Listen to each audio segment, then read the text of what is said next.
southwest Nigeria. The storm between the two foremost Yoruba traditional rulers, the Alaafin of Oyo, Oba Akim Owade, and the Ooni of Ife, Oba Ogunwusi, has drawn the attention of elders in the land. The feud bordered on the decision of Ooni to confer the title of Okanlomo on a businessman, Dotun Sanusi.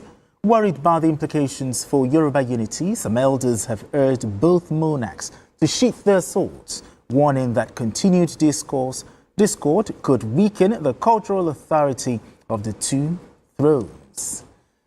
BK, if looking at this, there's a Yoruba saying, okay, apologies, elders, okay, there's a Yoruba saying that said an elder will not sit back and watch things descend into chaos. But now that the elders have joined, BK, need they say more? Well, we have traditional rulers and we have elders. The traditional rulers, through their hirelings, have steered unnecessary storm. And it's embarrassing to the race. And I'm happy that the Yoruba Council of Elders has waded in, and they've also enlisted the support of the governors of Oyo State and Osun to step into this matter. I agree absolutely with Professor Wande Abimbola, the renowned, the first scholar, who said, look, this is not the time to apportion blames in the media. Let this whole feud come to an end. And that is what we want to see. There's no battle for superiority. We don't need that. Our people need to be helped. Absolutely. And wherever you find yourself, do your best to help our people. Exactly. Make life better for them. No, we don't need this battle for supremacy between two young traditional rulers. Amechi, I need you to quickly weigh in on this because of our time. Yes, I think Vicky have said it all. But going back to history, this is not the first time it's happening. If you go back to history, I remember the days of Oba Okwade Shijuade and Oba Lamidi Adeyemi, the late Alaafin. Yes. We also had this kind of back and forth on superiority, but I don't think at this current stage this should be happening, because when we say not too young to run, it's not only for politics. Oh, for traditional rulers as well. If you look at the two royal fathers, they are the same age. The Oba Abimbola Owade was born on the 17th of July 1975. That makes it 50 years.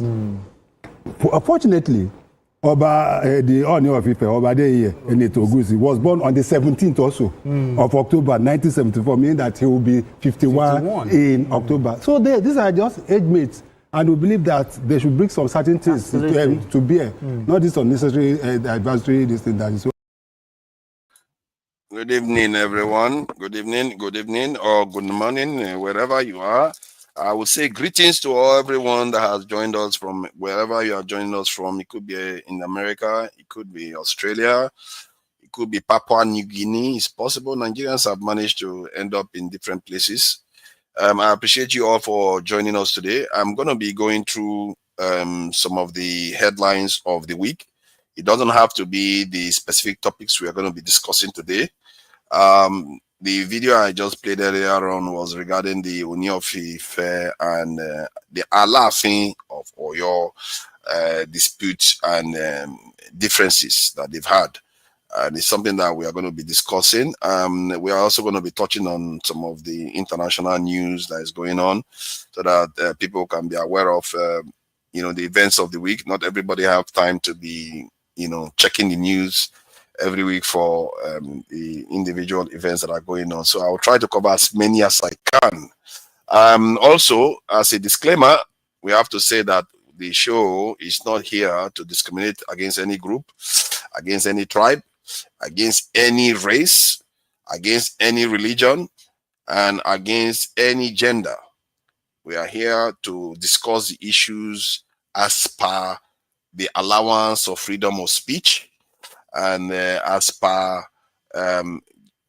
checking the facts of statements, and we will be asking questions to ensure that whatever comes out of this place is as clean and as high quality as possible, because I think you all deserve quality information.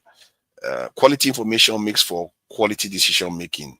I guess it depends on the quality of the individual to pass information for quality decision making. So yeah, that's what we are going to be doing, and I hope you all you know, pay attention, and also like, share. You know, I notice that people don't like to share, like and share.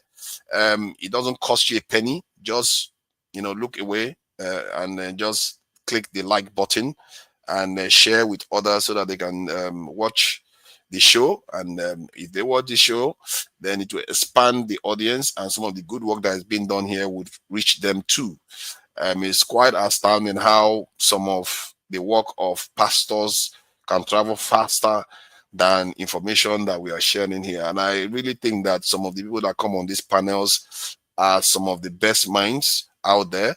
Some of them have had so many experiences, have lived in so many different environments, because that is an education on its own when you are able to travel all over the world. So we have some of the best people come in here and share their information. And if anyone shows up here sharing information that is inaccurate, we also challenge them to make sure we confirm whatever is being said, or we dispel it, which is the right thing to do. And so I will go ahead now and play the videos. The next one should be, it's also tied to the Alaafin of Oyo, I guess, and so that people have an idea of what the issue is about the Alaafin of Oyo and Ooni of Ife's issue. All right, let me start from that. I will talk about Trump and the others. All right, let's go. And I immediately thought it was a wrong question to ask. But I'm going to be answering it nonetheless, because I'm aware that there are many people who just genuinely want to know. I called it a wrong question to ask because it is like comparing a child with its grandfather when it comes to matters of superiority. Ooni of Ife is the grandfather of Alaafin of Oyo. It was Oromiyan who founded Oyo, becoming the first Alaafin of Oyo, and Oromiyan is the grandson of Oduduwa. Therefore, without Oduduwa, there would never have been an Alaafin of Oyo. But the Alaafin grew massively in political power and influence. The Alaafin became so imperial that he began to rule like an emperor. First, he conquered neighboring Yoruba towns and cities and became lord over them. His conquest and dominance went as far as Benin Republic, Togo, Ghana, and some other parts of West Africa. Oyo became very prosperous as a result of the tributes, the many tributes that comes from these vassal states, which is what led to the saying, Elede Adoyo. In a bid to dodge paying tribute, some of these kingdoms that have been conquered by Oyo would give an excuse of having no horses, no cows, no camels, only pigs. And pigs are not animals that one can transport by putting ropes around their necks. But Oyo would reply that, bring the pigs like that. Elede Adoyo. That is, make sure you send the pigs to us no matter how difficult. This one of a kind unique prosperity of Oyo is why it is commonly said that Aji Shebi Oyo Lari, Oyo o Shebi Baba Nikon. Because for real, Oyo was unique, sui generis, not trying to be anybody except those who want to be like Oyo. Oyo's politics was so advanced, so well organized that many Yoruba kingdoms just had to copy. The Alaafin and his executives, office of the Aremo, Iyaoba, the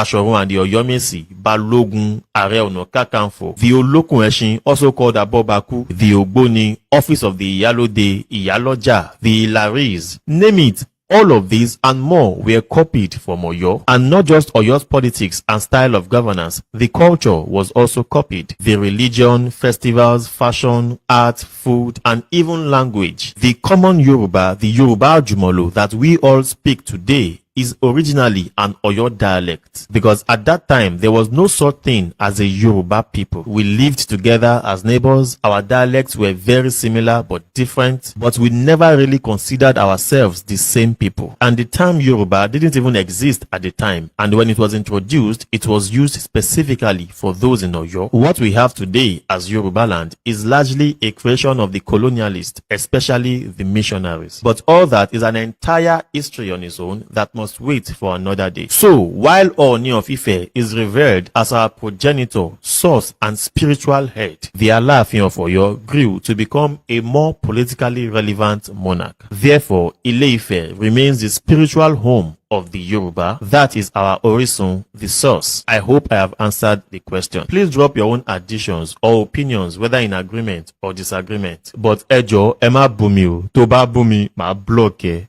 washiri. Immigration. The United States has announced a new visa requirement for Nigerians, mandating all applicants to disclose their social media usernames and handles from the past 5 years. In a statement posted on X, the U.S. Embassy in Nigeria warned that omitting social media details could result in visa denial and ineligibility for future applications. The directive applies to all DS-160 visa forms. The Nigerian government has responded to the new policy, which comes as Washington continues to tighten travel rules, particularly for African countries. In recent years, the U.S. has restricted temporary stay visas for Nigerian visitors to just 3 months and imposed wider travel bans affecting several African nations. The Trump administration has defended the measures as necessary for national security, with applicants from some countries now also required to pay bonds of up to $15,000 when applying for U.S. tourist or business visas. U.S. immigration lawyer Andrew Thomas joins me on the World Now for more on this. Good to have you join us. Thank you for having me. Again, we continue to see more stringent and restrictive visa rules and regulations from the U.S., this time for Nigeria. Just talk to us about this. The Trump administration says it's for national security. But how do you, what's your assessment of this new rule? Well, when it comes to visa or immigration policy, I think we should look at it in a more holistic perspective. When an embassy or a consulate rolls out guidelines, they don't just roll it out in isolation. They roll it out based on policy put forward by the State Department. And the State Department are very clear that if you need a U.S. visa and you want to come to the United States, you must show a detailed social media history so that they can profile you. I guess that is another way to profile people, target people, and keep people whose opinions the American government might not like. And it's a huge irony given that the American society is a champion of free speech via the First Amendment. But the part of it that I find a bit tricky is the fact that it says omitting social media information could lead to visa denial and ineligibility for future visas. Sometimes this is just an honest mistake and not necessarily that one omitted it out of mischief. Well, assuming it's an honest mistake, for the sake of argument, it is still ultimately the consular officer who would determine what you leave out or what you didn't put on, because I really am hard pressed to understand why they need to spend a lot of time profiling you through social media, if not to target you for speech, because as it were, what do we do on social media? We comment, we like things, and we don't like things or follow ideas that might be disturbing to the U.S. Embassy, as it were. But I think it has a chilling effect on people wanting to come to a country that claims to be a nation for all immigrants. And I think it's worrisome that you want to use a social media profile or profiles to target people who want to come to the United States for a myriad of reasons. So I find that disturbing and troubling, that it has a chilling effect on free speech too. And we're also not hearing about cancellation of visas recently for some students. And it's a bit worrying if, the impact that will have on exchange programs.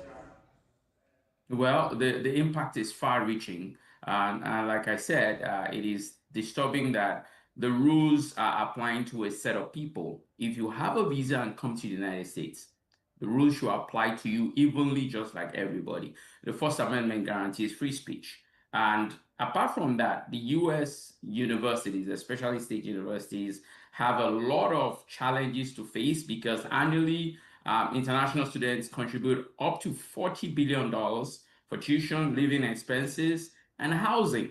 And if you decide to revoke visas on a whim based on crimes that are not considered violent, I think the biggest loser will be the United States. In any case, if you look back, most innovators in the United States came through the F1 visa route. So the United States will be the biggest loser, trying to send people back to their country of origin based on the fact of the things they post on social media, the protests they choose to attend, or the fact that they were driving under the influence. Nobody is justifying crime, but I believe it is too punitive, considering the investment to relocate to the United States as an international student.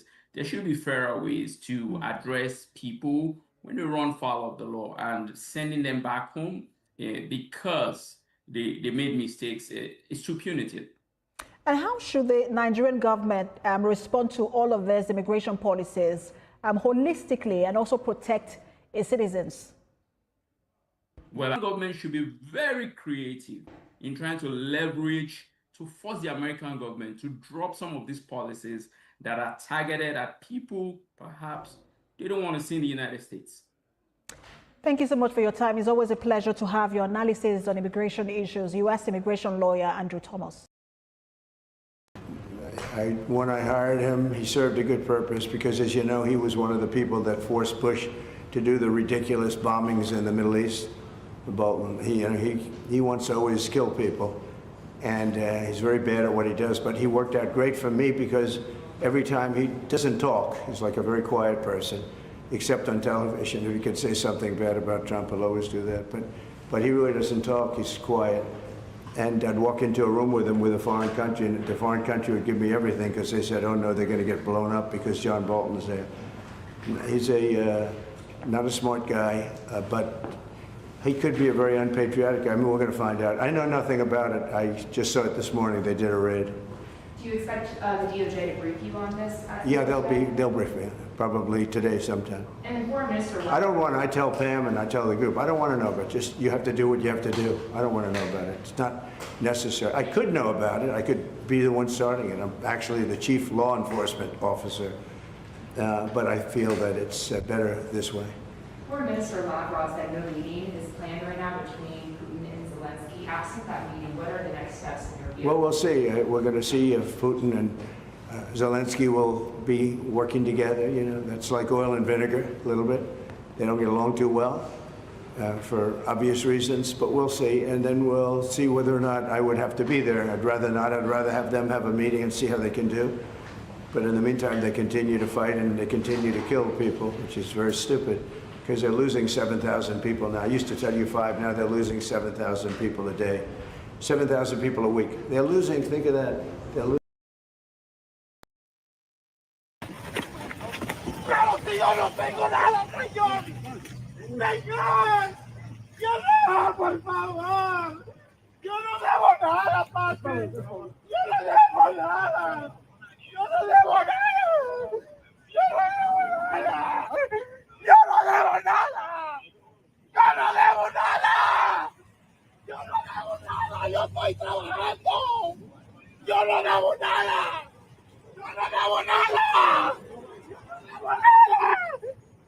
debo nada.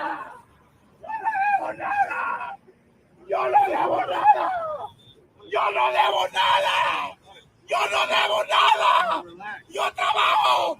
Yo quiero estar con mi familia. Yo quiero estar con mi familia. Yo vengo de trabajar. Por favor. Yo vengo de trabajar. Yo quiero estar con mi familia. Yo no soy criminal. Yo no soy criminal. Yo no soy criminal. Yo no soy criminal. Yo no soy criminal. Yeah, that was a foreign national in the U.S. being captured to be taken out of the U.S. by the ICE agents. you know, and it's tied to some of all this visa issue that they also it kind of restricted the Nigerian and many African countries movement, saying that they have to provide 5 years of their social media history of all the accounts in social media. In other words, that move is dangerous actually, because it's going to censor African countries from saying too much if anybody hopes to travel to those countries. Can you imagine that? Our people, if we don't wake up, our eye will shine one day. Let's see. Now, we are going to go into other areas of the American politics that involves this Jeffrey Epstein case, whereby some people are concerned that American politicians are being compromised through the use of the blackmail ring that Jeffrey Epstein helped put together for a foreign national. That is the most grievous allegation. There is the other aspect of child molestation, very serious issues actually. And I heard a video of Ghislaine Maxwell saying that Trump was never there anywhere, and she doesn't believe that Jeffrey Epstein died from suicide. This whole thing is crazy, and this is the most powerful country in the world, and they are not even sure their leaders are listening to them. In short, they know their leaders are not listening to them.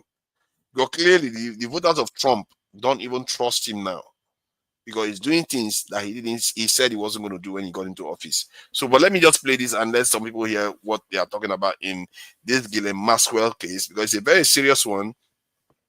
The top country in the world is facing a situation whereby the president and others around him may be compromised by this guy. So let's just play the video briefly. John Sweeney, presenter of the global podcast Hunting Ghislaine and author of a book of the same name. John, it's good to have you on the programme. Hi, hello, Matt. Hello, mate. So tell me, what do you think? Is this gonna silence the critics and the skeptics and the conspiracy theorists?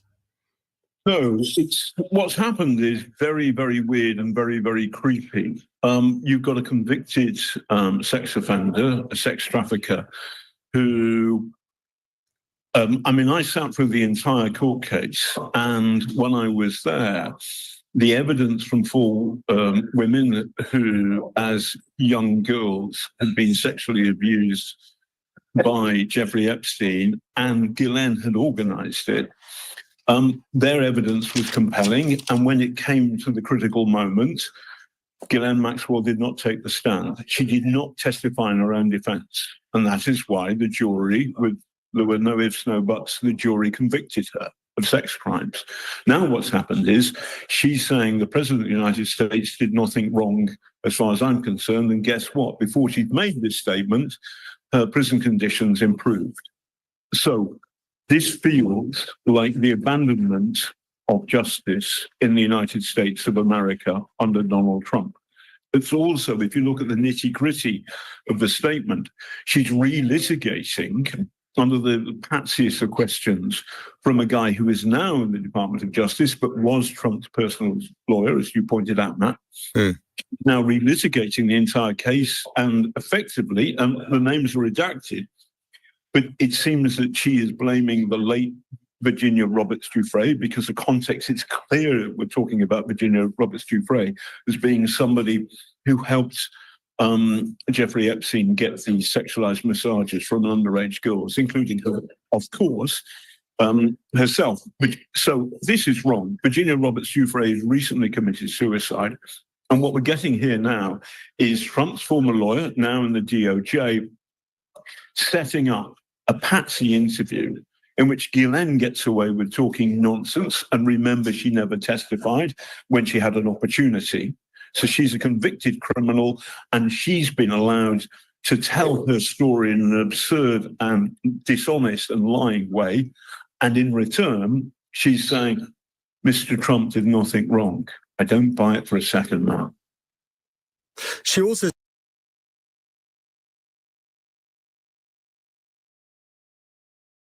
even my son to put his feet for this country. Send me out! This one is a double blast against Tinubu from P2B and Pastor Taribo West. P2B took a swipe at Tinubu's proposal to build one bus terminal each in the 6 geopolitical zones across Nigeria. In a post he made on his verified X handle, he said, 142 billion naira for bus terminals, another evidence of misplaced priority. The difference between the success and failure of the development in any nation is how you prioritize your scarce resources. The recent announcement that a sum of 150 billion naira has been approved by the federal government for the construction of one bus terminal in each of our 6 geopolitical zones further affirms the lack of competence, lack of focus, and poor leadership. In the 2024 budget, which is the operational budget today, the entire budget of all the teaching hospitals across all the federal universities in the country, as well as federal psychiatric centers, is under 100 billion naira. Yet the government has approved 142 billion naira for bus terminals. This is disturbing, considering that health is one of the most critical areas of development, which is deteriorating and remains grossly underfunded. WHO recently reported that over 20 million Nigerians are living with mental health issues. This is not only a misplaced priority, but a tragic irony of our country. This is not governance. Talking about good governance, our Nigerians are aware that with good governance, mosquitoes can be eliminated in our communities. This is stopping malaria from the source. It is mosquito bites that cause malaria. So if you are able to eliminate mosquitoes completely, that means you will no longer be budgeting for malaria's medicine every 2 or 3 months in case any of your family members fall sick from malaria. And let no one blame the citizens. Yes, good governance means that you will be able to enforce the law. Sanitation laws must be enforced. If you fail to enforce these laws, then people continue throwing litter around. Not that citizens shouldn't stop littering the space, no. But the reason the government exists is to enforce the law. Make sure you enforce the law so that people will learn from it. When you find people once, twice, thrice, they will refrain from committing these crimes, these misdemeanors. So this is a failure of governance. It is the responsibility of the government, whether local or state, to make sure there are waste disposal bins everywhere so that people wouldn't have the excuse to litter. If they can find waste disposal bins everywhere, they will quickly learn how to dispose their waste properly. So this is still a failure of governance. It is the job of the local government to sweep the streets and keep the environment clean. But like you know, most states have taken that responsibility from them by engaging in waste disposal because they want to collect that tax. Yes, the local government areas might not be doing the job properly, but even the states that have taken the responsibility from them are not doing the job in a professional way. In most cases, you see them coming once a week or even sometimes once in 2 weeks. States, imagine talking about building bus terminals. Is that the responsibility of the federal government? They always want to show workings, but showing the workings in the wrong way. All these are intentional. They don't want to do all those things that will lift Nigerians out of poverty. Always doing the opposite. Do you think it is not intentional? How can they always be making mistakes? These mistakes are so terrible. Does it mean no one in the administration can say, oh, this is the right thing to do, invest here, this one will make more impact. If you do this one will lift more people out of poverty. Always investing in strange things, just like the coastal road to nowhere. On the internet, you see many roads that are unpassable, federal roads that the government should have concentrated on to make sure these roads are passable. The heavy trucks that transport goods, petrol, diesel, and other oils, that they don't fall on these roads daily. But instead of doing that, they focus on a new road to nowhere. So these are the issues. You don't do the one you are expected to do, the one that falls under your responsibility. You don't do them. You take on the ones that states should do. And what impact is one bus terminal going to do in a geopolitical zone? It doesn't just make any sense. And also look at the humongous amount. That's 23 billion naira for one bus terminal. What type of bus terminal is that? And in what city is it going to be in that geopolitical zone? It's just so tiring talking about the incompetence of these people. Or it's not even incompetence, it is intentional incompetence. They just don't want to do the right thing. Because if they do the right thing, you will be lifted out of poverty. And once you're lifted out of poverty, they can no longer buy your vote. They can no longer entice you with peanuts. Yes. And for people saying that votes no longer count, if votes didn't count, why are they always making budgets to buy your vote? If not, they will not be budgeting or enticing you or buying your vote. Now, let's hear Taribo West. I'm just happy to be here. I can see some of my old contemporaries to be here in this incredible day and just share the burden and the pains with the family that has rest upon their shoulders. For me, it's disheartening that you have Lagos State, you have Nigerian Football Association, they dropped the buck on the family. I felt in my spirit there is nothing to put your life for. That's why I say I have to shift back so that I will not implode. It's grieving. My mother passed on. I never shed tears. My father passed on in my hands. I never shed tears. Then when Rufai passed on, I had ghost pimple on my body. And every individual I'm speaking to, there was, tears of lamb rolling through my cheeks. What kind of nation is this? With this kind of example they have shown in Shefulue, in Stephen Keshi, blessed memory, Thompson Oliha, blessed memory, Rashidi Yekini. I will never advise even my son to put his feet for this country. Send me out. Do we have a football federation? Or do we have a football association in this Lagos State? That this hero, this soldier, this football evangelist has to be treated this way and his family. Could you imagine that the family will be crying just to solicit in within our groups to ask for money? That is madness. Look, please let me go. I don't want to pour my heart. Taribo West and Uche Okechukwu were some of the most formidable defenders the Super Eagles ever had.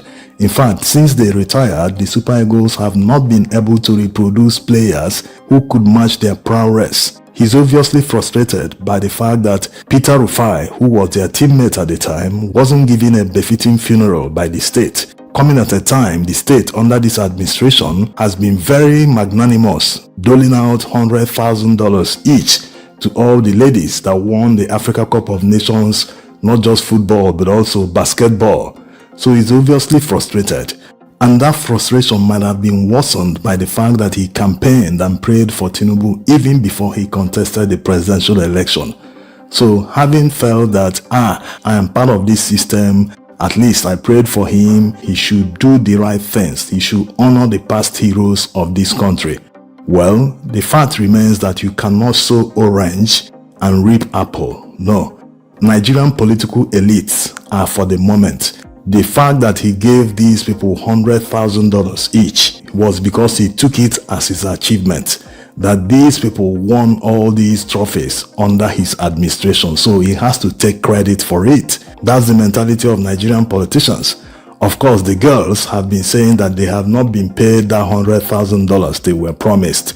It's already a promise. Any future administration will honor that promise. Remember the last one they honored, was it under Buhari? He honored promises made under the military many years ago.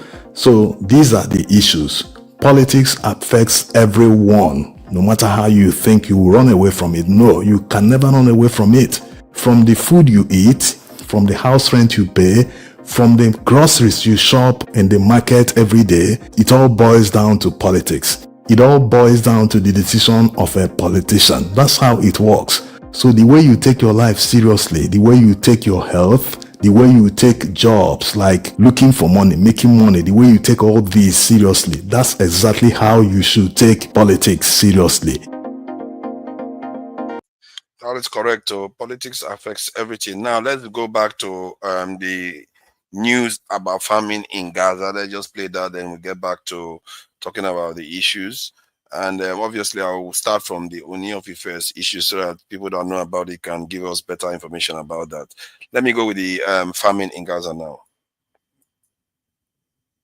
Where's that again? Let me just get that coming out. That's it. Let's play it. The famine declared today in Gaza Governorate by the IPC is the direct result of actions taken by the Israeli government. It has unlawfully restricted the entry and distribution of humanitarian assistance and other goods necessary for the survival of the civilian population in the Gaza Strip. It is a war crime to use starvation as a method of warfare, and the resulting deaths may also amount to the war crime of willful killing. The Israeli authorities must take immediate steps to end the famine in the Gaza Governorate and prevent further loss of life across the Gaza Strip. That is it. So that is where we are with the conflict in the Middle East. What was happening with this thing? I think there was somebody that was here. I think is making this thing a little bit weird. Let me take my P again. Okay, let's put it this way. All right. So welcome Ovie. You saw the videos of the week, and this Ooni of Ife thing, I don't know whether you know about it more than most. I don't know that much about the Ooni of Ife and that of the Alaafin. In my mind, Ooni of Ife was meant to be the earliest monarch in that Yoruba region, what is termed the Yoruba region now. And but based on the video that was played here, it is said that Oyo may not be the first, but the most influential. As a matter of fact, the heart of the Yoruba as we know it today is Oyo itself. So who is to determine who is in charge of giving titles? Because from what he said, it appears that the Oyo is responsible for creating so many of these positions, you know. And so is it your Alaafin that has his final say, or is it the Oni that is going on? And could this get out of control? They are all chihuahuas. They are American chihuahuas. They are useless. Among all the governing elite, now they are the most useless ones among all of them. All this region. That's why when that guy was talking, it was just a torture. I was forced to listen, like just saying nonsense. He said they are the custodians of victory, but they are all baptized in the name of Jesus Christ. Like, which kind of confusion is that? So I know that I hardly pay attention to that. I don't even know what is happening to them. And all of them. What is happening to them? If you want to know, you said something. They Whether they were baptized under Jesus Christ? They are traitors. They are traitors. These are. Were they baptized under Jesus Christ? Why? What was it? What do you mean by that? This guy. Only na staunch Christian. Only they preach self. He's more Christian than Adeboye himself. Now wow. That's why I don't listen to all this. I don't listen to them. That one don't get out of control. Oh. Are you sure? All of them. Come. If you're in the chat, please confirm whether the Ooni of Ife is a preacher or a Christian. Google that is serious allegation. You are trying to besmirch the good name of the Ooni. One of his wives said na pastor before he divorced the girl. I reject that. I reject that statement in the name of Jesus. No be Jesus Christ follower. Hey. People are useless. Where are the people on the chat? Come on, can you confirm this? This is serious. How can you be accusing the Ooni of being a Christian? A preacher? You Google yourself. Hi, that is an insult. That is an insult. So I don't they take all those people serious. Yeah, just say you. But do you think, okay, let's say you don't take that serious, but do you think you get out of control? Because you know, people remember the Yoruba now as a peaceful group, but they forget that in history they've been very, very fighty. They like to fight. So, do you think this could get out of control? Leave those people. Now, what they are power, they are useless. They're just like when you see useless people they fight. Of what use? Of what use it to us? These are you keep saying what use is it to us? This is how trouble starts in Nigeria. You keep saying it's a joke. What if they start fighting each other now? Make them fight now. They are not the government will call them orders soon. They are hungry. You think so, eh? Hungry. They are hungry people. Their attention that they fight from Tinubu. They are hungry. These people they were fighting under military regime. They fought on monarchical conflict and all those things. It was under military regime they were fighting. What makes you think they were going to fear a civilian regime? I'm not saying they should not fight. I'm just telling you, as does that add to our national progress. See, as I said, they are privileged people. They are part of the ruling class. Abi, they are part of the ruling class. But they are treated at the same time, they are only one job, just one job. Just be a patriot. Remain who you are. Just why is that hard? All of them they fly, go drive roads on fly, go abroad, they go and start, they form Jesus Christ up and and you expect me to see all those people. As far as I'm concerned, I know they exist. I know they exist. Tracy has come up with the fact that he says the last time she checked, one of them wanted to bury it with the Muslim rite. So one of them are Muslim and the other one is Christian. At the top of Oni himself, Oni na. This one is so is the Alaafin a Muslim? All of them are religious conscious. Those that are going Muslim way are going hard. Those that are going the Christian way, they are not. I never see any Roy or this what is they call this chief that is actually a true traditional man in the real sense of tradition. You mean the Oba of Benin too is Christian? Oba of Benin. See, since just they watch them, I know they see them with a wear cross. How does somebody sit in a traditional seat? A religion of their forefathers didn't practice, they go and start wearing it as their religion. That's why I don't, as I say, I don't take them serious. Another thing again will make me just see them as useless people. When the current king now, King Charles, what's that name? Yes, Charles. I remember when Mama said I come Nigeria, and I saw you assemble all of them. They see them that last season they be student. I was like, what kind of useless things with it? That is a priest, you are a king. In the sense of it. Please come. All of them, they see them that like a primary school student. The priest student. I was like, what the heck is all this? So I no respect them one, all of them, from Sokoto to the Sokoto guy. Well, that one I think is too safe. Is infused with religion, right? So that one they serve his own outside purpose. So they are winning. But our own, they deserve to be Christian. They do so. All of them are just all of them. I think based on what you are saying, it appears that almost all our traditional rulers' seats are made up of religions from the Abrahamic faiths. That's what they are. I'm talking about this. No, I'm talking about these current ones. These ones, they are not. What is the practice with that? This set of new ones where we get right from my own about this set of new ones. The way they are so money conscious. So yeah, but though. These guys say Oba of Benin he was never a Christian. Why are you trying to insinuate that he was now? He's not a Christian now. Who Oba picture has if you don't see and the cross? If he wear cross, that doesn't mean he goes to church and worships any this thing. Maybe he's not a Christian now. See, you don't have to see, but no. The point I'm making is that their role is very specific. They can't even follow them. Them know they practice the role. They are money they are money conscious. Too much. You understand? So they are just all of them are well educated now. They're school for abroad though. Don't forget. They're all Harvard, London School of Economics, all these graduates, all of them. They are not they don't be mumo.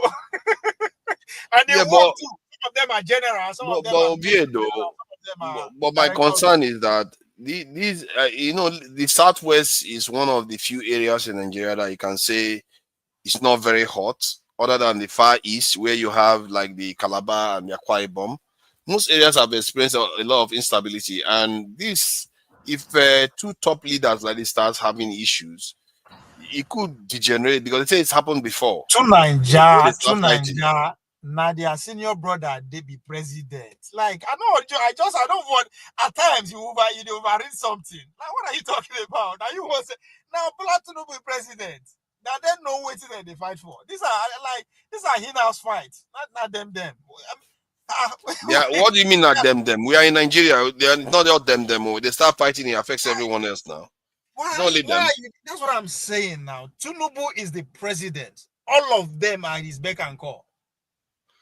Okay. So what are we talking about? If they meet with Tinubu, they won't speak English. They speak Yoruba.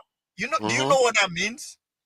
You know what that means? That means I don't know. These are blood. That's like people like they are. So just like you now, if you meet that, you'll be official, right? So imagine when you meet that, like, so what I'm trying to say, whatever that the thing is happening, the only person that have one stroke to hand them, and be the president, and it's their brother, it's their father, it's their uncle. So I don't know what you want me. What are we?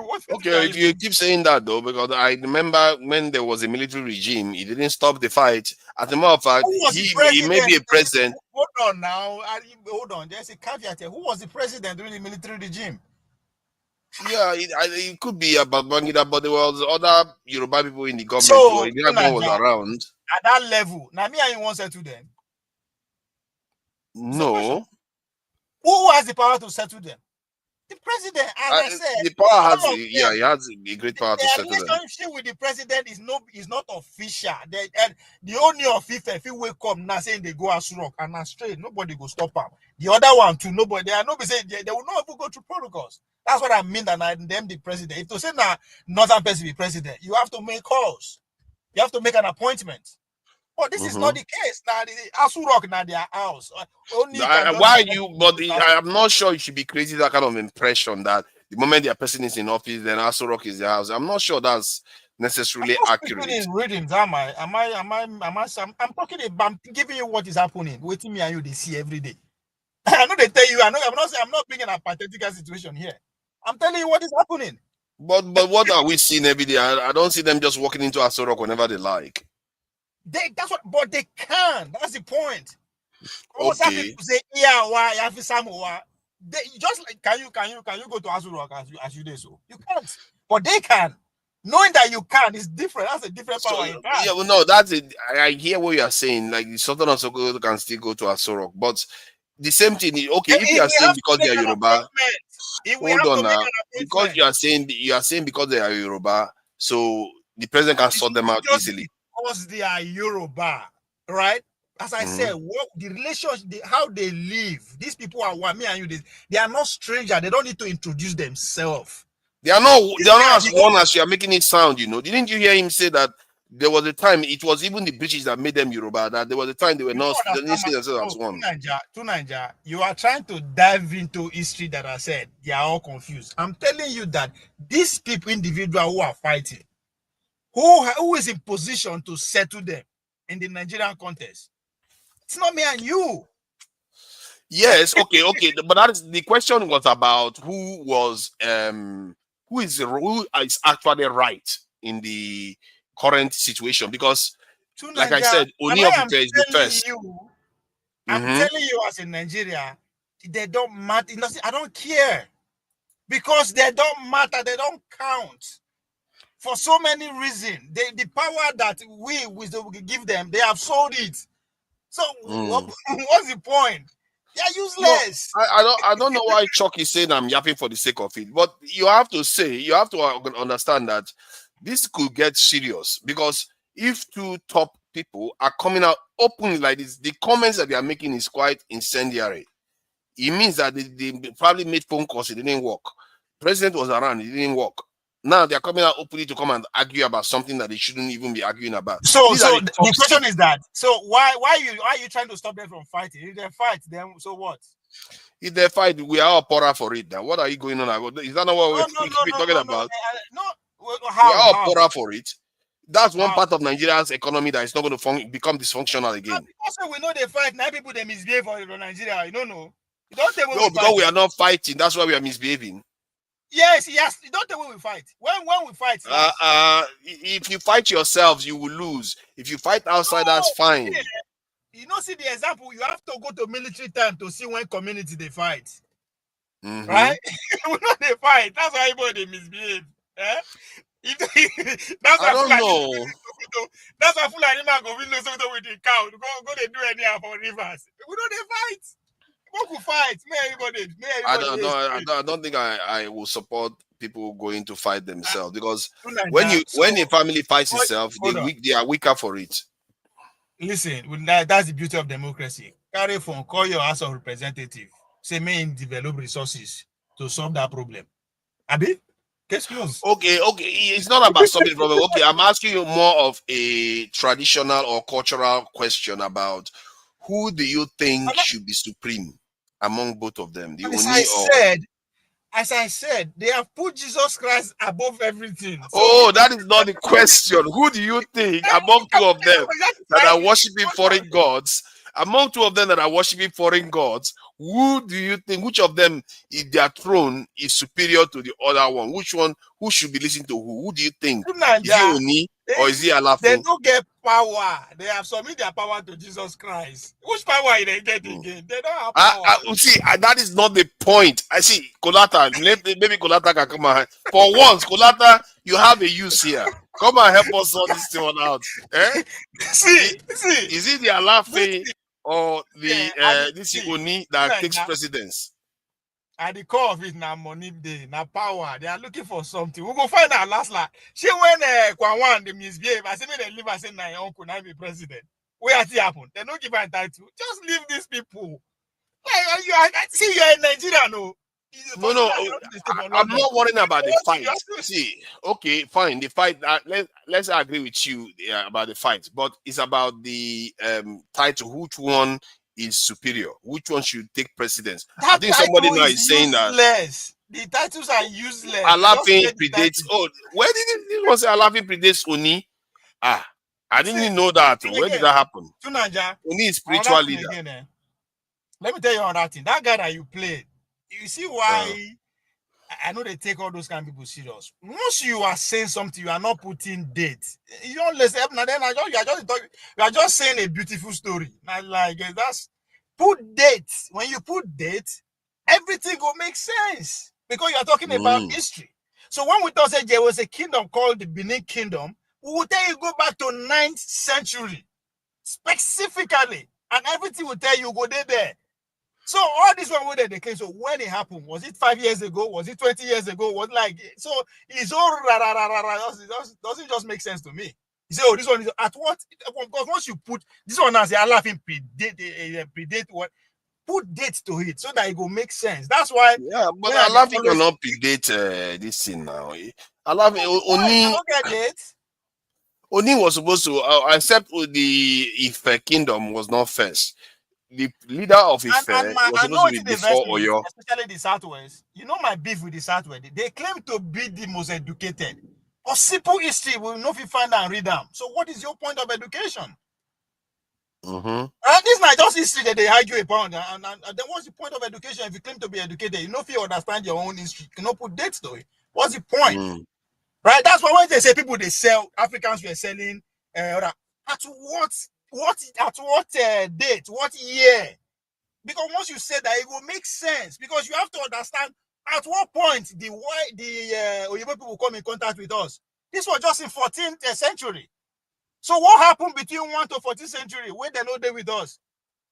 So so many things. So when you begin put dates to some countries, they go because they come. This person just the talk for. So that's exactly how I listen to that guy. Did you know that? Did you know that during the period of colonization, when the British came to Nigeria, the Yorubas were at that time known to be the most a place of instability in terms of warring against each other. They were the most violent and the most exhausted people from conflict. They had so much division. As a matter of fact, they had more division than any part of the country. You can say that by any tribe. You have to put dates to these things. I'm talking about just before. I think that we are talking about late 18th century, 18 something or something. This is last year now. This is recent. This is when Oyibo don't finish all of them, destroy all the people that will go against them, the repatriates. Don't forget, they don't deal with us since 14. They destabilize every community since 14th century. So yesterday be 18th century, now you they talk. So you see, what I'm saying. Like these are recent. But my point is that when they decided to take over Nigeria, that area they were fighting each other so much. As a matter of fact, even after independence, the wealthy issue too, they were love. So you can't this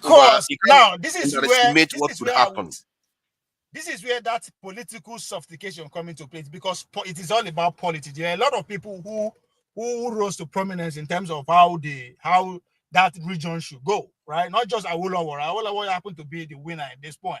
There are other leaders that the competition was stiff, right? Unlike in the East, maybe we take now only Zeke. If you come down to even Edo, talk about, so that region was quite politically sophisticated. So that competition is always there, and at times you go out of hand, and that's exactly what happened during that time. You understand? So that's why I say once you start putting everything to context, we make sense what things they happen. And don't forget, even after the independence, when Nigeria don't become one, they still have to up to like 2-3 front runner to be the Nigerian president. Right? Yeah. You understand? So they were because the Southeast were the victim, were the losers of the civil war. So they lose everything. Economic power was zero. You don't expect them to be fighting. What they won't fight? Now, who get money they fight? You understand? So they were focused on how do we get to the next level. The North were in charge. You understand? Of course, you are politically more inclined than the West. We're leading the people that so called, so you can understand. And what the North were doing was to try to also sow confusion. You understand? After all, they have a footprint in that region already, being in Loni. So again, it is a competition. That's why when they talk, say Nigeria has never agreed. The elite have never agreed to actually govern one way. It was in that process that everything erupted. Okay. Right? So after a fight down, the loser had to just hold on for a second. Oga is here. Oga, I think you may know a bit about this issue. Who do you think is more? Who is the senior partner here? Is it Oni or is it the Alaafin? Because somebody said that Oni is the spiritual leader. Is spiritual leader not supposed to be ahead of the lower level or spiritual? Any society where I guess it depends on the kind of this is why this could be problematic. They lead now? What spirit are they leading? Yeah, it could be a problem actually, because it's true. This can be a problem because sometimes some societies, spiritual leaders are not the true leaders. The kings are. But sometimes the spiritual leaders are the supreme this thing. The kings come and they take instruction from the spiritual leaders. They are the ultimate ones. Like Iran now. Iran has spiritual leader, isn't it? In Nigeria, our spiritual leaders are the billionaires. People that actually have money. Those are our spiritual leaders. I don't know what you they talk. Seriously, I'm trying to understand from the point of view, like in Benin now, we know Oba is supreme in Benin, isn't it? We know in some other areas who is supreme, like this in Sultan of Sokoto. But in the case of Yoruba one, I didn't know there was a kind of schism there. I thought it was just Oni. I was surprised to be hearing of Alaafin. It's still boiled down to this political sophistication that I was telling you about. So, but again, there's no way you can take the presidency out of this. You understand? I think now, because I know I don't really want care time to actually go deep and do my research, because you will find out there's somebody in the presidency who is playing games, right? Forget Tinubu himself now. There's somebody in presidency who is playing game with all these things. Maybe because one of them is disrespectful, or you understand? Because at the end of the day, that's why I say now them, right? He has us not just to watch, maybe they look them, because it's just a phone call. So as far as I'm concerned, there's somebody in Asu Rock who is playing game. So they will figure themselves out. As far as I'm concerned, this is not a national issue that we should be discussing. I'm not gonna lie. Yes, at this point, we are in a very critical position to talk about these people puppets. All these are USAID candidates, all of them. I don't know why. Yes. And yeah, but they are those USAID AID project. This is puppets. They are about to cause problem in your country. And saying you don't want to listen to them. They are not causing how Boko Haram started. To Nigeria, see, okay. I mean, I am minority. You understand? My goal is to see the ruling class go to war every day. Not just that. If I have the resources and capacity, I will make sure they keep fighting. But that's the only way I will have my way as a minority. So make them kill themselves. If they are 50 million, they fight now, they kill 1 million, right? Good. They don't become 4 million. They are getting weaker. That's my joy. Because I am not responsible for what is happening to them. Then they kill themselves. Not them. But it's affecting you now. How? So you think when you are in a boat with other passengers, them fighting themselves gives you any better condition in that boat? They are about to crash a situation whereby you are all going to crash together. Okay, what can I do? Yeah, at least you should be concerned that okay, this is going on, and you can say advice and say this is what needs to be done. But you have said that the president has the power to. Exactly, the captain of the ship. They have. Okay. They can. One of them can just walk and meet into the captain cabinet and say, "Okay, this guy they find my trouble, though." Right? They are not doing that, and the fact that the captain is not worried.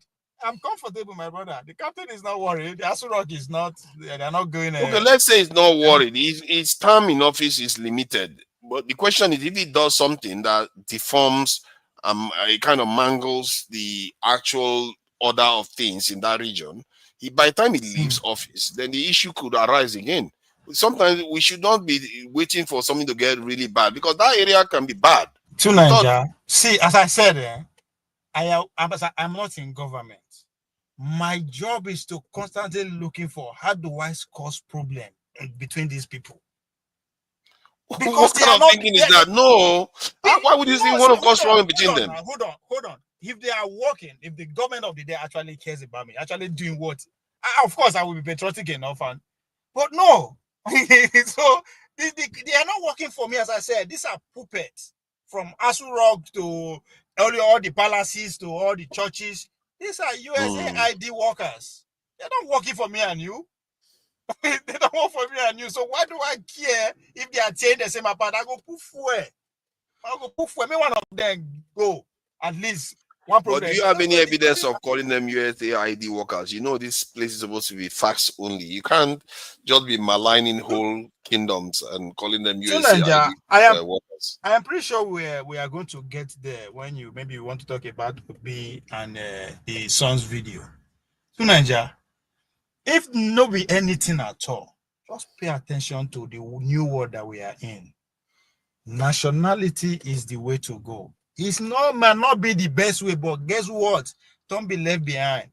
Dr. Amechi is bringing the Igbo's leader to talk because of the nationality, right? How do you accept self-sovereignty if you don't have patriots? When do you say spiritual leader is more comfortable? If you ask me, where all the children they either day with you there or they day with me here. That's the kind of people you want them to lead. How you call those kind of people leader? Where if all they are living for, because they are living for their next generation. They don't even live there with you. Make it make sense. Come on now. It doesn't happen where you are. It doesn't happen anywhere. Yeah, but we're not talking about ordinary Nigerians here. We're not talking about ordinary Nigerians. These are the people that we are looking up to for them to actually put us together. Just look the way they live. So, but because they live like that, then no, I don't understand though. So, because they live like that, we leave them to wreck everything. No, but are you expecting me to be supporting them? No, maybe I'm expecting you to. See, me and you, they go back and forth. If to say I'll be billionaire today, what do you think I will be doing? I'll be raising candidates that have the opposite view of them to get out. So why would they support them? But I accept that you raise candidates to oppose them. However, take them out. Yes. they are the ones in office now. Good. They are the ones in office now. So you want that thing to be calm for now. Because there are innocents that will pay the price for things going wrong. Their office is not important. In 2025, as a developing nation, if whatever you are doing is not creating, is not developing, that is useless. Tell me, what are they doing? They are doing. See, no, contribute to today. Let's try to keep things factual. It's not like Nigeria is not developing. There are things being done. The reason why, like you see infrastructure, like when I went to Oshodi, I saw the infrastructure that was built to restructure the area, and the area looks far more organized than it was in the 90s. If you look at many of the roads, they've done them up. So it's not like development is not happening in Nigeria. Train tracks going through, Delta State and all. That's something I've never seen before. Yeah, it was happening. We are equating that to our capacity. You understand? You cannot be a billionaire and you go to get malaria every day and say that mosquito. You go doctor and you say because you bitten by mosquito yesterday. You go again say you bitten by mosquito and you are a millionaire. You go say, doctor, no, I took paracetamol, I took this. Nigga, what the fuck is wrong with you? What do you have money for? So we have the capacity to move at a lightning speed. You are talking about Oshodi, say they develop Oshodi. See, you don't join the elite cycle. No, you see that. No, don't do that now. See, the reason why I said that was I was saying that you were saying there was nothing. What are they doing? Yes, my opinion of them is that they are not doing things that are going to. We are specific here. Those two, you said those people are our leaders. I'm trying to agree with you. So they are the ones in office in the meantime, yeah. No, yes, in 20, that's what I'm saying. Being in the office, you have to, because guess what? Though, this office where they do, so they are not using their money. They are using your money. So I am just being critical how you spend my money. Like I give you 1,000 naira. You know, at the end of the day, you go tell me say I spend 900 buy pure water. And you can say make I happy because yes, you are in the office. No. So what I'm doing is to challenge you to actually interrogate what you are doing. You're in the office. Yes, that is what I am not supposed to be babysitter or be praising you. You are not helping me. You are spending my money. In a way, I understand what you are saying. Okay. Maybe because I'm expecting you to say something in the line of yes, Ooni of Ife is supposed to take precedence, and that the Yoruba elders should come together and resolve this as soon as possible. Things like that, just to keep things calm within that region. Tunanja, I am 100% in that we are not free people. Oh, that's so for my sure. goal. So my goal is to identify those institutions, those individuals, those group of people, right? Who keep putting us, making sure we remain free.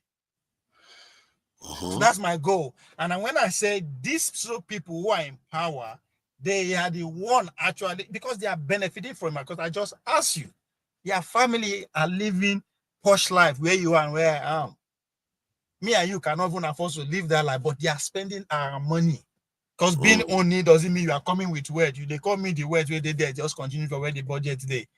So and you are not like, I don't understand. Because guess what? Now they are children, so they will come and continue where their parents stop spending our money. So I am just saying, okay, this is how much you have spent so far. I'm not satisfied with what I'm getting for so many reasons. Because I'll not be picking again. I'm an adult now. I should be able to understand how things works. So you are fighting. Why are you fighting? You're not fighting because of me. You are fighting for who will be number one, who will be number two. That's fine. Okay. How do I my sit down? Okay.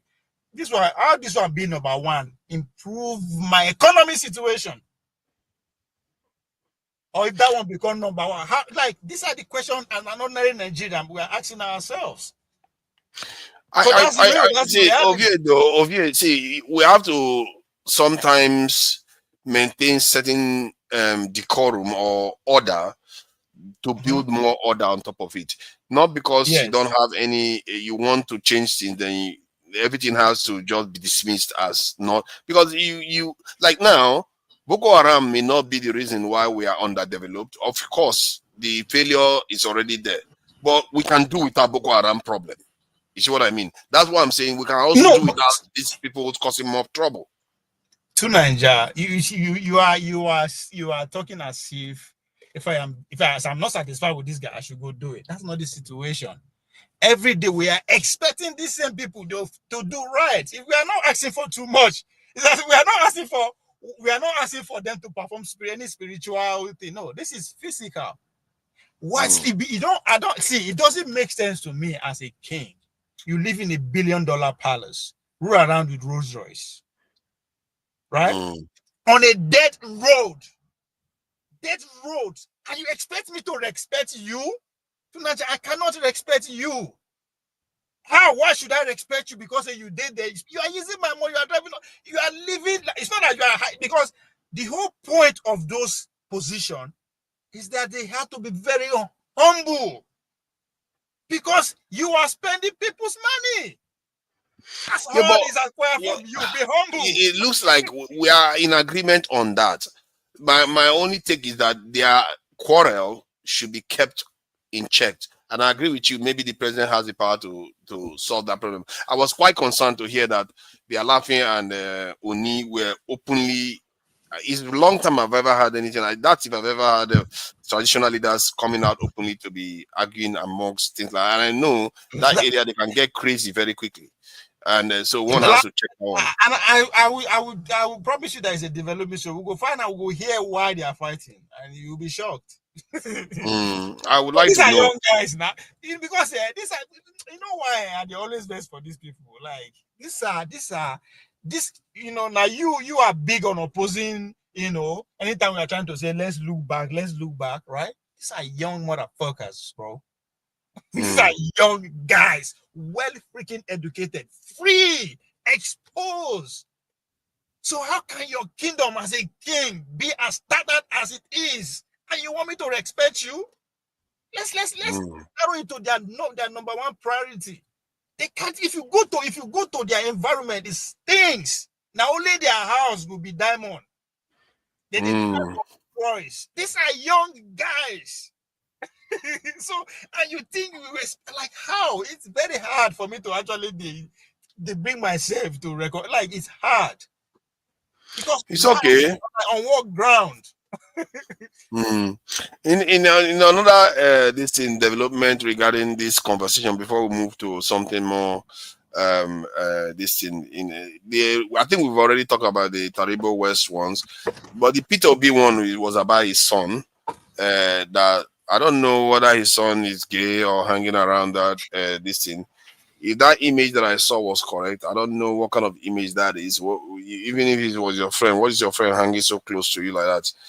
That friend that looked like it. In short, let's move to that topic, to be fair, because since this one we've already talked about it. That friend, like, she looks like a girl, but it turns out like it's a guy. What kind of friend is that? Is that a trans? See, I don't really care. It's not asking for my vote, so I don't care, right? If you don't vote for presidency, huh? When presidential election comes along, you don't vote for Peter Obi? No, it's not Peter Obi. I'm talking about his son, right? Yes, okay. You don't care. Okay, you don't care about his son. But I think the guy for shut up. The guy for no will respond. Yeah. Right? Now, because his response, when I hear the guy they speak, he reinforces why I no fit vote for Obi. It still boils down to the act of patriotism. Right? Your wealth, make serve Nigerians money finish by way of doing business legally. But you carry out, go stay put for outside to develop other economy, right? That's not even that. Then when I hear your son speak, I was like, yo, this guy is Nigerian. Now I I understand, right? Nobody saying they fake it. I said that's really who he is. But again, it tweak one thing in my brain is like, this man who keeping word for Nigeria, he even raise his kids in Nigeria. But he want me to allow him to lead my own kids. Man, it doesn't make like little things like that doesn't go fly by me. I go for your art, not what you say. I don't care what you say. Like, but the life you live is contrary to what you are preaching. So I was like, no, we need 3 Nigerians. That's another reason why we say Okpa will always get my vote. We need real Nigeria because the times we are in, you are compromised already, my brother. I don't care how you want to say it. Everything that you are living for is not in Nigeria. You are compromised. Like so you are looking at it from the point of view that because his children are over or his child is overseas, he's compromised. Yeah. And that is true. That is true. It's something I've highlighted before that I don't understand why leaders just, although you can argue that other nations, powerful nations, their children can also go overseas. It's not necessarily. We are not there yet. I know. I agree with you on that front. Our leaders, to be fair, they shouldn't be going overseas for medical treatment. They shouldn't be sending their children overseas for treatment. I don't know why they feel like they have to be doing that. Because it's very dangerous. You do that, they can compromise you. Pardon? Do you know why Finland has one of the best education systems in the world today? All their leaders, their children are going to public school. Everybody everybody public school. So if you get money to build private, get million to sell your abroad, invest it in that education system. Yeah, and it makes sure that because your children and the best people, their children are going to that schools and healthcare, they're going to make it better. So I agree. I don't know why we don't do these things. Today, there are more British and American schools in Nigeria than Nigerian schools. And you are telling me, say, we go. No, we are never going to develop as we want as a people. Our development, our rate of growth will always be dictated. And tell me, look at that. You see, they have now all started defending Peter Obi now. You see, the thing is, you can defend Peter Obi, but if it's Tinubu that did it, you're not going to defend him. Why do you defend Peter Obi from sending his child abroad like that and keeping his child there? Because if he becomes a president, tomorrow his child is overseas. Do you think if Iranian president's children were in Israel when this war started, do you think Israel is just going to leave them? No. They would take them out arrest them as hostages. Tunanja, listen to this. In terms of the visa, where they want to revoke visas, right? Right? Most of you think saying that poor people for Nigeria now their visa they want denial revoke, they look at social media because I think that's one thing we should focus on, right? It is beyond say, oh, we are going to monitor your social media. No, they are telling you to stay away from American politics if you don't understand it. Not stay from American politics. They are censoring you. That's what they are censoring you. Stay away from Israel and Russia.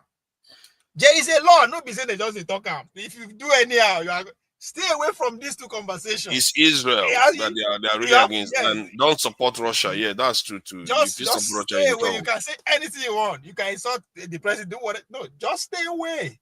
If you stay away from those two issues, you are good. Unless in a way, they are helping Nigerians now, and at least less Nigerians will go there. Maybe they will start going to China a bit more and Russia. So maybe it's a good thing. Imagine all your children, you are a president, all your children, they are schools, they establish abroad. And this kind of other day, you cannot say anything. You see? So there are little things. When we talk about USA idea, it's just little things when they get us. It's not because another angle when we do the look at this freedom of the things during even the civil war that they are talking about. Nobody they ask a come. These guys are in their late 20s, early 30s. They are young guys. They know nothing. Let's face it. All of them just come out from village, put them for military for 4 years, send them go to America, put them for Congo. The question is, who is actually dictating how they should operate from outside? Because it's just here in the 60s. Nobody say, 1800. No, it's in the 60s. Life, America will let's try to get back to what P2B's son said. Let me just play some audio so that some people they think they were requesting that I played it. But I myself, I'm not listening to it because no, it's a well-written speech. Okay, I don't have anything against that. Let me just play that.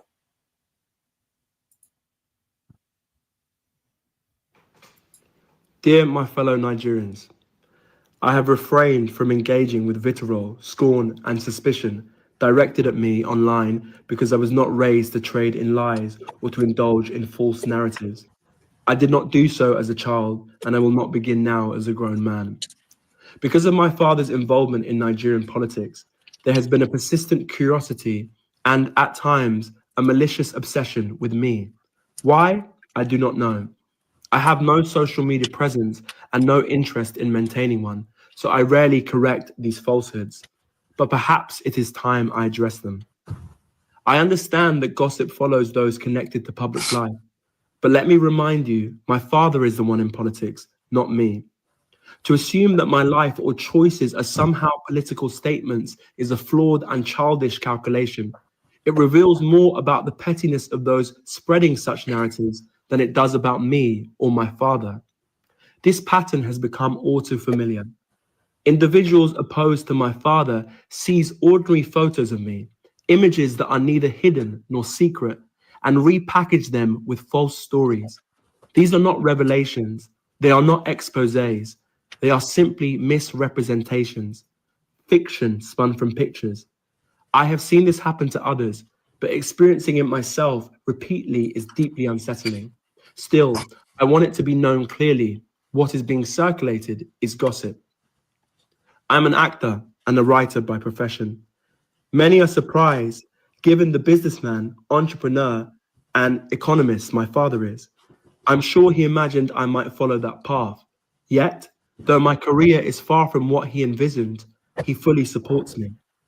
Unlike many children of Nigerian politicians, I have never relied on nepotism. I was raised to know that my father's wealth is not mine and that I must build my own life. My chosen path is in theatre and filmmaking, so far from the world he inhabits. An industry that embraces diversity of class, race, sexuality, and identity. I portray characters vastly different from myself. Yet some online use these roles against me and my father, presenting fiction as fact. I trust any rational person can see how absurd this is. More importantly, Nigeria has far greater issues than idle speculation about what Peter Obi's son is doing. Our nation still struggles with insecurity, a weakened economy, crumbling infrastructure, failing healthcare, and politicians who steal from the people they swore to serve. And yet, for some, the priority is to spread gossip about who Peter Obi's son appears with in a photo. This is a distraction from the real crisis that matters to all Nigerians. The truth is simple. Peter Obi's son appears in photos with his friends and his work colleagues, nothing more. If people wish to invent otherwise, I hope they sleep soundly, knowing they are spreading lies. Nor I or my father are perfect men, and as a father and son, we have our differences, but I can attest to his integrity and his relentless desire to lead Nigeria out of its current hardships. In our home as a child, the lesson was always clear. Face your work, do it honestly, and contribute to the good of others. That is what I will continue to do. So to those who attempt to distract us with lies, I beg you, stop pulling attention away from Nigeria's urgent problems.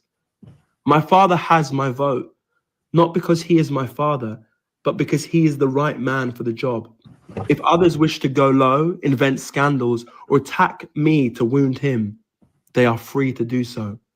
But we will go high, and we will continue to focus on the future of Nigeria. With love, Oseloka Obi.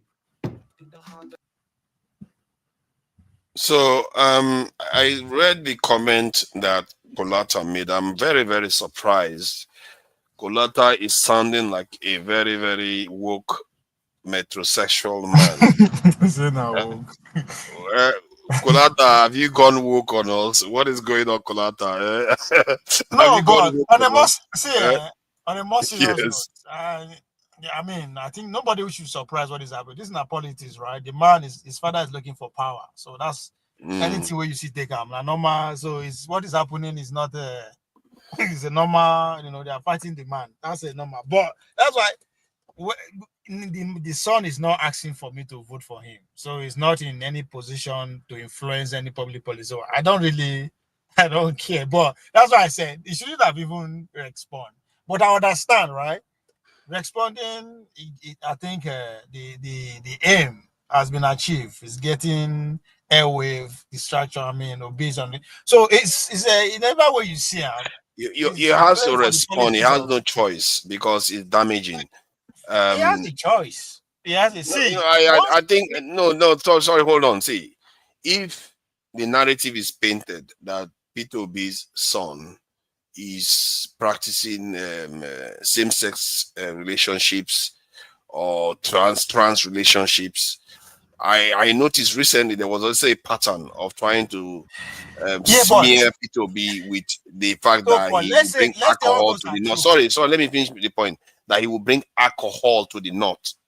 They are trying to make him look unacceptable to the north. That's the point. It's not to convince people like you.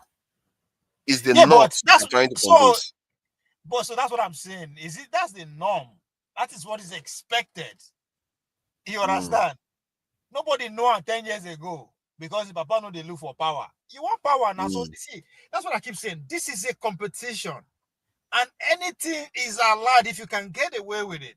You know, people they look at me and say it's because in a politics body. It's a matter of life and death. Obi said no. I don't understand why. So the idea Hold on. Kolata highlighted another vital thing again. I see, in the way I look at things, we have to be above board with everything that we do. We can't just keep sweeping things under the but that's what I'm saying.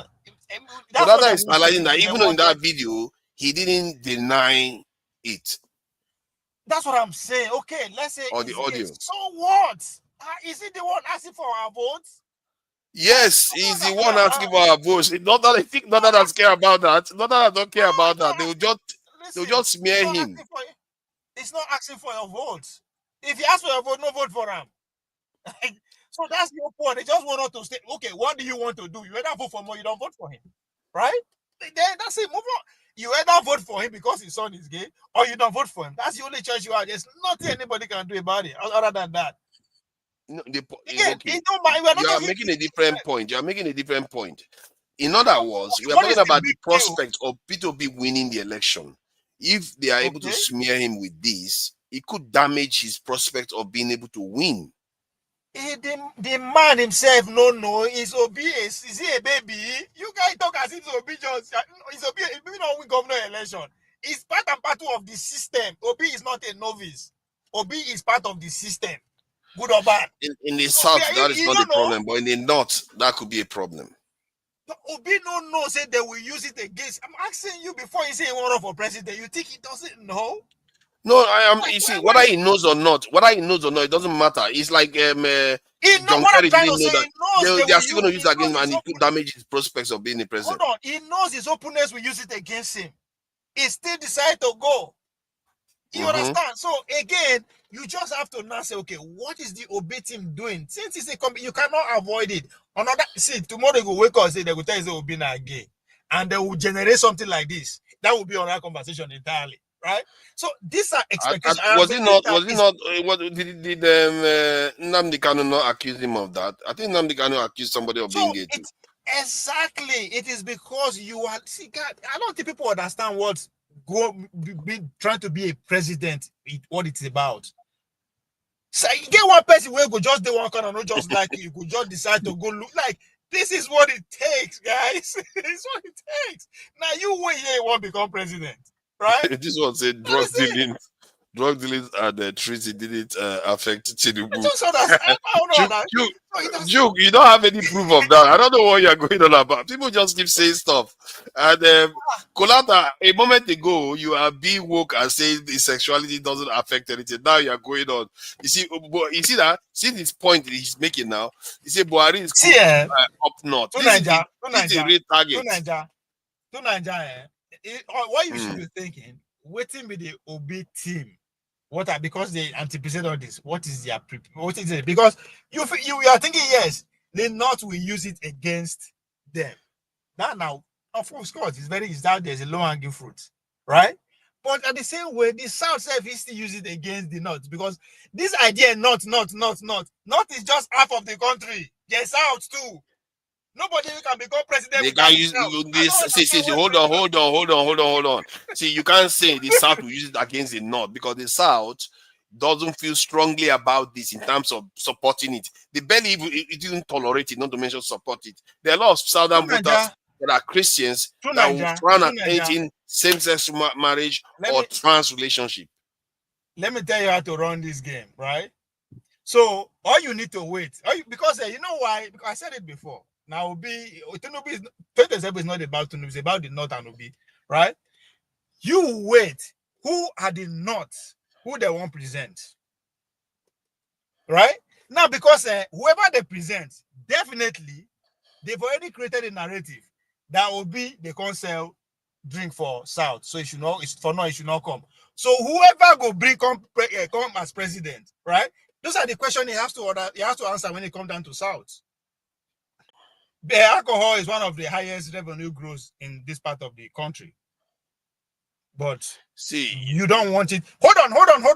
You don't want it in the North, but you want me to vote for you. You want us to vote for you. How does that work? Because another candidate also need the Southern candidate to win. Only he cannot win just because he's from the North. So this thing now, there's a narrative that we should not be paying attention to. The North. There's also the South. So now two-way game. They are not saying they are not even saying region. They are saying they just split the country into two. Nobody can become president maybe without the North. That's a fact. But who can become president without the South? No, that is true now. But in the case of P2B, the South is already got the South. The problem is the North. And if he doesn't get enough in the North because they're worried that because his own son is involved in some. We are having a. Okay, we are having a. Well, I understand that. So you are seeing. Because me, I don't see Obi winning the 2027. So I don't think that. No, the guys are waiting in do is cannot win 2027. So I have concluded. Maybe that's that's a different argument. But in terms of his prospects, because you are assuming that P2B can't win, but there's always that possibility. Oh, my system has frozen. I don't know what's going on. No, we can hear you. I can hear you. Okay, so, so the idea is that you are assuming that he can't win, but at least you have to admit that the vote. I'm not assuming. I know you cannot win. It depends on what shapes up. You don't know what could happen. No, you really don't know. Unless Tinubu die. Tinubu may die. Tinubu may fall down. Tinubu may do something so crazy that he gets no trouble. Anybody can die. Let's say it's not die. Let's say it's not death. Even other things can happen. He could fall ill. He could do something. He could pass a policy out of panic. All kinds of stuff. Politics is a very fickle game. I told you about two things you should study during 2023 election. Study your country and study the politics. You fail to do that. That's why you see the fine way waiting to be. There's no way. Now turn by turn. The Tinubu has. Yeah. That's how you were saying the kwakwaso for this thing the last time. He finished dancing for kwakwaso. Now it's no longer kwakwaso. So see, you can't make assumptions. Hold on. I know they see because I understand Nigeria and what is at play, right? 2023 now open field, anybody can win. Anybody, right? that's what it's about. It is not the same as 2027. It's not the same. I'm not so sure. Personally, when I look at it, politics has always been fluid. To assume somebody's just going to win office like that is not that straightforward. Every time you come to that period of an election, you better be careful how you behave because something could lapse your vote. there are 3 people as we today that we can say they are running for 2027. Right? Now we can guess they are running and we'll be right. Tinubu, Atiku, and Obi. One of them is the sitting president. That wasn't the situation 3. That was not the situation in 2023. Do you understand that fact? Yes. Okay. So, but you also know that they know that. You also know that they know that. You're the one that was saying Peter Obi knows that. You also know that they know that. What if they decide that, you know what, we know that the last time we lost and there's the chances of us doing better than last time is very slim. After all, like you said, he's president. What if they realize that no, our chance is better if one of us give up? What if they realize that and do that? No, no, you keep forgetting. One side did not lose or win. They pick one person and say this is it. Yeah, they pick people. See, remember, even here in the UK, the same dynamics is at play. Sorry, hold on. Let me finish what I'm saying. You said it yourself. They are all part of USAID candidates. They pick whoever has prospects, a promise of winning. If they believe that this person actually wins the vote and his support is with him in the country, they will use him. That they support both sides.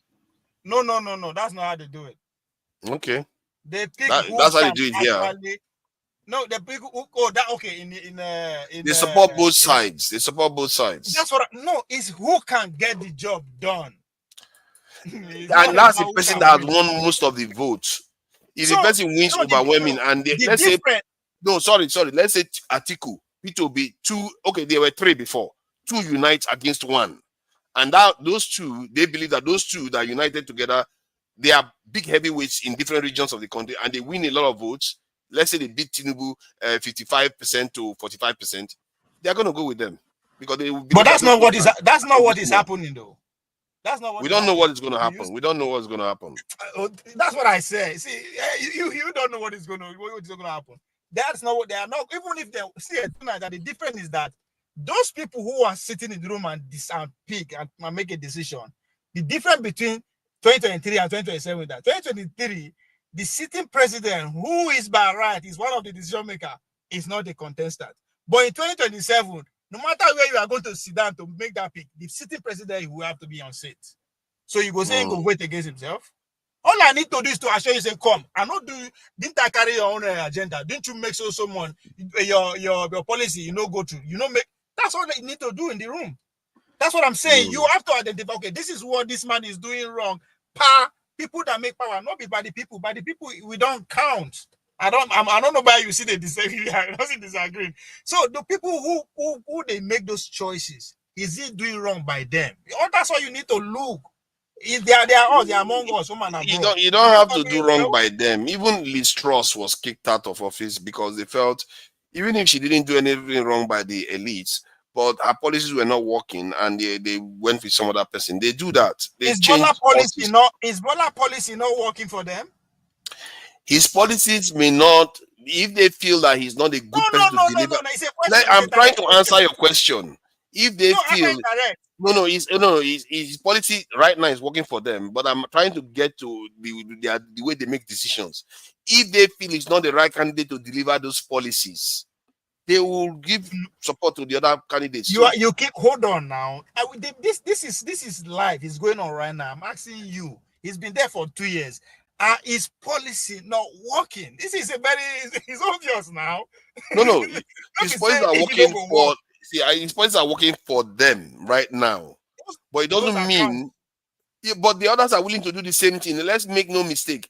The critical parts that matter to them, the others are looking to do the same thing. You cannot find your manager who is doing good. You can't. Based on say you won't go and apply person where you think will do better. That is not business sense.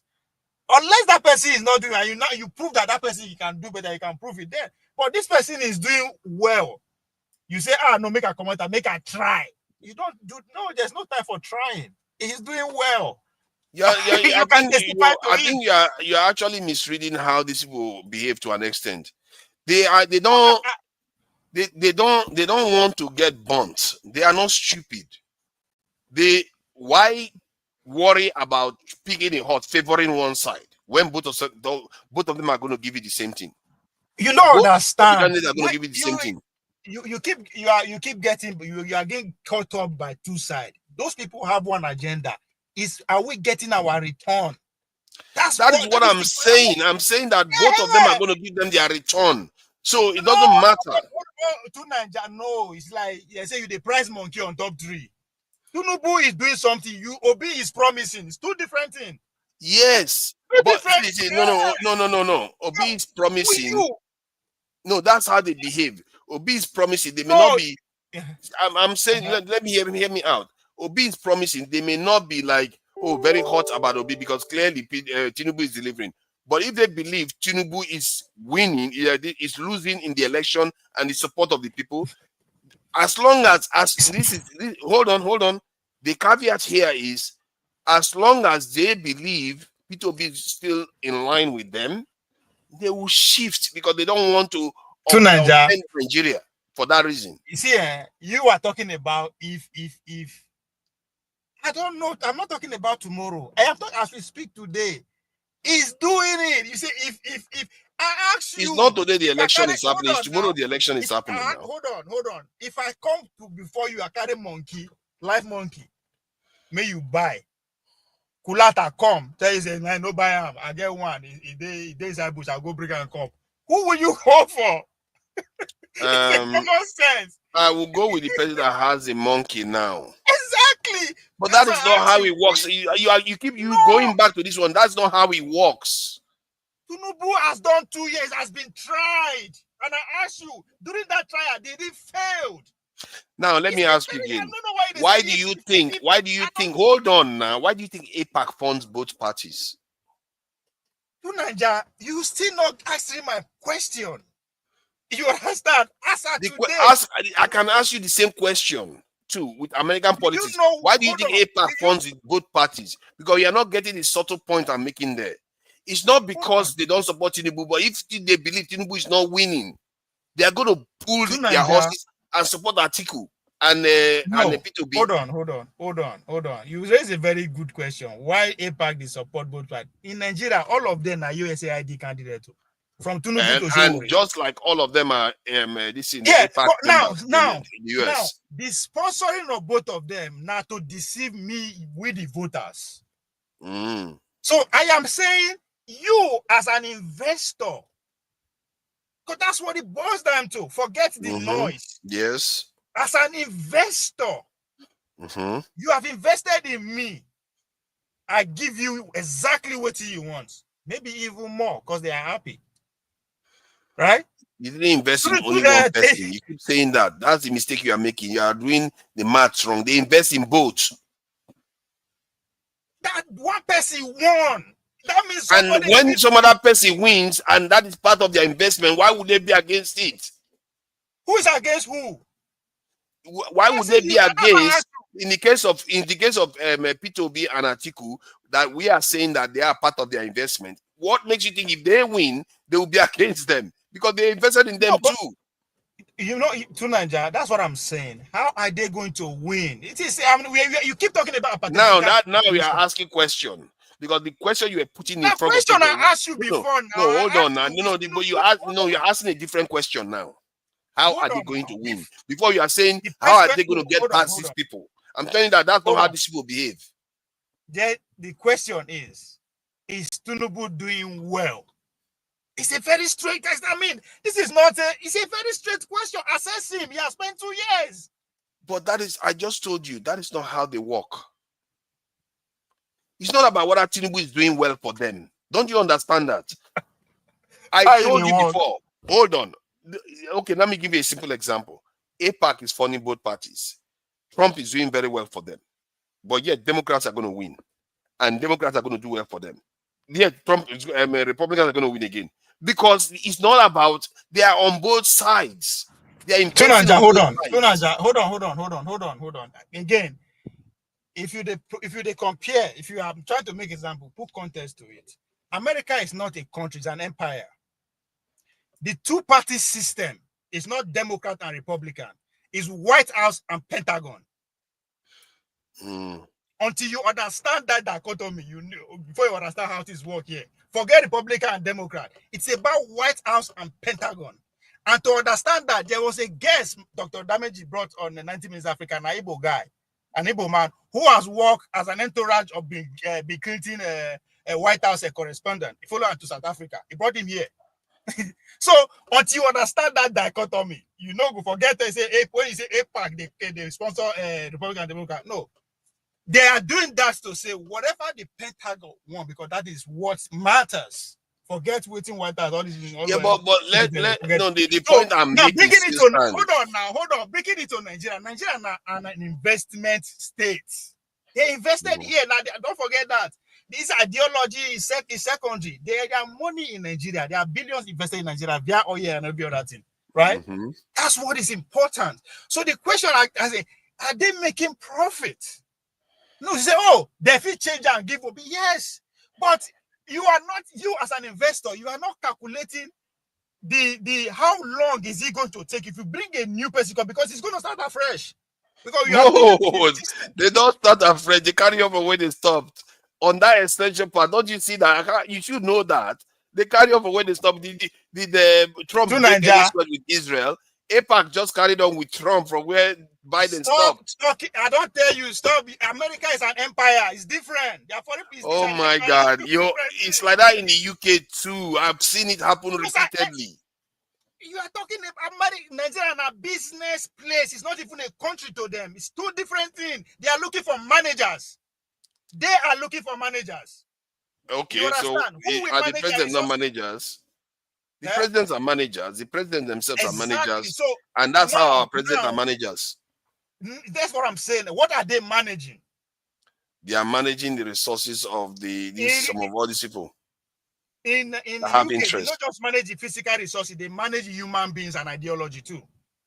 In Yes. Nigeria, the primary goal is the resources. Yes. How can I get the best of my investments? If a goat, Akuya, they give me my best return, I don't care how many degrees you get. This is how these people think. They don't calculate it like that. They don't only calculate it like that. They calculate it from the point of view.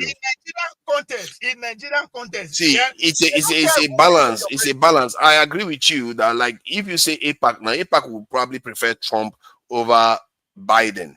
But in reality, what they are going to do is they're going to wait and say, okay, if we go against these people too much, then the regime, when the other people come to power, they are going to come after us because they are going to see you. No, let me finish the point I'm making. Hold on, let me finish the point I'm making.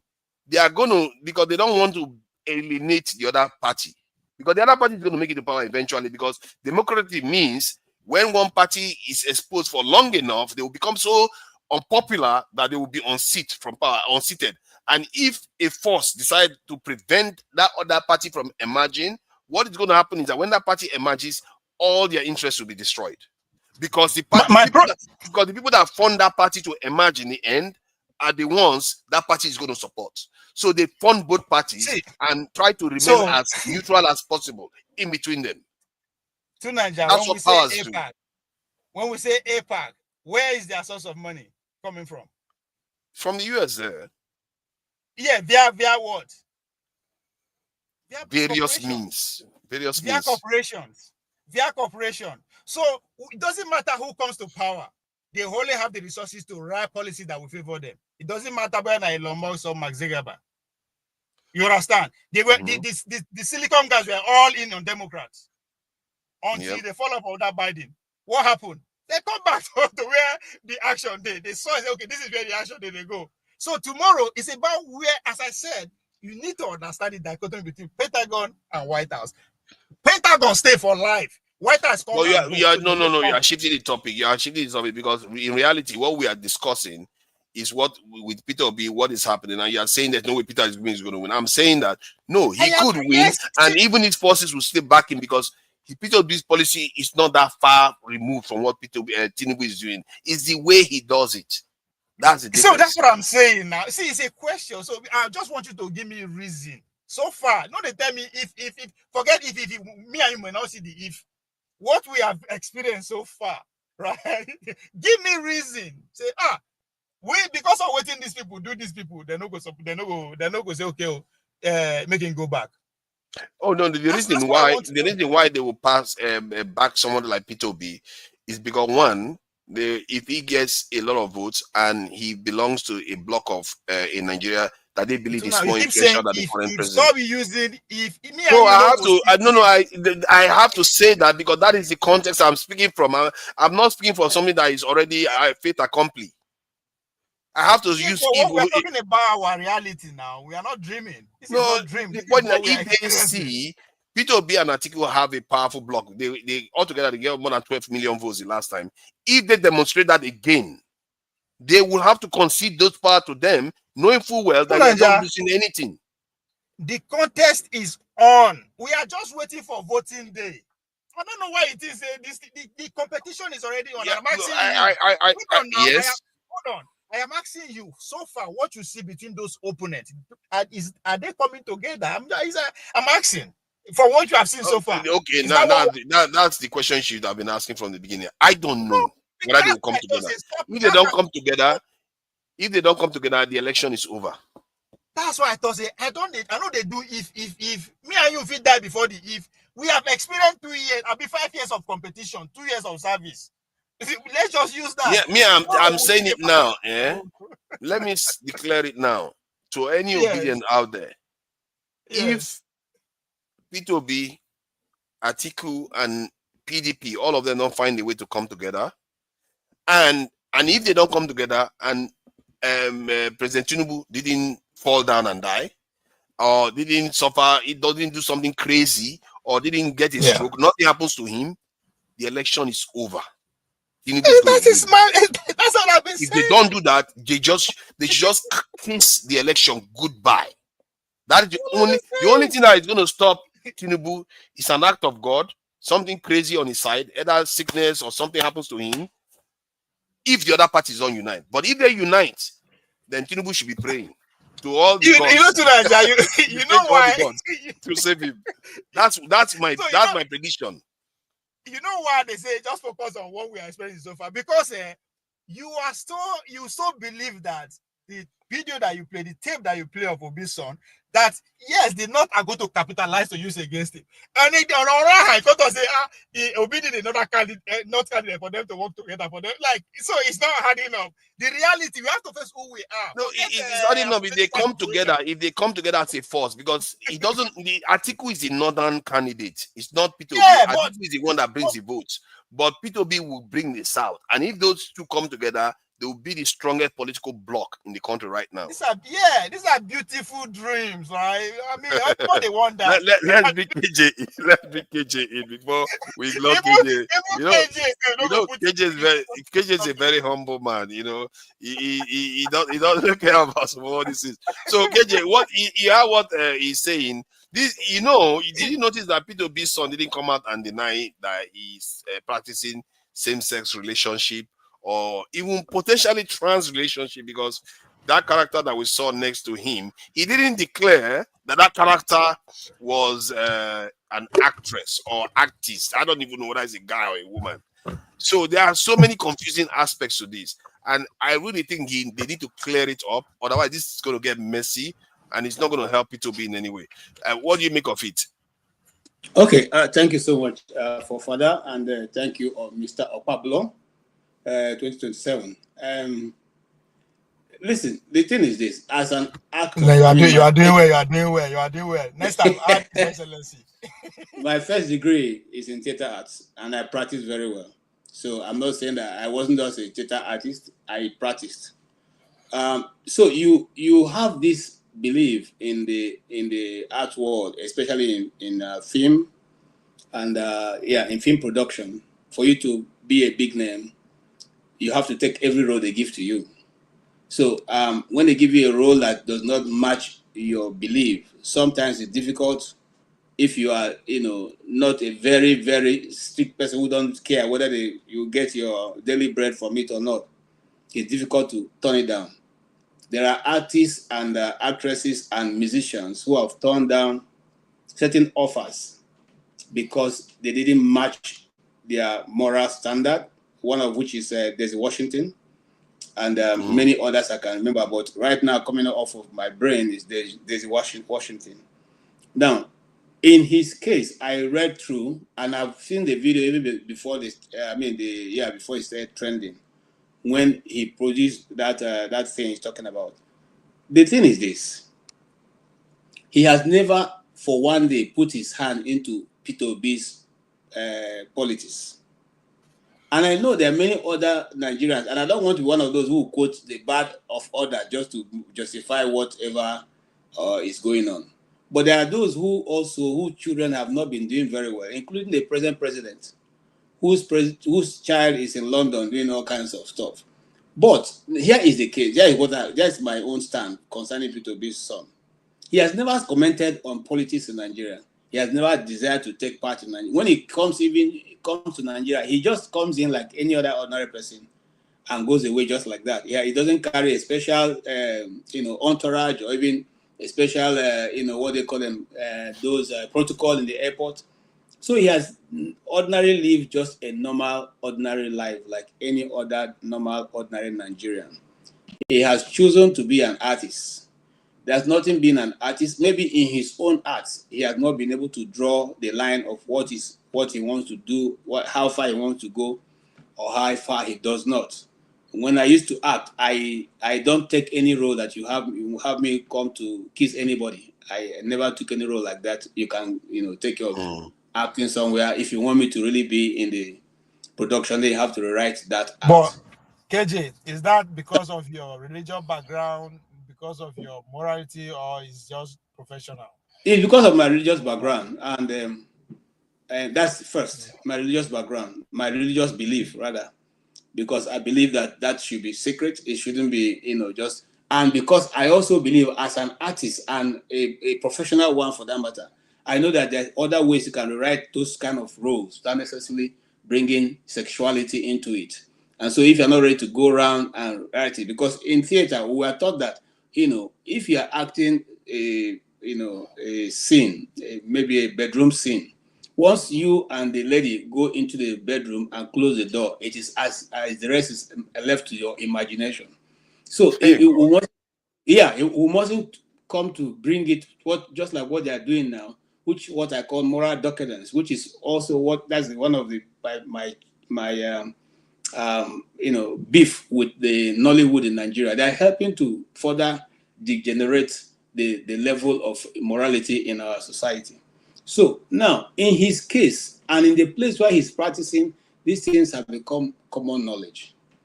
And because they become common knowledge, to him, it may not be any big deal. And if you read through his letter or whatever he called it, he was specific to say that that's not the style of life he's living. When I mean that, you can read between the lines and see that. So he's only telling you that as an artist, he's chosen to act and put his profession before him, not his father's profession or ambition to be Nigerian president, or his father's position as a multi-millionaire in the business world. So he's simply saying, I have chosen a path. It's just like Charlie Boy Okuta. His father was a renowned jurist, but he chose to be, Charlie Boy. He was, one of those who brought all that move in Nigeria of wearing studs and here and there. When he even came into the Nigerian scene, we all thought he was crazy, but we didn't know how he was living in the future, because now that which he was doing in the 80s is what they are doing now, and they're calling it style. Okay, if we know how to, give flowers to people, we should give flowers to Charlie Boy. Because whatever they are doing now, whatever dress they are dressing now, is what Charlie Boy dressed in the 80s and the 90s. Okay, so it is not a new thing now. In fact, before what that guy named, the guy who sang the London something, it was Charlie Boy who introduced Boy George. It was Charlie Boy who introduced what Boy George was wearing. So but we don't give people. So, but do you believe that his son is living a same-sex? He has same-sex relationship. No, I don't believe that. No, for many reasons. But why did he not deny it then? No, you see, denying it will be giving the opponent something not to talk about. Whereby he had 4 minutes. He denied it now. He said they are lying, but he didn't say he's not living it. He says He said what they are saying is a lie. I But said he didn't if say you read between the I'm a lines. straight It's a person. lifestyle I did not live as a child, I mean, as a young person. Is it now that I'm Yes. an adult I want to live that lifestyle? He said it now. Sure. Yeah, but that is, Yes, is that how you denied it. deny something like that? You deny it No, directly. listen. That's direct. You want me He to did. play He it did. again so we confirm because it doesn't look like a proper dismissal He that said it. He said, I'm not he living. said, make I don't know much man to find the words. But you see the lifestyle I refused to live, or I did not live as a child. It's now that as an adult I want to live it. That was very clear. That was direct. All I saw was that he said he doesn't lie. I saw that he said he lives his own lifestyle from his father. And he also said that they are lying about him. That's the closest he came, in my opinion, to saying that he's not what they are saying he is. I will see if I can play the video again because that's how the closest he came to saying that they are lying about him. Okay, let me play it again. All I'm trying to say He is said that everything very even clear. if you look at that young man's face, you know that it's not that which they're trying to attach to him. Oh, look at that. KJ, just you are like an expert Obier now. has said, KJ is I'm an serious. expert. No, look at his face. I mean, let me tell you something. You know, if you do photography, you can actually read people's mood just looking at their face. And I don't know if Obier did any of that. You can actually read the mood in a picture when you take a picture and interpret it. Anyway, that's a different ballgame altogether. But what Obier has said is very correct. Everybody is looking for what to, because nothing have sticked to P2B. So no, it's you who are making that assertion. Everything they've thrown seems to be falling on the ground. It's like a duck's back. When you pour water, it goes to the ground. Pour water. So they are looking for. They can't talk about his wife because his wife is well made. They can't talk about any other thing, his finances or otherwise. They have talked about his voice. That one didn't carry this everywhere. It didn't carry anything. It didn't carry anything. I talk as they were all facing. They've talked about the fact that he has only one shoe. Started. You know, he has only one shoe that is wearing up and down. That one didn't carry. Talk about the fact that he's wearing a cheap watch, which means they are not going. They even talk about him trying to bring alcohol to the north. Yes, even talk about the fact that he goes to occasions and is serving food instead of leaving to people to serve. But this one is going to hurt. This one is going to stick if it hurts. This one is going to hurt. That alcohol one is going to. It's not going to. It's not going to catch. You know why? You know why? It's not going to. Know these things. Not today. Today, me, I know him. I never hear say his son is maybe probably same sex system. Look at this kind of stuff he's talking. Where is he going to get the vote in the north if they hear that his son is gay? No, he's saying that it's not going to affect him in the north. He could if he didn't have a northern candidate representing him in the north. It's not going to affect him in the north. Yeah. No, you know why? But you know, say in politics, wait till you use accused person matter because they say don't throw it away in glass eye. That's why I say wait for who did not go present. You understand? You wait for that person to come out first. It's not even going to affect the north. It's not going to affect the north. Why you know not? why I say that? That practice is not totally strange in the north. So that's a number for north. So leave it. It's not going to affect him. What will affect P2B is if they can find a way to attach him to the going on in the east. They've tried that to say that he won't take over, so I can now give Biafra. So that is only where people will probably have. No, that one is not going to fly. That one, I think you may be underestimating it. You see, it may be true on the down low in the north that they are doing these things, but what is societally acceptable, that could hurt if it's Tunanja, you know why nobody cares about what is society. Well, nobody cares about that you're talking about. I don't know. This game now selection, Abi, right? And he might even lose church. He might even lose church voters too, because some church voters are like all the deeper life people. They are not going to take it to. In your own conclusion, you say we agree saying that by selection, right? Right? Yeah. If the people who want the night they say that him they want, it doesn't matter what you say about him, he saw anybody. It doesn't matter. I think to be fair, Ovie, we have a slight difference of opinion in the way you assess the way these powers that be choose candidates. They don't have any. It's only when, let's say, someone like Showore that is somewhat if a socialist. Let's say Showore want to bring a socialist ideology, and then the other candidate, then they can now say, okay, we will never support socialists. But both sides are what they want. They don't care. who wins. So that in your logic now, if they choose Obi, say that who is who they want. It doesn't matter whether you say his son B or his daughter B or his wife B. That's what I'm saying. Oh my God! No, you are putting them. You are making it look like they choose. As long as the candidates in the pool are within what they want, they don't get to choose. If the vote, if they see that the bulk of the support is on one side, they'll go with that side. It doesn't matter. They are not that welded to one side or the other. The bulk of the support, you go say they with Obi. Was it not with Obi? The support not there with Obi. Let's elevate the conversation according to one of our friends. Let's elevate the conversation. And Mr. Boom Boom Ray, I don't drink, please. I will not respond to you, but please be very kind with your words. I don't drink. I beg you. All right. Listen, this is what I'm saying, poor father. You see, in politics, just like Uvie said, it's not about morality. There's no morality in it. You use whatever sling you have to make your opponent as dirty as possible. So whatever you think you can throw, you see, and that's my challenge with some of us or some people who support P2B. Yes, your record is clean, but now you need to know that you are battling with pigs. And when you do that, you must get dirty. You have to take off your white shirt. I think Trump is a prime example. All of us. No, you see, that is why they can't battle him, because the man is just, if you come dirty, you get dirty with you. He doesn't care how low he goes. You see, that is the way. That's why he's even a more dangerous candidate.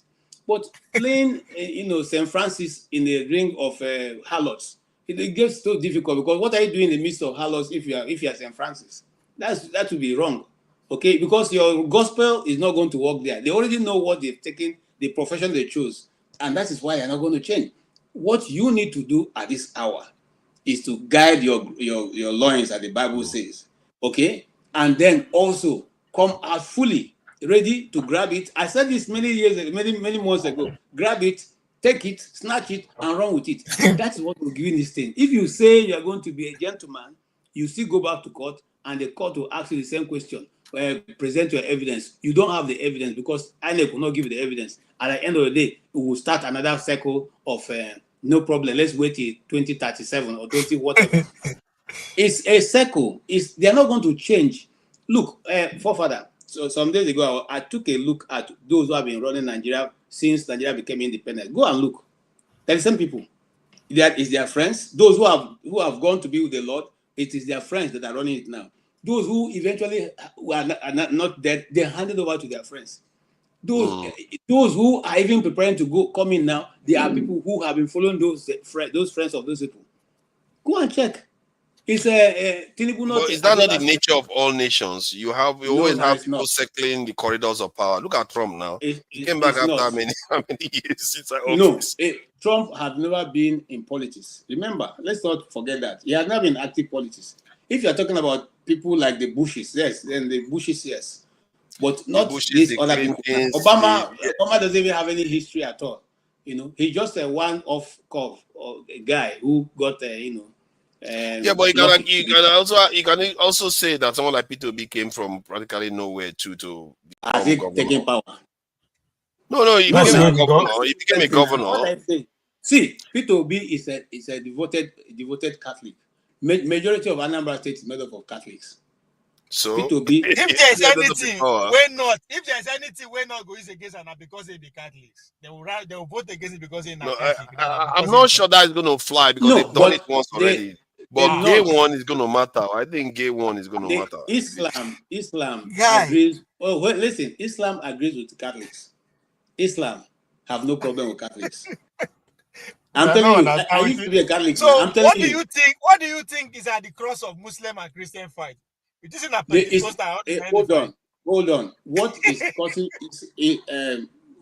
Christian and Islam Muslim fight? It's not Catholics. Not Catholics. It is we, those Pentecostals and apostolic and prophetic, other denominations. No, they're not. Sorry. Ovie, this one, now in Nigeria, religion is in terms of the Southeast anyway. It tends to be that Biafra issue that is more triggering in the north than religion. No, we are talking about what because after all, Yorubas are Christians too.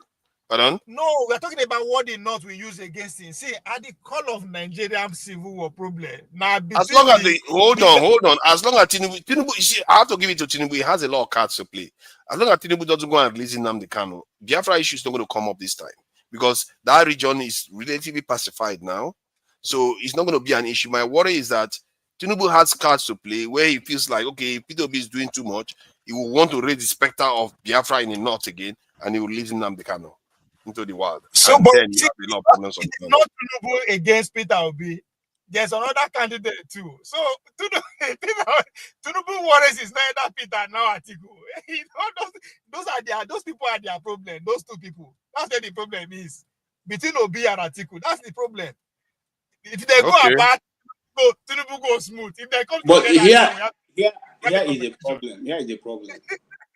The North is not ready to give power to Atiku. If they wanted to give power to Atiku, they would have given it to him since. So if I were him, I will, because if Atiku gets the ticket again, we lose. He will lose. He will lose. Because without Peter B, he's done. And now let me qualify that. Except there's a lot of horses is going to tread for the people of the North. Because anything is possible in politics. You can go and say, you know what, Southern of Sokoto, you choose my Minister of Defense. Emir of Kano, you bring my finance minister. The Emir of Zauzau, you present this person. And based on that, they can accept and they can ask the people to vote for you.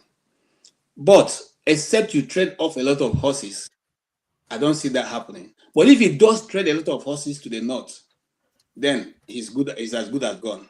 It will be just. But not Tinubu now get those horses, live horses. Don't be imaginary one or dead one. He get live horses. But you can equally promise them. It's a game of death. You promise them. You will give it to them.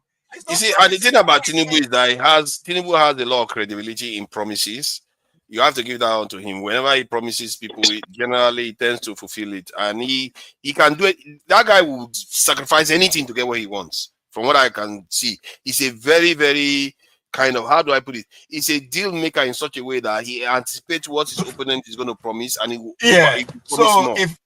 promise more to those people. If Obi come meet you, say he go make you Minister of Communication, and Tinubu say I can't take him. One I promise. No, but Tinubu, you see, you don't. Well, I want to give Tony a chance to talk, but you don't declare that you are victorious when you have not come back from the war. Okay, so Tinubu is saying, "Come take it now." But if he goes to the polls and lose, who gets more? I think I'd rather wait to see the person who's coming in. I go give you gift. You take care. You no go disable your part. You go leave. Okay, let's see the topic because I don't think you guys spoke about the earlier topic because Ovie was busy insulting all the chiefs of the land. You know, he was insulting all the chiefs in Nigeria from north and south. No respect. All these young people, they don't respect elders anymore. Ovie means king. Okay, maybe I will comment on that and I'll let Tony. Yeah, why would you want to let Tony speak? Tony should not be allowed to speak. He's a good guy. Tony is part of them. Tony is part of them. Tony is part of them. Look at that now. So, but what is this with the Ooni and Alaafin issue? What do you make of it? Okay, you see, right from our history days, we have always known that there's always that struggle between, I mean, when I say history, I mean secondary school history. I didn't do that beyond that. But you have always noticed that there's always been a tussle between the Ooni and the Alaafin. But for what I know, because I'm not Yoruba, the little I know is that the Alaafin seem to have more strength or more power or more recognition in Yoruba land than the Ooni, because it was the Alaafin that was believed to have come down from heaven, right? And then all that, the story that that plays afterwards. So he was Oduduwa. Which throne does the Alaafin occupy now? Oyo throne, then the Ife one. Ife is the first now, isn't it? Ife is the oldest. So if Ife is the first, then why are we talking about Alaafin and the Ooni? Alaafin seems to be the cultural capital of Yoruba. KJ, let me leave Tony to answer. Let me help you. Ife is the spiritual home of the Yorubas, but the political power is in Oyo. That's the Alaafin. That's the difference. So that's Sorry, Tony. What of Abekuta? What will you give that? No, not the political power. Political power. Abekuta. I think Abeku is in Abekuta. No. I'm speaking historically. I'm speaking historically. If you go to history, I'm not talking about recent political developments. So Oyo, in terms of his influence, if you go back to history, is well known to be a political power that has an empire that extended far and beyond up to outside Nigeria to Dahomey and Togo and stuff like that. So and then they developed a political system that some other neighboring states copied. If you look at the system, it was well distributed. They had a structure. Even in modern terms, if you begin to compare it with our democracy, you will see that Africans had practiced that long time before Igbo people introduced their own. But Ife was known more as a spiritual home of the Yoruba. Okay? So those are the distinctions. And it's just politics that is trying to make people to, everybody has his own respect. And it should be treated as such. Now, but having said that, let me just react to, first of all, what KJ said when you're talking about Obi trying to take on, trying to play dirty like Kashiwaju. You see, there's a principle in spiritual warfare, and I'm sure KJ will understand it, that you don't win the enemy when you use his own tools. You can't, because he's a master in his own tools. So if you try to copy his tools or his strategy, you are going to fail. So you have to devise a system that he doesn't understand. If I go to the Bible, you can understand the battle between David and Goliath. Goliath didn't understand by right, by his pedigree, and his equipment, and the paraphernalia that he had, what asset that he had, and his history, his antecedents, his height, everything. There's no comparison at all. You would say we just beat this little boy who was 18 and is not even supposed, he hasn't even gone to war, not trained. He's not even supposed to be in the battlefield. Because by tradition, the tradition of the Jews, if you are a teenager, you can go to war until you reach a certain age. David was a teenager. He was not supposed to be there. And in any case, he didn't go there to fight. But the strategy that he used, Goliath didn't understand. He was looking and confused. This little boy. So if Obi wants to confront a juggernaut like Ashiwaju, he has to use a strategy that Ashiwaju is not familiar with. He doesn't have to go and play dirty with him. He doesn't have to go to the mud with him because Ashiwaju will flog him. All right. Can I respond to Tony? And I'm sorry to interject, but I thank you for correcting my Oyo story. I like I said, I only did secondary history. I I can't even remember all of that. You managed to get it opposite, Yes, it doesn't matter. It's okay. It's okay. I thank God for Tony who is here, and I'm not afraid to accept when I made a mistake. That's totally. Kolata was like, you are destroying their history. That's what Kolata is saying. No, it doesn't matter. Kolata is my friend. Some days we are friends, some days we are not. So if today is one of those days, okay. All right. But here's where I was going with that story, Mr. Tony. And I like the way you brought in the David and the Goliath issue. Sometimes when we speak on the media, we forget that Tinubu didn't win the election by the people of votes, by votes. He won election because he had people in authority who were able to manipulate the figures and bring him in. Now, what is David's strategy? David and Goliath stood in the place of war, in the ground, face to face. And if you are going to go into this war, you're going to stand face to face with the so-called Jagaban of Lagos.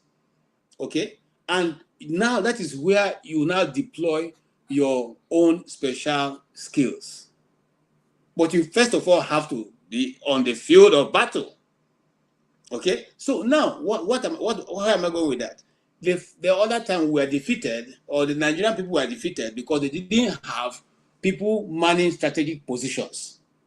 Now, the strategy, if you ask me, that I would go in with if I was a Peter Obi, is to make sure I get very loyal people who will be in those strategic positions, not to fight, but to give us a clear signal that this is what's going on, and the people they will not buy over. For instance, in one polling booth, say polling booth number 10, you have won, Obi has won, and now they finish and they are trying to do mago. You bring out your phone, you begin to record, or you take the snapshot and send to headquarters. So we're not going to say at the end of the day we don't have anybody representing us. So the task that the obedience have right now is to count how many polling booths there are in Nigeria and bring that number of people who are as loyal as like 110% loyal to the cost of changing Nigeria. And then they man those places and give us on-the-spot analysis, okay? They will set up a situation room where every state, in fact, if possible, set up 36 situation rooms, each state being monitored by a handful of people looking at taking information and getting what's coming in. If we do that, before even INEC declared a result, Obi would have gotten his own result. And that way we know whether he's winning or he has lost. If he has won, then and we'll move to the second stage. How many polling units do they have, KG? No, I want to know if Tony agrees. Let me say something. Let me say something.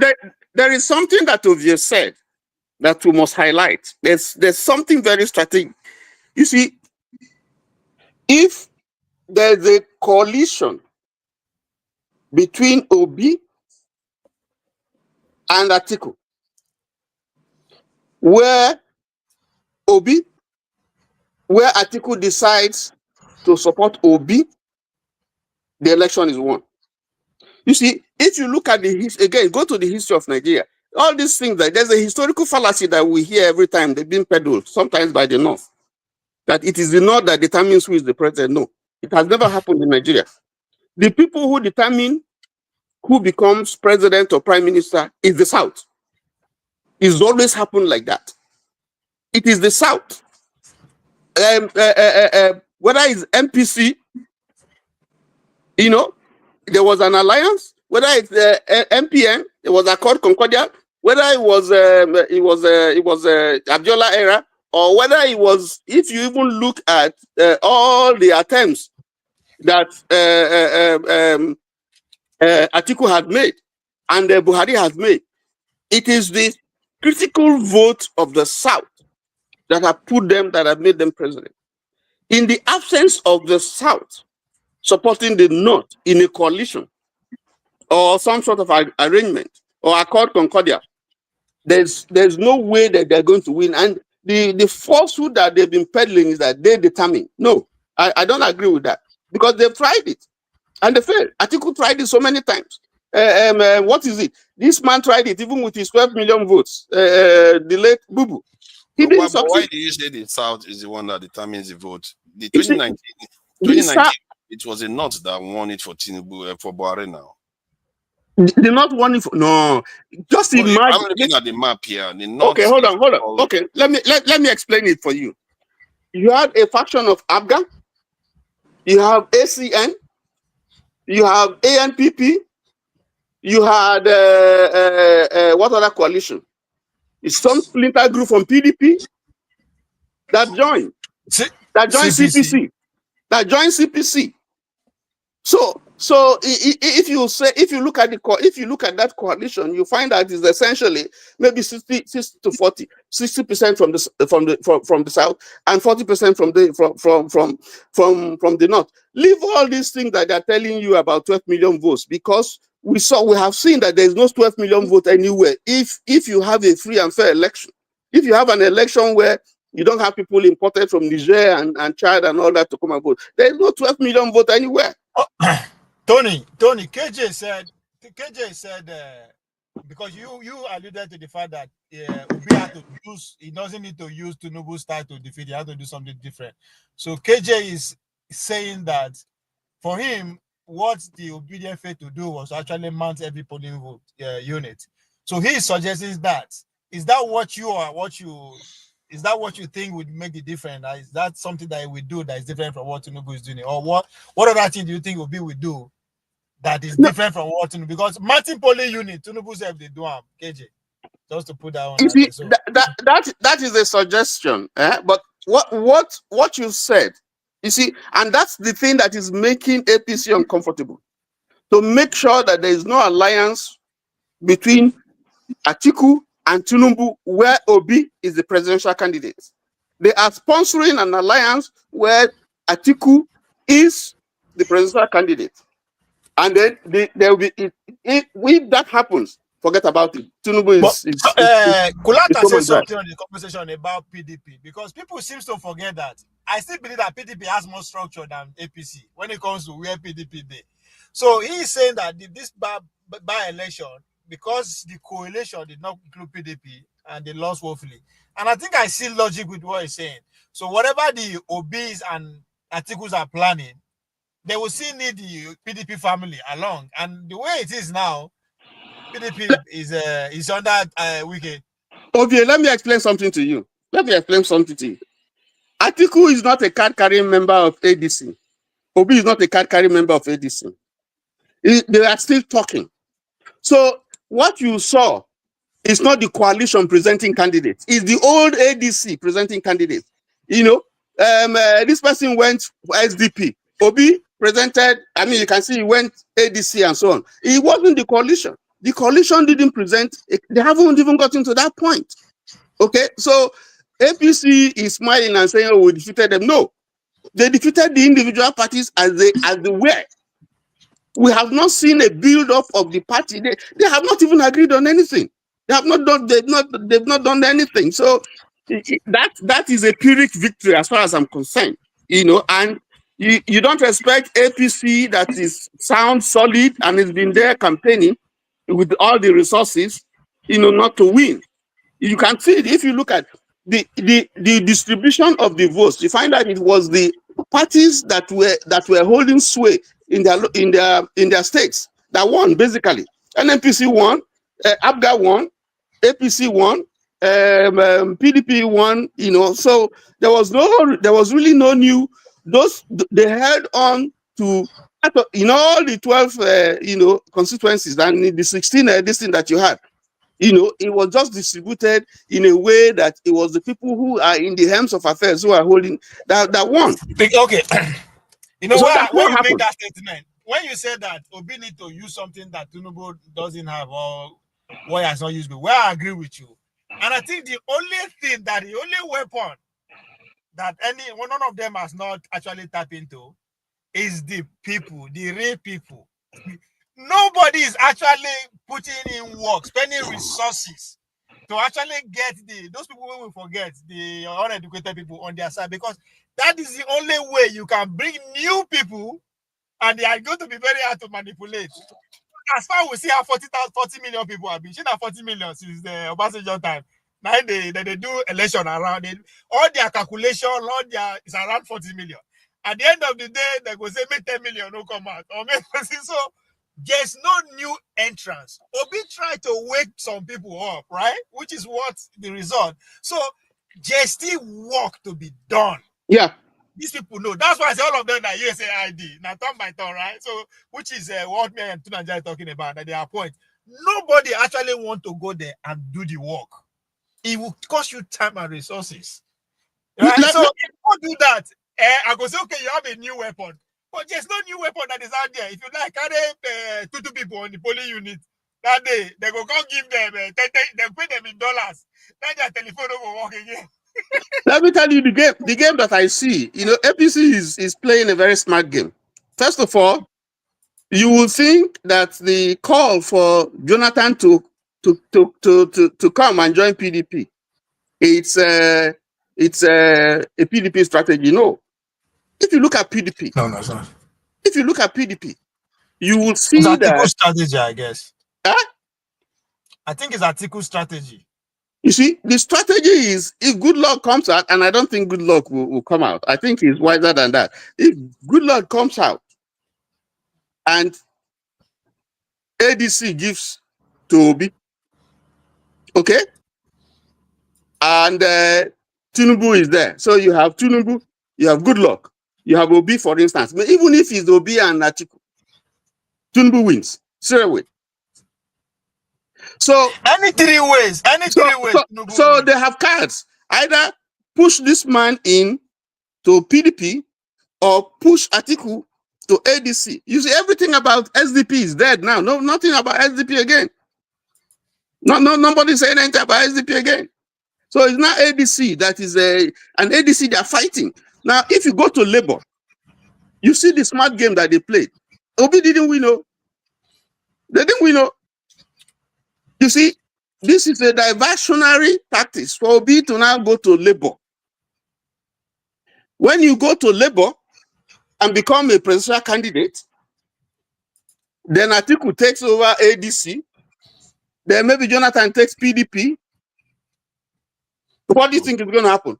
Obi, what do you think is going to happen? Oh, any election that is not two-way, Tinubu straight away. Straight away. Straight away. Any so that come out in threes. They are playing smart. If it is two ways, if Obi and Atiku come together and there's no other person, yes, then we have a competition. Yes. So you see, that's why you see that everybody is cautious. Atiku has held on his, taking up registration with ADC. Obi is still bidding his time, looking at the situation. Erufai is still bidding, looking at the situation. That is there, saying his own. So there's ADC has a problem. So ADC has a problem. Now una be obedient hardcore. Are you guys not worried that months to election, not be 2 years old, maybe years or months to election, una never get party? Are you guys not worried? I'm just curious. Yeah, they should be worried, really, given the way things are going. But what choice have they got? The mess is already in the Labour Party, so they have to deal with the problem that they are facing right now. That said, if you look at the elections, I was trying to go back as far back as 2003 and 2007, but from 2011 to date, the deciding chunk of vote that often, when they flips the election, is in the southwest. If the southwest flips, it goes north. If the southwest flips the other way, it comes south, and which is very fascinating. You know why? You know why? Because during that period, Bola Tinubu pretty much is in charge of the southwest. At least maybe 5 out of 6, 7 states is in control. So he's wherever that he give order. Because if you look during that period, I think 2011, I think he gave Atiku the ticket. What I mean, he gave Atiku, use his platform, AD. So of course, the southwest will go there. So he was a bit, even though we know they see Tinubu like that, he was very active. He was in control of southwest. Like he would not be just Lagos. People keep saying Lagos, but he take care of that 2-3 states of the southern region too. So he controlled the vote of that region to some extent. That's why you are seeing it like that. Okay. And to the southeast, I think this is the very first time. Occasionally you can prove me wrong. This is the very first time one person is controlling the whole southeast state. Abi, which is Obi. This is the very first time since this Fourth Republic. Even when Ojukwu was there, I don't think Ojukwu won everything. I don't think he won all the states. No, but you see, those elections of those days cannot be compared to today, because we now know from hindsight that it was all rigged. Because now that PVC hold on, sir. Now that PVC has started, we didn't see that those bulk boat that come from Bruno and the rest. We didn't see it again. Nobody, because the question I keep asking is that if insurgency is going on in Bruno State, and the election comes, how do they go back and pick their cards with their community to go and vote?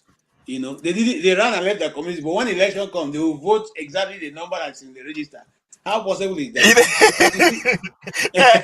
But AJ, this thing where they talk so, you know why? You know where we lost our way the south, say we are so intrigued anything new technology development from the west. So we are carried away, beaver. We know the things they come. We get some places where they say they don't even know what beaver is all about, and it's part of the country. So we were carried away. We are so loud that we won the argument. Okay, beaver, and they can't use that one. So what you are saying, I think this convention will still come again, but it will come very late, right? And nobody will remember what you told. So KG, see, come. Let's go back to the initial stuff we're dealing with. where this thing, oh my God, where the Oni, are we in agreement that Oni has precedence in terms of creating the title? Are we in agreement on that? This is my argument. Traditional rulers and traditional titles, especially from that of the south, southwest, and the north, they've always had a way, a process of that thing being of them being elected. It should be taken back to the traditional institutions. Government and governance or governors should take off their hands from these things. In fact, those are the people who sometimes act as a stabilizing force. If they are not, if they not mago to the throne, it's only now in this government that we have had 2 emir of Kano. 2.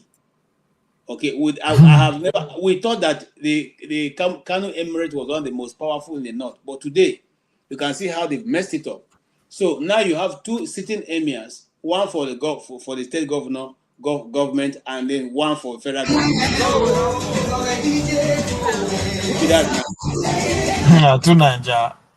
Sorry about that. There's noise coming through. Sorry about that. I was just looking for videos.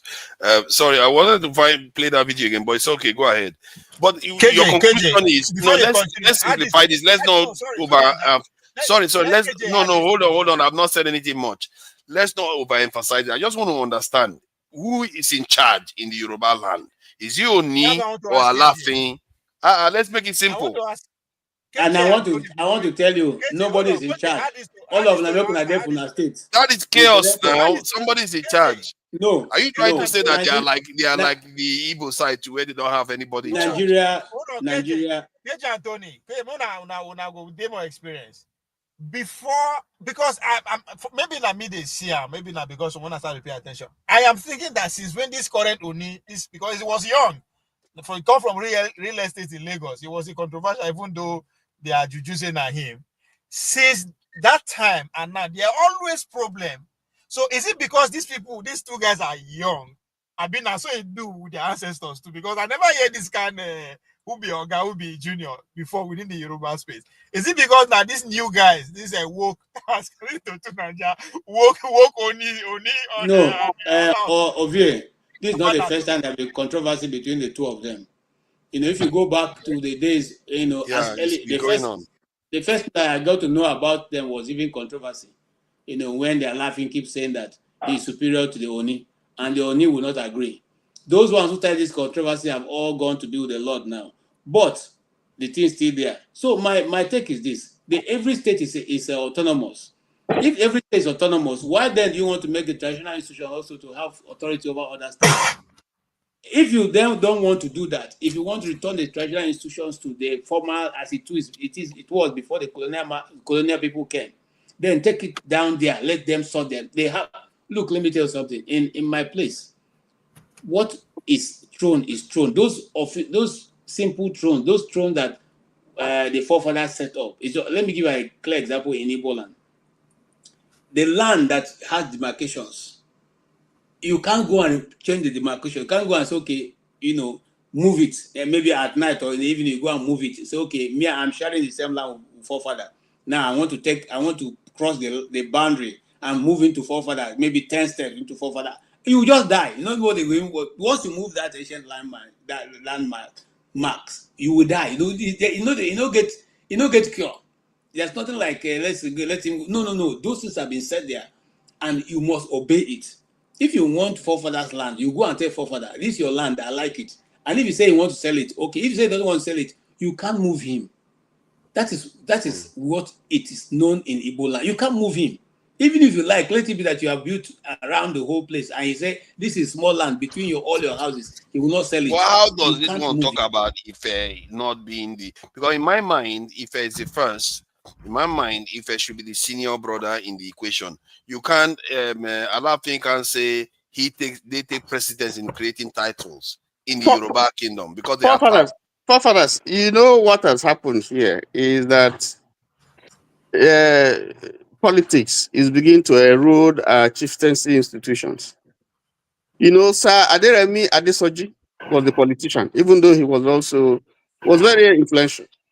He was an Awolowo person, and he was elevated. Just like you have in Ishekiri, the Olu of Wari, who actually should be Olu of Ishekiri. Yeah. You know, so what you have had now is in Yoruba land, you really can't say that one traditional ruler is the most important. It's because the others are keeping quiet. If you go to Owoboku, you go to Shoun of Ogbomosho, Owoboku of Ijeshaland, you go to Awujale, you go to Oni, you go to Alaafin. One of the Olu of Lagos. Well, that one is how to put on that. It looks like they are also trying to do about Benin now. You know. Well, you see, that's why I'm saying if you go to history, if you listen to Oba of Lagos say they came from Benin. Yeah. There's controversy there. A dissident, yeah. Yes. Now you go to Ife. Ife has been a sacred home. It's a respected home. It was not a political. It wasn't structured. You know, where was Ife when Oyo Empire was there? Where was Ife when the Benin Empire was there? Where was when Kosoko and Dosumu were struggling? What kind of statement is that?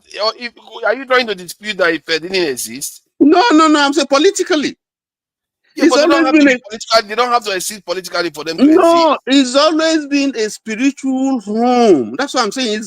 Its function has been tied to spiritual home of the Yorubas. That's where they point their origin from. That's an interesting point. Yeah, that's where they point their origin from. And Tony, if you are trying to compare that, look at Oba Benin and the chief of Esan land. You want to compare those two people?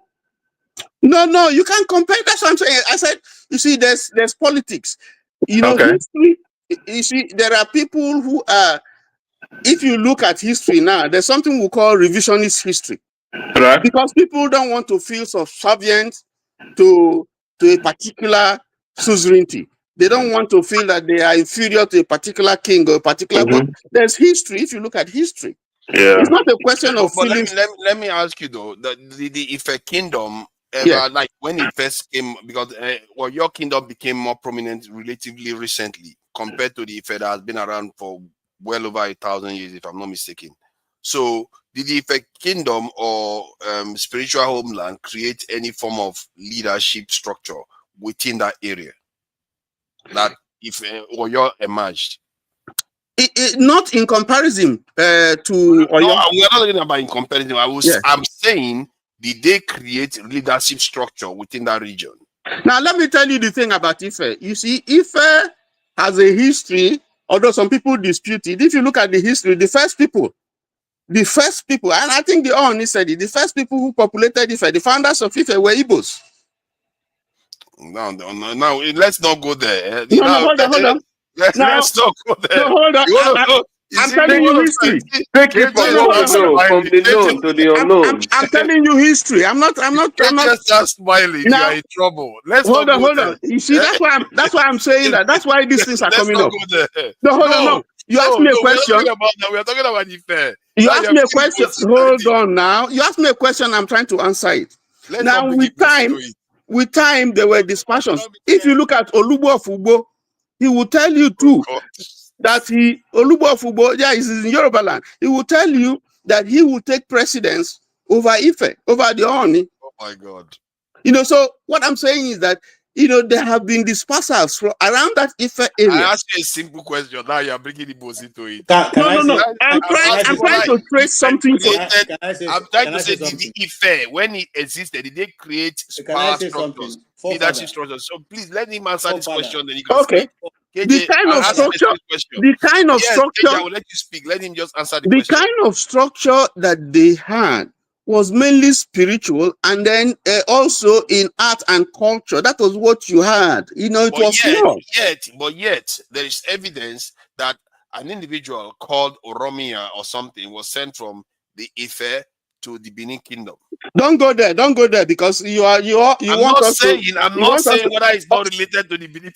Okay, you don't go there because okay. Listen. If you have an Edo person here, he will tell you that history is not true because that person you call Oromio is a Mononyo in Edo. Exactly. He's an Edo person. Exactly. But he was sent from it there to create. Before he was sent to Benin, don't you know that he was sent to Ife before? No. Eh?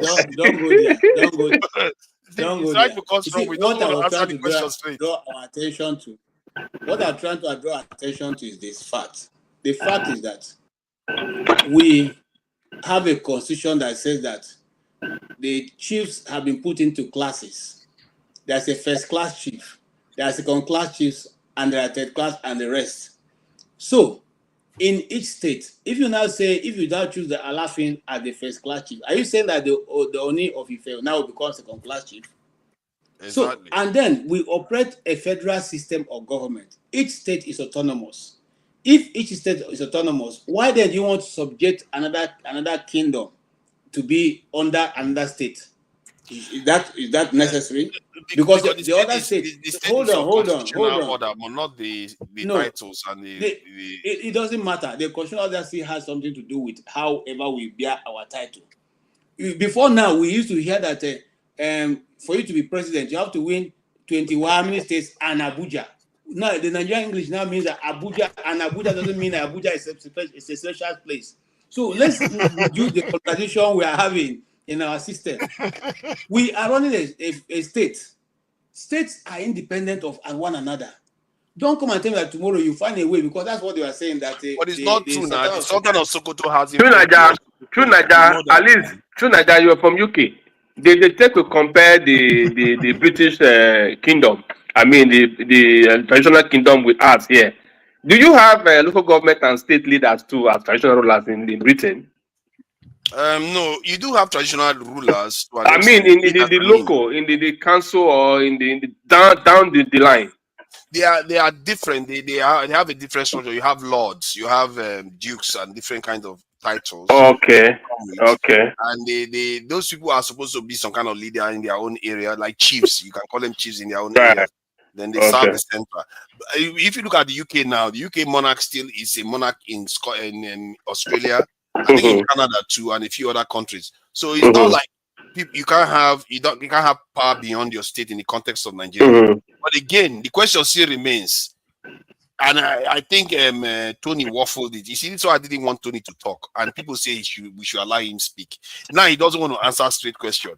Tony, answer a straight question. Did Oni create any kind of kingship? I'm not saying Oromia is not from Benin. I'm saying that the fact that he sent Oromia to go to Benin to act as a leader shows that they do create some element of power. What year was that? You want to start again now? Yeah, I don't know the year now. You muted yourself, Tony. I said don't go there. You are saying something you don't know. You know who is a Kalade, huh? Oh my God! Ask him. Ask him. Just answer a simple question. Don't go there. That's a Benin man. A simple question. You don't. That's why I said leave that thing. It's not related to what we are discussing. Kolata, you need to come here and answer this question because listen. I think the argument, the point we are making. What about Yoruba history here? Wait. Needs to come here and answer this question. The point. They want to bother the Yoruba history. Listen. You want me to give you a history of what happened during the Ogiso dynasty and the interregnum period? I'm not talking about that. I'm talking about. So don't go there. Okay. Don't go there. The question you are asking. Create power structure. Yes. The question you are asking is, I think what we are discussing is this attempt to make the Sultan and the Ooni primus inter pares over all the other chiefs in Nigeria. I think that's the discussion. I'm not sure the Sultan is part of this one. This one is Ooni and the Alaafin disputing. Okay, the Ooni and Alaafin dispute is not new. It's been there for a long time. Even you have Ife and Modakeke crisis. All of the. You see, you have had crisis over. For a long time. Not just even with Awujale. If you go there, you cannot come and say that today, I'm talking about today's world, you say that the Shawun of Ogbomoso is greater than Aramolorun of Owa Obokun of Ijeshaland, or that Awujale is lesser than the Oni, or the, you because these things are emotional things. We're not following tradition anymore. It's been politicized. Yeah, but hold on there though. Like the UK now, I don't expect the president of America to start creating dukes in the UK, or because the UK came first as presidents, and they created power structures. So I can't expect Trump or the Trudeau or whoever it is from another country to come and start creating titles or British titles in America. The British will say no. You can't create a duke title in America, or you can't create an earl, stuff like that, because that belongs to us. The states are the ones that are supposed to be responsible for recognizing, chiefs. I don't know how. The same poverty has affected all of them, and the state not determined for them because they were being funded from the state, and they now become staff of the state. But that's not how it That's works. the problem. Now. It's not like that with Sultan of Sokoto. We know that some titles transcend states, but state borders. No, you are the one making it. It shouldn't be so. Yeah, it shouldn't be so. See, there's no monarchy that is funded federal level now. What affect Academy? Let me make public announcement. Any Southwestern person needs to come here and explain this, because this is confusing me now. Hold on first. Sunanja, every king has the power to create his own chief within his jurisdiction. No king in Nigeria has the power to go create king in another state. Exactly. Of Sokoto, or if it's Obi or anybody. But it's not a king, now it's a title that they are giving to somebody. That's what I'm saying. Only give somebody a title. You are confined within your state. No other king get supremacy over another person in another state. And then let the governor worry about that now. Let the governor worry about it, not the chiefs. Because we know when the chiefs had reign of power, the borders were not like states. To Nigeria, king. These are traditional institutions. The governor is just to empower him with laws, right? To recognize them. But in terms of who designated who a chief is, it's a problem of the king. It has nothing to do with the governor yet. Until then, because you have to go through a process now. They're not going to just say, "Oh, to Nigeria, you'll be king." No, there's a process that you go through before your Naki will come colonize you. And forefathers, every state, forefathers, you have to understand that your empire was like a country. So the Alaafin was like a head of state. Yes. The Ooni was not a head of state because it was not an empire. But it was. You see, this thing you are doing is we are being shifty. I'm telling you history. See, the Pope appoints leaders in nations. Sure, you guys should leave these people alone now. What is that the issue? When the Pope was very powerful, the Pope appointed leaders in nations. No, how many states were there before, even within the Southwest?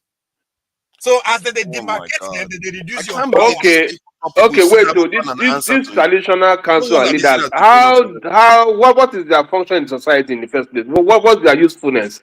Thank you, my brother. Which part of the usefulness? How are they useful to us, anyways? You mean you don't know the answer to this question? For dispute resolution, is that why the court is there? Something, and I don't know. What is Tunaja up to? Because I don't understand why he carry on. No, because I expected this to be a simple matter. But this is why we can't even understand simple things. How can we not know whether Oni comes first before Alaafin? In my head, it's because they are useless. It's because thank you, Ovie. Very useless. As they have used politics to they have used politics money to bring them down to ordinary things. They are not very useless. And forefathers, why are you drinking Panadol for someone's headach? I want to answer that question. Because it's only fair. They came first. Thousands of years first. Forefather, what you are doing is exactly what Nigerian politicians do. They choose what suits them at a particular time and begin to hammer on it. Why you want now make they don't get soldiers? Why you under the Ife guy? Why? You are divided in states. Let everybody operate on their own state. Everybody is everybody is the household, head of his household. That's it. Yes. Oh God. That's it. Nigeria is not concerned that. Look at how they are all pretending now. Nigeria, why are you not concerned they don't have military? Oba Obini no get military. Olu of Oyo no get military. Oni no get military. Why are you not concerned? No, Can my senior brother be the head of my own household? True Naija, can my elder brother be the head of my own household? Is it possible? In fact, as powerful as they are, the local government chairman, they remove them. True Naija, not the local government chairman, they remove them from office. Exactly. Ordinary councillor. Go tell them what to do. Okay, this is too much now. You guys are being evil. Yeah, you guys are being evil. National law that are collecting a guje. Now they call ruler. Where they collect a guje everywhere. They are all farmers now. He's happy to say the Oba Obini is controller of Oba. So even talk kidnapper too, you know. It's not fair what you are doing. It's not fair. I think they are laughing. I think they are laughing. Even if it doesn't like what the Oni is doing, he should treat it with a kind of decorum, because that is an elder throne. That throne has been around. Elder don't do fuck all. The man that owns both of them don't mess up already, so let them mess up. Mess up. That's how we look at it. This is not a national issue. Leave them. Okay. It's not a national issue. I just feel like that thing. I thought it was simple. Somebody will make it clear, but clearly nobody's making. Even Chocolata is confusing me too. Oh, this Oni is a spiritual this thing. And those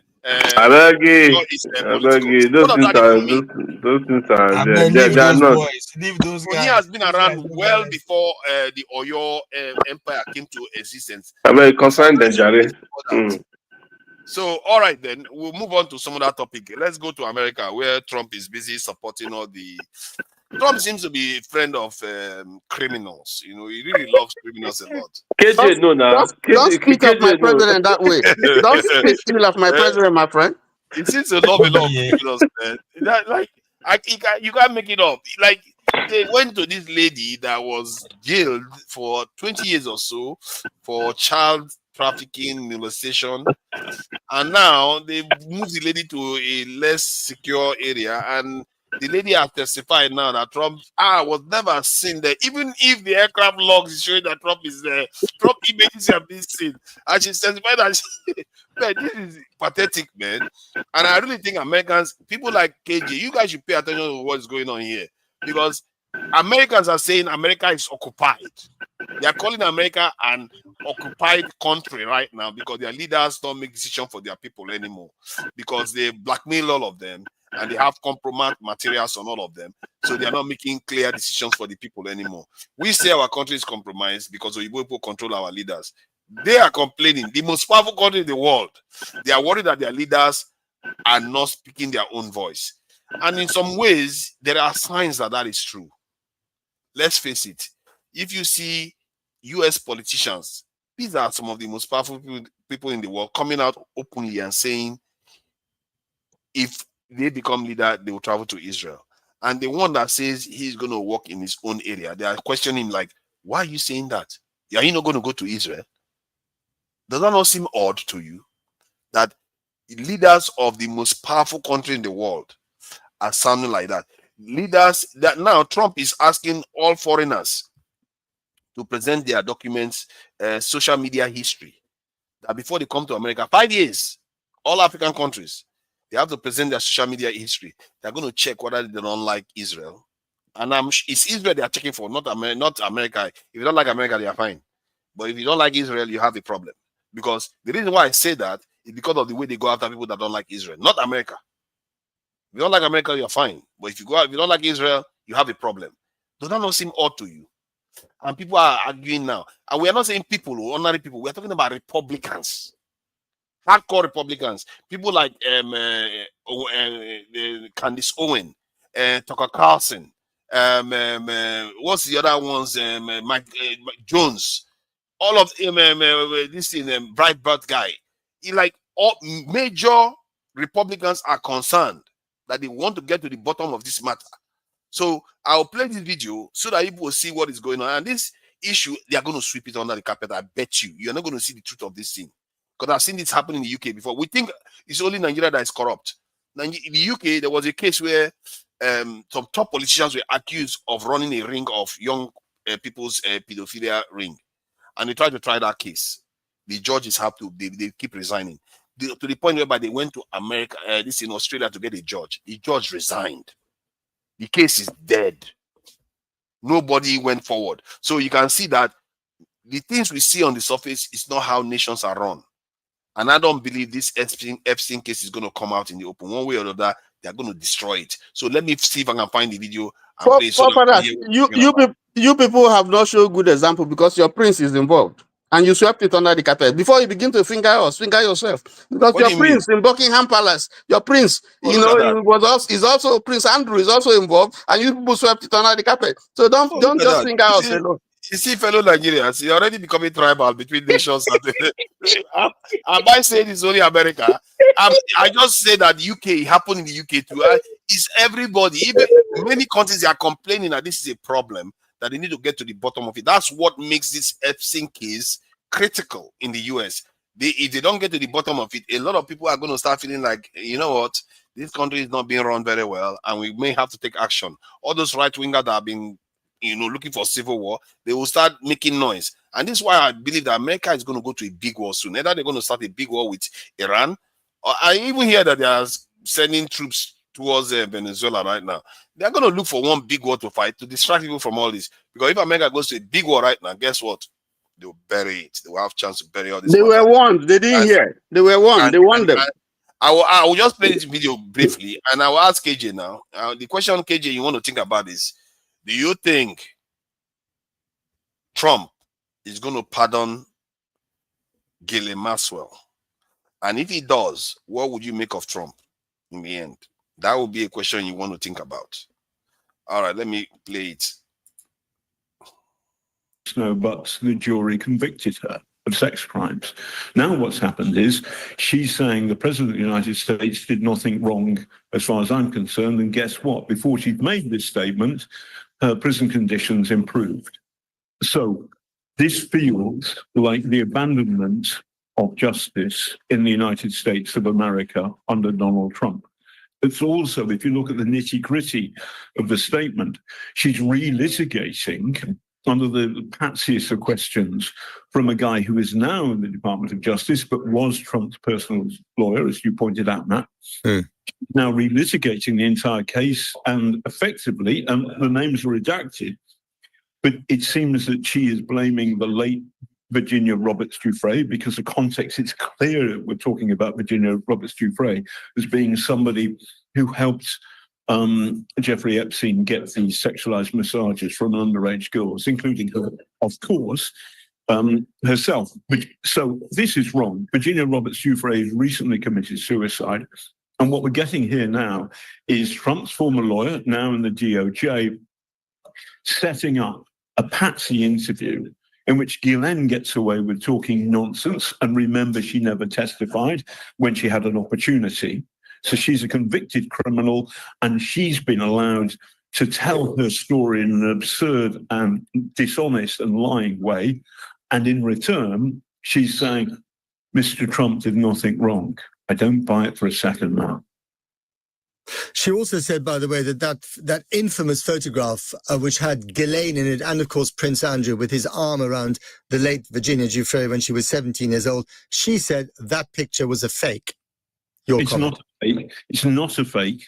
And why? And if it's a fake, why on earth did Prince Andrew pay the late Virginia Robert Giuffre something like £12 million to make her go away? It's not a fake. There's never been any evidence that it's a fake. The picture is true, and it shows Prince Andrew, Ghislaine Maxwell, and Virginia Roberts Giuffre in a compromising situation with the prince's hand halfway round the waist of this girl who was 17 years old at the time. So the question stands, KJ. What do you make of this? Do you think this lady will be pardoned? And if so, what do you think of Trump?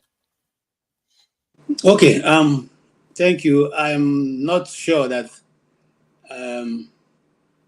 if I want to judge a video content on this issue, I'll go to a British journalist. I'll probably look at an American journalist and judge from their perspectives. I will look at the CNN. I will look at the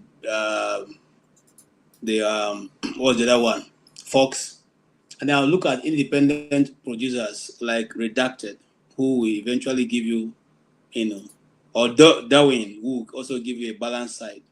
But having said that, everybody will discuss in the area of their interests. This same person, he just quoted that he said Trump did nothing wrong. But if you listen to the whole video, which I listened to the one from CNN, in fact, unlike me, I listened to the one on CNN, and the CNN was talking about the fact that the woman also said that Mr. Clinton did nothing wrong.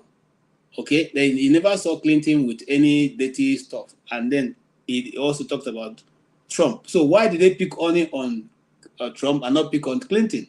So for me, I have no dog in the fight, and like I said to somebody the other time, I'm not vast enough to discuss the American politics. I just pick and make sure, pick and choose here and there, and that's it. I don't have any, and I don't have any dog in it. In fact, I don't even have interest. So I will say that little and leave it. But whether the woman is going to be convicted or not, that is left to whatever situation. Wow. You are saying that the lady said Clinton was not there and Trump was not there.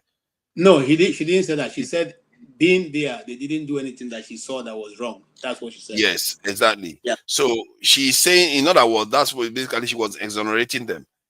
The fact that she's exonerating both of them, does that not even give you more cause for concern? No, it doesn't give me. People must not be in a position. Let me tell you something. Growing up, all my friends were smokers, and some of them were even smoking, the kind of obvious stuff. But I never smoked. I never drank.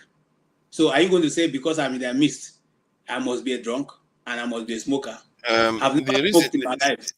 Yeah, but the reason why they are saying that is because when these things are happening, they are the main guests. They are not like amongst the people that are showing. They are the main ones that are there. I'll give you an example of Puff Daddy. Is it Puff Daddy? What's his name now? The guy who is in. Yeah, PDD. I think yeah, it's PDD. Now, it's not every musician that showed up in PDD's house and had something. Some of them were just guests, and they only found out that they are in the wrong place at the right place at the wrong time. And the moment they could find themselves out, they left. So now, but pictures taken on the time they were there, will he not have them there? I'll just give you an example of myself. That when I was growing up, all my friends were drunk. All of them drink, all of them smoke, But I never smoked, I never drank. I never, as you see me sitting here now, I never drank more than one bottle of beer in my life. And even that bottle was a big issue to drink. So, but I have friends who, and I didn't have any problem with them drinking, but they like beer and they drank it. Okay. And so you are saying that all these people go to this lady that even they have admitted to an extent that they go and see ladies there, and women have come to testify themselves. One of them committed suicide. They paid her $12 million. And not one, not two have come to testify what they have seen. And we have videos of underage girls. Forefather, and you are I wasn't there with them. I wasn't Come on, man. Listen, because I have followed police a long time. Sometimes all that you see is not all that there is. There are many more. So I give people a lot of rope until they prove otherwise. Okay. So what I'm saying, I'm not exonerating anybody. Neither am I saying anybody is guilty. I'm simply saying, as the day go by, you see, my late father used to say something. Leg when they work out one, I when they go viam mosia. So somebody somewhere who is still in the dark will be in that place, and soon those details will come with enough evidence for us to take a decision on which side we are, and that's why I leave it. Yeah. Okay. So when the details show up, and if you find that Trump is involved in these things, what would you do?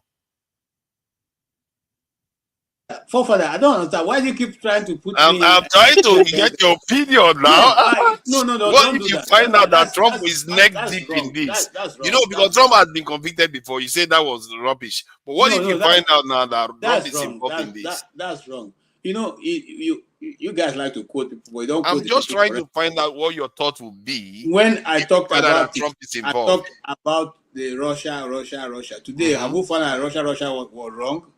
Have you not found out that you are all made up? No, So he what was actually, they found out that he was actually dealing with Russia. Even till today, they found out. It's not like they didn't find anything. No, but they didn't you are find wrong. specific allegations You see, that's the against him. thing. You see that I work in the media. That's the problem with the media.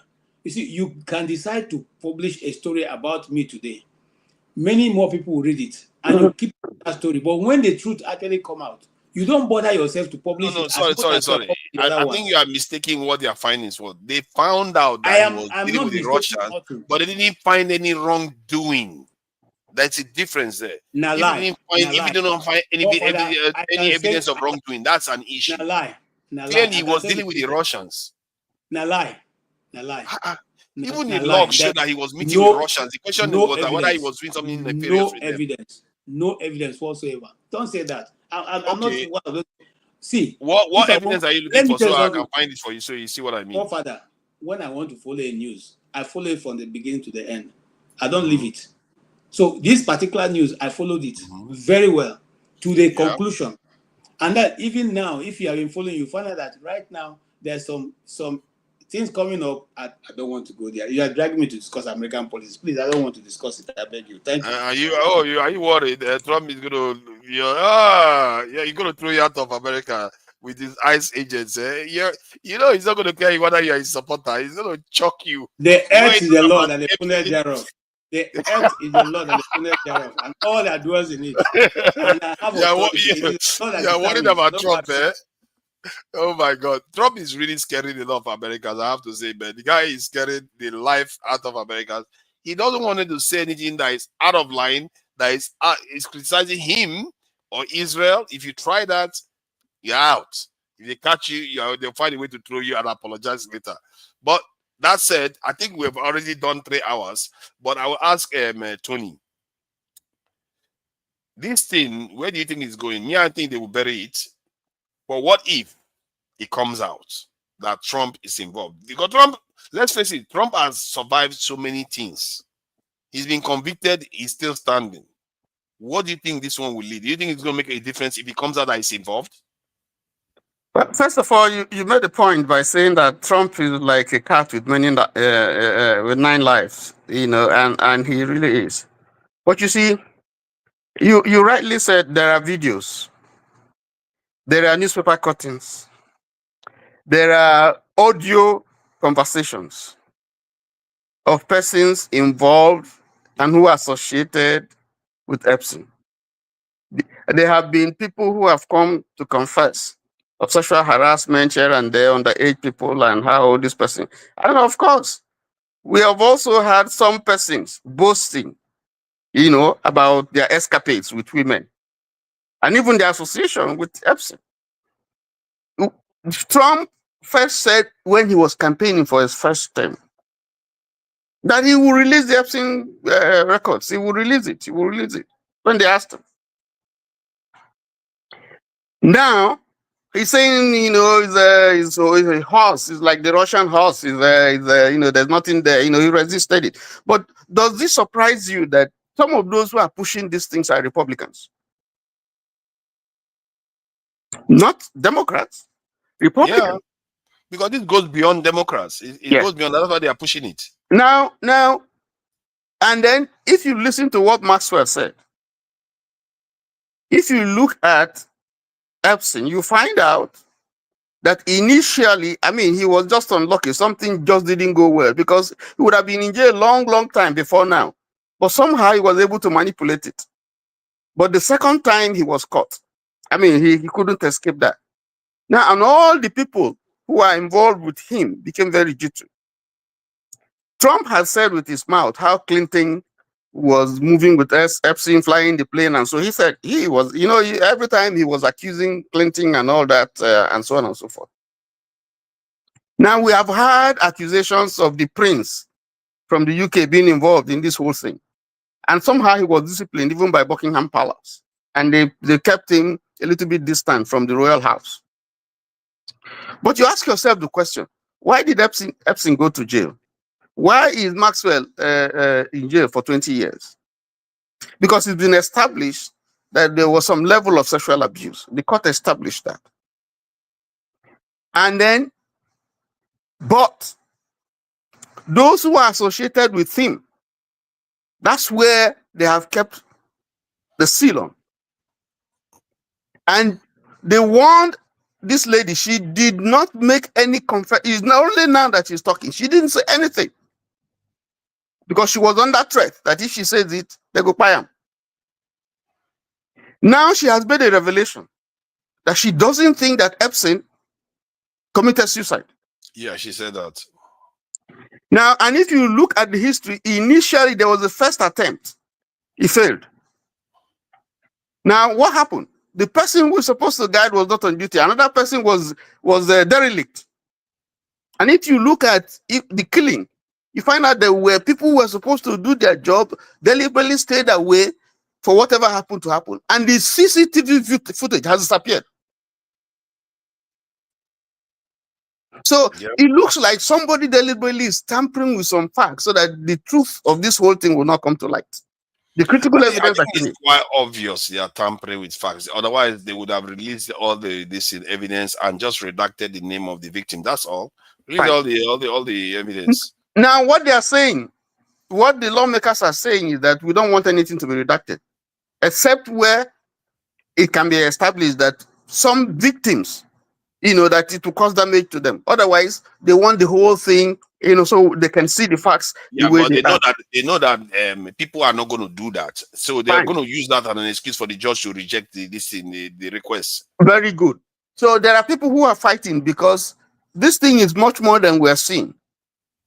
Now, so people are fighting because it's going to do political damage to a lot of people. Really deep. This thing goes deep. The way they are behaving, it tells you that all of them, a lot of them are in trouble. Yeah. So now the other thing that I like to say is that, you see, this lady, the investigation that was carried out recently, the guy who went to go and interview her. If you look at the statement and the reaction, what people are saying, a lot of the questions they ask her, I can't remember. And then, oh no, Clinton was clean. Trump was clean. And they had moved her from the maximum security prison where she's supposed to be to one where she can have some relative comfort, which is not where she should be. And Trump has said, no, I don't know about it. And the people in DC are saying that, no, that kind of a thing cannot happen without permission from Oga. It's not only fair. She has been convicted of trafficking people to nobody. It's not fair. Well, who is the person she trafficked to? There's nobody. Oh, okay. And then now, people are saying that the reason why she gave those answers that she gave is because she's looking to pardon. Yeah. Yes, and the guy at the top has a right to pardon, even though that will generate some controversy, because that kind of crime, to pardon that kind of person, that type of sexual crime, is taken very seriously in America. So, but everything has been going. There's nothing that has just like Nigeria. You know what? I'm beginning to think that I will reluctantly say Trump may still get away with it. Why? Because the one that frightens most of his supporters the most, he's doing well in those, which is this ICE thing, which is this thing he's doing to Nigerians. They want to get rid of as many non-whites as possible. And that's what I think may actually save him on this one. This one is so close to finishing him, but even if they find that he's involved, I don't think it means they will remove him from office. I don't know. What do you think about that? This man is a strong man who is like Ashwajo. He's a never say die guy. I mean, can you imagine that with all the things that the man has gone through, people still voted him and he still came to that man. I mean, you must give it to him. That guy is because that one thing, that ice thing that he's doing, That's what they voted him for, and that one is to them the most biggest. That's the biggest thing.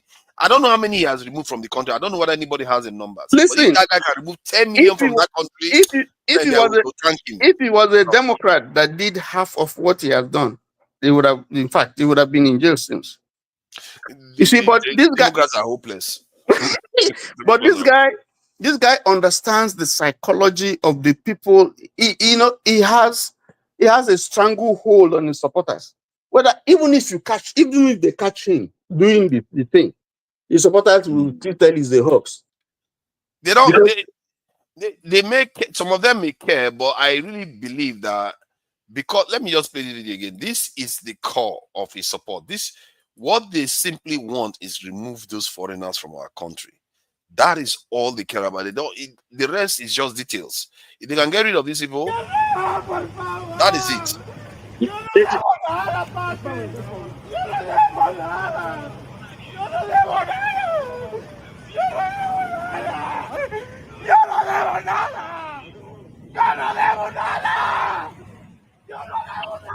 estoy trabajando. Yo no debo nada. Yo no debo nada. Yo no debo nada. Yo no debo nada. Yo no debo nada. Yo no debo nada. Yo trabajo. Yo quiero estar con mi familia. Yo quiero estar con mi familia. Yo vengo de trabajar. Por favor. Yo vengo de trabajar.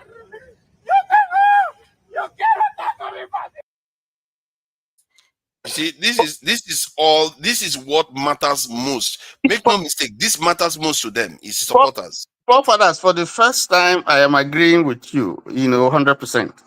The issue here, all this one with the talk is that, that's why I said, if they like me, they catch him, say it is true. After when they caught him in the video, that you thought that that would mar his this thing. No, it didn't. He still won. You see, the struggle here is about demography. The challenge on the demography as it is today. The man is speaking to that constituency that feels that something drastic has to be done, otherwise to become a minority. And let me tell you, I'm an independent. I tell you, the fear is real.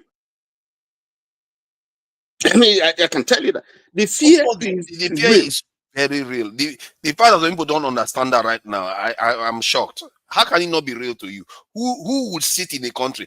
We see what is happening with Fulanis coming to the south. How people are reacting. Yes. This one is worse than what you are going through. You know why I say the fear is real? I give you a few examples. I'm sorry, to say this, but the Igbo person can stay until he's 40 before he gets married. He's studying, he's developing himself, marriage, he can have a partner, but having children is secondary. He wants to develop himself, grow, become a professor before he gets married, and so on and so forth. So, and by the time he's 40 or something, maybe he can only have 1 or 2 kids.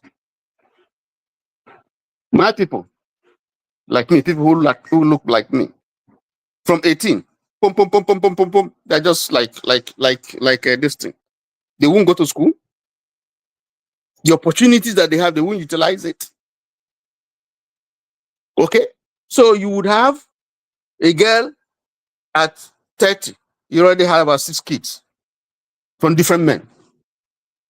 Because the system, there's something in the system that allows you, when you have that kind of thing, you can get money from each of the kids, so you abuse it. Then to my Hispanic brothers, they do the same thing. So I am working. I came in here as an immigrant. I emigrated. I stayed 13 years to get here. I followed strictly the law and the order, even though I had opportunities to come in. So I came in here with my green card, and I stayed. After my 5 years, my family and I became citizens. I didn't cut corners. I didn't take any of those assistance that, you know, I'm supposed to get from the state by going by my status. And I don't get it. Not that I'm not entitled, but I didn't get it. Now, but there are people who would want to go that route. And there are people who wouldn't even want to come the way I come. Well, it's a privilege. I'm lucky. Everybody can be lucky like that. But you have a situation where some of these people come, they abuse the system.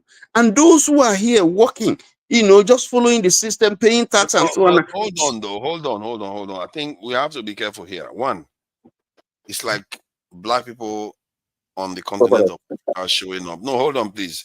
Black people on the continent of Africa are not being able to move around. And secondly, let's say your premise was true, but there are Europeans. Sorry, let me tell you something. I'm not making a general. I'm not saying that all blacks are like that or all Hispanic. Let me, because there are still. I know you are not. I know you are not. Yes. Okay. But there are Europeans too doing the same thing. I don't see them. If anything, they brought Europeans from South Africa back into the country.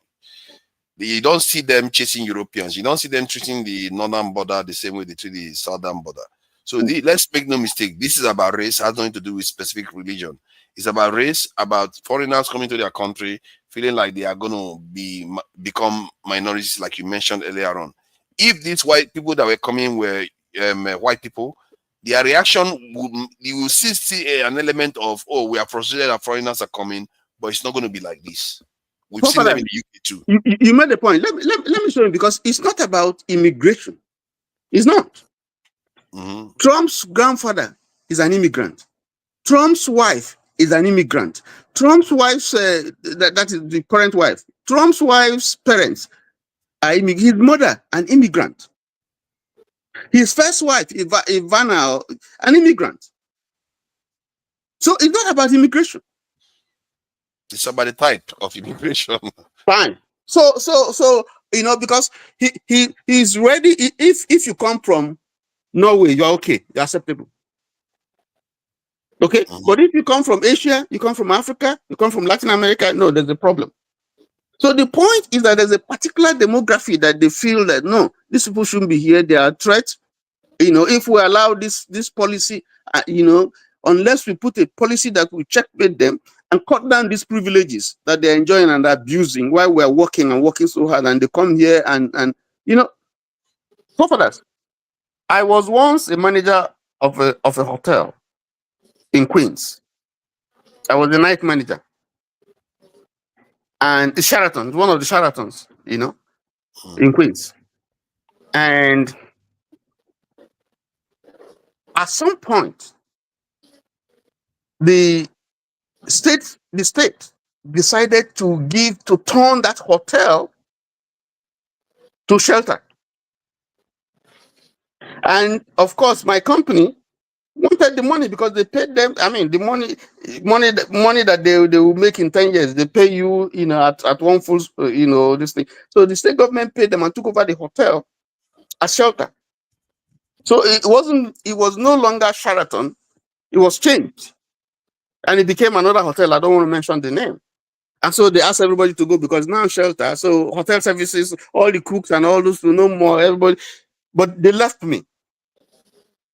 So, and I didn't have the qualification to manage a shelter. So while they were planning, you know, doing all the documentation for me to stay, I just put in my resignation immediate. I left. Now, who is in the shelter? It's not white people. It's not. It's people like me who come from various places, and the city is paying for them. Meanwhile, there are hardworking Americans who work hard, and they don't have that. These people will live free there. They get food stamps, and when I go to the supermarket, myself and my wife, and we are looking at what we have in our pockets, and we pick this, oh, it's too much, we drop it, this cost. You see them, they go there, and their cart is full. Yeah, but hold on. The way you are exactly what Trump is trying to end. Hold on, please. Hold on. Let me ask a specific question. So why are you angry at them when you should be telling the government to change some rules? Because The idea is that the state decided that it's not where most will flock to the US. They decided that the principle is there is a limit beneath which some people should not fall. In short, nobody should fall, and there should be no limit to which you can rise. So they have that's why they have the social Intervention. Yes. Yes. So the idea, and I really find that a little bit problematic. It's almost like this crap mentality where we see people going after the poorest people, but I don't see going after the richest people like that, because the richest people get far more benefits. Let me ask you a question. You know, because I'm not against government intervention and helping. You know, you must. This welfare thing is good. I've been here for like. But no, I'm not interested in any of you. You are just you guys are yeah, I've been here waiting for like that one is colonial master. Okay, these are my friends. So let Kene and I speak the truth. Let them speak. I didn't know that. Let them speak. Representing the fact. I've been. Can I please? I've been here for a minute. Go ahead. I thought you've spoken, so you know. Tony, you made a lot of generalization. You say I'm not trying to generalize, but you were generalizing. Okay, if you worked in Queens, and who else do you expect if a shelter was to be made? What kind of race, what kind of demographic do you reasonably expect to be in that shelter? It has to be Black people, because Queens is overwhelmingly Black, or at least most of New York City, almost half, I would say, is Black, or they are below. They are the cusp of the poverty rate. So if you want to come on here, and this is with all due respect, because you know I like you, but you are denigrating Black people and Hispanics. These are the people you mentioned. And my mic was muted because I was trying to text you and say, listen, who do you think are the biggest recipients of welfare in the United States? Without a shadow of a doubt, it is white people. This is not even in dispute. They are the biggest recipients of federal and state welfare.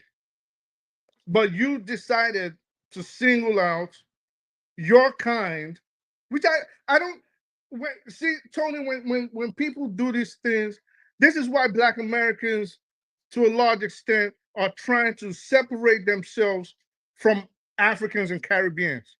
And this is why they are making new designations for themselves, like the FBA and ADOS and things of that nature. It is because of statements like this, and these are white supremacist tropes. Okay. Can I answer you? Can I answer you? Huh? Can I answer you? Can I reply? No, Are you done? I'm making a statement. Okay. I'm just making a statement. I'm not asking questions, because the topic was actually Ghislaine Maxwell. Okay, can I reply? No, can I reply to that? I want to speak about Ghislaine Maxwell and Trump. We can talk about this later. But the main reason I came on here was to speak about Ghislaine Maxwell, to talk about the Epstein files, and to talk about all the atrocities going on in the United States today. Primarily, I speak the truth. I speak the truth. Please, can you? Sorry, my brother. Primarily, I will focus on statements that KJ made, and I wanted to come in here and check that and say, listen, this is not a Democrat or Republican issue, and this is why I supported and I agree with what you and forefathers' these positions were before you now took the conversation. Now we can only talk about that. But okay, can I just make a quick? We can discuss that later. No. I'll forget, because you made. Yeah, you can do like me and take notes. You won't forget. You can pick a pen and take notes. I did the same thing for you with you. So I wanted to speak about with regards to something KJ said, and I was agreeing with you and forefathers. We got to be careful with this issue of the Epstein files. I knew how long it took, for example, and people will not understand, or forefathers maybe I think he's starting to understand why I used to be upset for months and months and months and months. I would try to explain to him why the Epstein files was important, why APAC, knowing about APAC was important, and why knowing about these are the issues that are eroding the security of the United States. It is important that we know them. Of course, he would rather defer to a poser like G-Day that we now know did not have an idea what he was talking about, but he will come in here and start screaming about imperialism and globalism. Once he starts throwing words around, he pretends like he knows what he's talking about. Now, with regards to Epstein, I want everybody on here to Google a certain name. The name is Tom Alexandrovich. Tom Alexandrovich is the head of Israel cybersecurity. Less than 2 weeks ago, he was arrested in Vegas for guess what? Well, don't guess too much. This is why Israel is a bastion for child pedophilia and child pornography fugitives. This guy was arrested in Vegas for being a child predator. He was about to meet not a little girl this time as usual, a little boy. In a police sting, he got arrested. He gets locked up in Vegas. It is discovered that he is the head of Israel cybersecurity. He is allowed to run back to Tel Aviv the next day. He's released. But the mistake the Vegas police already did was they already booked him. Knowing this, I do not understand why anybody would come on here. I would assume everybody on this stage has kids. This is what I would assume, that we all have kids. After an arrest for a sex crime. We thank you for joining us at 6. I'm Brian Loftus. And I'm Denise Valdez. As 8 News Now investigator Kyle Payne tells us state law allowed him to pay his bail before ever seeing a judge. An Israeli official reportedly back in Israel after being arrested here in southern Nevada on a sex crime. The question, not so much how did he get out of the country, as how did he get out of jail to begin with. Acting United States Attorney Sigal Chattah taking to social media Monday night, saying, quote, a liberal district attorney and state court judge in Nevada failed to require an alleged child molester to surrender his passport, which allowed him to flee our country. In fact, that Israeli official, Tom Alexandrovich, who was upper management with the Israel National Cyber Directorate, in town for a cybersecurity conference, where police say he chatted online with a decoy who posed as a 15-year-old girl and never saw a judge, which, if you get arrested in or around Las Vegas, is business as usual. That's the common practice set by the court. District Attorney Steve Wolfson, who wouldn't address the acting U.S. Attorney's post at all, says Alexandrovich posted what's known as standard bail, in this case paying the Henderson Justice Court $10,000, which is a number set by the state legislature for this particular sex crime, for which 7 other men were arrested as part of a sting that also resulted in the arrest of a local pastor. Wolfson pointing out a few of those defendants also paid the so-called standard bail. And they were released upon the posting of that bail. So there was no court involvement. There was no prosecution involvement. This is the normal practice. It is very standard in this community and many communities across the country. District Attorney Wolfson telling me it would be normal in this case or many other cases for a defendant to send his or her attorney to court and not appear at the next hearing at all. Reporting at the Regional Justice Center, Kyle Payne, 8 News Now. Now, at some point, he'll have to come back to the country and appear in court. The next hearing scheduled for August 27th. The 8 News Now investigators have learned that this individual has hired high-profile criminal attorney David Chesnoff to represent him. Chesnoff telling the 8 News Now investigators in a statement in part, quote, we intend on defending this matter within the justice system, not the media. People should not rush to judgment, and everyone is presumed innocent. And so, can I continue? Please go ahead. Can I continue? All that is whitewashing. It is after they got exposed that the government had a hand in it to let him flee the country. All of that, we're not listening to none of that. We knew what happened. As it was happening, we were following it. And they've been doing a lot of whitewashing ever since. Now, with Ghislaine Maxwell, the importance of exposing what the Epstein files hold is that it releases the hold that the Israeli government has over the United States Congress. That is number one. Because what we now understand that is that Epstein was running more than likely helping the Mossad run a secret operation in which they filmed world leaders, well, in this case, American leaders in compromising situations with minors. And what did they do? They used those videos and those audios and those pictures as blackmail. This is why today you're having states that say, if you criticize Israel, you cannot be employed, you're not allowed certain benefits. It is now moving to federal government level now. Army officers are being court-martialed. Federal agents are being disciplined for criticizing Israel online. But the moment these files are exposed, they have nothing on us anymore. You can't blackmail someone that has already been exposed. And this is why they are in cahoots with the government or the top officials of the United States not to expose this thing, because the moment they expose it, let me tell you something that just passed yesterday. Do you know the United States is now going to be giving billions of dollars to soldiers? This passed quietly this past week. Billions of dollars to soldiers that serve in the IDF. They will pay for their health. They will pay for their education. They will pay. This is in addition to the $3.8 billion we give them every year. They will pay for their pension benefits. Then whatever monies they used to pay their soldiers now goes to their ordinary citizens. Meanwhile, we have North Carolina over there still dealing with the devastation of the hurricane. The citizens are not getting any handouts. We have Sorry. Did you just say the U.S. government is going to pay for IDF soldiers? Yes. Wow. Yes.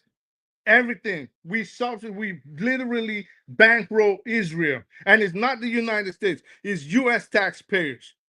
So we work and we go and we grind and we do all this business, and then we have to take our money to go give Israel. Meanwhile, there's a lot of our brethren and family members and friends and associates that don't have health care. They don't have dental plans. They can't go to well-funded schools. We have Skid Row overflowing. You more than likely can't find a homeless person in Israel. I mean, if they don't have the house, they probably just steal one from a Palestinian. So for people to come on here and propagate, we're talking about child molestation, for Christ's sake. We're talking about people molesting little kids. At what point does your conscience kick in?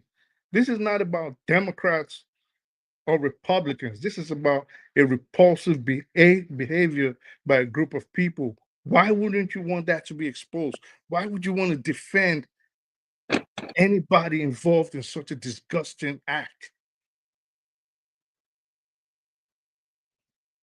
I have to say that is a serious matter, and I'm glad you brought the issue of the importance of revealing it. Please go ahead, Ekene. No, please. Ekene, can you just indulge me? Let me respond. Ekene, please. Joe, let me just address something. I'm coming for you. Add my own so that you have plenty time. You know, the thing is, Ogatoni, you see, sometimes I agree with you on a lot of things, but sometimes we tend to differ. And it's basically when it comes to U.S. Political field, you know. The thing is, you know, it's because of how we talk, we, the Nigerians, it's because of how we carry other people's case on our head that made the presidency to begin to reinforce the already existing immigration laws against us, because it seems they were trying to take it slow with us, but we tend to carry other people's case on our head. And now they want to reinforce that law on a visa application that concerns social media. The social media requirement has been in existence long ago. This current government is just trying to reinforce it to make sure it's really working. But it seems they were trying to slack on Nigeria. But Forefather, you shared a video here, which Dr. Damages consistently or repeatedly shared the same video. If you guys don't really know something, I think it's always good to make a little investigation before you start carrying propaganda around. This guy that was arrested in that video was alleged to be a sex offender. Forefathers, I would like you to go on ICE website and see the list of every person that has been arrested. You see their names and their pictures on their website. Now, let me help you guys a little bit here. I think Mr. Tony was saying that it's been targeted, that the South Americans or Mexicans are being targeted. No, that is not the truth. We have, so far, this was published on August 15th. Okay, this one was August 15th, right? We have Guatemala citizens. So let me start with Mexicans. Mexicans, about more than 11,000 were arrested. Guatemala, 3,200. We have Honduras, 3,100. El Salvador, 1,200. Nicaragua, 1,100. We have Venezuela, 965. Ecuador, 796. Colombia, 419. Brazil, 349. Peru, 298. Then outside of Latin America, we have Chinese people, 171. We have Romania, 115. We have Russia, 57. And we have UK, Forefathers, where you come from, UK, 25. And we have Canadians, 23. Now, these were not law-abiding residents because they are not citizens, obviously. If you're a citizen, you will not be sent back to your country. You go to jail, right? But if you're an illegal immigrant that has been involved in crimes, you will be arrested and sent back to your country. Let's get this fact. This is not a witch hunt against any race. If you like, let you be the president of England. If you're caught in this country illegally and you committed any of these crimes like sex offenders, let me list them. Sorry. What is the total number of the people that have been deported on that list that you provided? I didn't get the total. I just called state down country by country. Those totals don't seem very accurate compared to the numbers they've actually deported. Hold on. Now, I didn't list all of them. Pretty low. Now, yeah, we they're have, extremely low. It is tagged worst of the worst. Worst of the worst. ICE arrests pedophiles, sex offenders, and violent thugs. Right? That you have committed any of these offenses and you are working hard to provide for your family is not a yardstick for the ICE to retain you in this country. When you are arrested, the only thing you hear them shouting is, "Oh, I'm just working to provide for my family." Yeah, we know. But you are living here illegally and you committed these offenses. And what does the law say? You will be taken back to your country. So let us not be emotional with this.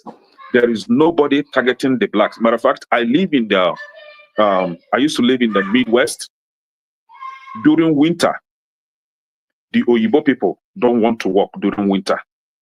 It is during winter that we, the foreigners, make the most money because you just have to be working, overtime. Do you have the energy for overtime? There are overtimes for you. Some of us, our vehicles were our second home. We don't even sleep in our houses then because we just keep working. So during winter, they don't want to work. How do they feed? How do they pay their rent and all that? They depend on government. During winter, that is when some of them start having cycle. Most of them are on drug. So they have to be dependent on government assistance. You dare not say that immigrants there are dependent on government assistance. No, we work. We work. Because that government assistance isn't going to solve any problem for you. Highest, it will pay rent for you. They'll give you money, food for for the day. You have no savings, you have nothing. So why will you depend on government? So most of us, we came legally. At least we came legally. And when you come legally, you have to find a way to stay legal, to have your documents and stay legal. You don't come legally, you overstay your visa, and you go into crime. You'll be arrested and sent back to your country. But if you came legally, you work hard, get your documentation. Why are you complaining? I don't think any Nigerian came to this country illegally. No. No Nigerian came illegally. You have to come through the due process. You must come to this country with visa. But if there is a way you came illegally, it is your problem. That is not my problem. Right? And I cannot come on social media, on YouTube and start crying for you. For what? Was I committing those crimes with you? Did I refuse to get my legal documentation? No, I work hard for that. So you should work hard for your own. If the law says illegal immigrants shouldn't stay here, that is what the law says. If I shout from now to tomorrow, I cannot change it. I can't change it. Right? That's what the law says. Now, am I happy? Will I be happy seeing someone that is innocent, has not committed any crime, just that he overstayed his visa, being deported? No, I won't be happy because I may not know what condition, what necessitated him overstaying his visa. But I won't applaud the person if the person chooses to go to, through the route of committing crimes. I won't cry for the person. So this is the law. Let us not make it a race thing. Nobody is against the black people. Nobody is against the white people. That is what the law stated. We shouldn't be shouting for something that doesn't concern us. We have, like recently, there was one. Yeah, in my friend. There was one Thomas from, is it Irish or Irish? I don't know what they call it. Irish, right? Thomas, 35 years, tech worker, was deported. Irish is not, is Europe, right? Was deported. So let us not make it to be as if, what is his name? Bumbure. They hear that the people that depend most on government assistance aren't black people. They are white people. They only know why they are depending on government assistance. It is not my problem. It is their problem. But that is not the contention, the problem here. The problem here is the country wants to sanitize its territory. You don't talk down on them or criticize them because they want to get rid of crimes in their country. It is okay if you Nigerians choose to leave criminals to be flying left, right, and center in your country. You even elected criminals as your leaders, right? And they go on social media threatening people, saying all manner of nonsense. So this government want to take care of those idiots, the likes of MC Oluomo, that will go on social media and say, if you are not Yoruba, if you are Igbo and you voted for P2B, you will be dealt with. So those kind of remarks on social media will be taken note of. Should somebody like MC Olomo,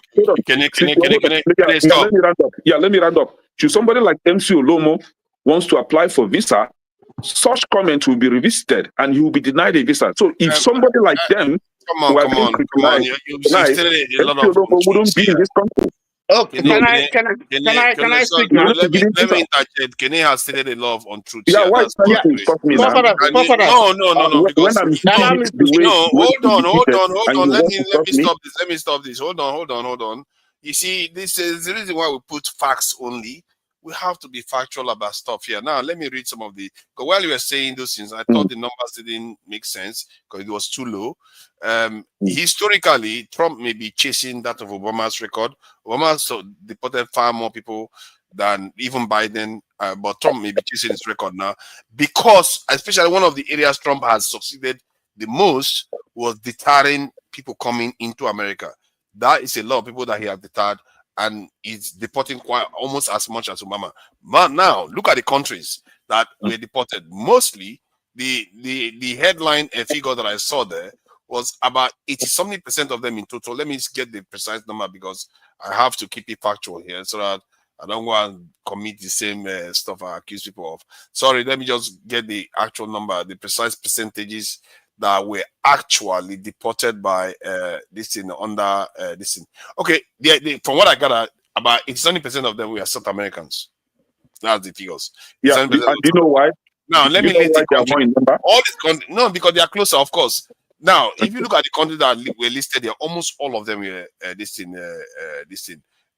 South Americans. The only country that is not South American on this list is India and China, and they make up about 3,000 and 3,000 each. Do you know why those ones were deported too? Let's go down now. Let's go down. Let's go down even further. If you go down further, they said Latin Americans dominant. India 3,400. China 3,200. European countries, the numbers, nobody's taking their numbers.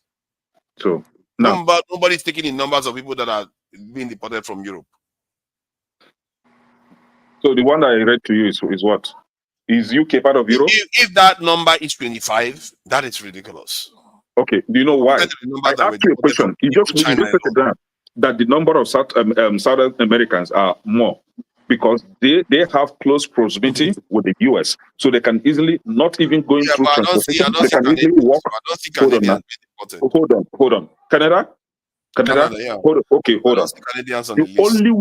The only way you can get into America without crossing water between Canada and US is when you go through Buffalo, Toronto, right?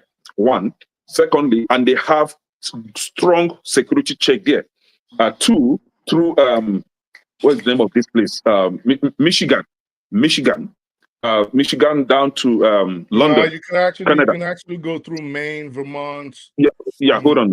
I'm coming to that side. You know, those are they speak French, right? I'm coming to that side. Then we have Manitoba through South Dakota, right? Now, then if you go to the east, you go through Maine, right? Yeah, but why are you telling them how they cross the border? The question is, are they deporting them? These places, they have strong security check. For example, hold on, forefathers. If Canadians don't come to America. Canadians can come to America without a visa. What are you talking about? So they have visa-free entry. Yes, they can come without visa. I can go to Canada without visa. It doesn't have anything to do with race. Yes, it has nothing. It has nothing to do with race. It has nothing to do with race. I am black, right? I can go to Canada without visa. What are you talking about? No, hold on. Why is it that the southern states like Mexico can't come in without visa, but has to come in with visa? But now let me ask you a question. Why is it that as Nigerian you can go to Togo without visa, but you can't go to Ghana without visa? No, you don't need Togo. You don't need visa to go to Togo. You don't need visa. You pay for visa. No, you don't. It's ECOWAS. Apart from ECOWAS passport is not a free entry to Ghana. You have to pay for visa. No, you don't have to. I've been to Togo before. You don't have to. Have you not been to Togo? Come on. You don't need I said Ghana, not Togo. No, Ghana is the same thing. See, let me say it's this. Even European, hold on now. Even European countries, whether you speak different language or not, Canada, if they give Canada preferential treatment, why is it that Mexico doesn't get the same? As a US citizen, right? You can go to island like all those Caribbean islands without a visa. You don't need visa for that. You know that, but those right? are small island now. You are monopolizing this thing. Unless someone else speaks, you are monopolizing this thing. You see what they did to Haitians? Black people are dominant there. I don't want us to be doing all these things all Those the ones time are not. race, Those ones about don't race. threaten them in any way. They Those have ones don't threaten them. laws. It's a different thing. You know, the way you They treat them have, is different for any population. US and Canada has a kind of relationship that they don't have with Mexico, for example. Go to Canada without a visa, but then it got removed because the Mexicans had a tendency of going to Canada first, then trying to come to the United States. So my point is, if Mexico could do it, and this is piggybacking off of forefathers' position, if Mexico could make it visa-free if Canada could make it visa-free for Mexicans to come into their country, why then does it stop us from allowing the Mexicans in? And Very simple. Because of Very race. simple. No, it's not because of race. Very simple. Canada doesn't only give Mexicans free entry, right? But Canada also opened its doors. Oh yeah. Anymore. Thank you. So they currently now they even open their doors for other countries to come, including Nigeria, right? So they have a kind of slack. Visa free. Yeah, no. Good. Now the thing is, you give them visa free to come to your country, and they come to your country, and you start seeing growing criminal activities. You have to end it. But that was the issue in Canada. You understand? The real problem here is if you come to this country legally, right, and maybe you overstayed your visa, should you commit any crime today, you can be easily traced compared to someone that came illegally without documentation. If that person commits crime, no, that is not the issue we are discussing here. We are discussing the fact that the reasons why they are not discussing the fundamental problem. You are just discussing the symptoms. I don't know why you are trying to identify the problem. Can I speak? They are telling you what the problem is. I don't know why you are pretending for them. No, the US is trying to sanitize its territory. US is trying to sanitize the country. Can I have spoken for 1 hour? Can I speak? The people that are doing it are telling you why they are doing it, and you are saying it doesn't have anything to do with it. Why people are telling you why? They are telling you that they are losing their country to foreigners. They don't want to be minorities in their country. What is wrong with that? What is wrong with that? That is their country. Don't pretend as if it doesn't have anything to do with race. But that is their country. What is wrong with that? I'm not saying anything wrong with that. I'm saying you are pretending as if it's not. Like you came here to tell us that it doesn't have anything to do with race. Hold on. I have not seen any citizen of this country, citizen of US, that is of different color that has been deported. Name one person. Forefathers, I challenge Ekene now. Forefathers, can you Google? Hold on. Forefathers, you Google right now. Can you cross-check? Okay. Is there any American, is there anybody living here legally that has been deported? Check now. Yes. Just check now. Check now. US. No, you tell me. I've checked. I didn't see. You tell me. US, and this is not a new US citizen, not El Salvador citizen. US born citizens. No.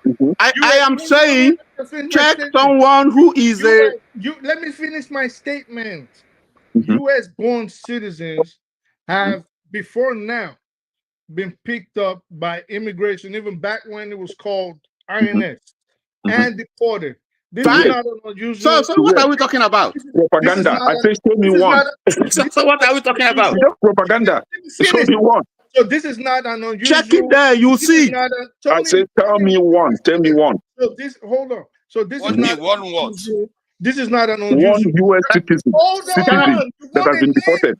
Ekene, you just like your voice. Can someone else speak? You've been speaking. Let someone else speak. We are speaking. We are having interaction here. No, but you can't be speaking now. You're not letting other. You have made your point. I speak the truth. You asked me to do something, and I asked you to do it because I've done.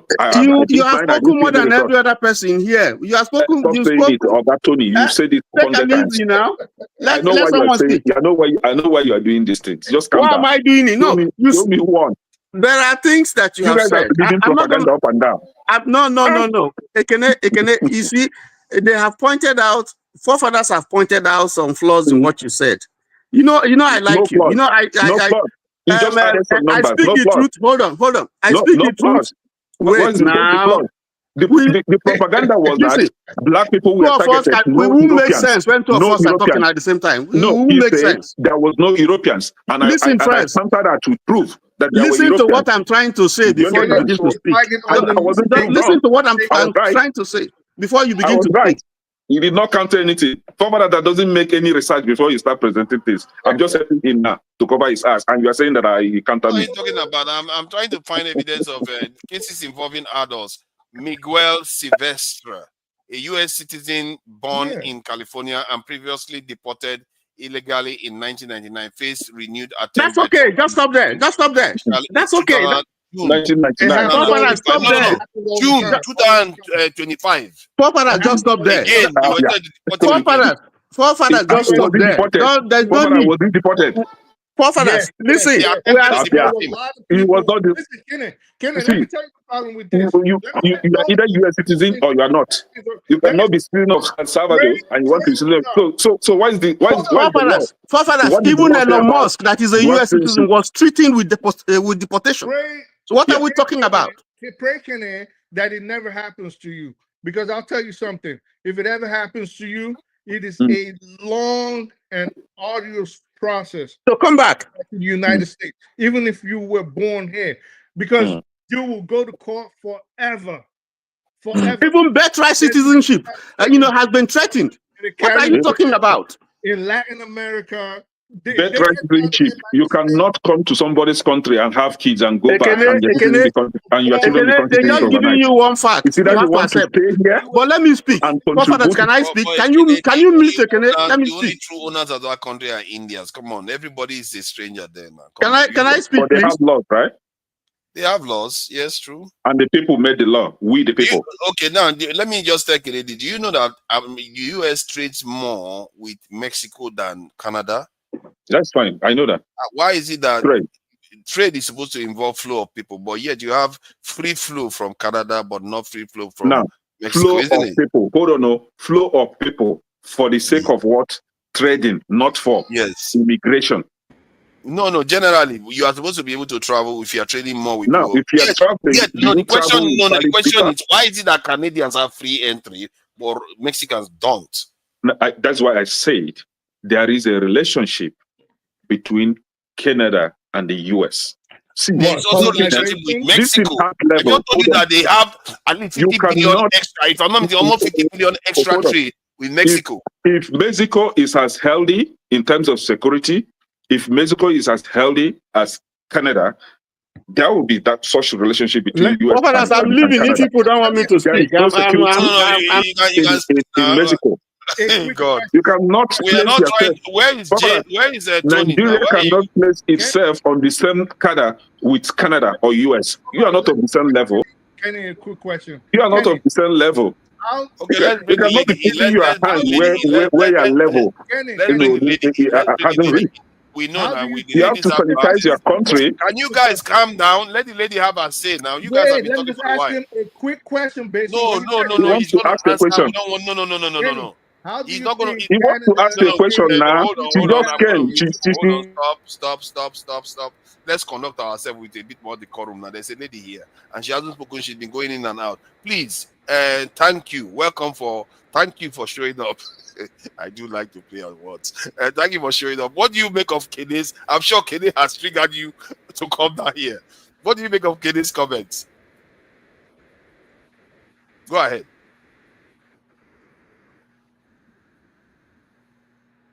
I'm not here for anybody. Excuse me. Can you hear me? Yes, we can hear you. Yes, I'm not actually here for anybody. I'm not here to contact anyone. We are into our own fact. It's a fact. But I came on here, but I don't want Tony to go because I actually don't want to say anything behind it so that you won't come back to me and say, Tony, can you guys hear me? Yeah, we can hear you. Try to speak up because your audio sometimes fades out. Okay. So I actually came on here to, I came on here because of something I heard Tony say earlier, which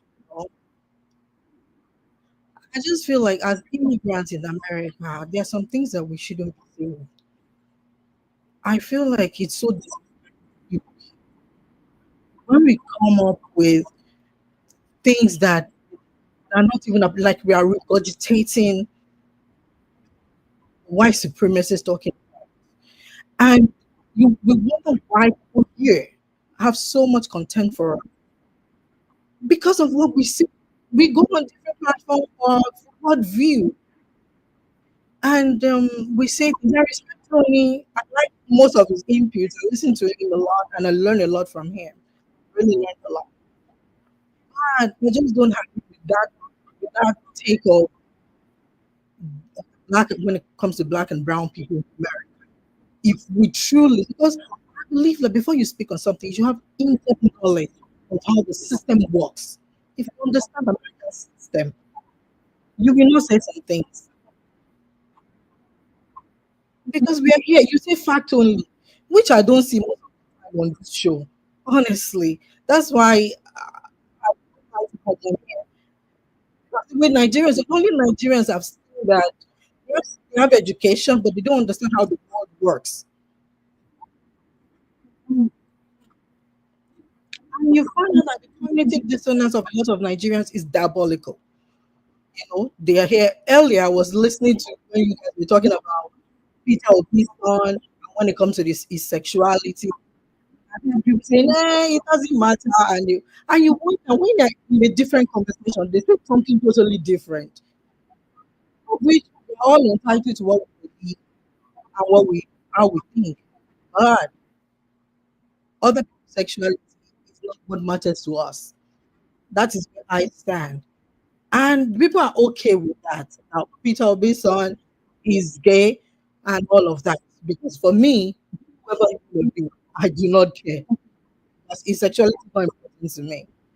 So, but you listen to Nigeria on the other hand, then they come after the gay people in America or in other places, and they attack and bring up their morality that amounts to nothing. Because these same people, they do other things.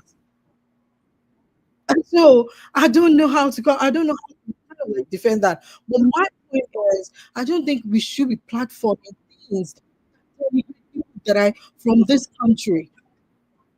If you understand that, if you don't understand American history, you can either learn or you don't talk about it at all. I'm talking about black and brown people. If you know history, you know that America, if you're talking about people from South America, people from Mexico, if you understand American history, America took Utah, Wyoming, Kansas, California. Texas, California. Yeah. From the Mexicans. Arizona, New Mexico. So we should under a New Mexico. Thank you. Some places were bought and money paid. It wasn't given for free or taken by force. It was paid. Finish my when you pay $1 for something that costs no, that is the education that we need to have first before we start trying to criticize others. Oh, sir. Sorry, I would not.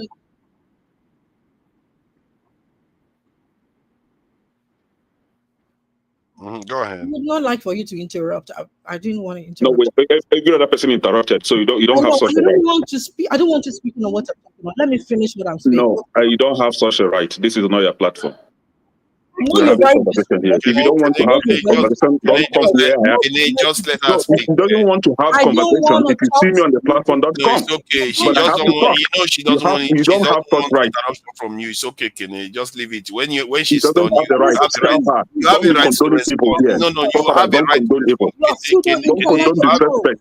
Kene, you have a right to respond. She's not disrespectful. She just says she doesn't want you to interrupt her. That's exactly what she's doing. By saying she not interrupt her. Exactly. Every other person interrupt, say something.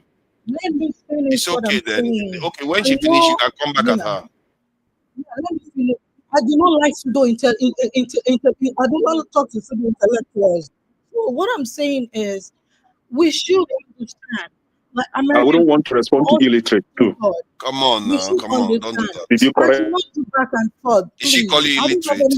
What is pseudo intellectual? I do not have any reason to speak to That's What not is that? illiterate don't know now. what I'm Come on speaking now. What is pseudo intellectual? Papa, that's what I'm asking you. Not talking to you. This is why I do not come No, to I'm this not talking to her too. very disrespectful.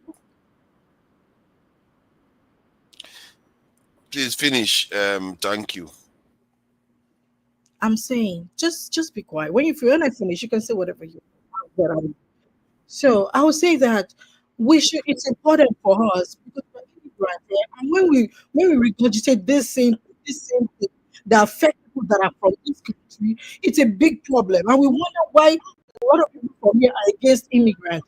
And we wonder why they treat us the way they are, kind of they have toward us.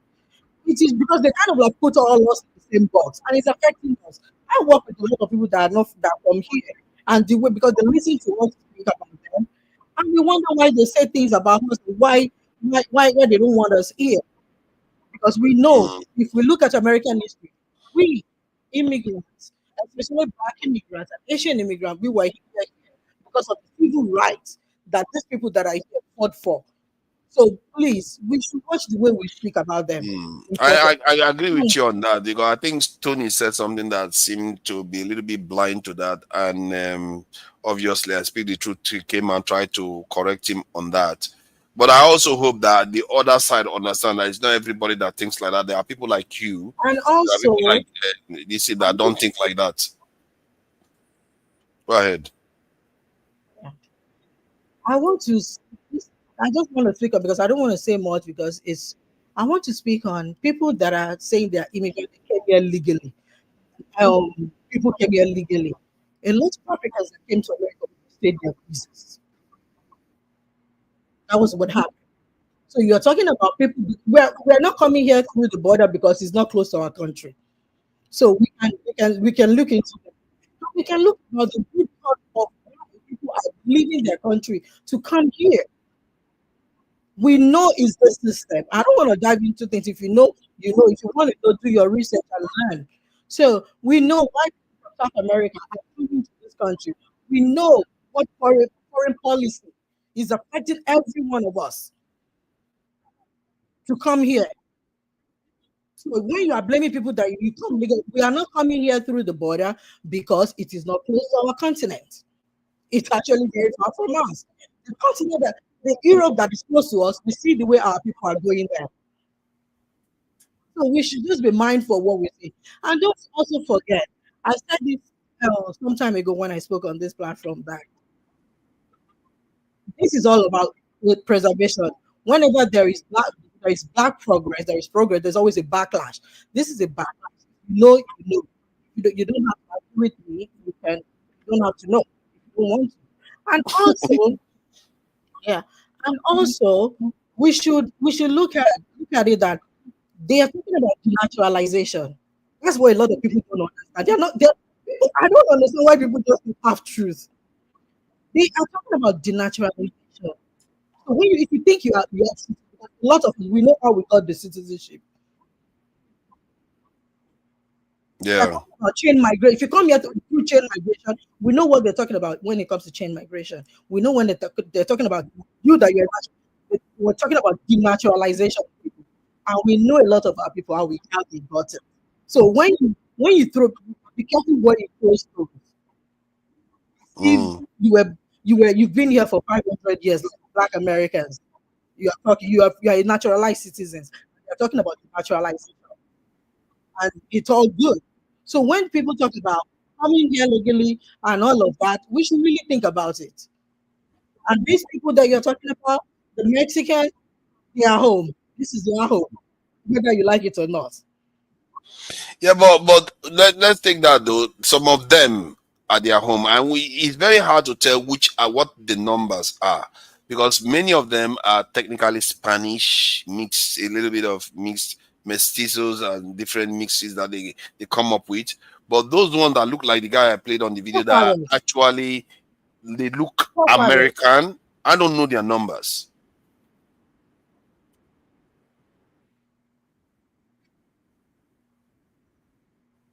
Okay. But what I want to also, if you want to know their numbers, you have your ChatGPT and the way you look at things. If you actually want to get numbers, I'm not here to give out numbers to you. But want to say that when we talk about the Mexicans, I talk about treaties that were paid for. These people signed under duress. It was under, you don't, if you understand American, you know all of this before. And I feel like before you speak to something, have in-depth knowledge, but at least to an extent that you can make intellectual input. You can make intellectual conversation with people, not arguing blindly back and forth. Listen to the councilman that was here last week. All right, and people were, even you were going back and forth with the guy. You know, I was like, okay, forefathers. I know you're you're smart man, but when it comes to some things, you really don't get that. You know, I see you as a very, I don't want to go, but I see that people don't have a lot of information. They just run with, and they come up with this moral thinking and come up with, I know all of us, we're all here together. We see. Brothers, the truth is that America has its own way of doing things. If you don't like American way, all you do is to sit and criticize American government and their policies and the way they want to fix their country. If you don't like it, why are you here? Go back to your country. America wants to fix its country, right? So, and that is exactly what they are doing. But if you think their way, their policy is unbearable, you can't have it. Why can't you go back? You can't sit down. All you do is to criticize government, criticize this, criticize that, because let's tell ourselves the truth. It is because Trump is in the leadership. If it were Obama, Biden, Democrats, these people wouldn't come here and be saying all these things. See, going to school, right? That you went to school, have certificate doesn't make you educated. A lot of people go to school, go to classroom, pass exams, but they are not really educated. When they talk, when they reason, you will see a lot of biases, a lot of sentiment and emotions attached to it, right? Unfortunately, people like us, we don't think like that. We think critically and we present our views logically, right? The truth is, I have not seen any American citizens. I challenge you here, forefathers, you and Tony, to present any American citizen that has not committed any crime that was deported back to his country. I have not seen one. You're talking about chain migration. Do I need to educate some people here? Or do I have to tell you what I've been doing on the low key? This is something that I have first-hand information on. People don't have information, or people don't get themselves equipped with knowledge, but they come here and spew total garbage. Because let's try to reduce it and get to the facts, please. There is nothing wrong with chain migration. Nothing. Try first and see. Stop believing or stop listening to all this propaganda, left, right, and center. If you are a U.S. citizen and you are a Nigerian, as I'm talking to you today, if you're a U.S. citizen, whether you are naturalized or whatever, I don't care, but you are a citizen and you have the legal requirement to bring your parents or any of your child that is below 18 years to this country, go and apply for it now. And if that is not granted, then call me a liar. People come here and they say things that they don't know anything about. See, let me tell you, US have decided to fix their country. And there is nothing any one of us on this platform can do about it. We can only talk. The problem is, whether it is Obama or whether it's Trump, whatever, be it Democrats or Republicans, this is what the country has decided to do, regardless of who stays in that White House.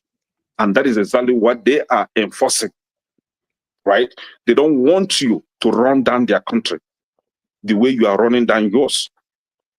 I don't see anything wrong with that. Perfect. I don't feel threatened. I don't feel unease in this country. I feel fulfilled. Can I ask you something? Nobody based on is what you threatening just to said? deport me. Sorry, So can you I can ask you? feel the way you want to feel. Only you know the crime that you committed. Come on, easy. Go ahead. Ask me. Can I ask you something? Like, if you feel threatened, would you feel any differently about the rightness of their action?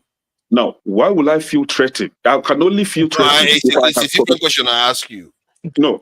What if you feel threatened? And I asked you a question for forefathers. The question you're asking is, I'm saying that what if, because you have a citizen, Trump decides to know that, okay, you have a citizen, but we are going to respect only the citizens of certain people, part of the world. No, that is not what the law stated. Hold on, now calm down. I'm just asking, it's a hypothetical. Okay. What if he says, I'm not going to respect the citizenship that was handed out by so and so, and if it is less than 1 generation or 2 generations, they decide to go. Like, now, remember you said, if you felt threatened by it, would you react differently to that rule? Remember you said fact only, right? I cannot do things based on assumption. I can only do it based on fact. But hypothetically, let me answer your question hypothetically. I can look, if such a thing comes, then I will know that the constitution has been changed. But as far as this constitution hasn't been changed, there will never be such a thing. There is nothing. The question is, what if it happens? If you feel threatened, would your opinion change? You said the owner of the land. You said the owner of the land has decided to fix their country. Now they want to fix their country, but they want you out. Remember, are you going to be okay? The law and the bylaws of this country are being made, are reshaped by the people. There is no way I will feel threatened because before that law is changed, I have to vote for it. Do you understand? But you are not the majority now. You forgot the people that. Thank you. Exactly what transpired during the election. The majority voted for the Trump, but that's what I'm asking you now. The majority are so angry and annoyed about it. Let's not stretch it. That's what I'm asking you. If the majority, the dominant culture, which we know is European, decide now they want to fix their country, and you are one of the problem, and you become threatened. That's what I asked you, because you don't feel threatened now. But I'm saying, if you feel threatened, would your opinion change? Forefathers, hold on. Will you thank them for trying to fix their country? Forefathers, hold on. If the constitution, if they decide to change the constitution, that is fine. I will pack my bag and go back.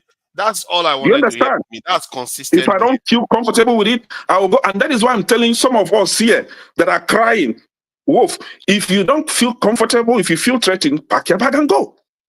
It's simple. As far as I'm concerned, I don't feel threatened. But so why would I go? But if I ever feel threatened, I will go. I have a country.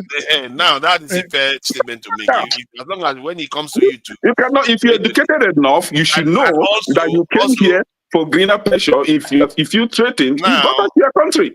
It's only militaries that do that. They will come to somebody's country and they want to enforce their own opinion. Let me, because I want to get your thoughts out. So now you're admitting that there is a dominant group there that feel threatened. They've said it, not try to deny for them. No, there is no such dominant group. We casted election. You know that already. No, there is no such thing. You want to admit it to it though. You want me to play their video of them telling how many? Hold on, forefathers. Hold on. How many whites, Caucasians, voted for Democrats in this last election, and how many whites voted for Republicans? Please, there is no dominant anything here. Voted for Republicans. Majority whites voted for Republicans. Vast really? Majority, even under Obama, majority voted for Obama. If the election was under Obama, majority voted for Obama, right? No. Majority of whites always voted for the white candidate. Who were the majority that voted for Obama? A black guy. The black people and the other groups were the majority then. Some white people voted for them with the Obama's election, the results. Who were the majority in that vote that voted for Obama? Black people. Black people. No. In terms of percentage of the dominant. Let's use that language. Dominant. No. Let me put forefathers on check right now. Who were the dominant? You always have to get involved. Answer my question. Who were the dominant that voted for Obama? The dominant number. There are two questions there. The question, when you say the highest in percentage within each group, let's say within black group and within Mexican group and all the rest, within the groups, black people are the highest. They vote at 90%. Dominant. The way you use dominant in this hold on. In terms of the numbers, that's what you are looking for. Yes, of course, it's white voters. Okay, so white voters voted in greater number. They voted for Trump, for Obama. Calm down. Okay. But within the white vote itself, majority of them voted for Republicans. I hope you understand that. Majority of the white vote voted for Republicans. And even under Obama. Okay, hold on.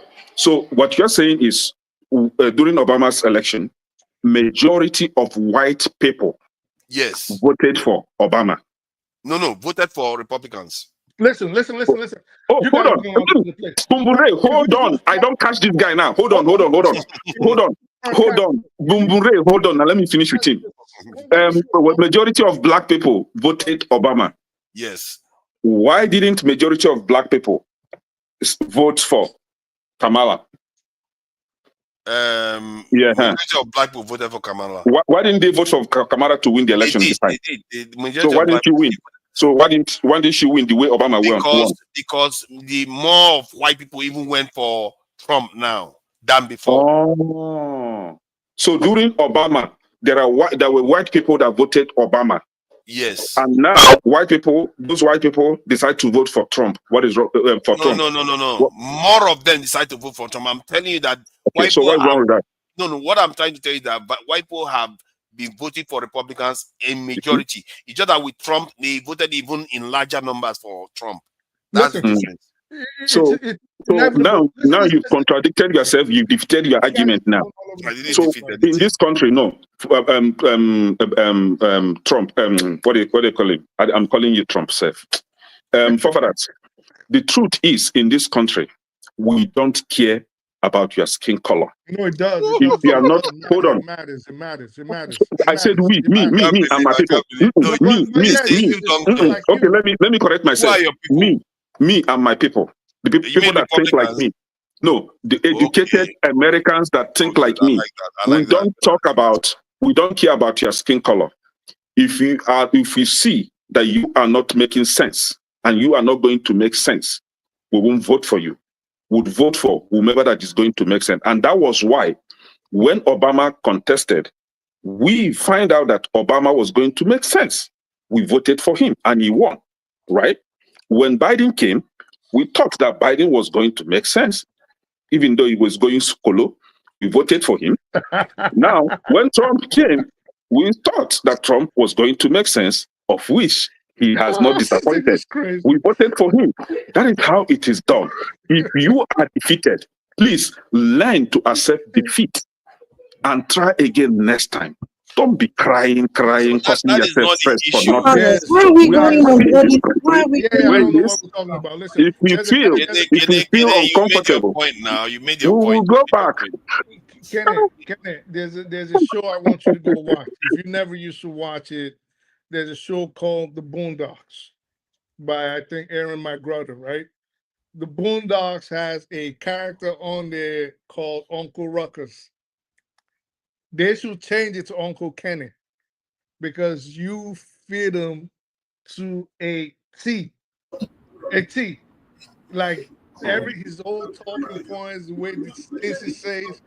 Then there's a Dave Chappelle. There's a Dave Chappelle episode I want you especially to go watch. It is about Dave Chappelle when he was a blind KKK member and he thought he was white. If you've never seen that one, go see it. You fit him to a T. Listen. So I'm thinking that I'm white now. Well, you get to watch the show. I'm not going to put words in your mouth, but you got to watch the show. I'm not saying, listen, to an extent, you have some points. Everybody wants to live in a well-run, structured society where there's a deterrence for crime and where law and order prevails. But in the same vein, we cannot argue or discount the fact that the United States, by virtue of being what it is a very racist society. Now, to be a person of color and not realize that is either you are willfully ignorant, you are disingenuous, or you just have you're naive, or you just have a tendency to lie to yourself. Okay. Because Bumbure, yeah, you know, oh, I got it. Bumbure, you see, your experience isn't my experience. That's what I That's was the getting fact that to. you guys need to understand. Hold on, That, hold on. that Yeah, was what I was yeah, getting to. yeah. So your Now, lived experience. in this country, I don't see racism. You may choose to be seeing racism. I don't see it. And there is nothing anyone can say that will change my Let me what I'm ask you a question. unless if anything changed tomorrow. Let me My stay in this country. Kenny, we Right? heard you say we heard you say that before. But let me ask you a question. Say me, you, Bibi Ray, forefathers were at the scene of a crime. Who do you think, without us speaking, we haven't spoken, without us speaking, who do you think the police, by the way they have been programmed by society, would run to first as the suspects of the crime? If you're going to be real to yourself. Four of us, all four of us. You're muted. Sorry, you were saying? No, this is it. I watched a video yesterday. No, Ken, we're going to go to your video. Just let's stick, because I want to move on. No. If four of us were on the scene of a crime, who, with the way we know how the justice system works, how policing works in America, racial profiling, and all these other things that people complain about in the United States, if four of us, just, it's a short answer. You have to give so I can move on with my point. Is it forefathers who and who? Let me understand it clearly. Forefathers, myself, the lady Bibi Ray, and yourself, without us speaking at all, they said, there's been a crime on XYZ and 31st. They said it's a black person. They didn't even say the race. They just said a black person. Black male or black female? No, just black person. Black person. Just black person. The APB comes out, it's a black person. Who do you think they would reasonably know how this country works? Would they go to first and try to detain before moving forward with the investigation? Out of four of us on here. Okay. So four of us we are all blacks. Let me start with. Of course. So four of us will be arrested. Bullshit. And interrogated. Bullshit. Let me tell you why they're gonna snatch you and forefathers up first. You're darker than us. They snatch me. Yeah. They definitely snatching your black ass up. They're snatching forefathers up. They're letting her go. They're gonna let her go because she's a woman, a light-skinned woman, and more than likely, you see why I wanted to share my experience with the video I watched yesterday. More than likely, I'm walking off the scene because they'll probably be like, oh well, they said a black person, so we see two black people already. Those two over there. So was she let go because she was white or because she was a woman? She's let go because she was a woman and because so she's no race. And she's of a fairer version. So no, we know original version of fairness and the one contributed by cream. Do you understand? No, stop it. So but that's the truth now. Bibi Ray don't even respond. If I'm a police officer, I know the difference. So I'll tell you this. And I know I'm playing hypotheticals here. For all we know, they'll decide to stop everybody that looks black. But I'm saying, under normal circumstances, and this is how they think. They've been programmed to look at you. The darker you are, the more danger you are to them. They're getting your ass because you brown, but you're getting forefather definitely is getting slammed on the floor. Let me contribute to this thing that you're saying. I watched a video yesterday. There was an altercation, I think, road rage between. I think she's Arabian, maybe Arabic woman, very fair in complexion. And I don't know if he's a white guy or black guy, but there was a voice on the background. His picture was not shown, right? Now, In that scene, you hear the woman misbehaving, saying all manner of things, even when police officers came. Yeah, but that woman was unstable. I know the video you're talking about. It happened upstate in New But York. she was arrested She had the because hijab. she was found to be guilty of some things, not because she was not let go because she was a woman. You can't I arrest agree. I agree that the society is against men. I agree that, right? black men. It's against Black men, men. right? Black men. No, against men. Men. Against black men. Completely. Against My black brother. men. So I understand. I saw that video. Okay, and this is another thing the police need to learn in the United States, and you know they need to learn de-escalation. American police, there's always been a problem, even within the force. When they've always had lack of training when it comes to de-escalation. So that lady is not a good example because she was definitely mentally unstable. But we're deviating from the point. Let's go back to what were the deportation issue that we were all talking about. I want everybody to, you ask for names. Just Google. This is what you have to do. Just Google U.S. citizen mistakenly deported, and it'll pull up. I mean, AI is getting better with this. It'll pull up cases. You can put the year. Like I said earlier, if you went back to when it was INS, this routinely happened. It was people that had the African look or people that had Hispanic look. You said mistakenly. Mistakenly, right? Mistakenly, yeah. That's what Occasionally, mistakenly. yeah. Well, of course, but you're not mistakenly deporting white people. At least not on the same level. There's been one or two incidents of a white person being deported to about to be deported to Russia and Georgia and Bulgaria, but these cases are far and few. So they wasn't far few between all the shape. But usually you find people getting deported to the Dominican Republic, Puerto Ricans.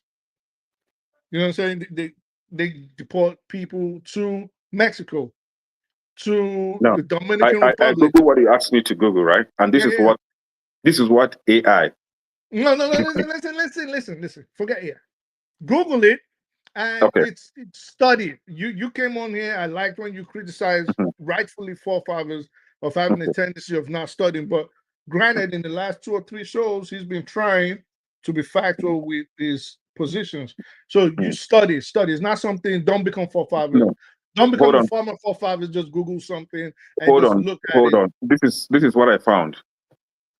I said U.S. citizens mistakenly deported, and it says yes, U.S. citizens are mistakenly deported by immigration authorities due to inconsistent training, flawed data. Forget the reasons. I've worked in this And institution. Listen. inadequate. Hold on now. You asked me to do something. I'm giving you the results. Now you don't want the results anymore. No. I already know the answers. No, I know the answers. The point is, you said it never happens, and I'm telling you before Homeland Security was created. Whomever that was mistakenly deported, that was an error, obvious error, and that must be corrected. But why does this error, which is what why does this error usually 98 point something percent, as at the last report I looked at back then, why does it routinely occur to Black Americans? This thing actually happened between 2015 to 2020. No. That is the result I'm getting here. Between 2015 and 2020. My friend, when was INS abolished? INS was abolished in the 2000s, mid 2000s. I'm telling you, even when INS existed, this is not a new occurrence. This has been happening for years, but it became worse after September 11th when we had this. Okay, yeah. September 11th. I agree with you, yes. Which, when we had this same kind of paranoia flown around, which led to the enactment of the Patriot Act and the Real ID Act and things like that, you know, which they should have never happened, because if they had taken the time to investigate. Now, September 11th. this is where you are getting all these things wrong, right? Oh my God, 70 potential U.S. citizens were deported, mistakenly deported, between 2015 and I'm 2020. telling you, even prior. Hold on now. Okay, good. Because some people are making it to look like Obama is the cause of all this. Obama is destroying the country, you know. But during this during Obama's term, it was only one El Salvador citizen. Not true. Not true. That was Listen, deported. on average, let me tell you that His very name not is true. Ibrego Grecia. Listen. From Kenny, El Salvador. Kenny, right? You will have to take your time. Only one that was deported due to error. Kenny. That has been corrected. It has not been corrected. I'm not telling you things I don't know, or things I'm not experiencing, or things I do not have insight on. I'm telling you things I know for a fact. Okay. So, excuse me. You have to go back in time. The bottom line of this. You asked me to search. I searched the result and I gave you the results. You're saying no. Okay, give me your own results. I meant you're funny. I meant go search and research it. Research it on your own time. This is why I've done that long ago. You haven't. So this is why now tell us what you got. So this is why I actually gave you praise, which was, I think, it was. I'm trying to be white. I'm trying to be white. That is to understand. But what I expected you to do when with this kind of information, it's not something you glimpse over. You don't just glimpse over data like this. So now, you see where you are getting it all wrong. You guys have been talking for quite a long time. You did your research, but Kene did not. That is what you are assuming. Kene came here empty to defend emptiness, but you did your research. You are packed with knowledge. I don't have the knowledge. That's what you're saying. Now, this is where you're getting it all wrong, right? Let's allow Tanki to say something. Let's stop. If they don't stop you, you don't carry. You don't even invite. I keep getting interrupted, sir. Like it's okay. No, I interrupted it. So give him time. Go. I interrupted it for father. So I think my issue with where Kene is coming from is making it look like this whole thing is some clean thing where they just want to clear off a few Americans because they are in the country illegally. The only reason why they are so active about it now is because they don't want to see their power win. This is why they are packing the judges and the courts full of white people in all this thing. And I don't blame them for doing it. Oh yeah, no, I'm telling you, I don't blame them for doing it. After all, let me finish my point. My point is that this is a country that white people came into. I thought you wanted the lady to talk.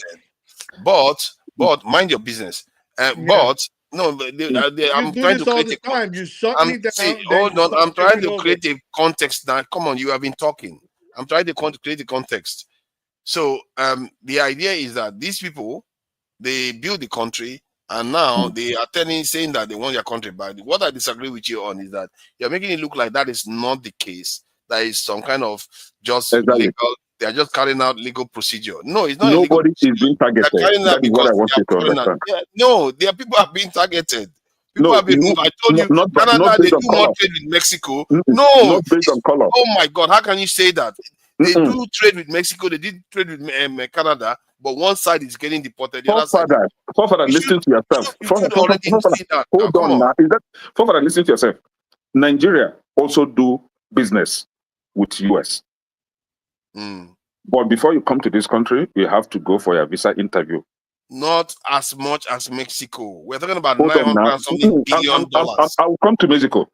But Canadians also do business with the US. But don't really need to go for visa interview. Now it has level.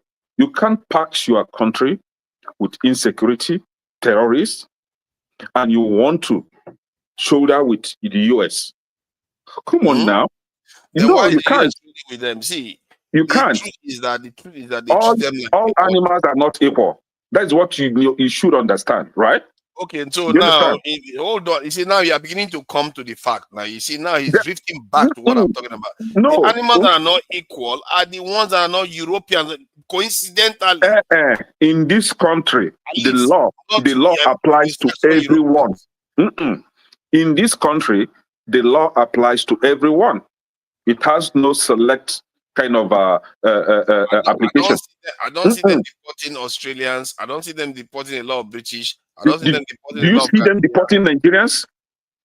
No. Thank But you. those other no, but they deport a lot of Africans. You will be deported. No, hold Now on. They you are deport a lot down of to defeat Africans. yourself. No, they deport a lot of Africans. And I'm talking about now, I'm not only talking about Nigerians now, I'm talking about Canada next door and Mexico next door. So let's not go all over the world where they have relatively small populations there. I'm talking about Canada next door. I'm talking about Mexico Now next door. I need you to understand something. In Canada, they have good security of lives and properties. In Canada, that's not the point. The point, why it's not happening. They have security. No, that's not the point. They don't have let loose They drug brought dealers. white people from South Africa to the US, and you are still acting as if you can't see the it. point about Canada, why you don't You have don't tell me about these two countries. I've been to these two countries, so nobody will tell me about Canada and Mexico. Do you understand? And I know what I saw, or what I always see. Can I Right? please speak? So the Canada reason is full of insecurity. Okay, let's get back. Let's get back to They have no measures with which to monitor. That's not. Let's get back to Can I please finish? Let me finish what I'm You guys saying. don't want me to talk, right? So the reason why Canada is not having the same issue, Canada is unguarded. There's no human being guarding the northern border. All right, so that is the largest unmanned border on the planet today. But that is not the issue with Canada. The issue is, how do you get into Canada, Kenny? Canada, you can only don't ask questions. We don't want you to go to our floor now. What did you ask? Then don't ask. He's going to try to answer. Can I finish? Because you've been pretending you live in the United States for like 10 minutes. Let me finish, okay? So, with Canada, the issue with Canada is, to get into Canada, first of all, you can only come in through one way, by air or sea. You can't go in any other way if you from the northern side. Yes, there's no other country. Which northern side? From the US? If you're coming from the northern side, you can only come in by air or by sea. If you're coming from the southern side, you can only come in through the United States. Canada is bordered by the United States and water. That is it. And then on the 41st parallel, it is unguarded. There's no RCMP. You don't see the border guards. It is only electronics. Where is on that? the Canadian-U.S. border. It's not true. Okay, let me educate you on this. No, it's not true. This is the place I frequent, right? Hold on. Can I please continue? But I'm trying to correct you. You are saying something that are not factual. I'm not going to reveal my personal issue. You're not correcting me. It's okay to open up Go ahead and read it. No, I can't read about this. I travel to Canada. I don't care if you travel. They have immigration on the border. Forefathers, Google it. Let's be factual here. At the ports of entries, they have Canadian border guards. Everywhere else, it is unmanned. In fact, most of Canada and the United States, you go, you speak to a screen. Where is that? Where exactly is that? Where? I said most. Where? Now, give us one place. Listen to me again. You can easily use Google, sir. No, you can't be saying something and asking me to use Google. Tell us one place. An intelligent person does. No, intelligent person presents his let me get the argument. number. Let me get the number. You present your argument let with me get facts. the number. Let me get the facts down. Let me get the facts. The facts. You can't be saying things and asking me to Hold on now. Google. Let's get the How many facts. times will I be Googling for you? Fact section now. Let's get the facts then. Since I Present you with facts. Hold on now. So the Canadian border, the total length is 5,525 miles of borders, while that of the Mexican border is 1,954 miles. Which means, and the wall that was built in the Canadian border stretches as much as they said 3% of the border is walled, while that of Mexico is 700 miles. That was this in and the border patrol, smaller focus on ports of entry and remote regions. While in Mexico, we are talking about heavy patrol along wall fence, high traffic crossing. Then in terms of drones and surveillance, drone and surveillance, it says limited. You're doing too much. Let me just break it down. Let me break it down. No, let me finish now. I need you to finish. Can you try to be civil for a moment? You try to be civil. Let me read. Just Google. I'm trying to. No. You are not moderating. Let me just moderate, please. Oh, that's all you got to do. If I want to go to Canada, I don't jump fence. You are acting quite unruly now. Come on. The United States and Canada. Let me finish reading. Let me finish reading. So it's other people are listening. It's not only you two. It says that drone and surveillance tech limited mainly at key points. This is for Canada. It's limited and mainly at key points. While for Mexico, drone and surveillance technology is extensive, including drone sensors, cameras.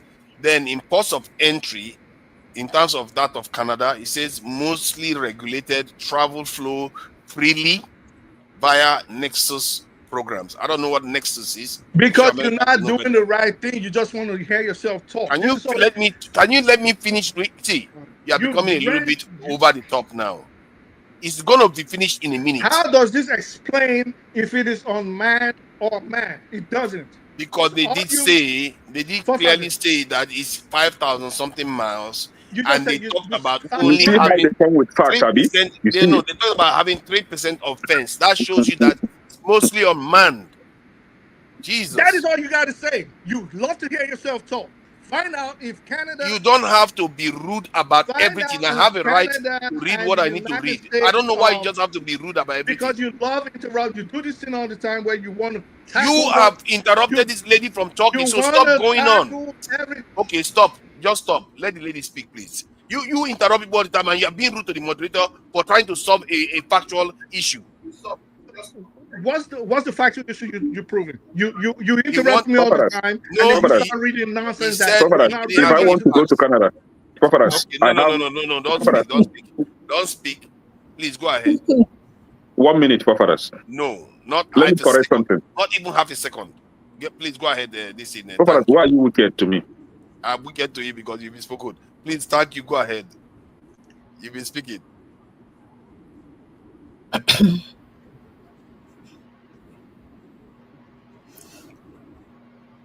No, I just want to say that it's important that when we come on here, we know what we're talking about. I don't think for now I have any Canada, what is going on in Canada or whatever. The conversation is talking. I'm listening. Your audio is fading in and out. It's not very clear today. I don't know what's happening with it. No, I'm really, really bad. It's a shame because it would have been good to hear your audio clearly. Yeah. And it's delayed. Maybe you can go out and come back. It's delayed a little bit too. Yeah. And we are in the US, so where we have good Wi-Fi. So the issue you came on here, you said it's 500 miles instead of 5,000 plus miles. That is not the issue. The issue. Can I finish? Can I please let me finish? Let me finish. I'm not trying to play with this nonsense. I don't know why you guys do this shit. It's a Nigerian I go thing. to Canada you guys don't understand. Through when we were kids, two routes, right? Let me finish. Let me finish, can I please? When we were kids, you could literally walk into the United States and Canada. All they asked you was, "What's your citizenship?" And that's it. You just come back in. There was nothing. You weren't shown nothing. September 11 changed all of that shit. All right, and even now, Canada and the United States. The bottom line is, it is the largest unmanned border on the planet. That is my point. This is what we're arguing over. You don't have all these soldiers. You don't have all these border guards, except in certain ports of entries. And in fact, in most parts bordering the United States and Canada, there's nobody there. Remote places of Washington, you just walk in, you speak to the screen, it takes your picture, boom, that's it. You go in, you give your information. So I don't know what you're trying to read all the way from Birmingham or wherever the hell you are, and trying to like kind of 500 miles. Let me We don't care about help here. Foreigners, if I want to go to Canada, I only go through 2 routes. Either I fly or I drive. If I fly and I get to the port of entry, I must present my citizenship evidence of citizenship, especially US passport. I must present that. Now, that passport will not be stamped. They will do whatever they want to do on the system, and they will give me my passport, and I walk out. If I drive, I go through Michigan, Detroit, right? When you get to the port of entry, you must present your US passport or green card. If you have a green card, you must present it. If you have passport, you must present it. Now, the last time I went to Canada was in January 2024, January of last year. I was in New York that day, and I needed to lodge somewhere in New York around Buffalo. The hotels were filled. I never knew that they were doing some set of events. This useless hotel that I found that day was very expensive. And I Googled, there's this place in Canada, London, they call it London. And I found cheaper hotel. I was like, okay, it's just 2.5 hours drive and I'm there. And I proceeded, not knowing that I did not have my international passport. I only have my US driving license. I got to the port of entry and they asked me for my passport. I was like, oh shit, I didn't have it. They said, is there a way you can show us that you have it? I said, yeah, I think it's in my email. So I went through my email and I showed them. They entered in their system, they let me go. I have never crossed the border without being checked. And I don't go to US, I don't go to Canada jumping the fence or trekking. But Kenny, why do you speak like this? Do you know? You understand? I go through the legal ways. And that is why I advise. If you want to come to somebody's house, come through the front door. If you want to go through the back door, then there's something very, very wrong. And you need to be questioned. Let me say Do you this. understand? Hold on. Based on that figures that I gave you, is it not clear that if you want to walk into Canada, you basically can walk into Canada? It's actually the longest international border in the world. Where will you walk from to where? Kenny. From America into Canada. Okay, from Detroit, before you see any house, let me tell you, from that port of entry, before you see it, you know this place is wait. I lived in before Canada you twice. see any house, foreigners, you must drive for not less than 1 hour 30 minutes. So what does that mean that you can't cross the border? Hold on. Kenny, this is where you're not like you're crossing the Manitoba, Sahara Desert. Kenny. If you go through Manitoba, it's the same thing. But why are you arguing that point? It still means that they can still cross the border easily. This exactly the same way. Don't they cross from Mexico to Canada to the US? What is the argument it is secure. It is secure in the south, but in the north it's free, open. There are some places between Mexico and Canada that is not manned, and people cross it.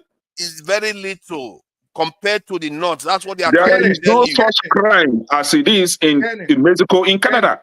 You have less crime in Canada. Maybe because they have better life of living standard, they are free to travel into America. What stops them from upgrading the standard of living? By allowing them to come to America and going back. Allowing who? Mexicans to come to America, commit crime, and go back instead of make them pick. Commit the same crime that they used to run down their country. Americans were committing crime before Mexicans. Let's not do that, man. Come on, man. You just listed the number now. How many of them were deported because of? Do you know that most? And this is a rhetorical question. Okay, you don't have to answer.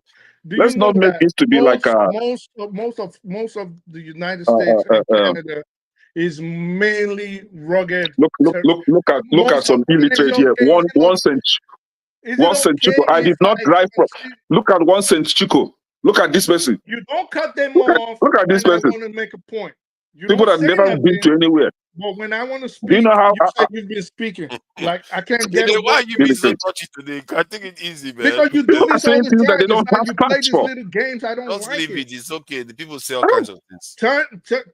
Canada and the United States is mainly rugged terrain, meaning forests and rivers and mountains. Okay, you keep hopping on Detroit. How many and drug cartels do you have between let me- Canada and the US? But you have all manner of drug cartels between Mexico and the US, and you say that they should not manage. Nobody How do is you saying guys that. reason at all? Nobody disputed them manning it. What So you what's the said, problem now? Where's the argument? but Kenny, it's okay. Let the other person get a word in. What you said was that it was manned like Mexico. This is what started the whole argument, and I was trying to show you that it is not as manned in terms of manpower, maybe in terms of technology, like Mexico. And forefathers. Not even as much. Well, no, it actually is. There's eyes. From what everywhere. they said limited. Well, no, I'm telling you, for 100%, it's math. There's eyes everywhere. There's trip-wide. Trust me, you're not just running in and out of Canada and the United States. It is math. It's very, very math. Okay, even in the remote areas. But that is not even what we're arguing. You're coming in here now calling the Mexicans drug cartels. No, I did not call Mexicans drug cartel. No, don't twist what I say. You say you don't want them to come destroy your That's beloved. not what I said. I did not say I don't want them. I said the US is fixing It's okay. the territory. Let me finish. Okay, so you don't want them destroying the United States with the way they destroyed their own country, running down. That is what I said. Drug cartel, right? Good. Yes. So, and then forefathers asked a personal question, which I thought he was actually going to continue off of, which is why is it so? And he said because of the economy. And why is their own economy not as buoyant as that of the other two North American countries, which are mainly Caucasian countries, the United States and Canada, simply because they've been ostracized when it comes to development. Okay, so all the treaties that will develop them, both sides have been working together. All the treaties that will secure them, both sides, meaning the United States and Canada, have been working together, putting Mexico to the side. All right? But one thing you're failing to forget, and this is what I was asking you the first time, or you're failing to remember. I said, how did Canada come to be? Because whether you know it or not, Canada came to be just like the United States. It decimated its native population, which they call the First Nations, just like the United States decimated the Native Americans right here in the United States. So whether you know it or not, Canada is as a result of a colonial power overtaking the native population. It is the same thing. So let's not pretend that these are not racist societies that finally evolved to become economic superpowers, because they are. So it's not about, well, why didn't the Mexicans not develop their places? It's because they've been playing behind the 8 ball, and the people in charge that had an advantage have been making sure that they don't progress. And this is what has been happening, and this is what still happens today. So let's stop reiterating white See, nationality. our level of understanding differs, right? I cannot force anyone to accept my opinion, and you can't force me to accept your own opinion. But there is only one fact. The fact is that there is a strong bilateral agreement between the US and Canada. In Canada, you have more security in Canada than you have in Mexico, right? Mexico breed a lot of criminals. That is fact. They breed a lot of cartels, drug cartels, and they push in drugs here. There was such a little few from Canada to the US. Some of the things you are saying, I don't know how aware you are. This is the kind of thing they say about African countries. We breed this, even when you know full well that if they hold on, let me finish what I'm saying. See, even if when you know full well that if they desired it that Mexico will be doing just as well as Canada, they would do it. Part of the criminal cartel that is going on in this. Where do you think the drug is flowing to? America. They have a hand in all these things. They are all. It's a whole system of control. We are saying the same thing. Where do you think the drug and how did you think the drug gets to the back We are saying the same thing, and the government says but you are here making it look like it has nothing to do with the type of people that they are dealing with. How many times? Hold on. How many times do you see them doing that with European countries? Hold on now. You just affirmed that there are more drugs coming in through Mexico. So if there are more drugs coming in through Mexico, there should be more security between the borders. They created it deliberately. Right? There should be more security. And this has nothing to do with profiling. The record has it. The statistics Hold on. Let me ask you now, was drug flowing through there? Was drug flowing through there during the 1930s, nearly 1940s? I wouldn't know. No, there was no drug problem then. Well, it was alcohol It was alcohol. Yeah, that was alcohol, and that wasn't. Was it manufactured in those areas? I don't know. But the point was that there was no drug as cocaine as we know it now. There had to be something that would make that side look bad, so that they will keep that side. Because Americans look at South Africa and other countries around it. South Africa is doing well. South Africa is doing well, but other countries around it is not doing well. Who said that South Africa is doing well? South Africa is doing better than all the countries around it. When you mean well, what do you mean by well? Who says that South Africa is doing well? Economically, that did not cascade to the citizens. That the citizens are suffering. No, he's doing better than the countries around it. My point is that you have to realize that the countries that are doing the best are the European ones until the Asian ones started doing well again. And there's a reason why that is. When they won the First World War in the first instance, they impoverished this in Germany, but Germany fought back, and the second time they decided to enrich Germany for doing what Germany doing in the Second World War. But somehow, hold on. But somehow the Mexicans have to be punished for being criminals. Sincerely, have you been to Canada? Have you ever been to Mexico? No, we don't want you to talk. Everybody that comes here, we try to keep them. Have you been to Mexico before? As much as possible. No, I'm asking for us. Have you been to Mexico? No. Have you been to Canada? No. Please try to visit these places. Do you know, for us, in as much as Nigeria is not secured, do you know that I feel more secure in Nigeria than in Mexico? Of course, now you're likely to feel more secure in in such a country where there is high level of insecurity, you want, honestly, in your clear mind, anyone will want US to open its borders for people to just walk in from Mexico. Nobody said they got to open the borders. So what is the argument? I just want to understand the point of argument here. That was why I said. And this has nothing to do with because they are blacks or because of their color. It has nothing to do with that. That's what I'm trying to correct. It's all centered. Okay, to now security. I'm checking the total number of. Hold on, I'm checking the total number of homicides in Mexico versus that of America. Total number of homicides. Hey, that's fancy word for murder in US. Boom. All right, let's see. What is the number? US population? US population is 300 million or so. What is the population of Mexico? I think 120 million or so. Double, more than double, right? 220 million actually. 220 million. More than double. No, it's not more than double. 220 million. Mexican population. Inevitably, Mexican crime will be higher 50% more. because investigation is lax, police training is underfunded, and manpower is not enough. We know 130 million. However, the homicide rate in Mexico is 2,350. No, Why that of the US is 20,000.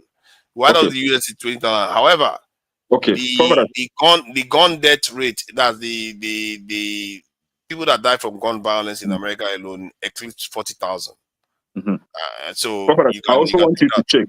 Yeah. Now, this record you just pull up now, the argument, and I also want you to pull up now, right? How many US citizens?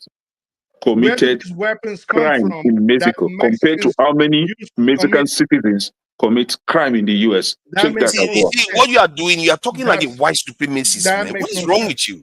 I am white.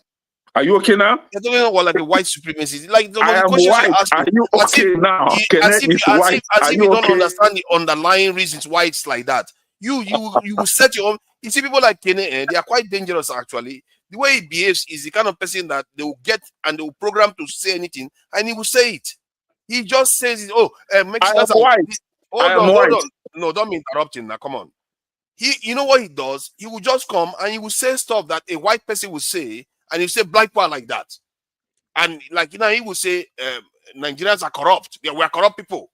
But without getting to know that Europeans, because of their dominance of that area, they kept the conditions like that for it to be corrupt. And you make it look like it doesn't have anything to do with them at all. That is exactly what white people say when they do that to you. They'll tell you that, I don't understand it. Why he talks like that? Issue is, I understand why he talks like that, and I say it in the chat all the time, and I've said it to him.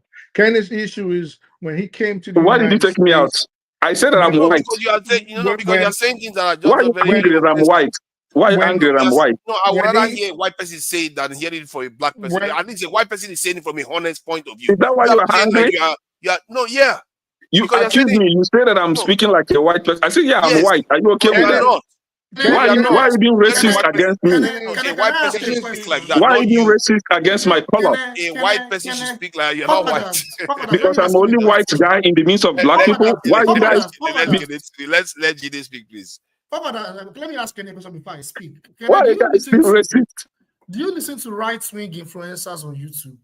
No, I don't really listen to those people. I don't. Do you listen to Shapiro? Do you listen to Shapiro? Do you listen to Candice? No, I don't listen to those people. Oh, okay.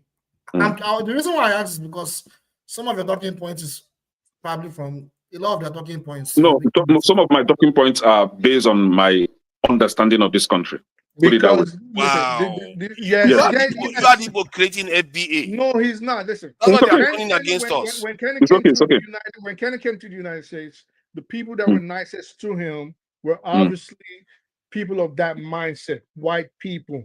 So he has an experience. My first girlfriend was Black American. My first girlfriend was Black American. He has an experience.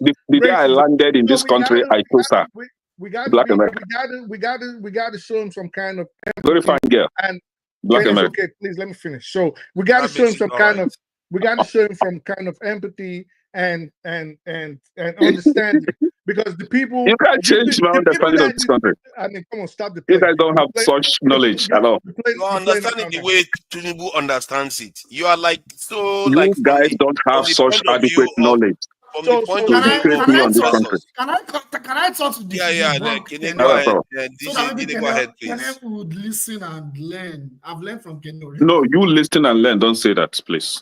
If you have your opinion to say, you say it. You listen and learn. Okay. And mind you, I'm white among you guys. You guys have decided to say that I'm white today. I have accepted I'm white. This you were saying about Mexicans were quite offensive. We were calling them. No, I did not say anything about Mexicans. It is insecurity. I would say the same thing about Nigeria. I even said worse about Nigeria, where I come from. So what are you talking about? Yeah, but you were saying this about Mexicans. That's what I'm addressing. It felt like you were just maligning their population, saying they are just criminals. And even when I asked you, did not say that. Even when I asked you whether they were doing drugs, that they have morals. Fathers, you guys, see these Democrats, liberals, they know. They know how to use things. I'm not a Democrat, by the way. I am not a Democrat. But you support their views, you support their policies. I support. I don't support all their policies. No. See, what you are doing is that when they tell you that something has to do with race, you say no. But yet you're happy to malign any other race that is around there. Maybe she kept coming back. She kept coming back. Let me push her. So the thing is the fact. Carry on, Jare. Why are you muting me now? Because Jide's turn. You see, I feel like I've listened to a lot of things that you said, and it seems like there's a lot of things that you need to know, so that you can have a balanced view. Because a lot of that's why I asked if you have these influencers, because to understand the context of why you have high proliferation of drug cartels in Latin America, And now a lot of them are also infiltrating the border and coming to the US and all those things. Either it's propaganda or it's actually true. You need to understand the history of why Canada and the United States, not American countries, are more economically advanced than Latin American countries. We need to understand the historical context. We're talking about the late 19th century. You had the Monroe Doctrine. The Monroe Doctrine up till today still has negative impacts on Latin American countries, including Mexico. That's why a lot of Latin American countries up till today are still economically lagging compared to countries like the United States and Canada. That's number one. The second point you need to understand is what is the cause of the proliferation of drug cartels? What is the cause of these gangs and drug cartels that are now the headache of the US government? Actually, it was actually the making of the intelligence agencies, of the CIA, during the Cold War, and even after. What are these drug cartels used for? They are the debts.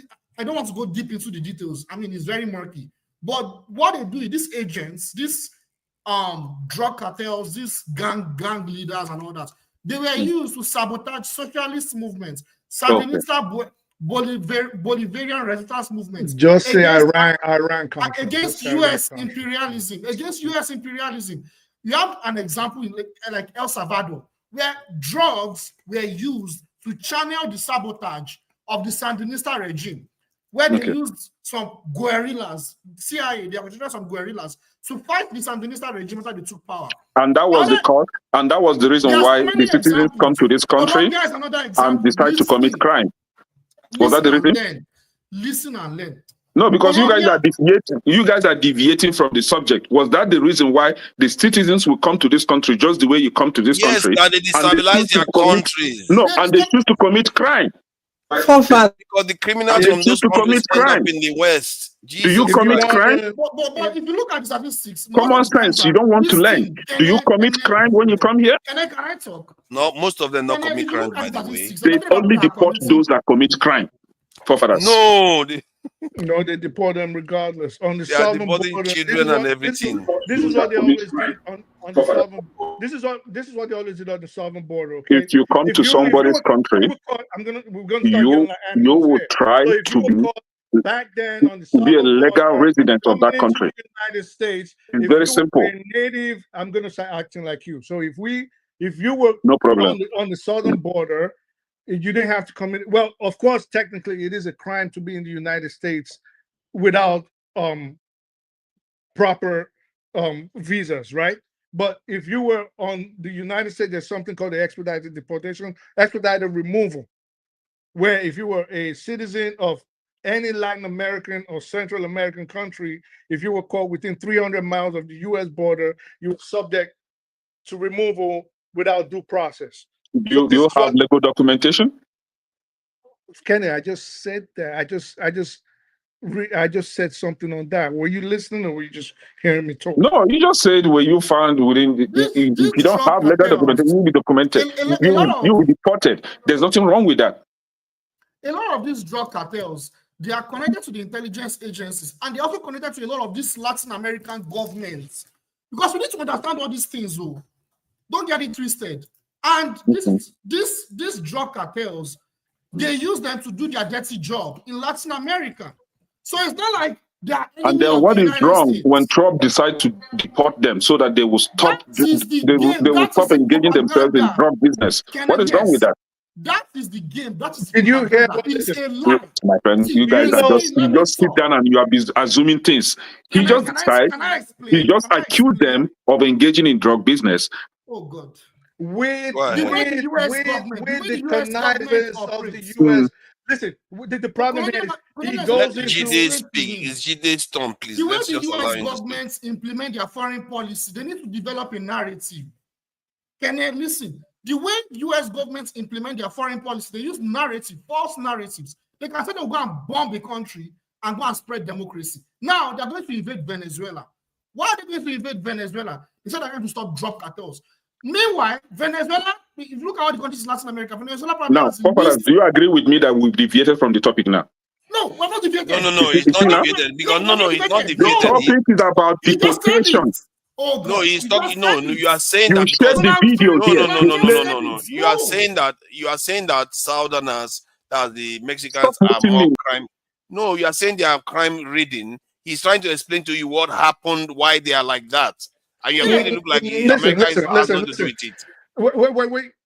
With all due respect, Judy, okay? When you want to get into topics like this, make it simple, especially if the person is not willing to listen to you. It's not the chance to try to impress with Now you did Cold not mute. War. You did not mute Bumbureo, right? Yes, You because he's not interrupting no, continuously. no. He interrupted. You did not mute him, but you Let mute him Kene. carry on now. Okay, I'm If you don't sorry. want me in Let the him carry conversation, I on. will just go. What I'm saying Nobody is It's say very he should not simple. be in the conversation. Stop interrupting what I'm constantly. saying, Let him say. I'm telling you Let what him is speak for a going minute on. before we I interrupt. just raised a. Donald Trump said they have to and the US government, the Pentagon said they have to be an US government driven intervention in Venezuela to drive the transport of drugs and elimination of drug cartels in Venezuela. But that's not actually the case. The reason is because Venezuela is an anti-imperialist government and they are internalizing their country to develop their country. They are investing in their people. They do not want any influence from the US. Venezuela has the largest gas reserve in the world. Keep it simple. Yes. If you look at Ronald Reagan, the same Republicans, if you look at Ronald Reagan, during that time in the 1980s, they went to fight the Sandinistas. They justified the invasion of Nicaragua, the proxy war in Nicaragua, by saying they are trying to stop the proliferation of drugs. Remember, this is historical. It is the same trend. This is what they use. They use narratives to carry out insidious activities. Meanwhile, those activities still go on because it needs to go on so that they can sabotage any regime that is anti-imperialist that wants to develop their country. And there are many examples. Look at Chile. Look at Colombia. Look at that country. Look at the high level of operation of drug cartels in Colombia. Look at Colombia today. Right now, Colombia is still under the shadow of the United States. There were a lot of struggle against U.S. imperialism. And guess what? The U.S. government used drug cartels to sabotage that movement in Colombia. And let me tell you something. Look at the country called Cuba. Cuba have been under sanctions for close to 60 years. And despite all the effort by the U.S. government, Cuba has one of the least incidents of drug cartels or movement of drugs in that country up till today. And now, Jide, my question to you is very simple. You like to talk too much, right? My question to you is very simple.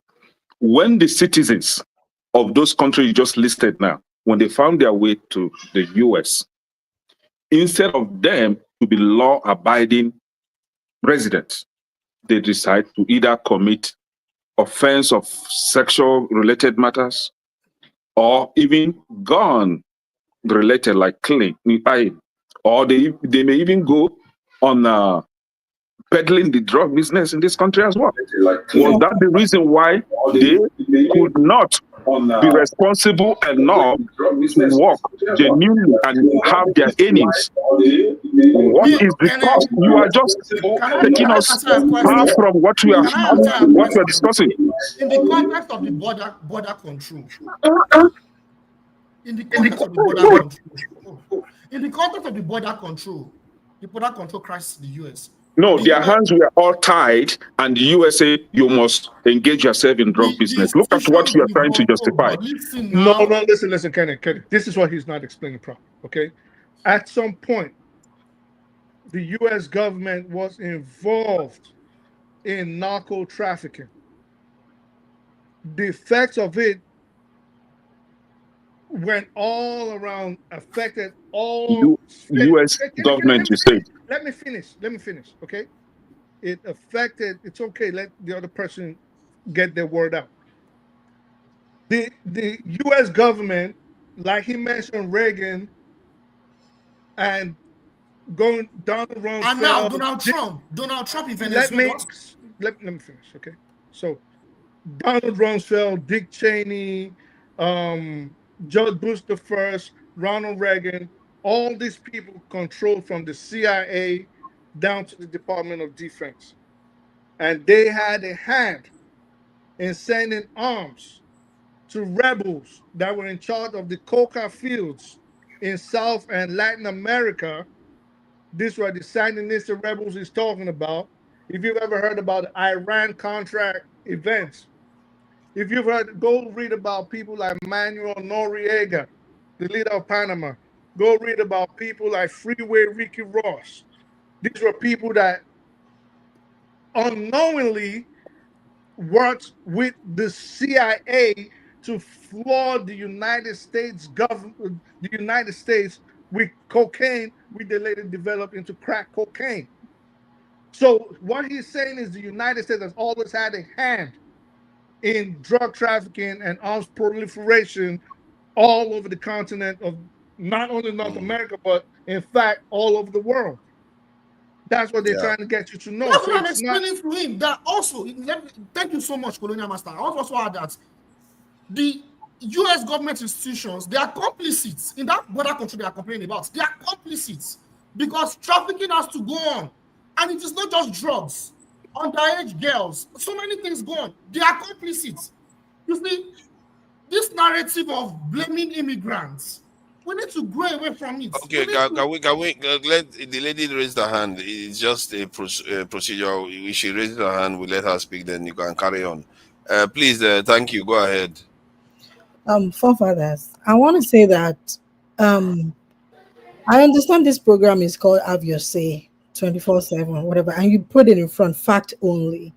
So if are we actually going by that? Because I feel like when we're having this kind of conversation, this is a public platform, and we're Nigerians. We're people. A lot of people are listening. So I feel like is there whether you can call the ignorance and maybe some people being deliberately obtuse, you know. We can. I'm trying. Sometimes they flood it. They flood it. And It's kind of like not making the conversation, you know, because we are not dealing with facts. If we are going to be coming here and be like we are kind of like pushing a propaganda, I don't feel like we should be on the platform and have a propaganda to, you know. So instead of us to argue, we can argue on the fact. It's now left to you to take it or not. You can like the fact. You can choose not to take it, but just us being like deliberately, it shows to speak to us as we were. That's why I said earlier that Nigerians are the only group of people that I know. They went to school, but they don't understand how the world works. Because we platform. Sometimes when I listen to this platform, I'm like, oh my God, what are we doing here? And we just go argue on something as simple as just something you can look up. It's not. We don't have to be arguing. It's too much. It's not a matter of argument. We can agree to the fact or not. But when we argue back and forth on something as simple as just doing a little Google search and get the truth out, instead of us going like 30 minutes just talking back and forth for nothing burger, it's just that's where Nigeria will never move forward. I'm telling you. That's why we never progress as people. I think sometimes some people are welded to their ideas. They don't care about reason or then we cannot platform that. Exactly. That is the fair point. If you are not arguing based on fact, then you can take it elsewhere. You know, I used to think if you can't listen to facts, then you are not forced to come here. We are not here to insult nobody. You can't force your opinion on anybody. Right? It's not about forcing opinion. This is what I. Sorry. That's exactly what you guys are trying to do. Just hold on. Thank you. Okay, there is a difference between opinion and fact. You are not moderating well. I'm moderating. I have to get this point across. No. I have to get this point across. You're going to let me. She's easy to attack. You will let me. She's using to attack instead of speaking. No. If you are telling, she has not contributed anything but to attack. Is that moderation? Do you believe you are telling the truth? Do you believe you are telling the truth? No, you don't believe in telling the truth. No, you see truth right in your face. If you believe you are telling the truth, I'm saying the fact. Hold on now. I am saying the fact. Calm down. If you believe you gave her time to speak. She could not say anything meaningful but to attack. No. You can't force her opinion on anybody. She didn't mention your name. She don't. No, but she's attacking somebody on this platform. Is that right? It's not only you. It's not today. It's not only today. Are you saying that it's right? You'll be justified. If because I am not. I You'll be cannot. justified. Let's move on. Let's move on. I can't Please, accept your opinion on anybody's Let me opinion. piggyback on what Bibi Ray Please said. go ahead. The problem here. Sorry. Let her go ahead. We just interrupted her. Let her finish what she was saying. Please go ahead. Thank you. And I say that to say that it's not the mad Nigerians. I don't know how they feel like everything is attack when you're telling them the truth, telling them because a lot of people, I'm just throwing this out there. A lot of people, we are very disrespectful people. We're very disrespectful people, and it shows in our character, the way we talk to each other. Very disrespectful. So I'm saying that we should be mindful. We don't need to argue when we can just do simple truth, and we just argue for an hour on something that's simple as somebody can just look up and put it on the platform then we move on to the next something. Your truth is not a fact. Learn it today. It's very simple. Education is very vital, but some people don't have it. Your truth is not the fact. I am not going to engage with you. I cannot engage with people like you. We are not on the same level. We are not the same caliber. And that is the fact. I am not going to engage with you. You're very, very, very obnoxious. Leave it. Just leave cannot it. do that. Just leave it. Let's not go at each other. The idea is let's be factual. I like the idea that he highlighted the fact only session. And if Kenny doesn't have anything if he's telling the truth, he doesn't have anything to worry about. The facts would bear him out. So please go ahead. It can't be a platform to propaganda things that are not true. People are listening to us. People are learning from other people. And this is how we just spread misinformation and just spread things that are not useful to us. That is why Nigeria will never move forward. And I weep for my people, the way they talk, how we reason. We need to really unlearn a lot of things and relearn, so that maybe that way we can function as people in the society or wherever we go. It's very, very important. But we can't go on like this, just talking for 30 minutes, like it's just like a meaningless conversation. You have no level. You are empty. How to insult? The next thing is you insult and all of that. When you're actually, who talks about level? Do you have one? My friend, friendly arguments or not? Come on, we can't keep going like this. This is not making any sense. It's okay for people to be heated, but come on. I'm actually enjoying it now. He doesn't know what is happening. It makes no sense. She's saying No. He's not saying anything. Please go ahead. Thank you. What she's saying is right. Listen. Yes, it's right. There's people listening, and Ken is allowed to have his opinion, however ignorant or on factual, if that's the word, right? I'm just combobulating now. Calm down. But this is what we can do. Can it chill? So, Bibi Ray, listen, this is the problem here. The problem, in a way, and this is not chastising forefathers, okay? In a way, the problem starts with forefathers. And we can excuse them, or maybe not. Yeah, but we can excuse him because he also does not know these things that you're talking about. He's not familiar with them. He's trying, but he's not abreast with a lot of this information. So what he's also doing, you see, even Google and ChatGPT are not helping him because he goes, I don't know how he words them, and he'll come with completely crazy things that will further inflame the argument already on ground. Kenny, we have to agree, he speaks on white tropes, white supremacist talking points. You can tell. Either he listens to Laura Ingraham and Rush Limbaugh and this kind of people a lot, or the people he's influenced by listen to them. I think that is the issue, but we have to bring it, because I'll tell you something. When the councilman came on, I respected Kenny for one thing. And I'll tell you what. Kenny is not a liar. Now, before you argue with me, I'll tell you something. Kenny is not a liar, and that's why I like him. Kenny is a straightforward person. He speaks on what he believes. However ignorant it is, however untruthful it is. We know it is untruthful, but because he believes the people he listens to. There were people on here, wink, wink, the moderator, that started pretending that they were always on the same side as the things Councilman Izionu was talking about. Again, I'm pointing that way, up, right? But with Kenny, even though everybody in the chat was insulting him, he's ignorant, he's this, he's that, is that. One thing I picked out of that, and this is why I like Pansat too. One thing I can say about them, they're not liars. They're rude, they're brash, they're obnoxious, yes. But they say their own truth as they see. They don't switch sides. Oh, this person now said, white forefathers argue over APAC and his little brother over there. I was waiting for him to come on too. Argued over APAC, telling us it's not important, telling us Epstein files don't matter. But when the councilman came on, I was shocked. Forefathers was talking about APAC. I'm like, wait, what? Who's wearing this dude's mask? So I think you guys, I understand there's a lot of tension, but I'm trying to put some light humor to it. Let's forget the tension. Let's speak as adults. It's okay for us to argue. Can it please?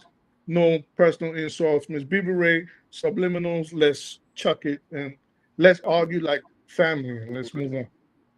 Yeah, but what I understand, because I am not here to like be rude to anyone or anything, but I just feel like when we are here to learn from each other. We are teaching other people because what we're talking about, because they are very important.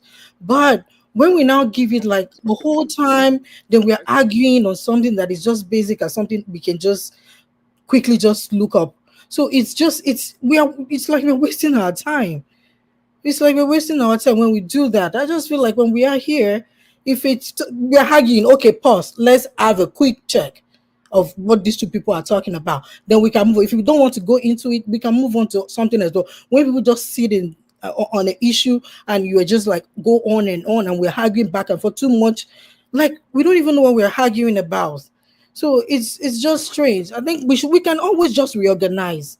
I think let me say this. I think henceforth, see, Kene, let me finish.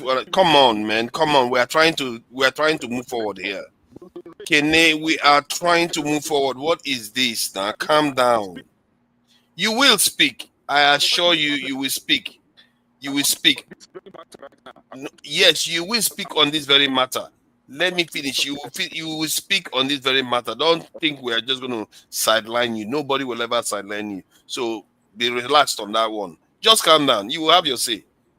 I think the point she's raising is building on the fact that I tried to create a fact-only session, and she's raising that we have to have panelists that are open to checking information, and when that information is checked, it is found to be accurate on one way or the other or disproved, we should move on along the line of the findings instead of just fighting over things, except that person has another point to raise.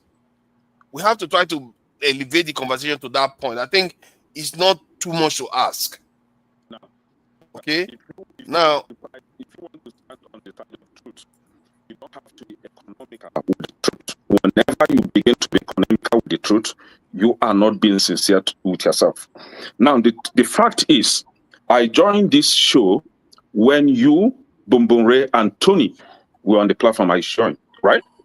And we were having a clean argument without insult, without even shouting on one another. Even when Tony was trying to get back at me, I took it as a joke because that was how I came in. Nobody insulted the other. But the immediately this lady joined and you gave her the opportunity to speak, she started denigrating people here. In as much as she was not being specific with anybody, but you all know who she was directing it to, right? Now she insulted that person, whoever the person is on this platform. You pretended as if such disrespect and insult never existed on this platform, and it came out from her. Then when it was my own turn to speak, then I threw in my own jabs too, without calling any name. That was how it started. Forefathers, you're on this platform. I have never insulted anyone here, but you dare not insult me. Whomever I don't care who you are. If you insult me, I will insult you 10 times. That is it. The fact is, I will never be the first to insult anybody on this platform. God will bear me witness, and any sensible and honest person on this platform will bear me witness. Not because she's a lady, she will come to a platform and then you give her the chance to speak and she'll be insulting people and you condone that. And then I don't have the right to rebuke her. That is not justice, forefathers. Now, forefathers, you're talking about truth or fact. Yes, the argument was based on fact. And even before she came in, I challenged everybody here. Show me your fact. You guys could not show me one. I presented my own facts. Hold on. And I asked you, hold on. Please, no interjection, please. I presented my own fact. You said that is not it. Forefathers, you came up with your own. Still, we are saying the same thing. We are saying the same thing. Nothing but that your own number is bigger, which is fine. I agree with that. Nobody insulted one another. So if she is being disrespectful here, she must be cautioned. That is it. You don't have a right to say your opinion stand and my own shouldn't. And because I am not agreeing with your own opinion, I shouldn't come to that platform. Who born you? Who dash monkey banana? It is the honor of this platform that can bar me from coming to this platform. Then I will go. But you as a panelist, just the way I am, you have no such right to go and create your own channel. If you see me there, know that I'm looking for your trouble. So we are making argument here based on targeting black people. That was why I joined. But if you're deviating from that argument to something else, I will just excuse myself. The fact remains that in this country, I don't feel targeted. Very simple. I don't feel uncomfortable. Very simple. But if you feel targeted and you feel uncomfortable, that is your own problem. That is not mine. You can't force me to believe what you believe. Learn that fact. That is how you communicate in public. That's how you communicate with people. You don't force your ideas on people. And you should be mature enough. You should be educated enough to learn to accept differing opinions without being insulted. You don't have the right to say, oh, somebody is educated, if somebody is not educated, somebody is illiterate, somebody doesn't have the knowledge, somebody is... Nobody paid my tuition here. Do you understand? I am not on the same level with anybody here. And I'm not making mouth. I'm not on the same level with anybody. No, but I mean, your level might be higher than mine. Mine might be higher than yours. Okay. So we are not on the same level. Take it easy. I don't know how this blew up. So we know that part. You are getting a little bit excessively upset about it. You trigger me a lot here. You wouldn't let me speak. You remove me. More than most people here, you have to admit. For why wouldn't I speak when everybody is against me? More than everybody. Everybody is on my throat. Against you, but you spoke most, so don't say they don't. No. You allow somebody to insult me, and I cannot respond because she's a lady. Address this point because a lady should be respectful enough not to be insulting people in public. That's the mark of a lady. Any lady that comes out in public and insults men is not trained well. No proper training. Can you stop without being muted, please? So I wanted to address this point that I was accused of stating something that is not factual. I would like to know what I stated that was not factual. I'm a humble servant of nature. I'm trying to learn as much as I can. I'm not here to pretend as if I know it all. So there are a couple of things you said that was not factual. Please correct me, Vitali Info 20, or is that a different name for thank you? Thank you. Are you undercover in the chat? Trying to correct me on the chat. So let's let Allah thank you to share our actual opinion, and I really thank you for coming up with that. Clarifying it. I always understood that, but it's also good to hear some other person repeat the same point that we have to go by facts, and when we get a fact, then we move in that direction. We shouldn't just start arguing. If you have another point to raise against that fact, raise another point against the fact, but don't just argue blindly. It just doesn't help. And we all this here channel does that a lot. Yes, we here have to start holding ourselves accountable on that. The point is that people that come on this panel, if you want to be one of the best, you have to be able to hold each other accountable based on fact, not just based on our own positions. Okay, let's do that.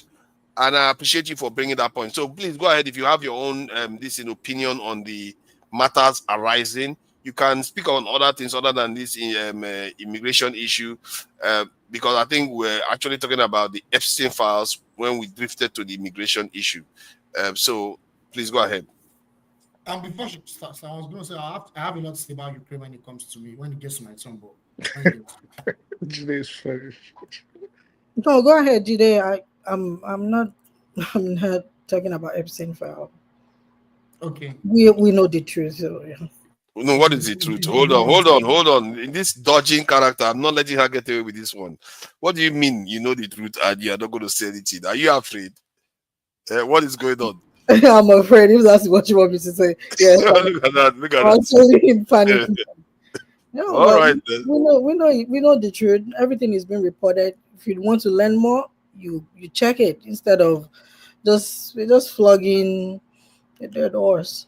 It's not a dead horse. Nigerians want to hear you tell them what is happening Nigerians? with the Epstein file, and you are keeping it away Don't from mean that we'll tell them what is happening with the Epstein files. They know. Okay. We're Thank you. for our opinion. You see, people are afraid of speaking now in America. This is the world we live in now. So-called freedom of speech. People are afraid of speaking the truth to power now, because everybody is scared. But Jide, I'm sure, is not scared. Jide is brave. I can't talk about the Epstein files too much. Seriously, I mean, since what is going on? I try to dodge it. I don't try. I mean, seriously, I'm not talking about the Epstein files. Is it because you don't know about it or you're scared? I mean, I won't say I know everything about it, but at the same time, I don't want to express. I don't want to analyze. If you don't know about it, that's cool, but it's not. Yeah, you shouldn't be scared. But it's really weird that people are actually being scared of talking about it. That is weird. Why are you scared? A lot of Americans talk about it all the time. The podcasts. Nobody can do anything to you. We have what is called we have the First Amendment. Yeah, we have the First Amendment in this country. For all intents and purposes. If you're already scared about it, these are the ones who want to fix our country. I can talk about Ukraine, but I don't understand. Epstein files is a very that is probably the most important and sacrosanct right you have in this country, the right to free speech. Second to the right, your Fourth Amendment right to unreasonable search and seizures. The Second Amendment and the rest come after. But the first and the fourth, never, ever be scared to assert those rights. They are your rights. You're in the United States, you're a citizen of the United States. Even if you're not, those are your rights. Nobody can take it away from you. Don't be scared. You got anything to say as far as you're not maligning anybody, you're not telling lies, no defamation. Yeah. But I feel it though. Is it not very concerning that people now on this panel are scared? I'll just generalize it. Yeah, it is. It is because I'll just generalize. This is exactly what they want. And the more people get scared, the more people get gagged, the more you have a despot in power. So the first thing is to stifle dissidents. And once you can do that, and you can gag the ordinary citizens and put fear in them, and you put fear in the press, and you manipulate. I mean, look, Netanyahu 2 days ago was complaining to the United States that they need to start basically faking the algorithm. And they need to start going after dissidents. And he wrote a letter to the Australian Prime Minister, I think on Thursday, basically telling him what to do. Because he said, listen, I'm going to recognize Palestine in September. He's like, listen, you can't do that. You have to start going down on citizens, even your own citizens, on dissidents. You have to start gagging people. All we're going to create if we do that, is exactly what happened in the Weimar Republic that brought in Adolf Hitler. That was the first thing they did, burn the books, started going after the press. We kind of let that happen in the United States. We let that happen. You are calling for a new Africa, the same Africa y'all ran away from, where everybody ran away from. You're going to have the same problem over here. So insofar as you're not being racist, you're not being violent, you are not putting anybody's life or property in jeopardy, you have a right to speak on the happenings of this land. It is your fundamental right, and it is sacrosanct in the First Amendment of the United States Constitution. There's no reason to be scared. Yeah, leave them. It's not going to stop. So, fellow Nigerians, they are brave when they try to talk about Nigerians, but when it comes to when things get a little bit too hot, they're like, No, to be honest, honestly, the funny thing is, Duro. Go ahead. I actually don't know much about it. Seriously, to be honest, I'm raising my hands now. Like, I don't know much about the same files. To be honest, I don't. Like, and he managed to know everything about Ukraine and Israel. It's funny. All this type of attitude that we carry. Go ahead. How do you learn about Ukraine and Israel without you miss Epstein in the middle? No, seriously, like the Epstein files, like seriously, it's a very murky, it's like going into murky waters because it's more of a personal affair between elites. Like, I don't know how to explain it. You have these elites that are running things and they're doing things behind closed doors. I mean, I'm not there. I was not involved. There's so many things we don't know. Like, okay, let me give you a breakdown. Why? Let me give you why it is significant to geopolitics. And that is what I didn't know at first. I thought it was just one of those things. Here there was a prince in the UK that was involved, so I thought it was just one of those sex scandals that occurs, and it happened in the UK too. Today they haven't gotten to the bottom of that one. The judges kept resigning.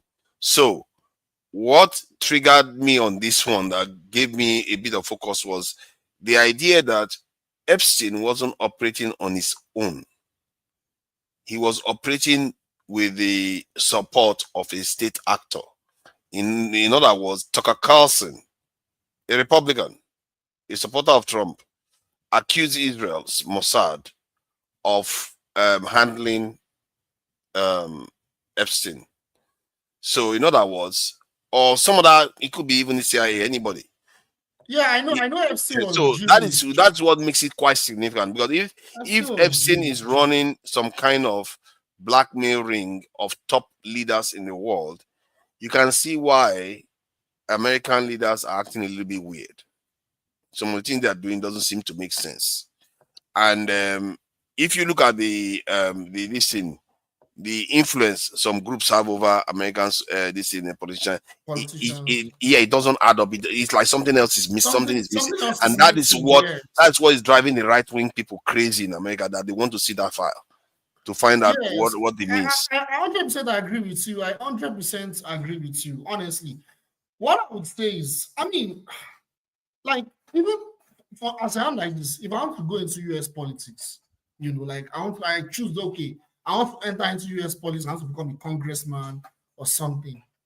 There will be something that will be, man, like, I don't want to go to, okay, but there will be something they would definitely use to cage me where I will get into that thing and I have to just. Not really, but that's politics everywhere, okay? And that's by virtue of the fact that nobody on earth is clean. Nobody on earth is clean.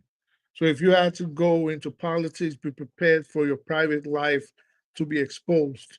There's politics everywhere, not just United States politics. They can say you jaywalked yesterday. They can say you yelled at your dog 3 days ago. They say, oh, you was coming through the door. You didn't open it for an old lady. They can say anything. It's politics. It's not just United States politics. Yeah, can I have my time? But it seems like, I thought you were giving time. Sorry, let me quickly say this about this Epstein thing. Like, one thing I know for sure, and I'm going to just say this, and everyone will understand what I want to say about the Epstein saga, is all these politicians, all these powerful politicians in the West, not all, but most of them, for them to move up to that, for them to move up in their career and get to the position of where they are, they have to pay the price. And when I mean pay the price, they have to pay the price in terms of certain things about their integrity, where they have to sell something. I don't want to be using religious thing like selling your soul, but they have to pay the price that is very integral to their life. They have to drop it to be subservient to people that are ruling this world. The term that was used was that they put a kill switch in every politician. In other words, they have to have something that they use to pick them off if they need to. It is based on, listen, this is what I always say about money, okay? Let me before I go. When you have money, when you start touching money and people say, oh, you've changed, he doesn't hang out with us anymore, because no. Money, asking to wait. Wait, and people are repeating repeatedly. So can I say my own? You have your say. It's just interjecting. No one, you have your say. 1 second, please. Let me. That's my fault. 1 second. So when you have money, does not change you, right? Money only reveals who you really were at the core. With these people, this is my theory. It is a case of birds of the same feather flock together, right?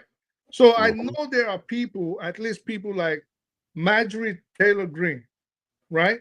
And Thomas Massey, that are saying they kept putting light on the Epstein file thing. And why could they do that? Because they knew there was no indictable offenses on their person. When I say indictable, not just law, but I mean morally. So there was nothing you could hold their feet to and say, oh, he's part of it. You know, Thomas Massey was the one telling us, like, I'm the only one. I remember I had this argument with you and forefathers several times.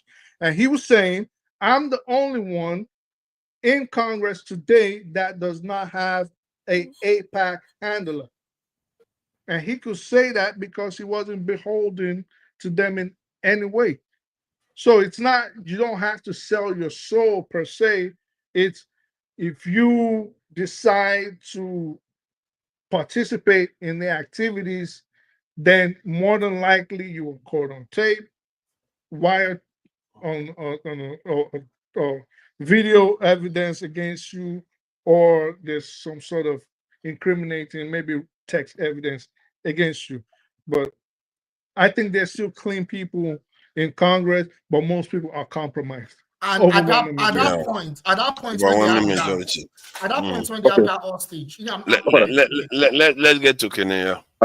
You see, in this country, I'm a strong believer of the effectiveness of the legal system in this country. And some people were elected because of the trust we have in them, that they will be able to lead this country right. And some people are in office because they qualify to be in that office. For example, we have Attorney General in this country, and then we have the judges. So they are doing their job. So it is not for me to sit here and begin to assume things that I'm not sure of, right? So whatever the result is, we will see it. And when the result comes out, we all either... I hope when the result comes out in Nigeria too, you accept it. Exactly. And that is actually what I want to talk about. In Nigeria, where you hold on now, you see, you are interjecting me now. In Nigeria, where all of us come from, right? We have a Dangote trailers crushing the citizens, buying them every day on the street, and the government is doing nothing about it. The so-called road safety is doing nothing about it. The police will rather give them covers. I mean, the drivers, whenever they commit such atrocious acts. In Nigeria is where you have a company owned by a certain individual, Dangote, where the drivers pull truck fully loaded. Well, how did we end up in Dangote now? Hold on. Yeah, because we are saying things that have no value. Things that will never add value to you and I, things that does not make sense at all. That is what we were here saying for more than 50 minutes. Let's talk about things that affect us. Why are you changing the topic? Hold on. You can't change the topic like that. No, I'm not changing the topic. This is what I want to contribute now. It is now left for you. The topic. This is what my understanding of Epstein file or whatever you call him, right? This is my understanding of the file. Understanding of Epstein file. Yeah, you can't come and just change topic. You are doing it again now. You can't do that. I did not change topic. We're talking about the file. So the file, the record now is that Nigerians are dying every day because of Dangote. Yeah, but that is not now, it. That is not it is left for you to change the topic. I can't change the topic. I don't have the power to change the topic. No, you are changing the topic. If you are brought on a show to talk about a topic and you start talking about something else, no, you are ruining the show. And I thought you guys say that I don't have understanding of anything. That I'm a white man. No, nobody's so saying leave me to say it the way I understand it. You are supposed to discuss what is going on, discussion we're having, not changing the topic like that. Exactly. Right. I touched it, right? This is my submission on that. You're not having an honest conversation, and I'm beginning to think that there's a reason why you're not having you come here to disassemble and just change topic to whatever you like. Everybody will bear me witness that I contributed to the topic, and I'm still contributing to the topic. My contribution is... You are talking about something else. No.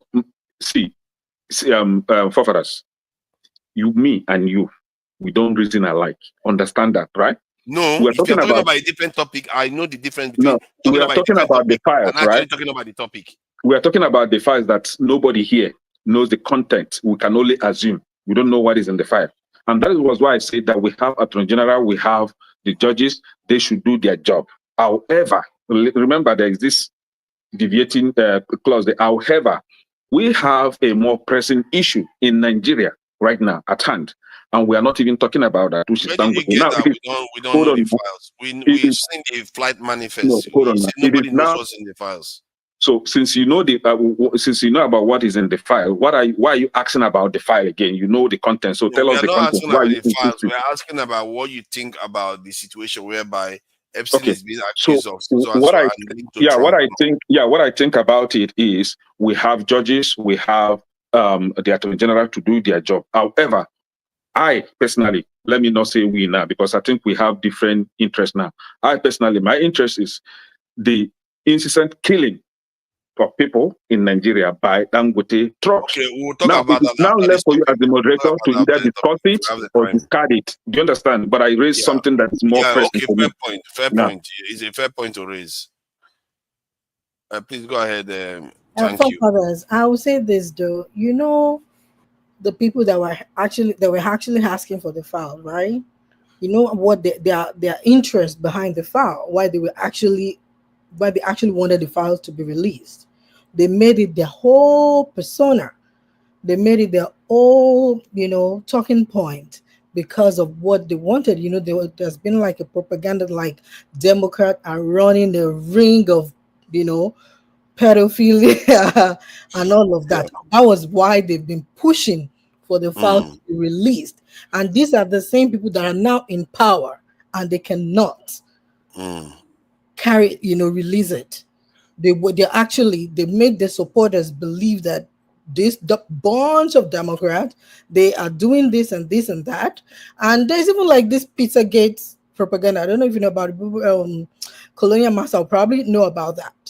So there's this Pizzagate stuff that has been running around for years now, because we already know. So them now saying the file is not being released, or they're gonna release it, whatever it is. That's why I don't really want to speak much on it, because they were the one pushing for it. For me, whoever is there in the file, I do not care.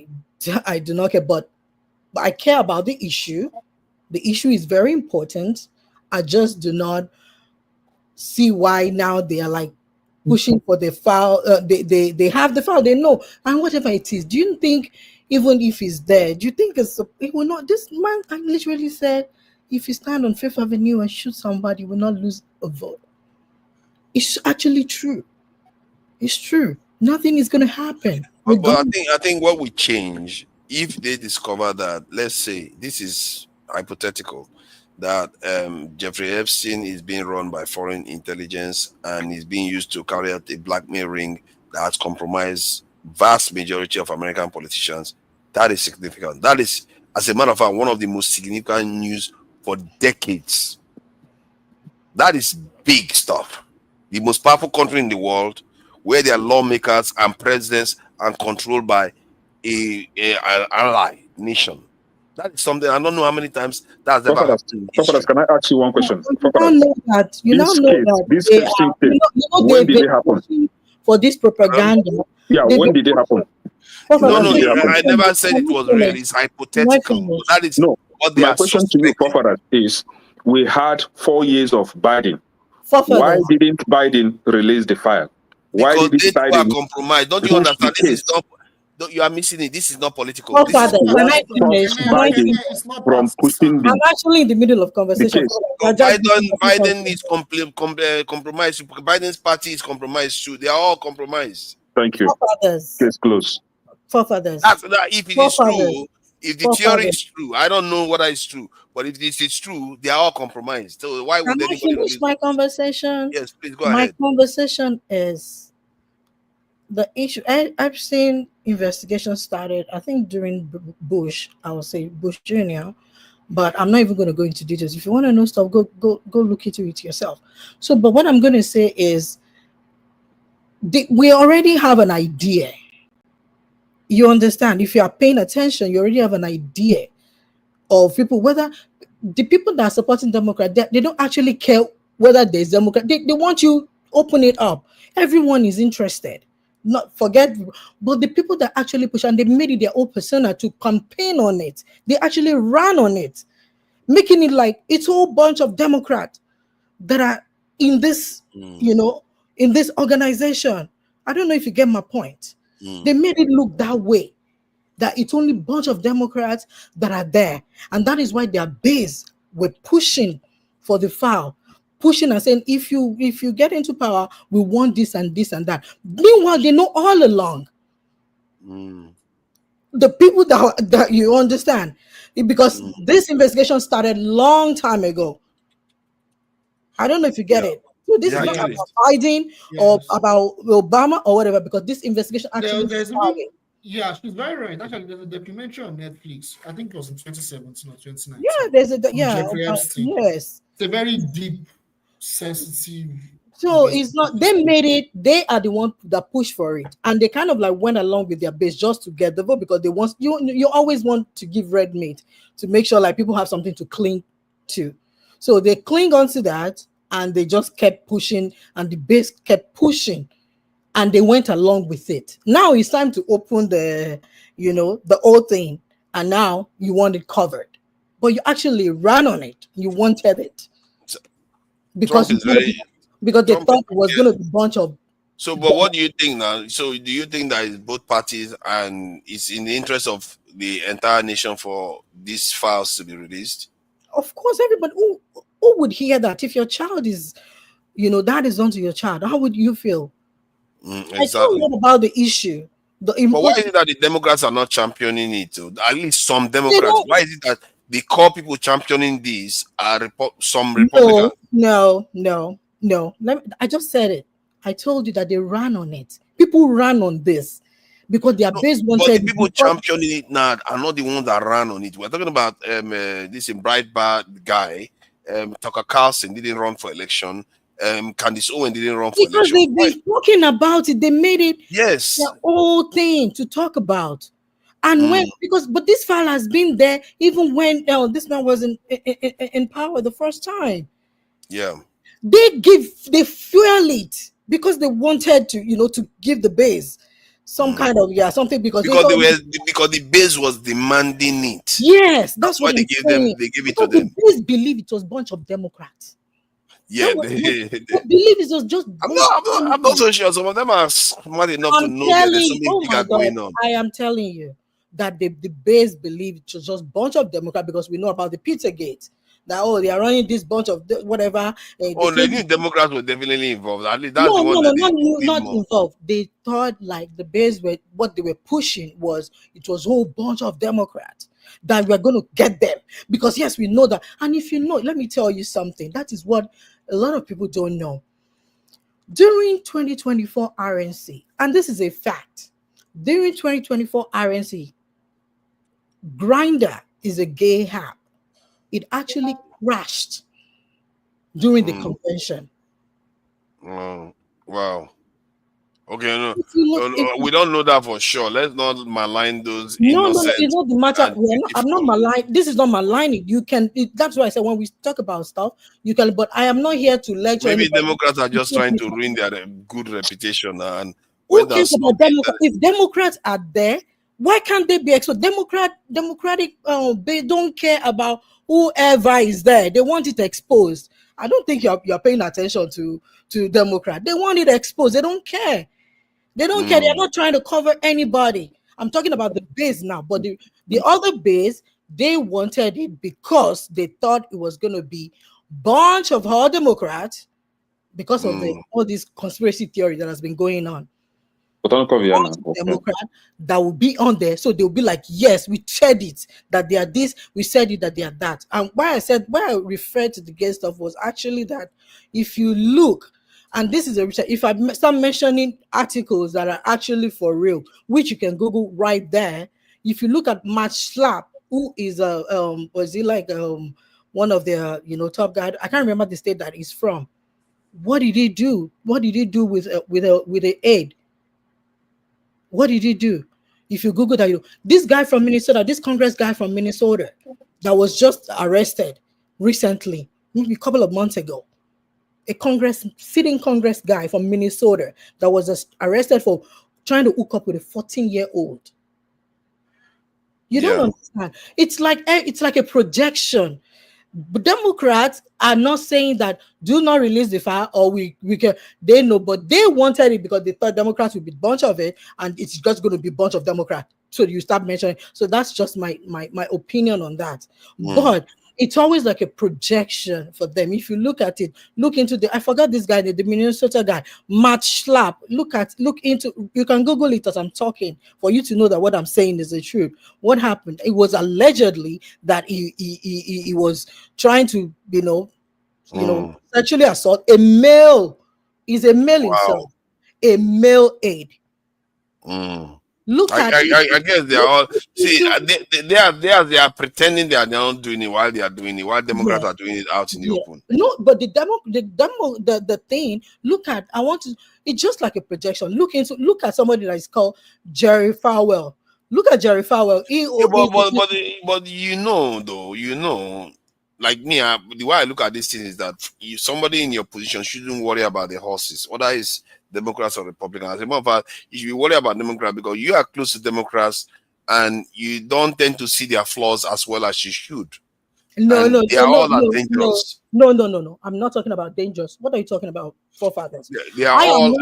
Let me tell you why I would support Democrat. Let me tell you why I would support Democrat would be because America is a two-party system. You have to, in this case, you have to align a little bit with the party. First, I'm a woman, I'm black, I'm an immigrant. Which party aligned with that? That's how you look at policy. They don't align with you. They just appear to. No. Don't say that. They are not.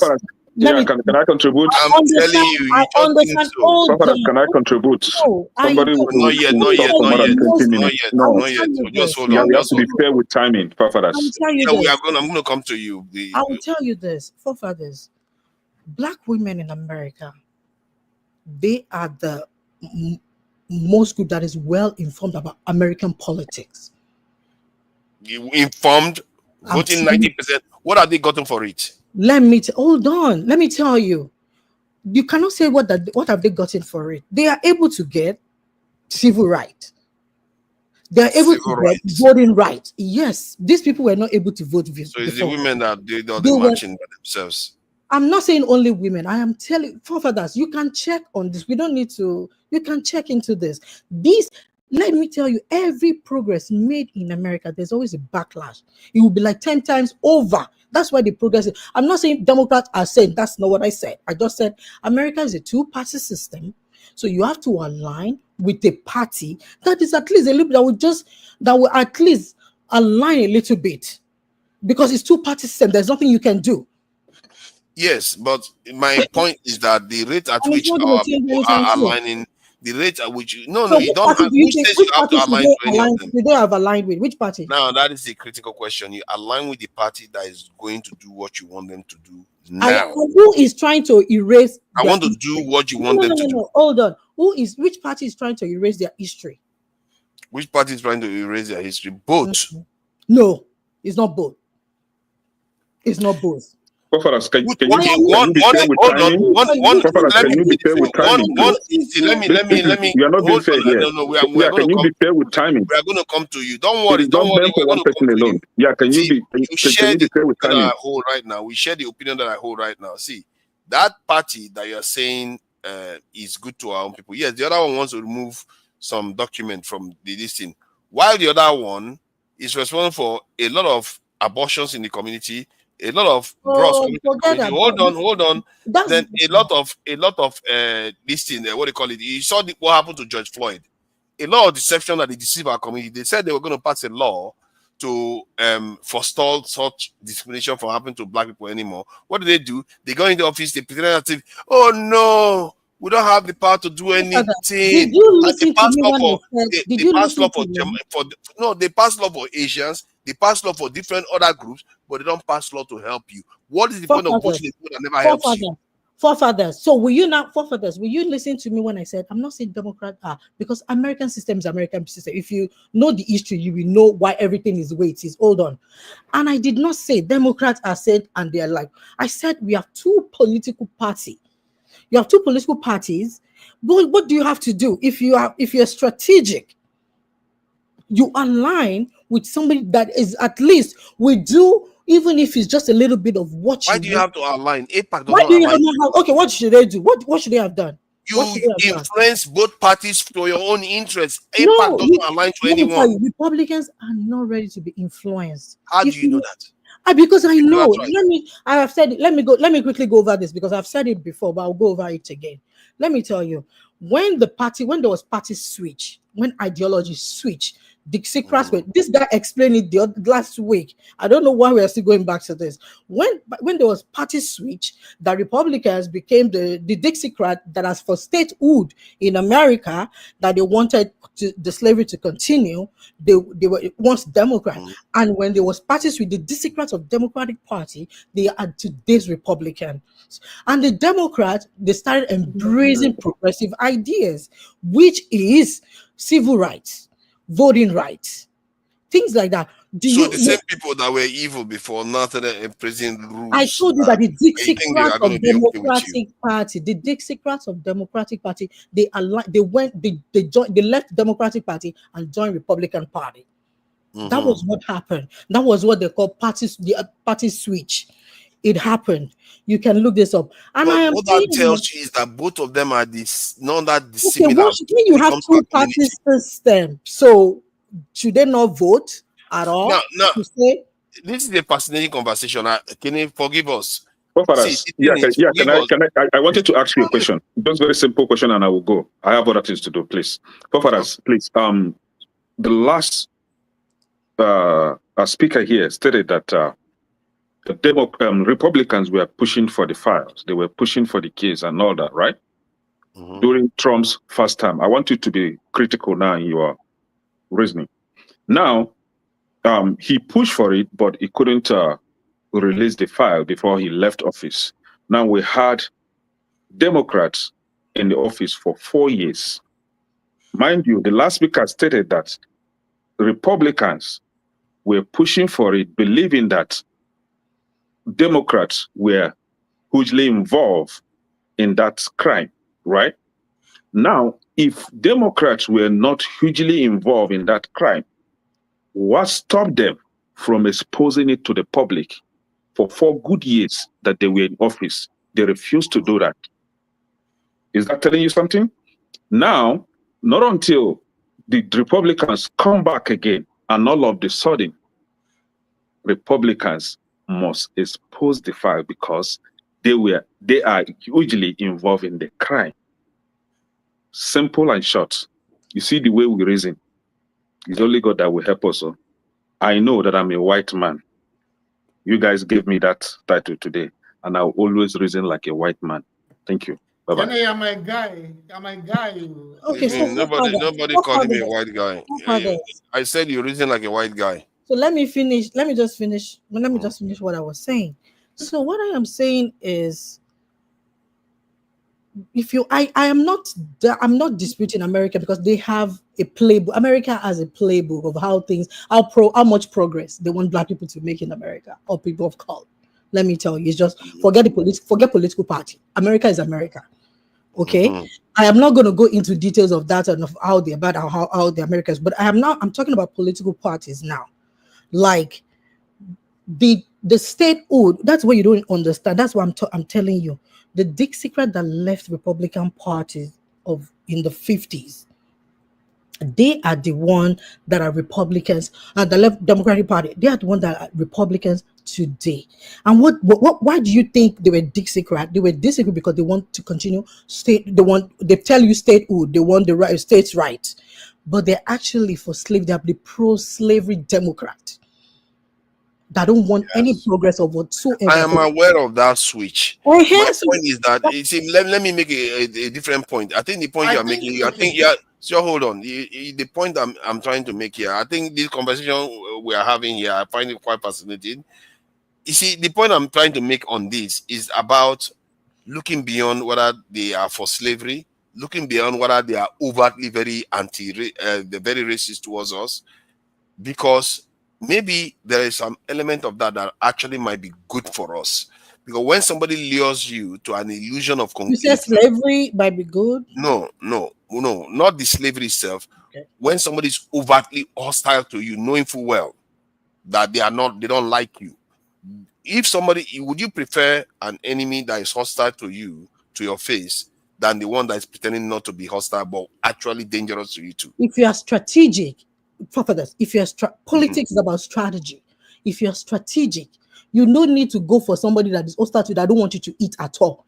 But if you're going to give me water to sustain me, hold on. If you're going to give me water to sustain me, I'll take it. Well, no, but they are also just as deadly. No. I don't want to agree with that, your narrative. I'm saying that I'm not saying that Democrats are good. Don't get me wrong. I agree with you on that.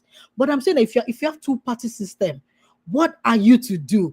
Republican Party are not willing to budge. I already told you what you should do. You are not listening. They are not going to align. Can I disagree with you a little bit? Go ahead, please. Yeah, you raised a very interesting point about how being a black woman and being an immigrant, like you have to. It seems like Democrats align with your interests more, right? So the thing is, when you talk about the civil rights movement, you see, that is the mainstream narrative. The narrative of identity politics, right? But there's something you don't understand, or maybe you understand, but maybe you're a little bit biased. I don't know. The fact that majority of black people support Democrats, and at the same time, if you look at every social index, black people are at the bottom end of the spectrum. To me, that doesn't look like a positive impact. That's number one. Number two, you're talking about being a black woman. If you look at the poverty index in America today, black women as a group are the second, when you talk about the highest poverty rates in America, black women are the second to the last. I think the last are Native American or something, I can't remember. Someone can fact check me. But are the second to the last. And that's a very big issue.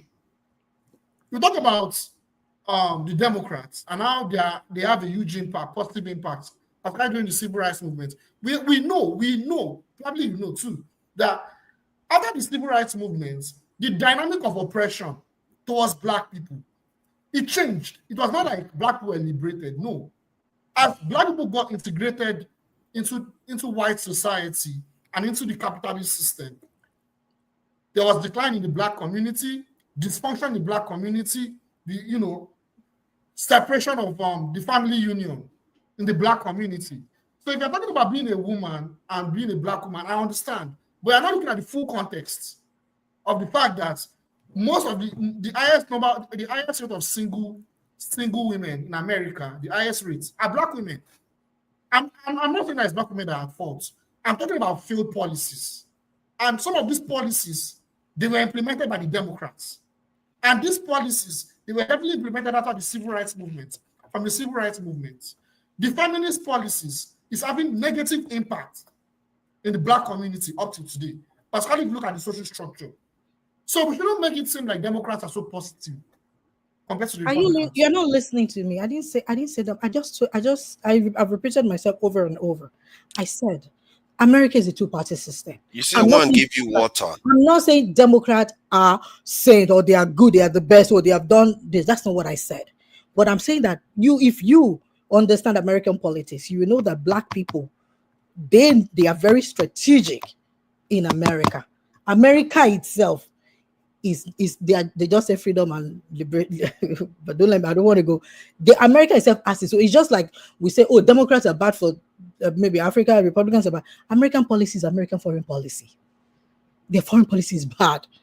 That is just the bottom line. So whoever is there is just American foreign policy. So I'm just saying that you want to tell me that Black people in America who understand American system than you and I that are immigrants that just came here to learn about all this stuff. You think they don't know which one is better for, because they were once Republicans. They moved. Many are, see, they are behind. You have to understand that once Republicans. They started off from a very low base. Let me add, please. They started up from a very low base, the Black people, and then they build up from there. When you have been marginalized, tortured, lynched, and everything, then some other person offers you a little bit of what appears to be kindness, you are bound to want to accept it. Even if there are some that realized the danger. People like Malcolm X were saying, no, you have to separate yourself from these people. Assimilation is death and all the rest. As a matter of fact, Martin Luther King went and said, I think integrating into the burning house. In the burning house. So you are so the point is, you know, when you said that Democrats give you water, you see, this is what I find insidious about them sometimes. And what opened my eyes to them that I couldn't believe was what happened after George Floyd, that they didn't raise a finger. A finger. They had the votes to help the Black community for one thing. And the Democrats will happily go into office, say they will never help Black community. Hold on, please. These same people. No, you don't know how annoying it is. You don't know how annoying it is. Obama will go on TV. No, please. You know what is annoying me? There are videos that are playing online here. It's online. They play videos online where Democrats will be saying they will not help Black people, but they will show them immediately helping other communities. What kind of people are these? Let me tell you. Do you know that because you're a Democrat, that means you're not a racist? You know that, right? Hold on, Jide. Do you know that because you're a Democrat, don't mean that you're not? Don't mean that you're good, you're a saint. Let me tell you, and why? Let me tell you why.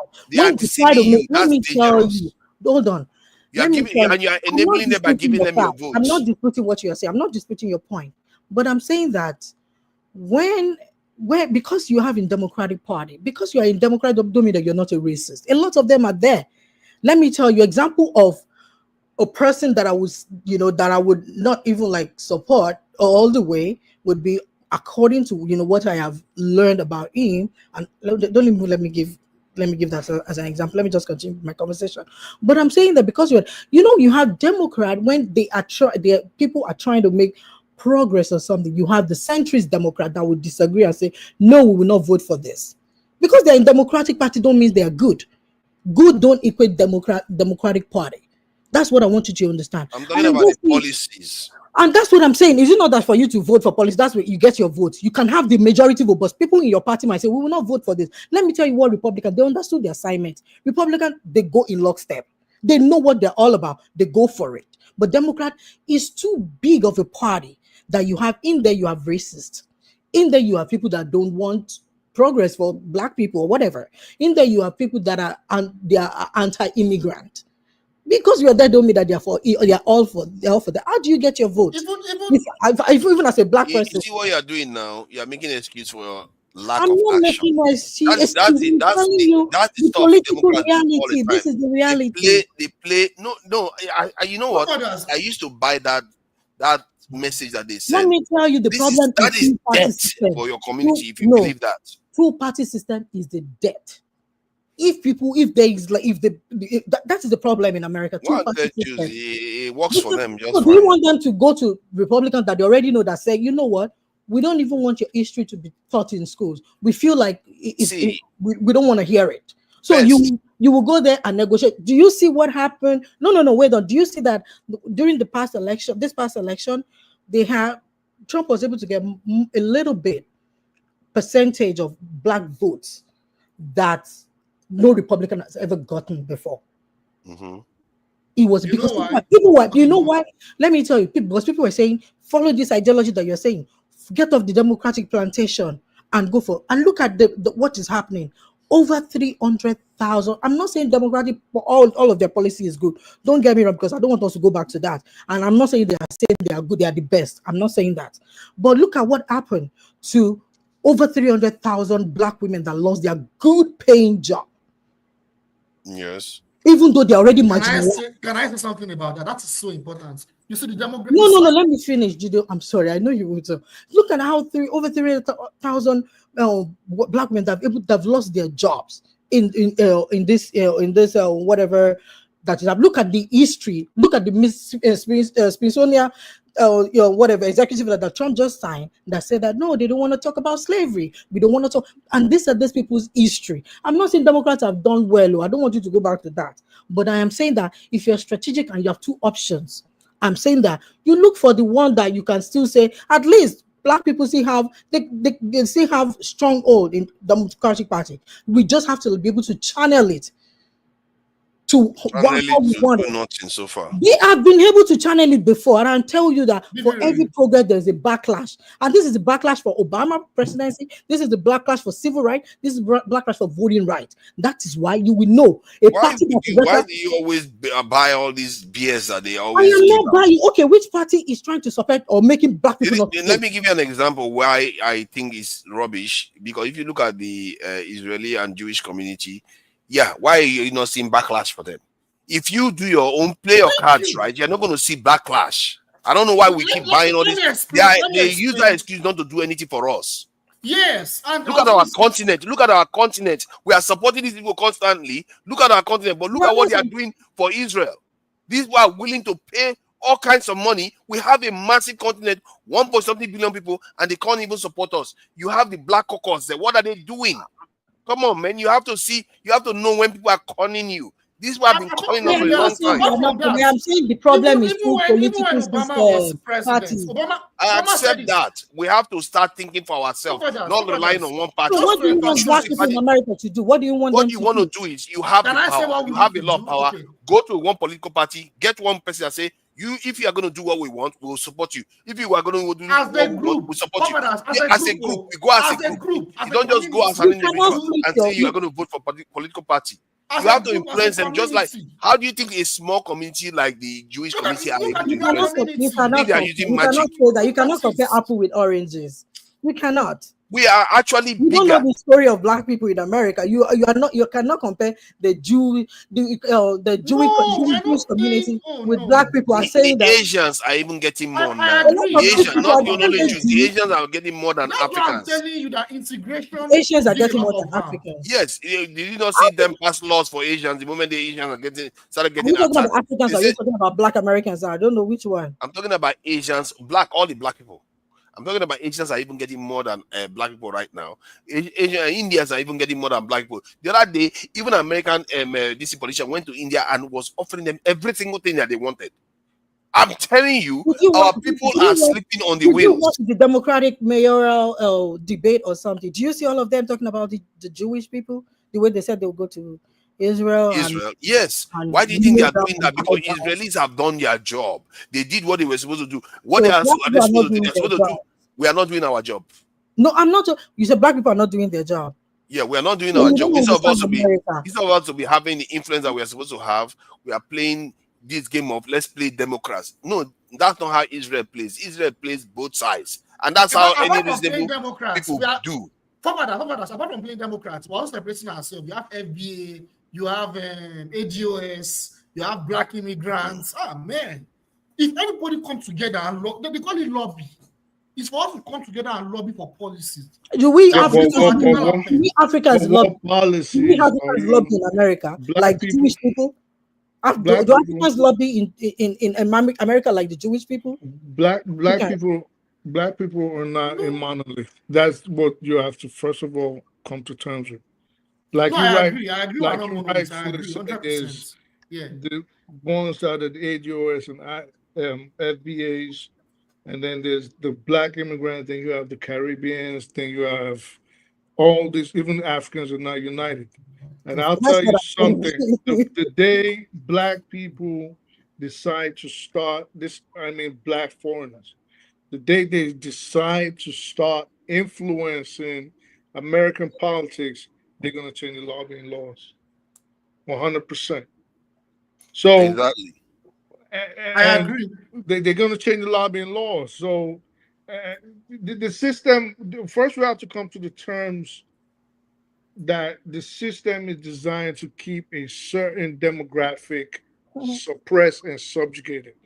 That's the first thing you have to come. And then to do that, they also have to keep that demographic divided. Divided. I was going to say that, but For I'm glad you every, mentioned that. for example, for every Kenny, you have, for every, I know this might piss him off when he hears this because I'm putting his name there, but I Oh, it's part of the apologize game. in advance. But for every BB Ray, there's 1,000 Kenny of African origin.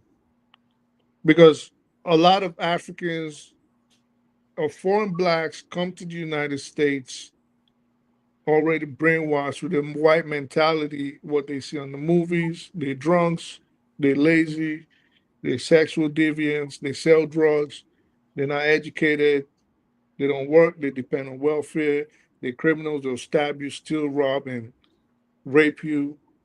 And then the saddest part, and then maybe this might be due to the way the system is structured, a lot of foreign blacks also do not integrate with black Americans, which is actually should be the first step.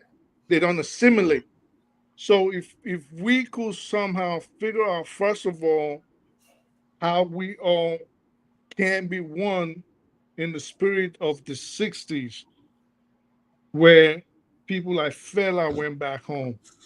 We had the Stokely Carmichaels, and we had Sata Shakors, and people of that nature preaching Pan Africanism. Malcolm X, Fred Hampton, Bridges and Rosa Parks, people, Booker T. Washington. So people if we can figure out, but there's too much division now. It's just divide and conquer. Like in fact, a lot of them don't even see themselves as Africans. Like they don't see themselves. But Crazy. rightfully so. Yeah, Because rightfully so, because a lot of times when they try to present themselves as Africans, they get insulted. There was a video Really? I'm just saying it for the first time. Well, hopefully you hear the second time in the future. But you look at people. There are people, for example, white people that were born and raised in Nigeria, speaking Yoruba, speaking Pidgin, speaking with the Nigerian accent. And you should see how the vitriol they face at the hands of Nigerians online. They insult them, call them fake Nigerians. How can you understand this? You know what I mean? So I'm even surprised. no, Nigerians are very, very, very rude and tribal. Okay, so until we can figure out a way to bring the diaspora and native born Americans, well, black Americans together, we're still going to have this problem. For example, black Americans have a problem with African elected officials or Caribbean born elected officials for a reason. When they speak about reparations, which they rightfully should have gotten reparations, who are the first people to throw or cog in the wheel of the demand for reparations? Usually it's native, foreign born blacks or people First generation. There you go. So this is another reason why a lot of Democrats blacks that would usually vote Democrats would not vote for Kamala, because in the past she had been a voice against reparations. So I don't even know how they can just come out and do that. I don't know what's wrong with some of our people. Yeah, but because a lot of people think they're better than American blacks. They'll deny it when you say it, but they do. But we've heard it here too. We have heard it here by saying, yeah. I have this, I have that, and they just say, oh yes, do even policies that are going to oppress black people, then that's what we like. That's as immigrant, that's what you say, yes, I want them to do this without thinking about who is going to be mostly affected. Because I'm not even going to disprove what you said about what Nigerians are saying. We are just everywhere. We are loud and we are wrong. We just don't understand how the world works. And that was why I was asking you that, forefathers, what do you think black people should do? You said you should hold someone that don't want to listen to you, that know that they already lost your vote, that don't want to even they don't want to compromise. No, they don't know. See, I think you're assuming that they know. It's not about what they know, it's about the influence you can wield over them. It's an influence thing. It's not about whether they want But you you or want not. to influence I don't think people this like influence that are fighting, that actually their party now is consist of the people, the Dixiecrats. That is the people. I'm not saying that Democrats are good. Don't always interpret it to be that. I'm just saying that you have to be strategic. I'm not saying Democrats have been perfect for black people. I'm not saying that. I know that I know more than that to have said that. But I'm saying that Republicans, they already lost the black vote. They don't want to get it back. They don't care. No, it's not about the vote. See, I think you keep talking about vote. How many votes do the Jews have? Vote has nothing to do with it. The Chinese, the Asians, the Saudis. It's not about vote. We always there are less minorities. I think somebody asked the question: whoever got into power, whichever group ever got into power because of votes, it has nothing to do with votes. It's about the influence you can wield behind the scenes. And by now, people that are not ready. I'm saying that by now, black Americans should even have more influence over all these people. Knowing how we have the numbers, we have the size. We have the numbers. We've even been here. Hispanic has more numbers. Any of these people. Hispanic has more numbers. We on the continent, no. You are looking at us. I'm talking about. You're not saying why are we bringing we on the continent? What do we? Because the entire mass. The entire mass. Talking about the US, in the US right now. Like we outnumber them. They are tiny population compared to the entire population. What can you do? 1.5 billion people. What have you done? That's what I'm saying. We've not leveraged it. That's my point. We just have that number and we've not bothered to leverage it. But you can't say we don't. Okay.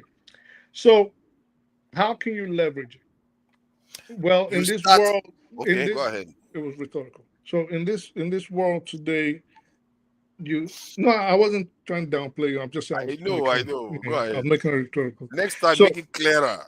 That's rhetorical. No vexa. So, so in this kind of situation, what can we leverage if we had the power, right? And when we say power, not just arms, because that comes into play too, but political power, right? But most importantly, finance, money. What black people in America need to do is you got to hit where it hurts. First, we got to keep the money within our community. We got to keep it between our community. So this might sound divisive, but they don't speak about it. They meaning non-blacks. But this is what they do. If you go in every community, the Jewish, Asian, Hispanic. But how do we keep money within the community? Well, hear me out. Using our consumerism. Well, we can actually keep the consumerism on the same level, but only buy from black entrepreneurs and black businesses, which is what they do. If you go, for example, in the Jewish community, which is the point I was trying to bring up, and the Hispanic community and the Asian community, studies have shown that a lot of times a single dollar in those communities is passed around in some cases up to 10 times before it leaves. Meaning I want sugar, I'm going to the black-owned store. I want a shirt, I'm going to the black-owned store. I want anything I need, I go there, and then we buy from black distributors to the end buyers, black producers to the end buyers. This is how we keep the money in circulation in our community. And this is what they do, which is what we cry about, and we say they freeze us out of businesses. Colonel Master, what about, I agree with you 100%, but what about building generational wealth? This is what I was just saying. That's how you build generational. That's what I was saying. But don't you think like the family structure, the family units, bringing it back together will also enable building generational wealth? Because that's what other communities have that we don't have in the US. Well, I think that will play a role in building generational wealth. It will. Okay, so immediately after slavery, at the beginning of the 20th century, the black family unit was the most stable in the country. So we had two families, the mother and the father were there. Thank you. So what did they do? They figured out a way to destroy it. But don't forget that before they destroyed it, we were building a community of our own that was really thriving, right? Yeah, we had Black Wall Street. I mean, we built a lot of great things that even Marcus Garvey was thinking we need to build an empire even in Africa. Like this is really great at that time. But we're under oppression. We're everything was sabotaged. And they start killing you. And which is what they'll kill you. Listen, when I speak about on here, we talk about people like Fred Hampton and Stokely Carmichael. Yeah. Do yourself a favor and check their ages. Check out what they were. They were kids. Yeah. These people were kids when they would go and kill them. And they killed them with their wives and their babies in the house. So that gets you to know that a 22-year-old or 24-year-old getting killed in front of his wife, his child, he already had some form of stability in his life. He knew what the trajectory he was going to go, and that was because he looked back at his forebears where he was coming from. So these things were not alien to us, but they will figure out a way to destroy. Systematically, they created the prison to the school to prison pipeline. And then, like what you were talking about earlier about Iran-Contra and the drugs, and they'll point at you and say, you sell the drugs. I mentioned Freeway Ricky Ross. If you know the rapper Rick Ross, that's where he got his name from. Google his story and see how the United States government entrapped him and enticed him into moving drugs and even taught him how to make crack cocaine from freebase. And then he flooded the black communities until it became a worldwide epidemic. You mean Rick Ross? No, not Rick Ross. The real guy. The real Rick Ross. What Colonial Master is talking about is extremely important. And I've always it was a real Rick Ross. I kept postponing when I talk about I kept postponing when I will talk about that thing. And Colonial Master just mentioned that thing is very important. The effects of the flow of crack in the black community was the game changer. For me, that was the game changer. Was there any particular party in office during that time? We have to be checking. It was a Republican. I think it was you should check. No, because I'm very worried about Democrats. I'm very worried about them. No, you're not worried about Republicans. I don't hear you. You're not worried about them. No, Republicans are settled. I know. See, I'm a political party from the point of view of power. You're not. But in terms of I am actually. I used to support Democrats, but my eyes has been open. You know, democracy. You have to be careful about when you support. Democrats are deadly. The most deadly wars in the world are started when they are in office. Some of the abortion, you know, hold on. What is your obsession with abortion? Leave women to make their choice. You see that? This is exactly what they want you to think. With abortion. That is not hold on. Don't do that. See, why do we buy these things that they tell us too much? They didn't tell me. We are telling women no, let me make the choice. It's not. See, hold on. Yeah. What was that? You're obsessed with that. No, yes, I should be actually. No, you shouldn't be. Let me say this. Let me say this. Hold on. Let me say this. Why is it that India, almost every other race, has maximized their population, and yet they are encouraging you not to do yours? They don't look. They don't encourage you not to do it. They beat it into you. They lock and she's you believing up, it, and they kill you if you try to change. This is the thing about the United States. So it's not like, oh, they're gonna tell it to you. No, they don't tell it to you. They plan it. And the parties, what she's telling you, parties don't matter. She's right. Parties don't matter. GDS always said this too. Parties don't matter. It's the policy. How are we going to stay on top? We don't care if it's a Democrat or Republican or an independent. We don't care. It's a white supremacist society until people start seeing it for what it is and stop being politically correct. And capitalism. Yeah, capitalism plays a part, but I'm saying it's a white supremacy. We had the councilman last week, or was it 2 weeks ago? Come on here, tell you when he started running for office, people told him you better get your ass back on the boat and go back to Africa. Go back to where you're from. And it's crazy. And that dude was born here. You know when I get emotional about this topic, like when even living in the US now, like I think about it, Black people are the oldest group of people in this America. We're the oldest. We can even debate that we're even older than even whites. We can make a case for that, Seth. You know? Yeah.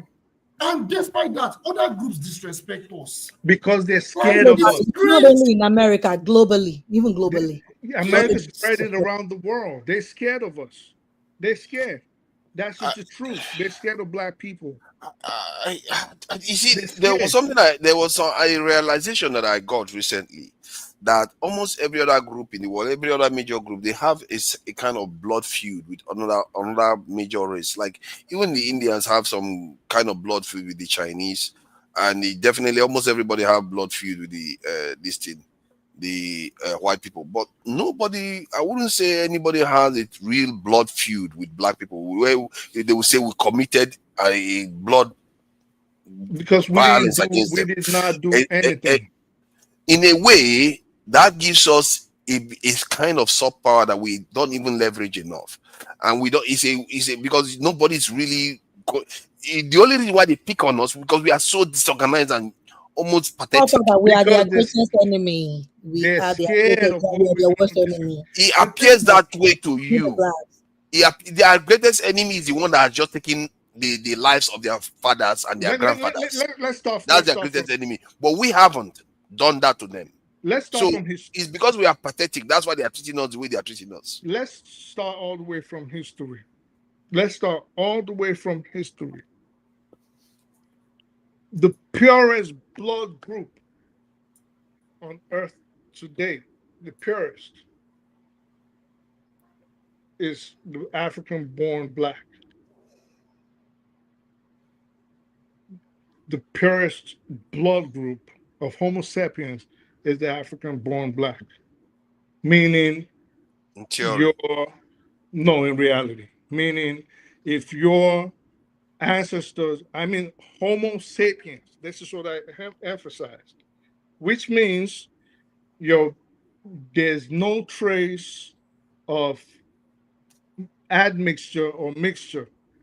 Meaning you look, when you do his DNA test, he has no Denivosion in his bloodstream, no Neanderthal in his bloodstream. He is a full, complete human being. He doesn't never just act like an animal. Forget all the wrong information they put out. But then keep moving on. Who they are scared of our greatness. We had empires. Black people. We had empires. We had writing. We had reading. We had science. Of course, everything came from us. We built I pyramids. think the only major thing that is clear cut that separated us, that they can't even dispute that is historically proven that the Homo sapiens that came from Africa were the first to invent the bow and arrow, and it made a big difference in terms of being able to survive around the world. And then if you go on historically, you'll find out, yes, we've done all those things. But right now, the reason why I say that is because it never occurred to me that that around the world, we don't really have a major like blood feud with any other major group. Only amongst ourselves we tend to have that. We can't have it because we were the original. We were the original blueprint. There's nothing. But if we go to war with Saudi Arabia now, we fight and we lose, or we kill a lot of their, then they will have a blood enmity with us, a kind of. But we don't tend to have. My point is that we don't tend to have it. Can you fight yourself? Just become my own. They will fight us. So. No, listen. They enslaved us. You talk about fight us. Why can't they fight you? All right, listen. So I'm trying to paint a picture for you here. All right. So just can you fight yourself? I mean, except you're crazy, right? You can't fight yourself. It's possible. So, yeah, if you're crazy. So I could make it work. So we are the original before we started spreading out. And I'm going with different school of thoughts now. We encountered the Denisovans and we encountered the Neanderthals, right? And then our ancestors started mixing with them. But the original groups remained in Africa. Yes. That is why I said they're pure. That is the purest. They can't have anybody beefing with them. The rest that evolved from them, of course, eventually they became the Chinese, the Arabs, the Indians, the South Americans, whatever, right?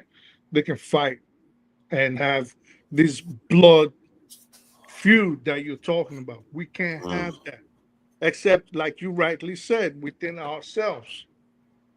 We can have that. Like, I have two questions.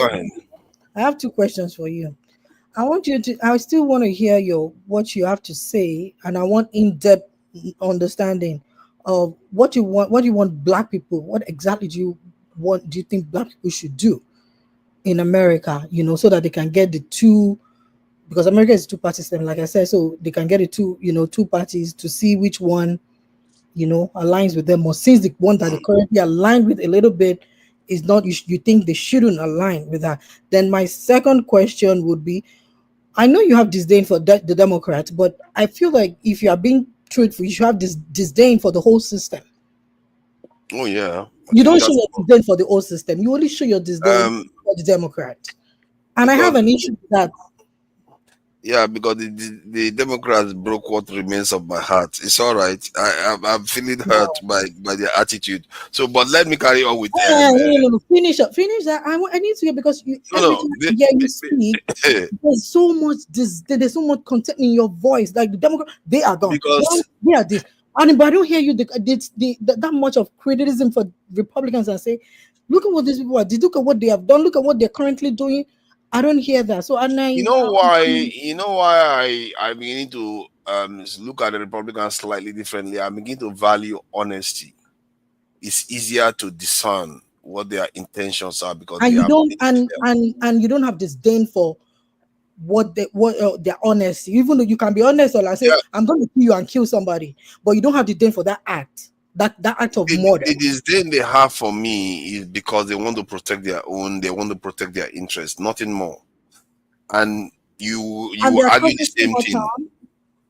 Yes, I don't see. I will react to it. All of this. Yes, I will react to it accordingly. Like if they are attacking our people, lynching our people, yes, you will react. You know what is happening. They are not pretending to like you. The one that I don't like is the one that pretends to like me, and our people have been sick for so long by them. In that case, I find that problematic.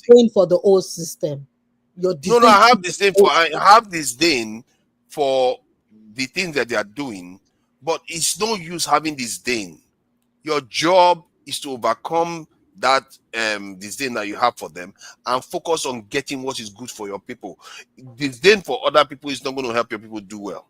You have to no, but you are doing it for the Democrats.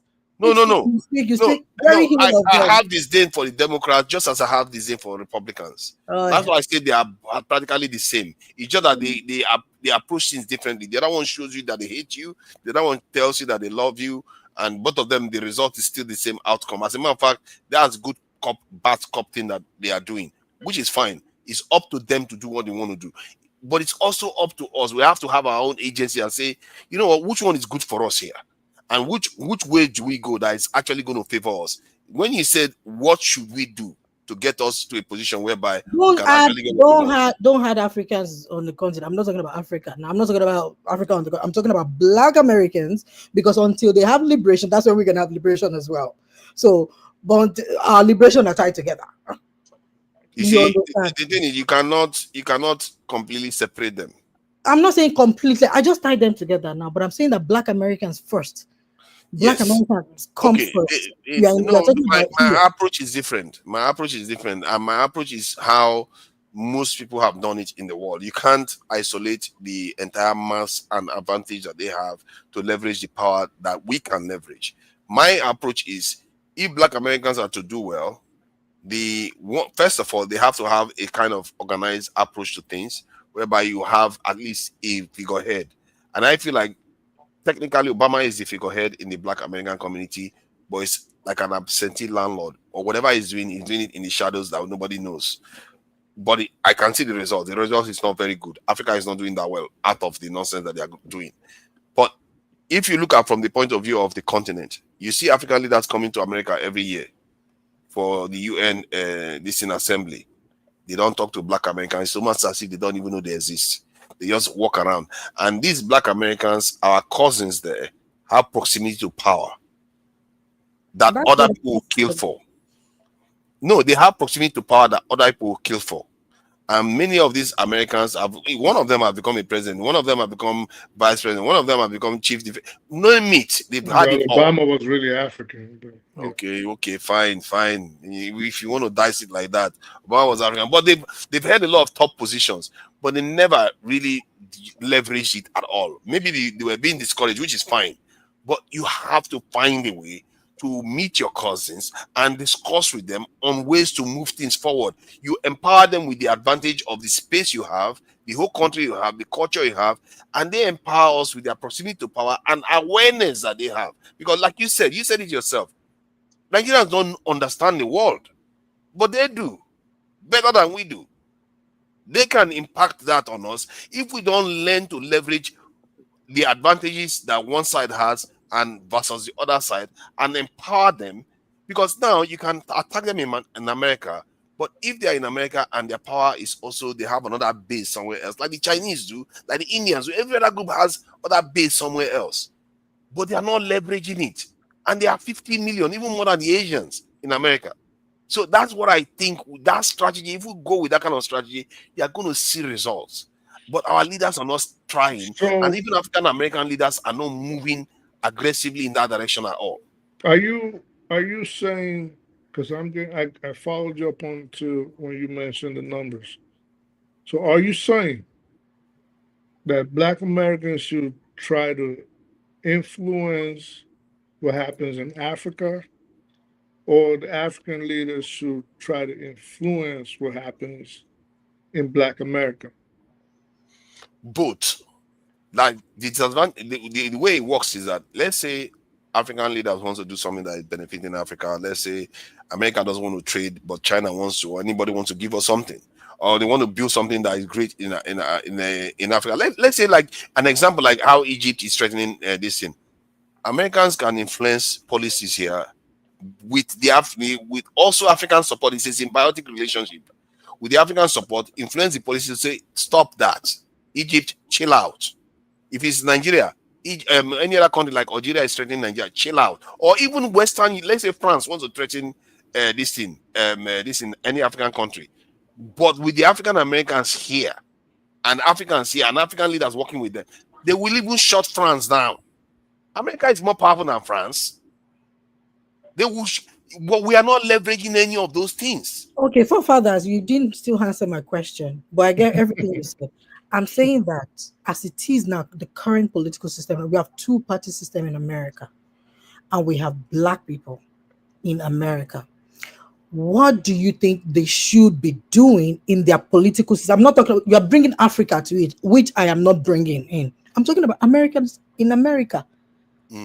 Yeah. So I'm talking about the Americans now. I'm saying that what do you think they should be doing? Because when it comes to this two-party system that they currently have, the current system that exists, what they should be doing, first of all, you have to have a deliberate set of organizations that you have to organize. That's at the core of it. It doesn't have to be one whole monolith. According to I speak the truth, he actually believes that they have different groups, which is fine. You can have different groups, but you have to be strong enough, big enough to actually start playing the big game in terms of, okay, saying, okay, we want so and so this thing, we want to build so and so industry in our own area, and we want to have our people employed. We want to secure our area so that drugs don't come in anymore. There are certain things you start doing.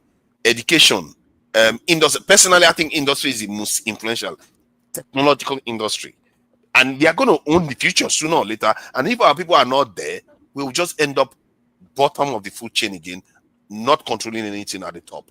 Like if you go to the top tech companies in the world now, you will hardly see one black person amongst any of them, and you see every other race there. That is a problem. We have to start like in America now. How you can do that in terms of the politics? If you have these groups and you go to the Democrats, say, you know what, are you going to give us so and so tax breaks? We want this law to be passed so that we have been here forever. You enable us to do this one. You give us this space. You can strike deals with people. Some things that they will never do before, they will consider it because, you know what, you are funding their party now. You are politicking with them now. And you're telling them that if you don't do that, I will support your opponent. Like the way the APAC does it, I will support your opponent against you. Or I will gang up with APAC against you. You do whatever you need to do. You gang up with APAC, say, you even work with APAC, say, we're all going to gang up. Which is actually if you don't do what we want. That's then interesting. you start getting results. You'll be surprised how fast you start getting results. That's very interesting. You have to be deliberate about these things. Sorry, go ahead. That's very interesting that you brought that up because to a very large extent, during the civil rights era, the fight was a joint fight or collaboration between black leaders and the Jewish leaders. But invariably, of course, they separated themselves. The more powerful they got, and then got into the system and started subjugating blacks. If you look at old documentaries, for example, you'll see no blacks, the N-word, right? But no N-words, no Jews allowed. No N-word, no Jews, no dogs. Correct. Prior to that, it used to be the Italians, Irish, N-word, Jews, dogs. And then later on, it was like, man, we just don't want you black people here. That's everybody. Because the Irish and the Italians back then weren't even considered white. The first ones that came through Ellis Island, they weren't considered white. They were their nationality. But bit by bit, as they decided to go with the system of subjugating blacks in the United States, which was the whole essence of this system, which is what Bibi Ray, I think, is trying to say. So it don't matter who's in charge. And all that, I'll say this again, and I'll repeat this again. A black society is not negotiating with anybody. We don't have the leverage. Yes, you're right, because we don't have the leadership. We're disorganized. But I tell you this, the thing America understands is money. All the people, all the companies, all these elite, all these stars that were in support of Palestine and are still in support of Palestine, that are in support of Israel, and are still in support of Israel and their atrocities in the Middle East, only started coming to their senses, the ones that could read the tea leaf and said, oh, this is going to affect me in the future. People have started boycotting. Target just replaced its CEO on Wednesday, had to let him go because everybody's boycotting Target. Starbucks has been crying for like 7 months. And why is that? Because people decided to speak with their pockets, not just with their mouth. Oh, you support Israel? Boom, we're not shopping over there. Oh, you support Israel? We're not buying Goya no more. We're not going into Starbucks. Starbucks franchises have been closing up and down, left and right. These are the kind of things Black America has to do. You're not negotiating with nobody if you don't hit them where it hurts, in the pocket, their bank account. And the pocket is where it hurts. That's where it hurts. That's the only way. We gotta keep. You also have to go at them where they are getting elected. That is where APAC goes after But them. listen, yes, but you can only do that when you have some kind of leverage. What leverage do Black people have now? Okay, I think you have a point there. And this is one of that area I think maybe African leaders can come into in terms of getting them to be organized, helping them this thing get a little bit, even if they are not organized in their own home countries. So how But would at we least, organize? Forefathers, how would Africa no. now organize in the I middle? think there is something to be said for. I don't know. You keep bringing African leaders into this. African leaders are not needed right They are now. not even. They are not. It's not. No, they are not 50 even. years They're not from even. now, maybe, but right now we don't need them. We keep bringing them. No. You have to understand. See, these things matter. When your home base tells you this is what needs to be done, it tends to give you an impetus to say, you know what, I'm not alone here.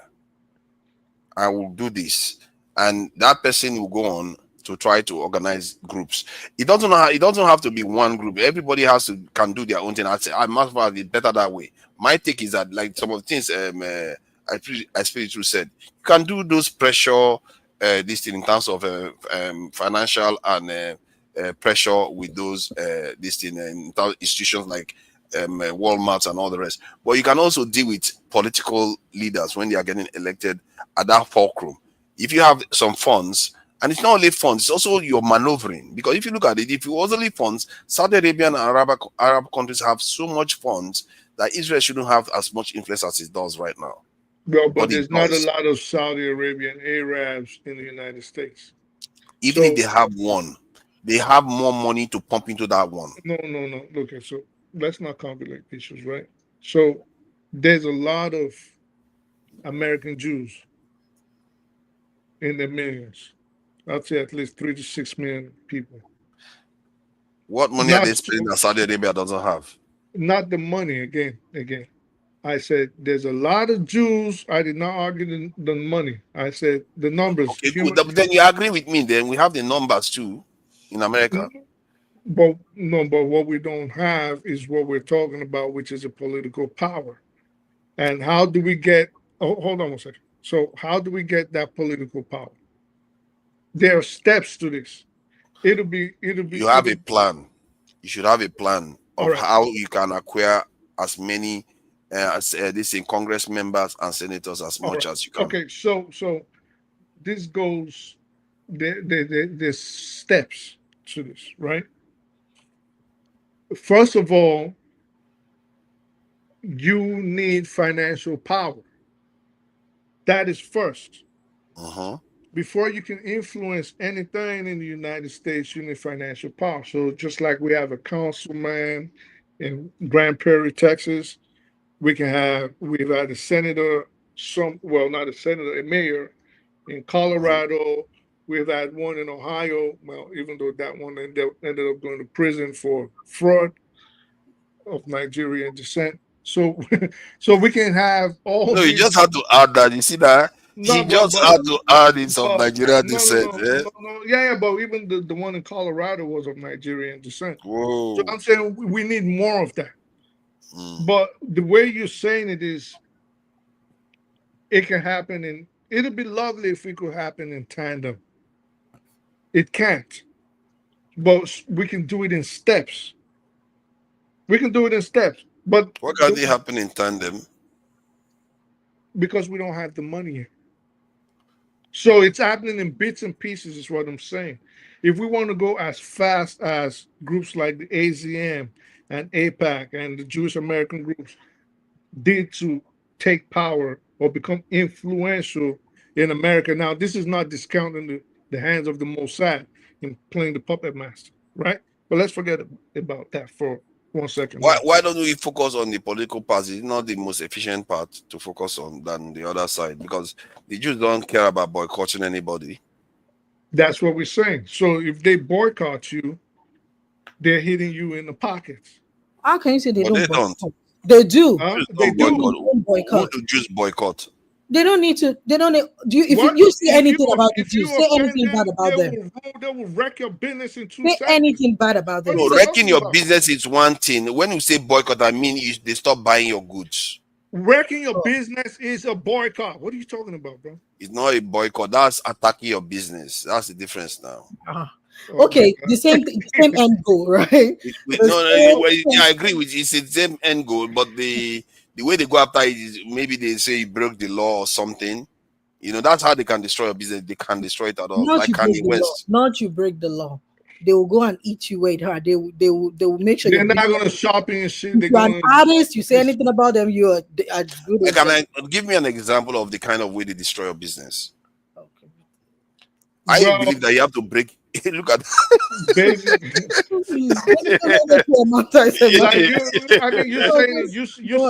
you're saying it as if black people. You have to break the law. Oh my god! You're saying it as if black people have big conglomerates in the first place. We don't. They ruined everything. We have some billionaires. We have some billionaires, though. Quite a few in what America. industry? In media, in entertainment. Money is money.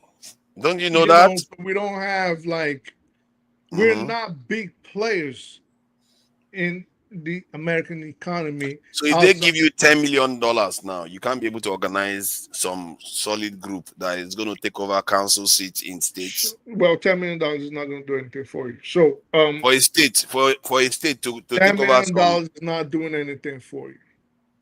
Hold on. $10 million in a state congress. What do they call the state houses of Congress? Do they have $10 million is not doing much for you for the kind of thing you are envisioning. Or at least I know. I'm giving you a specific one now. Like, what does it take to elect an assembly member into a state assembly? But what is one elective member going to do when I just mentioned, for example, if we're going to... I just asked you a straight question. It's not going to do much, so there's no point. How much is it going to cost, please? I don't know. You can easily check it. There's people that have run for chief. I'm sure it's going to be less than 10 million, and you'll be able to get quite a few. What is my point? I'll try to understand my point. From the states flows the nation. What is if $10 million is going to elect one official? Do you know how many one state official? Of course, it's not $10 million to elect a state assembly member now. It's in the hundreds of thousands, and it's not even up to 1 million. All right, so you get 10 state assembly members. Then what? You start with that. Exactly. Then you go from there. Well, let me check on average. What was different from what I just said that you have to go step by step? No, I agree with you on that. I'm just saying that in terms of the amount, I'm talking about 10 million, but I'm saying if they gave you 10 million. But in reality, if you want to do this stuff, you have to go big. If we want to hit them, really, if we want to change anything, we have to be able to at least influence close to $1 trillion. $1 trillion.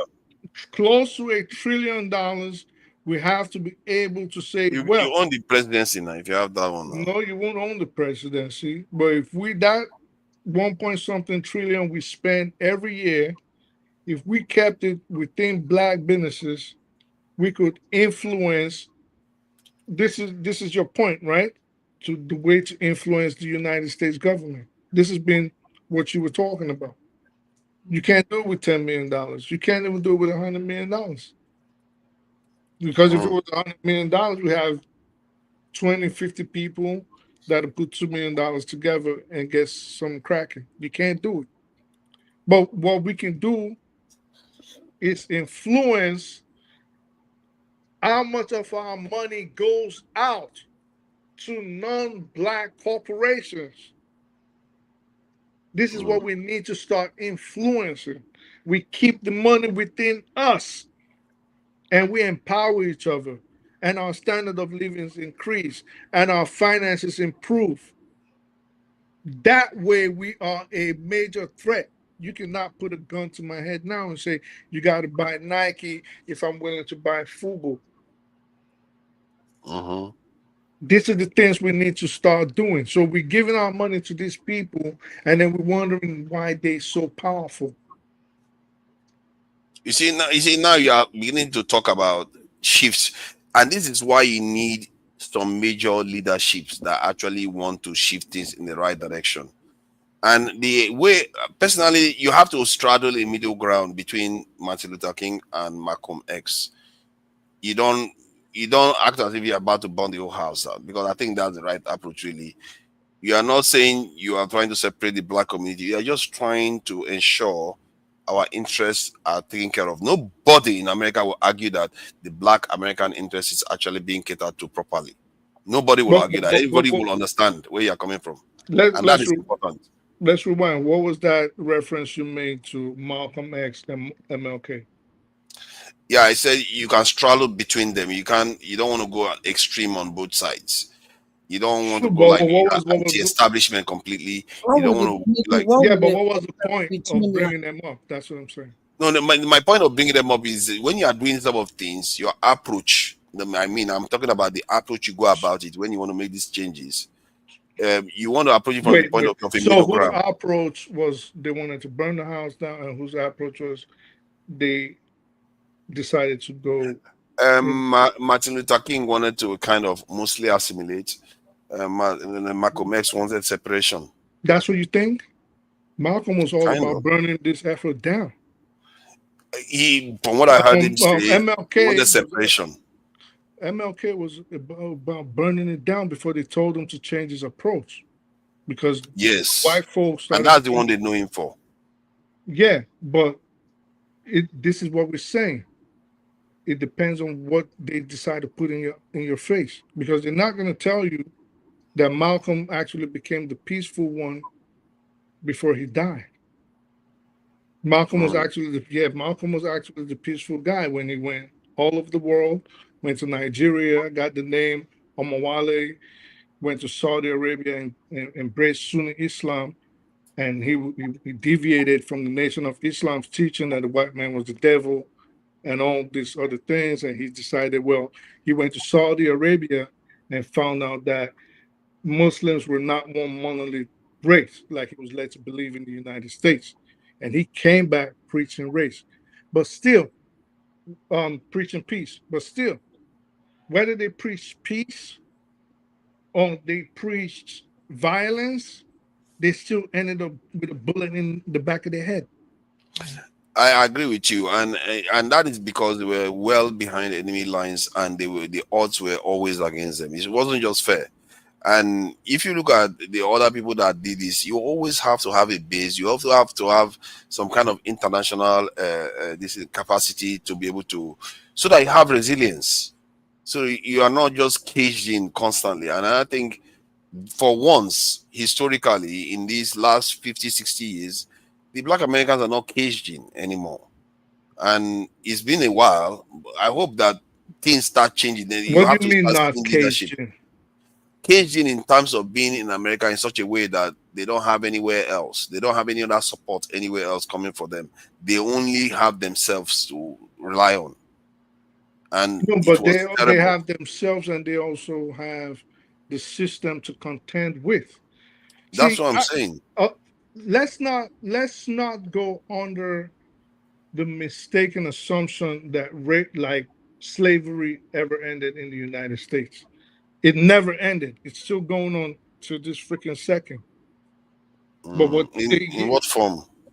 in what form? Well, I'll tell you in what form.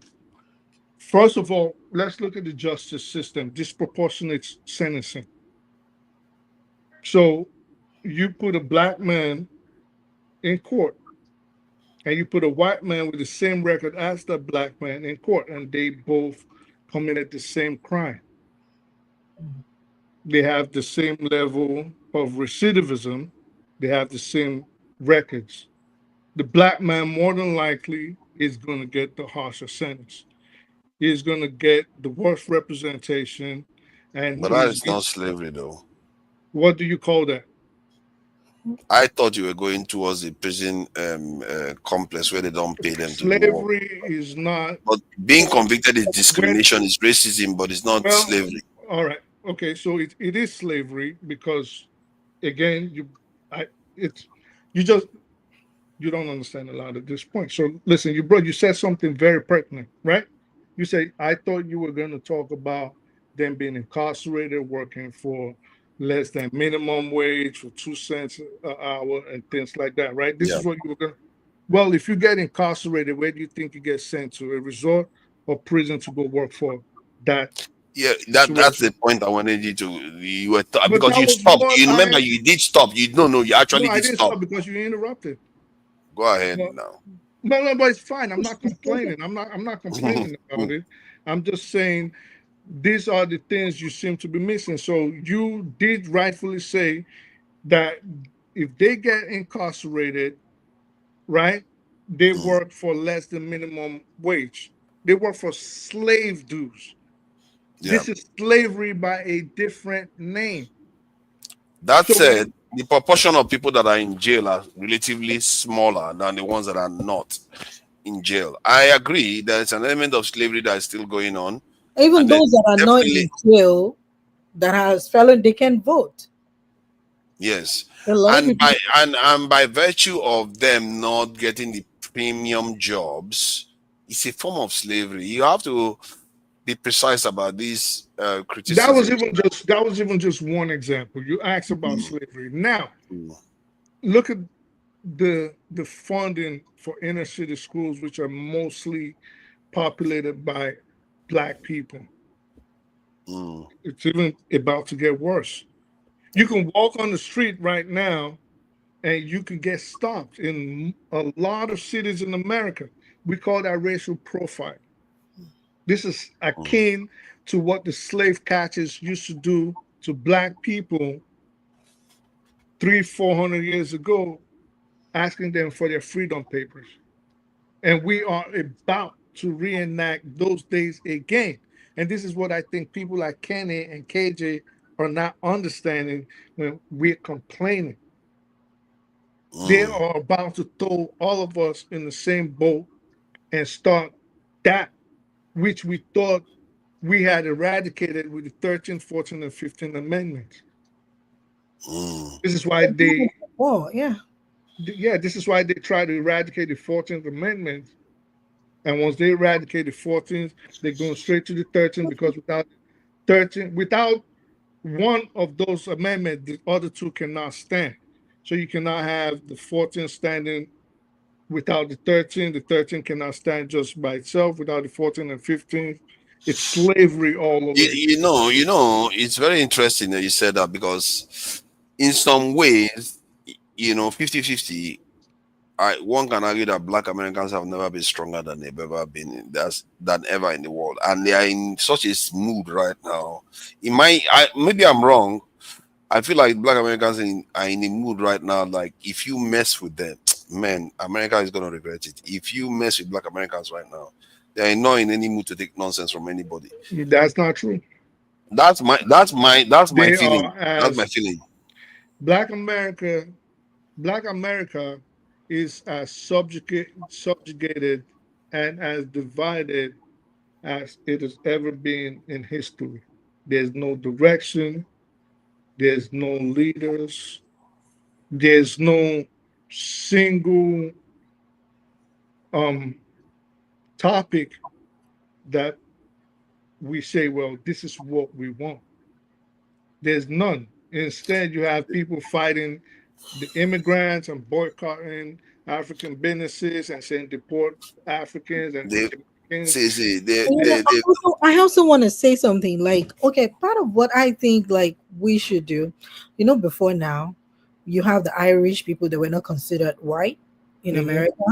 You had other people from Eastern Europe that are not considered white in America. So when they kind of like look at their numbers, they kind of like brought in more people and made them white, But I think part of what we should do also, we need more numbers. In America. In America, we need more numbers in America. And that is one of the reason, in my opinion, that is one of the reason I think they're trying to make sure like they kind of like break black immigrants from black Americans, because this is like a sponsored thing, because these people, they are like far ahead. Yes, they already they are looking ahead. He was presenting an evidence to this actually. So if they are breaking it up, the numbers don't grow. Even though I want to believe, and this is just my opinion, I don't have a fact or whatever to back it up. Like, they keep saying this is the number of black people in America. The number is just like it's not really moving. And if because we don't America's not procreating. Yeah. And they keep chipping away from the black numbers because they want Caribbeans and Africa. They want us to be divided. But meanwhile, when they saw their numbers in those years, they called in more of their white people. That make that kind of like give them more numbers. So I'm thinking like if we are able to, but I don't think we will. I think our number is growing by default. We are the fastest growing continent on the face of the earth. I'm not talking about continent. No, Black America she's talking about America. I'm not. If you don't have the numbers in America, you will have to. Because the Black Americans, many of them are bought into Western culture. They're not procreating as much. Yeah, but Africans are too. If you look at it, a lot of African women here, and we discussed this on the ladies show, right?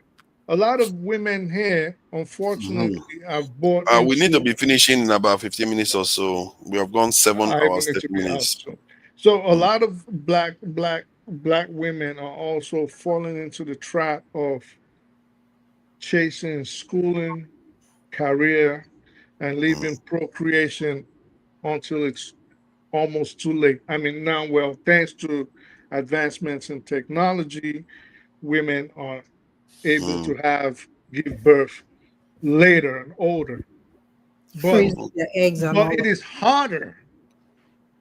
What if she doesn't have money to freeze her eggs? What if most of it is economic reasons? I would say that for white women, I don't know because I'm not white, but for them, and I think like even when you look at it, from when they're talking about the abortion, I think I said it when they're talking abortion, they're not really looking into black. They don't want us to have the numbers. They don't want us to have children. They are talking about their women. They need the numbers because it's a statistic says that in 2045 or so, if I'm correct, like they'll be minority. The Spanish will grow and they'll be in minority. So they are looking at their number. The anti-abortion thing is, if you are pro-life, why are you not helping kids get education? Like you said, kids in inner cities. But they're not hiding it. That's what I'm saying. But people JD Vance was on Twitter talking about it. White women need to start giving birth more. That is what I'm saying, like about colonialism. That's what I'm saying. Like, people like forefathers that they hold on to the abortion thing, which is one of the things that they hold on to, which they are not even talking about you. It's not about you. It's for them. So I think you are. When I say abortion, there are two sides. I'm talking about the black community having so much abortion. It's proportionately higher abortion than any other group. And even in America, the money they spend on family planning around the world, they spend 2/3 of it in Africa to ensure our population don't grow. Yeah. So that is what I'm telling you, that you just said it yourself, so that we don't have the population. So they are talking to their people when they are saying anti-abortion is for them. Read my lips. It has nothing to do with, so all these black and Africans that are saying, oh yes, I agree with that. They still want us to carry on having abortion while their people stop it. Of Look course. at what happened in Burkina Faso recently. Sorry to cut you. In Burkina Faso recently, Bill Gates has been known to engineer certain mosquitoes that would they would release and they would mate with the Anopheles mosquito that gives the local one, Anopheles, that gives malaria. This is what they claim. But further research has now revealed that those mosquitoes are actually re-engineered to bite the native population and make them sterile, both men and women. So they will not be able to reproduce. And Traore has said, no, you can't bring that We have to be careful. We don't have a lot of evidence for this. This is a facts only session. We have to, these are accusations. We will not allow anybody besmirch the good name of the Gates. Forefathers, when you guys are saying, oh yes, anti-abortion and all of that, it's not for us, because they will keep keeping us economically poor. We can't afford it to have more children. You understand? We are poor. You're working 2 jobs. You don't nobody to take care of your children while you go work. Have you seen black women put their children in car while they go to work? But I'm just saying that, so they're not referring, when you're saying that the anti-abortion is for them. But I agree with you. Yeah, but you as black immigrants, that is why you go to the poll to vote for people that actually like self-preservation. That is what they don't care about you. They don't want you to. I know that is not my. I see. I don't care what they are doing the right thing for their people. What are we doing for our own? Our own are busy going to do abortion as if their fathers this in the hospital is there. Stop going there, because that's not doing us any good. My point being that, so part of what I think that they're able to get us, and they're not, that's why they were not making a little, more progress, is because they keep us divided with, and that's why when a lot of Africans come, and this is just, I don't have statistics to actually like back this up, but when you say, I'm talking to a lot of immigrants, when they come here, they kind of want to follow Republican policies. They kind of want to follow all this Christianity. Who did you say want to follow Republican policies? Immigrants. Black immigrants. Oh, yes, because they have conservative, they are socially conservative. Yes. But that's what I'm saying. But if you look at it, is this beneficial to us? Because you go to the poll, to the voting booth to vote for people that say, oh, we're anti-abortion. But anti-abortion is for them, because they're going to keep you economically poor to make sure you don't grow. If you have children, you're going to suffer. For them. But it doesn't mean that they are running on. Huh? It doesn't mean that even if you are poor, it doesn't mean they support you to have abortion. No, you don't understand what I'm saying. What I'm saying is, if we as immigrants, when immigrants come and we take to, like, they're conservative, because I don't even know what is conservative about them. Conservatism ideology, and we go ahead and vote for them. But they are actually just telling you, are taking it on the surface level. They are going deeper. They dive and they go deeper than that. You understand what I'm saying? But we that you're immigrant, because you just hear abortion and you just hear like gay people, then we that's how they get us. That is how black people. That is the right response. Hold on. That is why black people. That is part of why black people are not making progress. What do you mean? That we are both sides are bad. The side that, at least one side that says something you want to hear, you go for it. Like, personally, if they are telling you that you should be having abortion, every black people should reject it. I'm not talking about having abortion. Who is telling you? Nobody's telling you to have abortion. I mean, if they are saying I mean, if they are saying that they are against abortion, and those black people that came from any African country are also against it, that you should support it. Oh, no. You should support it when they're not talking about that. It's not like they mean well for you. Listen to what I'm saying. This is what I'm saying. But we come here, part of why I even said that was because we come here, and part of why black people are not making much progress now is because when we come, that we're supposed to make up at least some of the numbers. When we come, because we need numbers to be able to fight for this, even if you like, because white We have people have more. 49 million. I think we will have more than enough. Okay, so yeah, so I said, so we 49 million, so we have more than enough. That's bigger than many No, nations. no. You need, let me tell you, you don't have more than enough. I know we have a lot. 49 million is a lot, but I'm saying that all that we are like the third, white first, Hispanic, yes. The Latino, you understand, then third black. But we also can build up our numbers. So when we come, why would you be waiting to build a number? How long is that going to take? I am saying that what we take on when we come here as immigrants, because I'm talking about now. I'm talking about present political situation in America. So when we come and we chip away from that and we give our vote, because this is a country where your voting actually matters. It's not like Nigeria. No, voting doesn't matter. Hold on. When people when they organize, you think voting? Why do you think black people try to drive out votes? If you have the money, you can have money and still organize and still lose. See, I think we need to change. Let me say this. Let me just try to add something. See, the way we want to be looking at voting is we want to look at voting as influencing the way people vote, not worrying about our own vote. Because if you look at what I've studied, I've observed how other groups, like even the Chinese that have very few population, the Indians that have Jews have far lower population than black people. But they know they can't rely on voting. Before I forget they can't rely on voting. They influence the vote. That's what we should be doing. We should influence. I get it, but I'm saying that I'm talking about now. I'm talking about now. I know what you're saying is valid, but I'm saying that when you at least make up a little bit of the numbers too, because you're on the third level. You're on the third level, and the distance between us and Hispanic is a lot. Why you?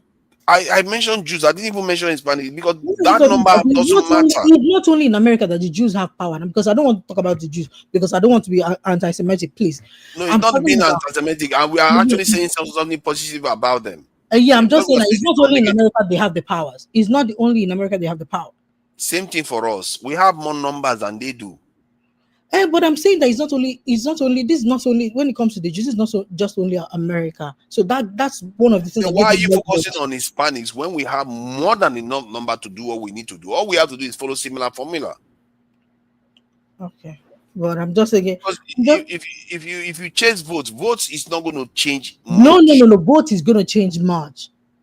Vote is going to change because they decide. No, assembly members. After that 49 million, hold on. After that 49 million that you said, they disenfranchise a lot of people. Don't forget that the people that have been to prison cannot vote. Don't forget they have disenfranchised a lot. There's voter suppression. That is chipping away from the numbers. So you can say this and that. I'm talking about building up numbers a little bit because you're on the third level. You see, you have the first, you have the second layer.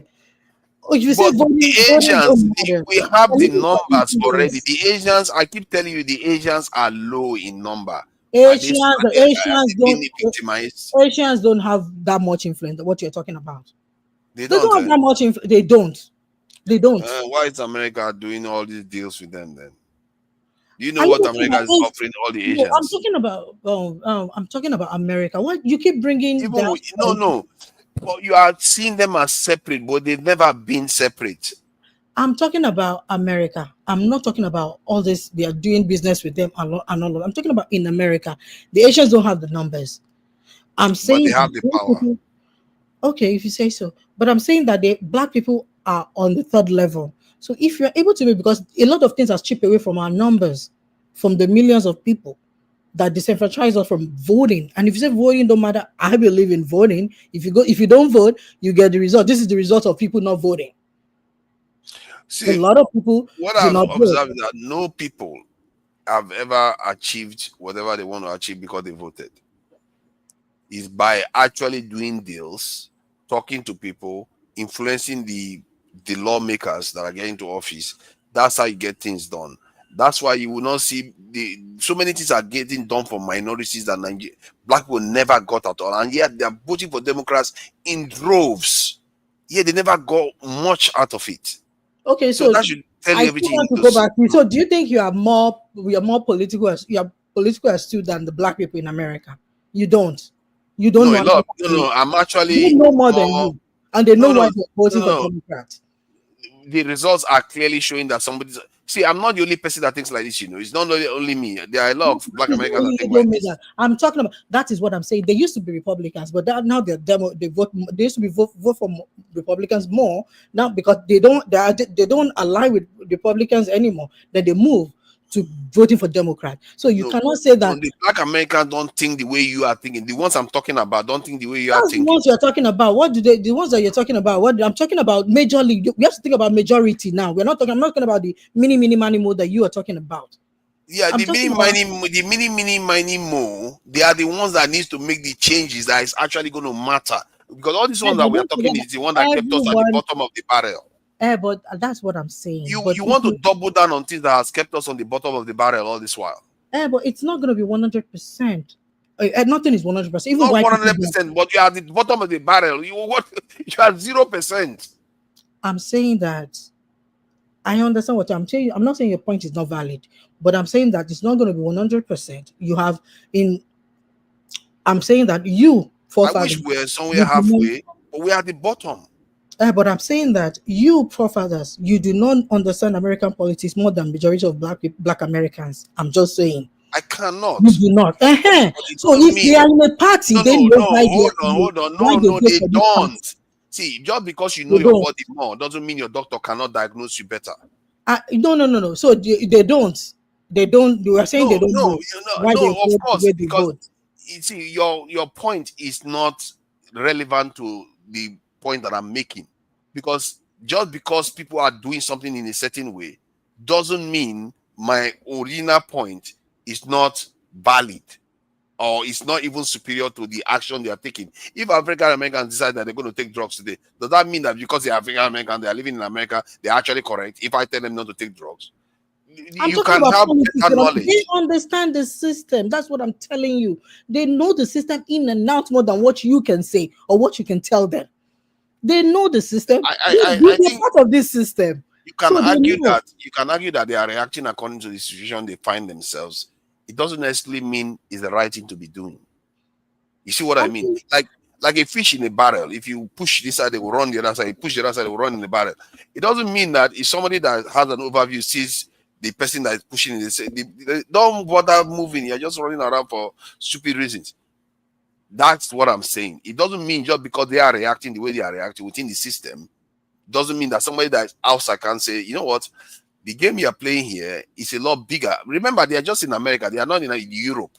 They are not in Africa. They are not in so many of them have barely even left the country. They've only gone to this thing. So it doesn't mean they are, in terms of globally, that aware of what is going on. Americans are very insular. Globally, I'm talking about American politics. They know American I agree with you on that. So we're not talking about globally now. You have to add the international ingredient. Okay. I think you are missing that inclusion. That international ingredient is critical. I'm not saying it's not critical. I'm just saying that part of it, because a lot of things are stripped away. What I'm saying, I'm not saying your point is not valid, but I'm saying that part of what I think it should be part of the organization will be doing is to also add to the numbers, because we need more numbers. Because the numbers, if you are, let's say, if the population of blacks in America is 49 or 43 million, and a lot of things are disenfranchised, a lot of these people. So that leaves you with just a little. How do you want to increase the numbers? I am just saying that part of why they know that, why they do that, that is why they are this anti-immigrant rhetoric and sponsoring of anti-immigrants, even anti-black immigrant rhetoric. They know that. That's part of why they're doing that. So when they chipped all that away, and when you come to America, you as an immigrant, you are looking at Republicans to go vote for them. They are cheap. They have chipped away more people from you already. People from here and people that are coming in with ideas of gay. And that's why they are more into culture war than actual policies. That's why You they're keep, more, you see, I think you are so wired to the democratic way of thinking. I am not the boy. I'm talking about America You're is a always pointing at system. Republicans all the time. It's not the matter of me pointing. I say America is a two political system. I'm talking about the I current asked you about system. how you build numbers. You didn't answer that question. You just went after Republicans again. No, I told you that how we build number when you come to America and we our numbers from people immigrant that comes in instead of part of it is enlighten them about American system, how it works, the policies, and not culture. We pick on culture war too. That's what I'm saying, and that is why a lot of people, for a lot of us, when they are able to vote, they go So vote what for are the based on policies the that the culture Democrats war. do for us that is so good for us? Because the policies you are going to talk to those immigrants that show up, what are the policies? Is it like we are going to be nice to you? Is that the policies that the Democrats are doing for us, or we are going to give you health care that the Republicans are trying to take? I am. This is what I've been saying. I'm going to say it again. America is a two political system. You have to align with one. They are not going to be 100% good for you because they are devious. Both the Why system. not align with both? I said, why will you align with the both? No, the both is not working. I'm talking about the current system. You don't. The one you are aligning with is not working. Don't you see that? We are still at the bottom. No, because let me tell you, this is what I'm saying. I'm not going to. I'm trying to get you to understand. You are hugging. It's like you're hugging the transformer. The transformer is giving you signal and shocking you. And shocking you. I'm You have telling to say, you "Let me that hold for you tight." every progress, like I said they are both devious. But the current setup system is two political party. The Republicans are not ready to be all that. They are not ready. They don't Democrats want. are not ready too. Don't you Okay, see that? so. We are still at the bottom. Clearly, we've been hugging them for 60 years. We are still at the bottom. Clearly, they are not ready. The point is that they will never I be told ready you until for we are ready. every progress. That is why you get this so much backlash for every progress That is an made. excuse. Okay, if you say so, but I'm just telling you. If you buy that, Democrats are off. You know, let me say this: there's a Democrat senator or something that was being interviewed, and she was trying to say that when they told her something about Israel, why she wasn't trying to speak up more against what Israel is doing in Gaza. She was trying to say, we cannot do this. Then the reporter said, "Stop playing that weak nonsense with me."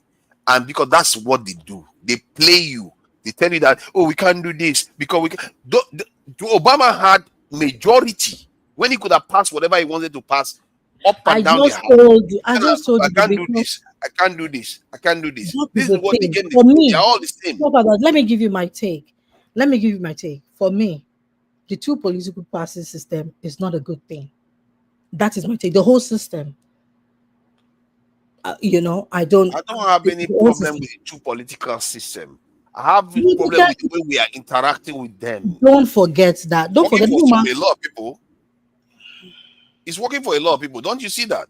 It's working for the white people. It's working for Jews. It's working for Asians. It's working for South, even Middle Eastern people. It's working for them in many ways. Look at Saudi Arabia is doing well. Look at Dubai. Dubai that just emerged how many days? Look at how well they are doing right now. Look at how well they're doing. Name me one African country that is like Dubai right now. Nothing. That one, the African country, we are part of the problem. The African countries, as much as I do not, but the source of the problem is we are where they want us to be. This is about race. It's this versus this. So it's us that are relying on them. I'm not saying we should rely on them, but for me, I am not talking about the geopolitics. Now, I'm not talking about, African. I am talking about in America. I'm saying that this is the system that it is set up. The system is not working. But I'm saying that this is why we're talking about. I ask you a question: what do you think Black people should do? And what you are saying is not working in the setup. The current setup system is not working because the other party they are not ready for it. They don't want it. See, it's not up to them to want it. You see, that's the thing. They are Black people in that. As a matter of fact, Colin Powell came from there. Condoleezza Rice came from there. It's not like they don't have Black people amongst them. they hate you, or I wouldn't even use the term hate necessarily. They are fighting for their own. They don't care about you. Let's put it that way. Yes. You have to worry about yourself. It's for us to do our own hard work. It's not going to be easy. They You are going to actually need hate you. money. You're going to need money. Look at that. You're going to No, need they money. hate you. They hate You're going to fight for everything that you get. Every single thing you have to scrap for it in the world. No, see, this is why I don't look at it as love or hate. It's because they too have to fight for what they've got. I don't know why we always think that somebody can just grant us anything. It's up to us to fight for for what we they want. got. Did you say they fight for what they They got? fight for what they got. They killed. When they Were taking, you think they didn't have to fight for it? You think those people just gave them? When you have They had to fight. When you have programs and you use black people as entertainment, the death of black people, when you hang black people, this is what I'm saying.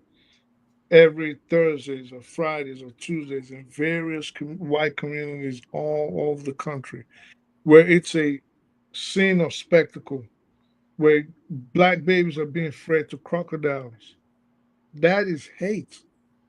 Even up until now, what they're doing to black people, it is as a result of the hate they have for black people. Even basically showing black people as degenerates to the world, that is hate. They sticking. When have you ever heard like what happened to Abna Luwima or Amadou Diallo? And he's bringing out his wallet and the police shoot him multiple times, Swiss chisel. Or Abna Luwima, they stick a broom in his butt and crack it and give him rectal problems. Or what they did to Rodney King. You don't do that except you literally hate that person. See, I think one, if they truly Sean hate Bell, all us, these people. let me put it this way. Most of the things you described, they did it to the Indians too. I heard of the stories that when Columbus came, was some of the horrible things that they did to the Indians. The point I'm trying to make here is that maybe, I wouldn't even say maybe, what they were doing with the black people during that time when they were in America, some of them actually hated black people. Some of them looked down on black people. Not some of them. No, let me explain what I'm trying to say here. It's not going to take long. Most of them is about subjugation. It's about As a making sure result they of put us in hate. our place. It's about taking advantage of us. Right. But you don't for fathers. If you hate something, you want to kill it. If we not use it. Which is what they did to blacks. They killed some, used some when they couldn't use them anymore. And the 13th Amendment said, well, you're free to go. And the 14th Amendment said, well, you're a citizen. They would lynch and hang them. Have you ever heard of Emmett Till? I've heard of him now, the young boy that was hanged. Thank you. So this you don't do this to people that you just want to subjugate. If in fact, I agree with you. Some is hate, but I think the overarching aspect is control. As a result of the hate. So why weren't they hanging? They wanted to subjugate the Italians and the Irish and all these other sub-white groups, but they weren't hanging and lynching them in the streets. They weren't doing that. They weren't indiscriminately locking them up as time went on, like they're doing to blacks today. So it is.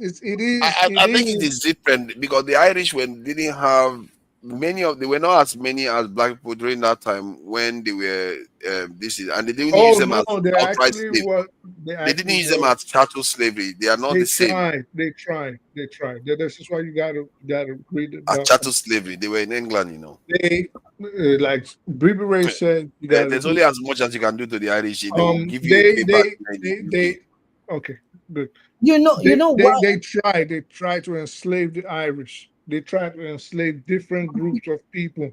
They tried to enslave the Indians. I don't think they could have. I don't think they could have enslaved the Irish ever. I don't care. Ireland is right here, with all respect, I don't care what you think. So it's not about what you think. I'm talking about facts. Okay, they try to enslave different groups. They try with the Asians.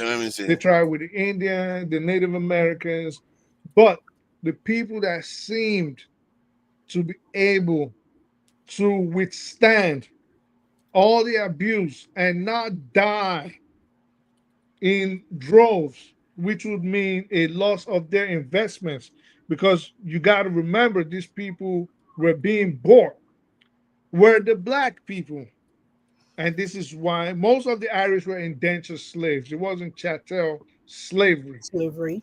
It was indentured. They were indentured. But you said they tried slaves. to use them as chattel slavery. I never said that. This is the thing. You don't listen. You say something, and then the person. But that's my point. That's the one I was rejecting. Now you were saying you were right. I was saying that they were not. It wasn't the same as black people because they didn't want to. They realized that they couldn't do the same thing that they're doing to black No, people. not that they realized there was kind of coordination with the black people, black slaves.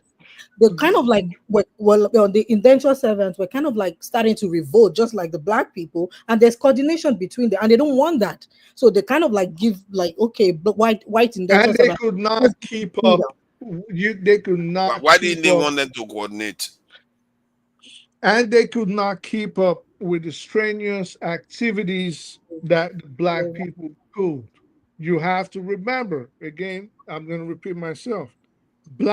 These were commodities.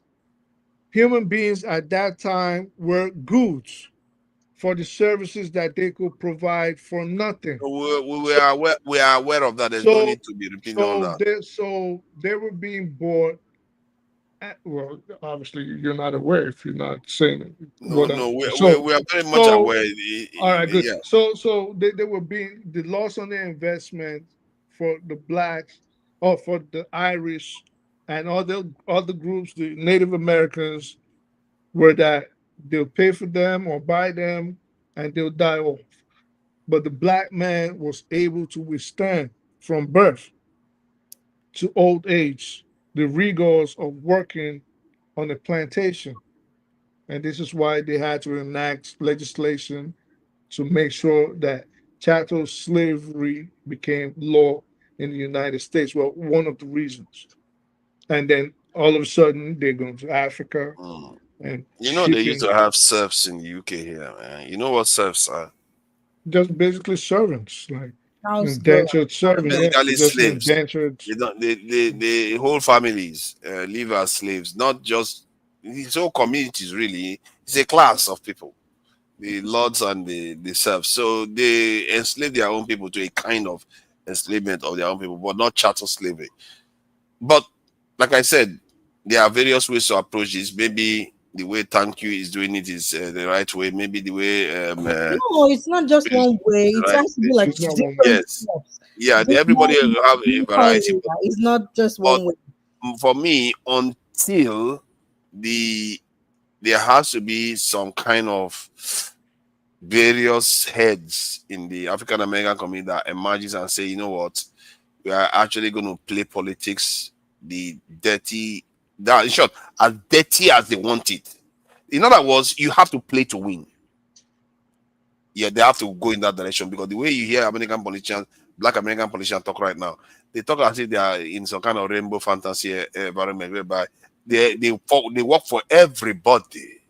We don't have any law to pass for only our people. We have to pass law for everybody. If it benefits everybody, it benefits the black community. That's the kind of language you hear from them. Until they realize that you have to fight for your people specifically. That's your job because everybody else is doing it. We are going to keep failing. When Trump was running for office, how many black people? Because I used to see this show, and KJ and the rest of them was talking about this person is going to be on the cabinet and that person is going to be on the cabinet. And at the end of it all, after using the black people to promulgate his affairs, how many black people did he put on his cabinet? What did he expect? Zero. He barely put any there at all. He barely did anything there because he was never going to do that. Except for the hot guy. What's his name? The former, is he an NFL player? Or that is why I like Trump. This is why I like Trump. Forefathers did not talk about that. Forefathers. No, but I talk about it. See. Thank you. See, thank you. I talked about it. I talked about it and I called it a good thing. The reason why I call it a good thing, it opens our eyes to the truth. No, it's not. This fake thing. See, Democrats put our people there. What good has it done us? Don't you ask yourself that question, or you just like to I'm pretend as if saying the because the sales Democrats are doing system, the right the thing? whole system is not.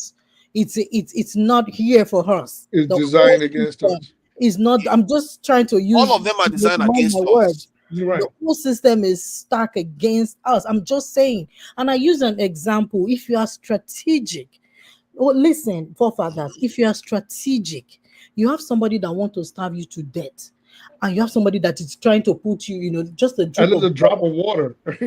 Are you not going to say, hold on, forefathers? I'm not saying Told you that that person the other that side wants is not trying to give you water too. The other one is trying to give you poison. You are saying water. Oh my God, forefathers, Yeah. we just literally talk about cabinet members now.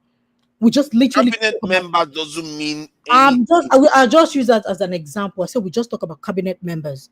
But during the election, what did they say? Did they not say, oh, this and this, we this one, we have black people were people like Baron Donalds and all of that were like as if they were going to get cabinet positions. Yeah. Trump did the same thing. Biden did the same thing. He promised us stuff. Look at, hold on. You just gave me an example of what they promised and they didn't give. Let me tell you what they promised and they didn't give. They promised they were going to I do am something. not saying that they promised they fulfill all their promises. No. So then there's no point bringing them. And let me tell you what they did wrong to us too as Nigerians. With I Trump, am not talking about Nigerians now. Obama refused to sell us weapons. When he Rightfully got into so. office. I am not talking about Nigerians. Yeah, rightfully so. When terrorists was ravaging Nigeria, then when Trump came into office, he sold it to us and he helped us against terrorists. Your country Come on, man. Let's not do this thing that we just do and say one side is good. As a matter of fact, the other side might be, in terms of the way they treat Africa, Biden and the Democratic Party are far more diabolical to Africa. Go and ask any African leader, they will tell you. I don't think you can ever just go for the system, the whole system. You're just like one and one. Yeah, she's saying the whole system. For us. I'm saying the whole but she's not saying the whole system. She's not saying that. No, she will say the whole system and she goes over there after the Republicans. No. Rightfully, she's saying the whole system, but just like your position, the Republicans are better for black affairs, and she's saying no.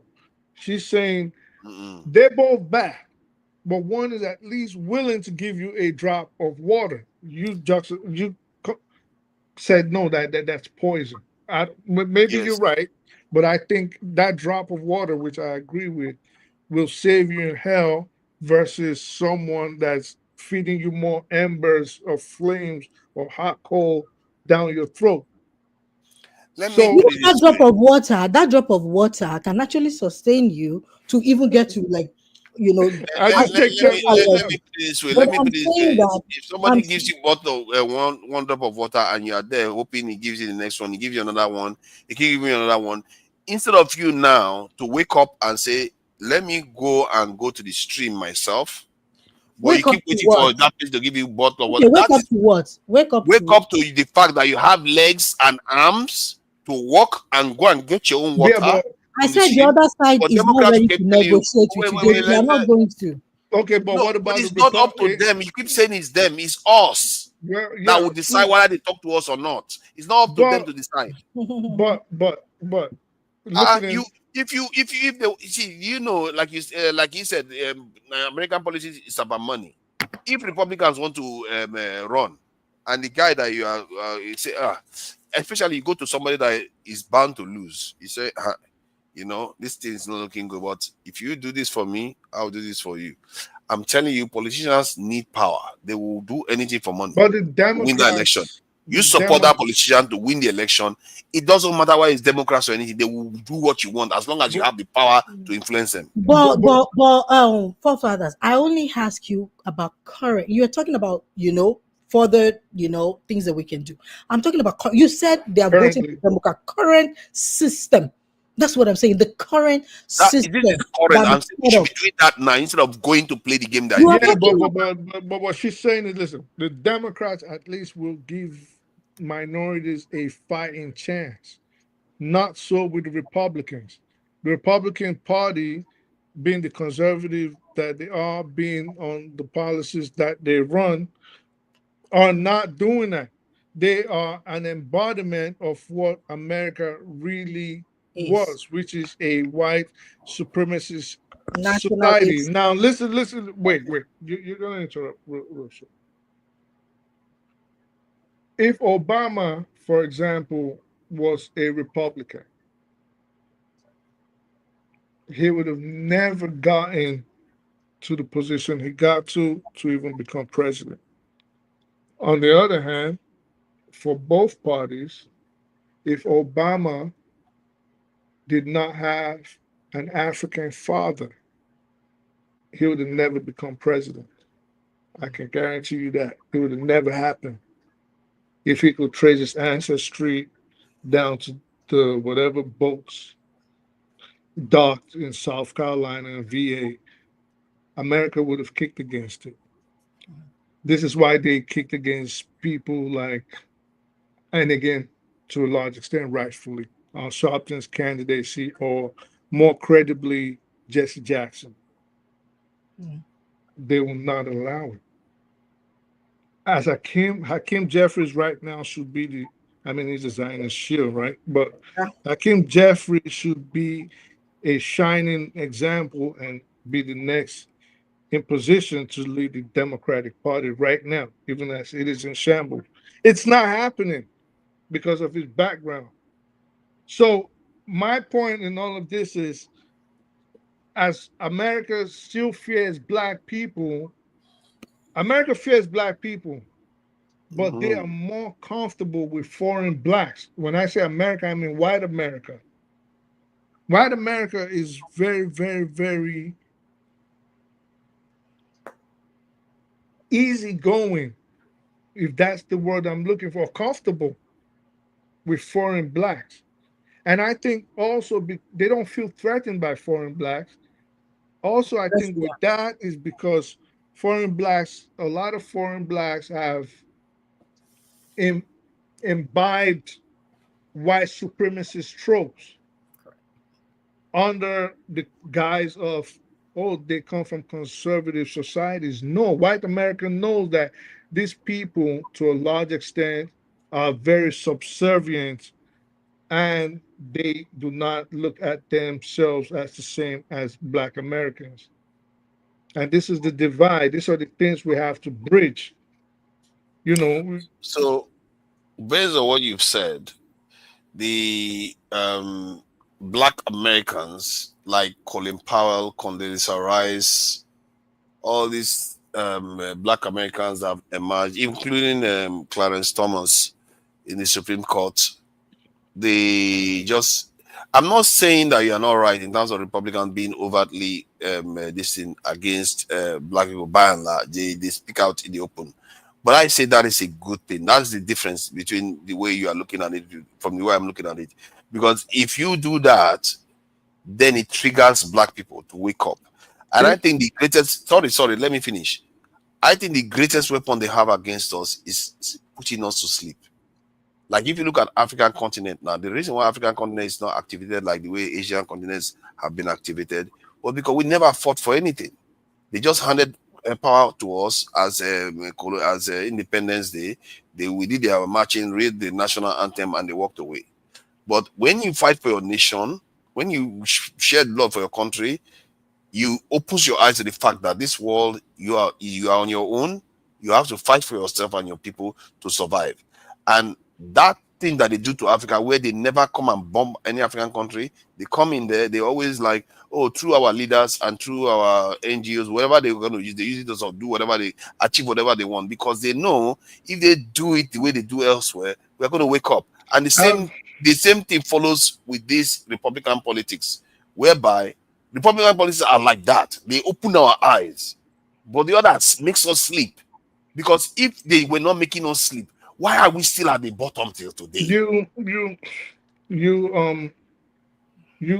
tend to conflate a lot of issues, and while you always bring up valid points, I think you also mix them up with a lot of with a lot of inconsistencies. Now, you're speaking of a different time, and they always in America there's this thing called the token black.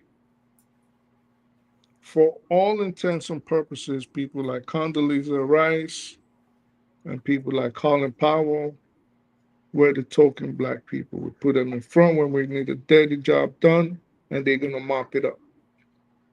But that does not take away from the fact that Colin Powell was a very decorated officer as a military man. That does not take away from the fact, but there always has to be that token No, black. sorry, I was reading this one. Yeah, there you go. So for you to bring That's up wicked. Clarence Thomas, it's like that's the ultimate coon. Clarence Thomas, have you ever But he's read black his ruling? nonetheless. I thought he said they don't want to work with black. He's black nonetheless. That's not the point. If you will, No, you are saying have you they just ever? want to kill every black man. I'm have telling you- you that the have Democrats you- are just have as you- bad. Have you ever watched? Have you ever watched Django? Yes. Do you remember the scene where Django? That is name even. The Samuel L. Jackson's character. Do you remember the scene where Django met? I think his name was Steven. Samuel L. Jackson's character. Yep. Do you remember? And he was angry, Yes. like, "Yo, why is this guy on a horse? Mm-hmm. Why is he speaking? Why Yeah. should he sleep in the house? Yeah. Are we going to burn down the sheets when they leave?" Mm-hmm. That is Clarence Thomas. Mm-hmm. That's Clarence Thomas for you right there. So those are not the kind of examples you should be using when you want to talk about there's some kind of Hold on. Get it, cross. Get it, because I played. Get it, stop it. Because I highlighted that. Tell him to come back on. Well, that was funny. Thank you. I hope you are not the one that put that comment there that I highlighted, because Kene is not crossed. He said, "Hey, his father."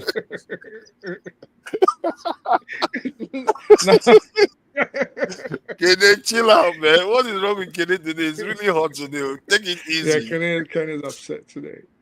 But Take it yeah, easy. so Clarence Thomas is not the kind of example we should be using when we want to talk about a system not being racist. Definitely not Clarence Thomas. Not now. I mean, let's use this cabinet as an example. Let's use this cabinet. This government, what are they doing? They are reversing every strike that America has made in terms of black relations. That's what they're doing. First, they attack DEI hirings. They're going after fundings for inner city schools. He's talking about he's going to hold up money for sanctuary cities. Why do you And think the- black and people are the- not and reacting? the- Why do you and think the black people are history. not reacting? You Why do you forgot think the they're not history reacting? too. Black history, Black Why do you American think black history. people are not reacting? You forgot Black Because American it doesn't history. affect black Americans. You see, because it doesn't affect black Americans. This is what I'm saying. Those well on the surface. So things like the immigration policies and all these DEI hirings are always were meant for black America. Affirmative action were meant for black America, but as usual, other races hijack it and use it to their benefit. Welfare, for example, I'm thinking that black Americans are in no mood for nonsense. Like all these things that they are doing right now, they're doing it on the periphery. Black Americans are just watching it like, okay, keep doing. No. You know why they are watching? It's not a matter of it's not affecting them. You know why they are watching?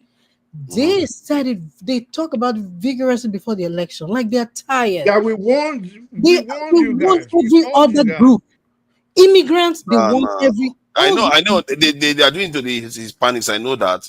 But No, it's not I'm only saying when Hispanics. Trump is attacking black community too, why would They they have be? said it Why that- should we care? You know why? That's what I'm saying.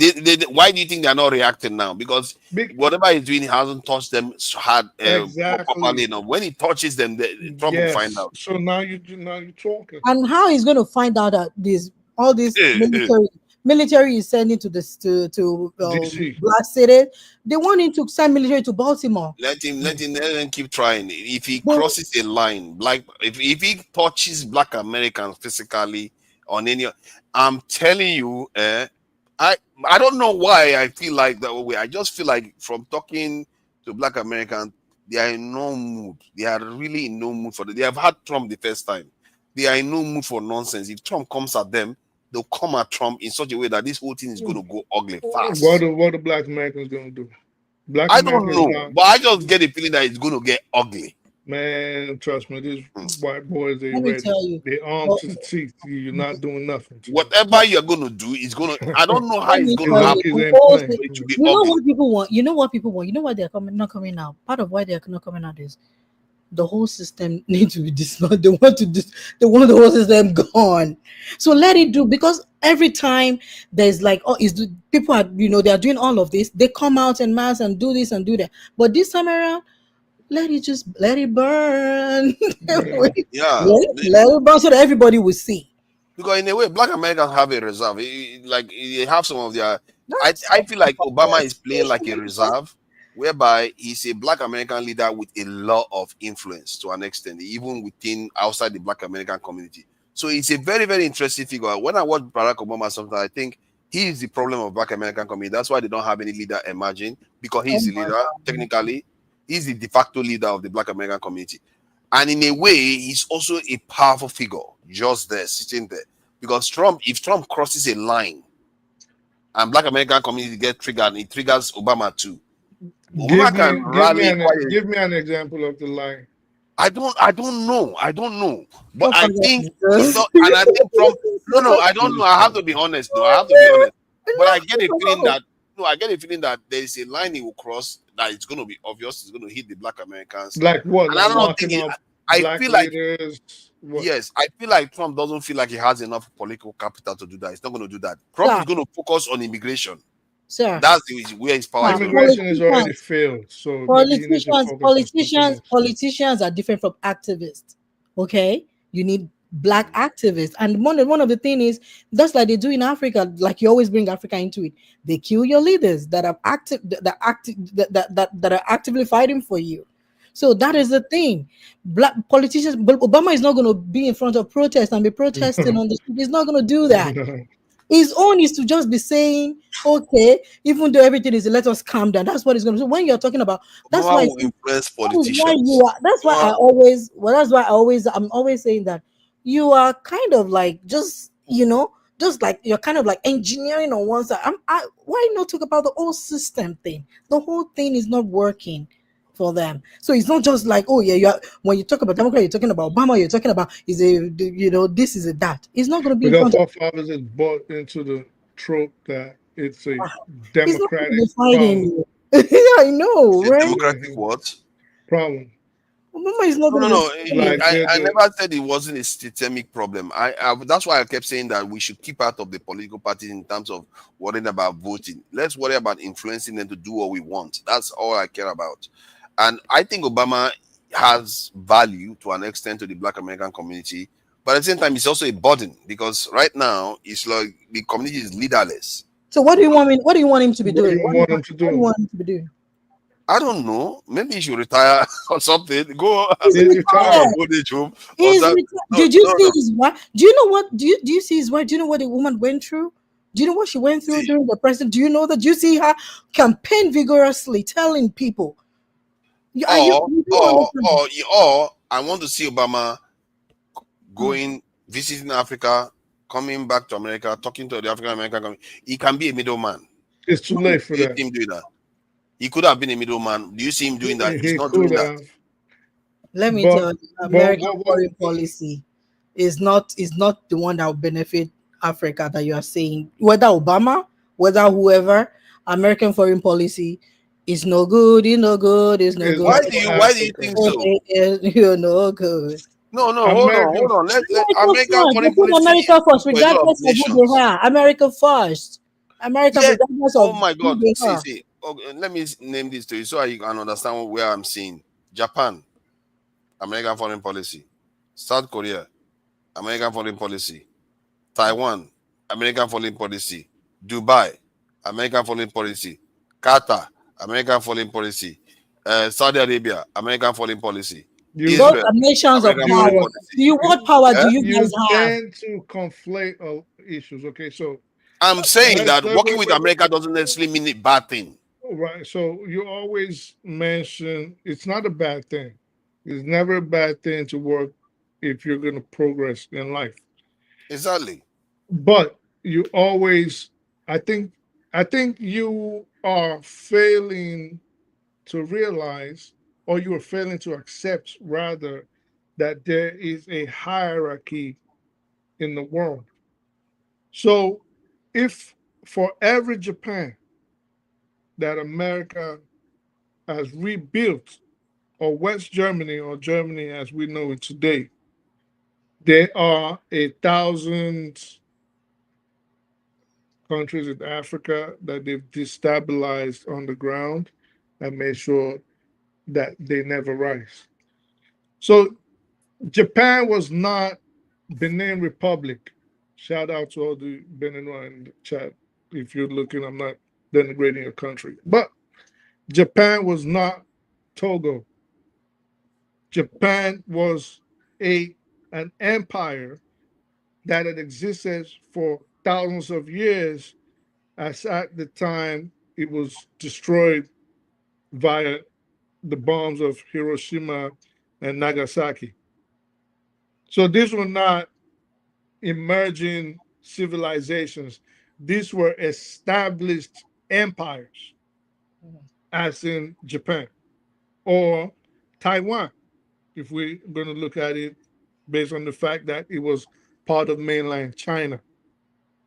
So these are far different than a Nigeria, which in 65 years is still a baby. We, for all intents and purposes, don't even have a history yet. We are building that. So yeah, so you don't compare Japan and Germany. No, these are people that have been around forever. They've been shaping the world forever. Even before Qatar has oil. Saudi Arabia has oil. So we always find it. You said all these people have been shaping the world forever. We too have been shaping the world forever. We always seem to find a reason to say justify other people doing well. Not like Arabia, not like the Chinese. Those things, don't you understand? Hold on. Don't you see that all these things you are saying are arbitrary stuff? They are not the same nations, yet they are all doing okay.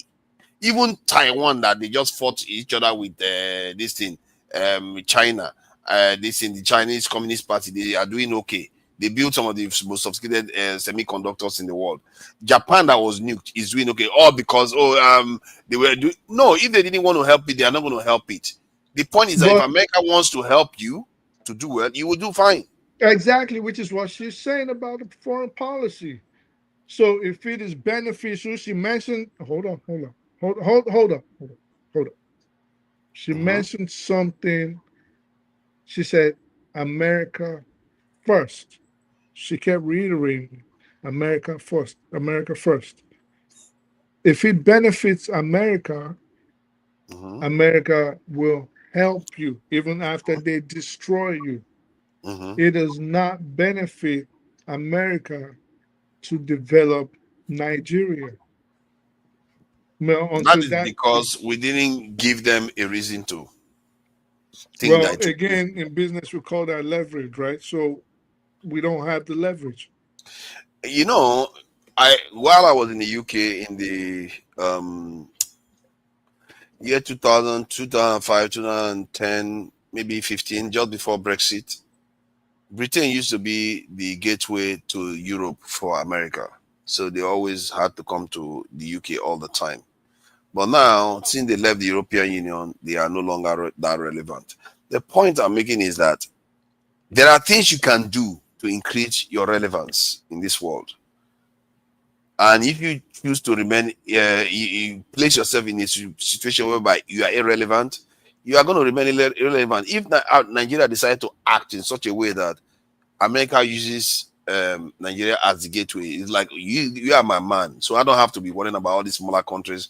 As long as I come to you, you help me with all the rest that I need in that place. Nigeria will be better off for it, and Africa will be better off for it, because now Nigerians have interests of Africans at heart. Americans have interest in Nigeria because Nigeria gives America what this is. Very true, but Nigeria, again, it all boils down to leverage. Again, it all boils down to organization. If, for example, the Nigerian president's down from, I'd say, give or take, 76, not the Gowon era, but the Murtala Muhammad era, at leverage on the fact that oil prices were very high and we had a lot of it that the world wanted. Instead of pilfering the monies, we could have built influences around at least West Africa, which of course we're still the most powerful and most influential country in West Africa. But by now, I think we should have turned those other countries into basically vassal states. We never did that. And America is not sitting down on the table with you when you're not even respected in your own backyard. Exactly. So if we had, for example, enough power where we were manufacturing in Nigeria, but making sure everybody around us was buying solely from us without outside interference, and the surplus went overseas, we would have somehow built a financial chest. And those nuclear weapons you love so much, and those nuclear submarines and those ICBMs you always hear preaching over bread, we probably would have had them now. You know, it's not about loving those things, it's about preserving our people, ensuring that other people don't use it on us or Right. treating Well, us, you're not blackmail going us. to, well, again, so without going too deep into it, because I see you just jumped up now. Nobody. Don't try me, don't try me. Yeah, nobody. This is how it goes. So again, Yeah, we'll just finish anyway, so we can round up. yeah, so these people are not going to give you the technology to get those things, which, yeah, it'll give you a leverage to speak, maybe a seat in the United States Security Council, a permanent seat, but they're not giving you, it's too late. The bus already left the station, the train left the station. So they're not in 2025 or going beyond. If you don't re-strategize, this is Nigeria now. They're not giving you technology that will benefit you to their own detriment. Yes, why would they do that? Exactly. Thank God you finally got it.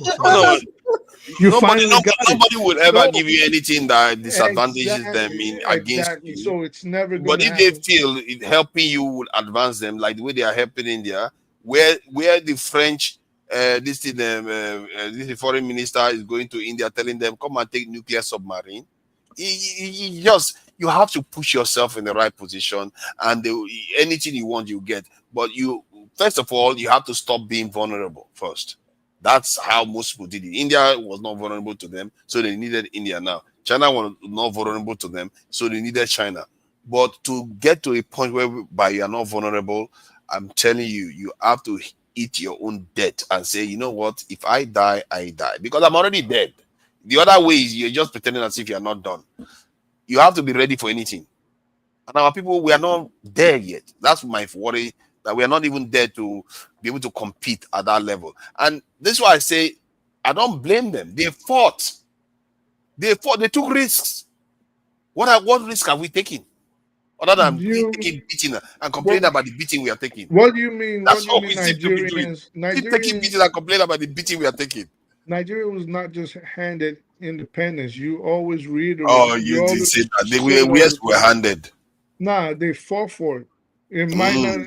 Yeah, they fought, and if it That's why actually, no country is still under this colonization. Well, Nigeria actually fought for it. They were cleaning up shop. Americans told them to clean up shop. They cleaned out shop and went away. Right, but there were a lot of lives lost, and times were changing. Lives lost. I didn't hear about any lives lost because of colonization. You think people didn't die in the fight for independence in Nigeria? Yeah, people died over time after the amalgamation. How did the Benin Empire, for example, get decimated? How did let me talk to this guy. You know, hold on, sorry, let me talk to this guy. You know, Ivory, how dare you? You are trying to besmirch my good reputation. Because I said Bill Gates, this thing, we are trying to destroy Bill Gates' reputation. Do you understand what they call cynical or sarcasm or something like that? No, That's that what wasn't why. But for that, you said that a long time ago. You said that a long time ago. That wasn't why this comment came up. No, yeah. I don't know. Yeah, he said that because he said he responded to that. Then I wanted to respond to him, but I forgot because he said he cannot believe I was defending this in Bill Gates and Dangote. Dangote, I'm defending for what he has done for Nigeria. Bill Gates, I'm not defending Bill Gates. Bill Gates is a dangerous human being. It's very, very dangerous for Africa. No, actually, I don't like what he's doing in Africa. When the vaccine stuff that they said he's going to do now, I'm hearing about, I don't know about whether it's true. They are saying that there is a kind of vaccine that they want to, not vaccine, it's a kind of contraceptive, I mean. Yeah, but somebody just said that. You told them not to say it. I can go for years. No, I will say it. They are saying it online all the time. So why no. Oh, Colonial Master said that. You said, oh, no, don't say that. We are not sure. That's why I'm putting we are not sure. I say I don't know. You have to qualify it because you're not sure. We are not sure. Is that what I'm saying? Am I saying I'm sure? Am I saying I have evidence? I'm saying I literally said I don't know, but that they said that the contraception was it's going to last 4 years, 5 years or so, and I don't like that. And there's also the area of GMO that is involved in that he wants to bring into Africa, and Nigerian leaders keep welcoming all these things. I see, hey, who is that rabble rouser that is trying to show up? You see that? He knows that we want to go. He's trying to show up. We have people that are troublemakers here. Let me bring him. Let me bring him. No, it's not Logopi. No, it's this is A for real. He's been in the chat. Why are you coming here to do that? You know we are supposed to close. He was in the chat. He decided to join. So I don't like what Bill Gates is doing with GMO. Alpha. We don't control the technology. We are fine. Thank you for joining us. Hey, hi, how are you? Good. Yeah. Where have you been? You disappeared from the platform. Oh my God, this platform is something else. Yeah, this is a hot. Don't worry, you gotta give that hard. If they give you hard, just like the way you were doing today. Especially this forefather, I was telling him to let you speak. Yeah, they were just going on. Kene and this guy was going on. I couldn't get in between. It was so hard. They are crazy like that.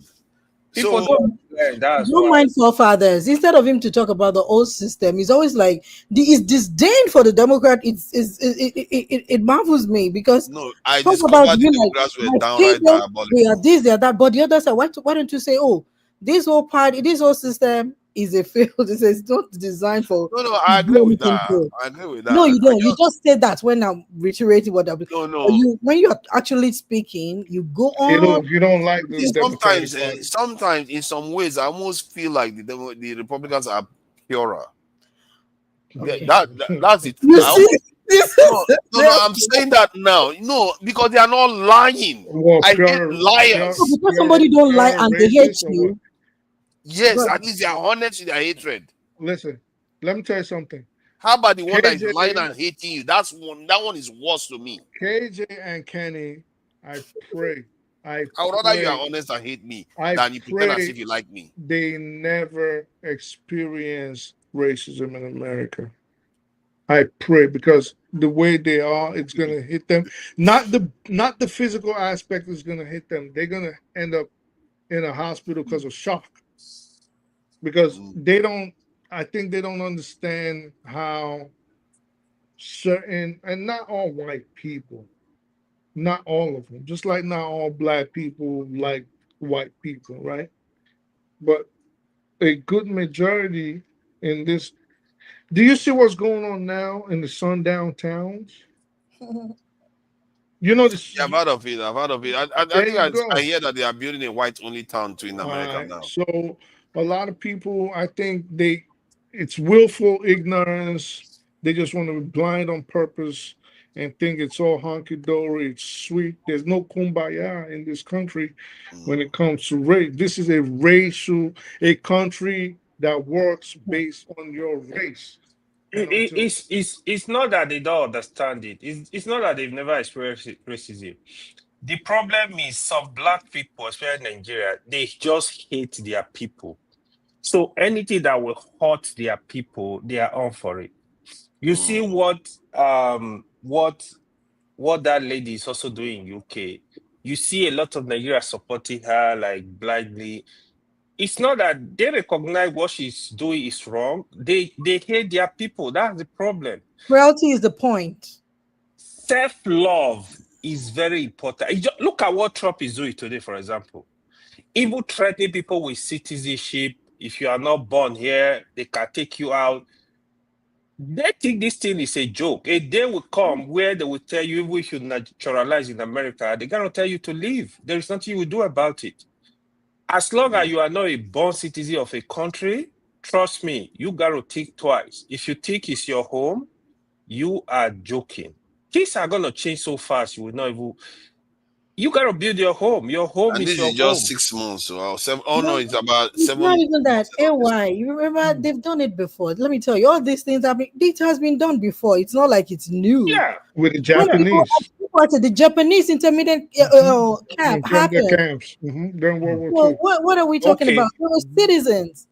The Mexicans who were deported, there were citizens among them. Native They were Americans. so it's not like, oh yeah, this and that and that. But for me, it's not even about you experiencing racism personally. The system is a systemic racism. It is. It is. Systemic racism is established on everything is based on race. So if you say you don't see that, then I don't know what you're saying. The world, unfortunately, still operates along racial lines. And I don't like it when people say that when that's why I said cognitive dissonance of lots of Nigerians. In Nigeria, they will say, oh yeah, because they don't like Islam. You know, a lot of them are Christians. So they'll be like, oh yeah, we don't want Islam. It's not a Muslim country. It is this, it is that. Then when it comes to here, because they are trying to nationalize Christianity, then you're okay with that. It don't make sense to me. If you hate oppression, you should just hate oppression.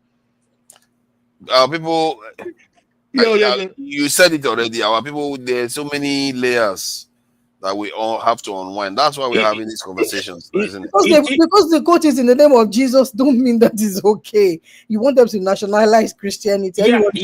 It is so bad that I know Fafada sometimes is gonna like, oh, probably because nothing has happened to us as people.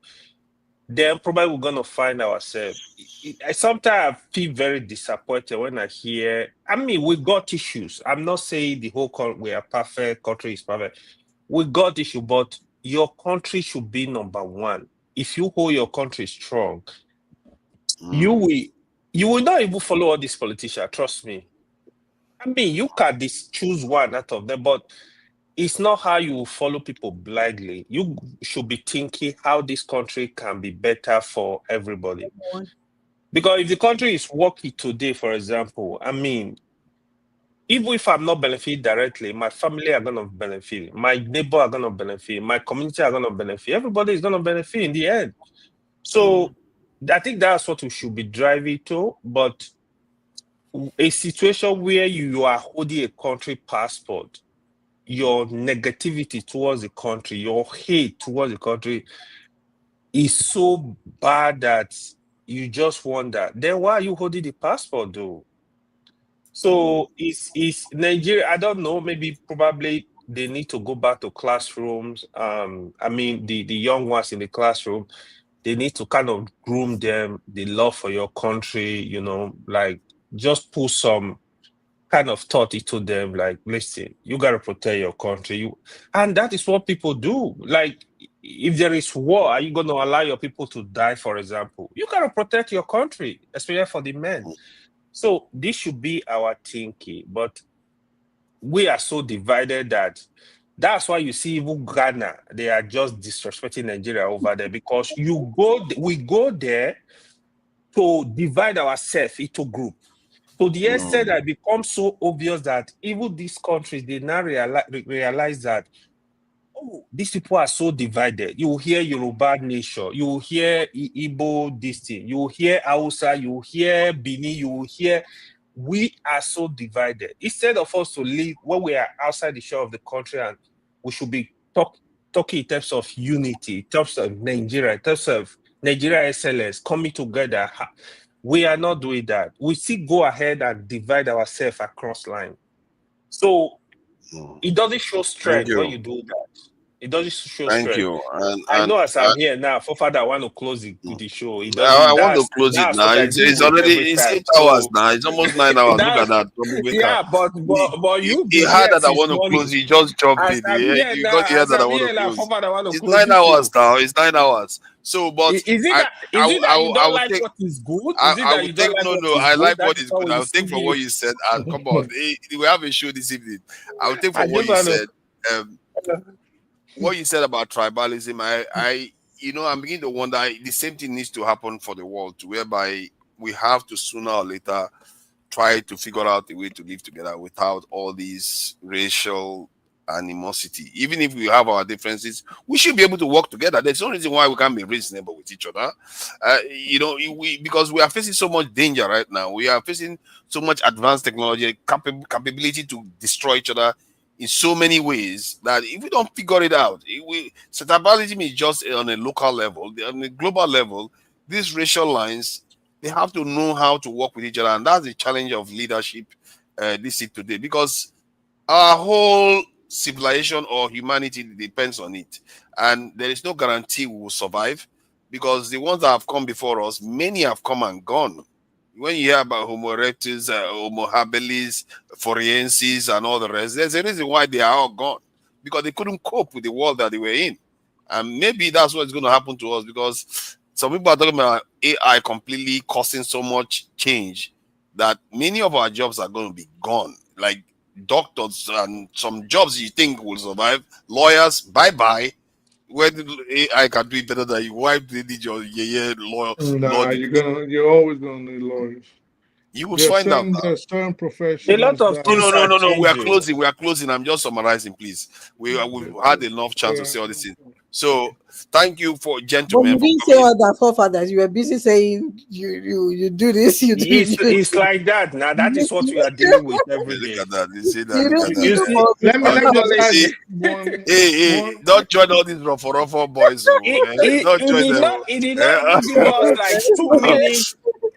All these It did ruffle not even people. give us like few minutes to make our final Mhm. comment. Like that is What what we deal with. Do you see what I made your put final in comment the? already? What are you talking about? Do you see Hold what on, I let me did close that. Let me close that, please. I have to close that because hold this on. is 9 Misu got hours. something to say. Okay, yeah, the you say link? something. Yeah, she's free to say whatever she wants to say, of course. No, not me. I'm talking about colonial master wants China. Oh no, leave him. Let him not say anything. In the link in the back, Why you you can let him say see anything? in the link in the back. I put something there, and that just I wanted to just say a funny story real quick. That link right there. I have an older Nigerian friend, right? I'm not gonna say his name was on my phone today. I sent that because we sent things to each other. So it's a group of us, friends, a bunch of hundreds of us, and he sends me things about Nnamdi Kanu all the time. So if you look at that link, I put in the chat, it was a white woman. She's Jewish, and her mom is Christian. She's well known, and she was complaining about what was going on in Palestine. So I sent it to him, and you know what he sent me back right away? He's like, "Islam is such a violent religion." So I'm going based on what you were saying, and I said, "Wait, what?" I said, "Is that what you got from it?" She's complaining about what a Jewish country, backed up by Christian nations, are doing to the Palestinians. And he's like, "Oh yeah, but in northern Nigeria, they kill. I'm like, oh my God, like, you know what I mean? Like, yeah. That's Now, why. I just All what right, you all said right. We're reminded gonna me. close that. Yeah, We're gonna that's close that, hold on, gentlemen. Fafada. That's why I said that Okay. Nigerians. That's why Nigerian will. I don't think Nigeria will move forward because when it comes to people that are praying for, oh God of Israel, so you think they are ready to do anything different? They are busy praying for Israel in their churches. So Yeah. what do Oh you God of think? They Israel. don't even understand how the world works. So you'll be shocked. What can we say now, gentlemen? You know, today I can say ladies and gentlemen, lady and gentlemen. I really Okay. appreciate you for staying with us today, and I hope you join us again so you can come and teach some of all these people some lesson. You know, we're all learning here, and I really appreciate you for coming to Yeah, defend the just join. democracy. Don't let them bully you, man. No, on one condition, fact only. We cannot be doing Fact only, Yeah, fact fact only, only. yeah. Definitely fact only, that's for sure. I really appreciated that you brought that point up, and I think I will announce it even more now when we start so that people know this is what we are standing here for. And obviously AY is a very good custodian of fact, except you talk about Islam, but that is a different matter.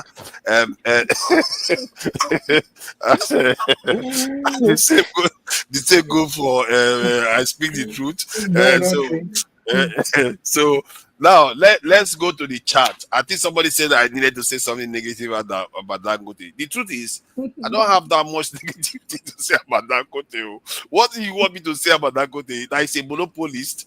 I know monopolists have dominated the world in the Western society. The Dutch East India Company was one of the largest companies in the world. That's why they said the Dutch probably invented capitalism. East India, this in the Royal, this in company Niger that came, company. Niger company. The same thing. The massive companies they created, and we are running a capitalist system. What do you want to see? And some people are angry that you should create more billionaires. No, we need 20, 30 more Dangotes because they create nations, even 100 if we can get them. So I don't know what you say. This But guy. they said you should talk. You didn't talk about the Dangote trucks killing people. Oh, the Dangote truck killing people. No, that I think I don't know why people are making it look like Dangote paid the driver to go and start smashing people. I don't know why you have more trucks on the road. You are going to get more tragic accidents occurring. Well, That's what's going to especially happen. if driving No, is not regulated. some of them are preventable for father, to be honest. No, Some of them are because some of them preventable. are bad drivers. That's what I mean. Yeah, so Driving who are you gonna blame? Is the Dangote government. owns the company? You don't want Dangote to put cars on the road to go and try to give people gas. No. We need to break this issue down, right?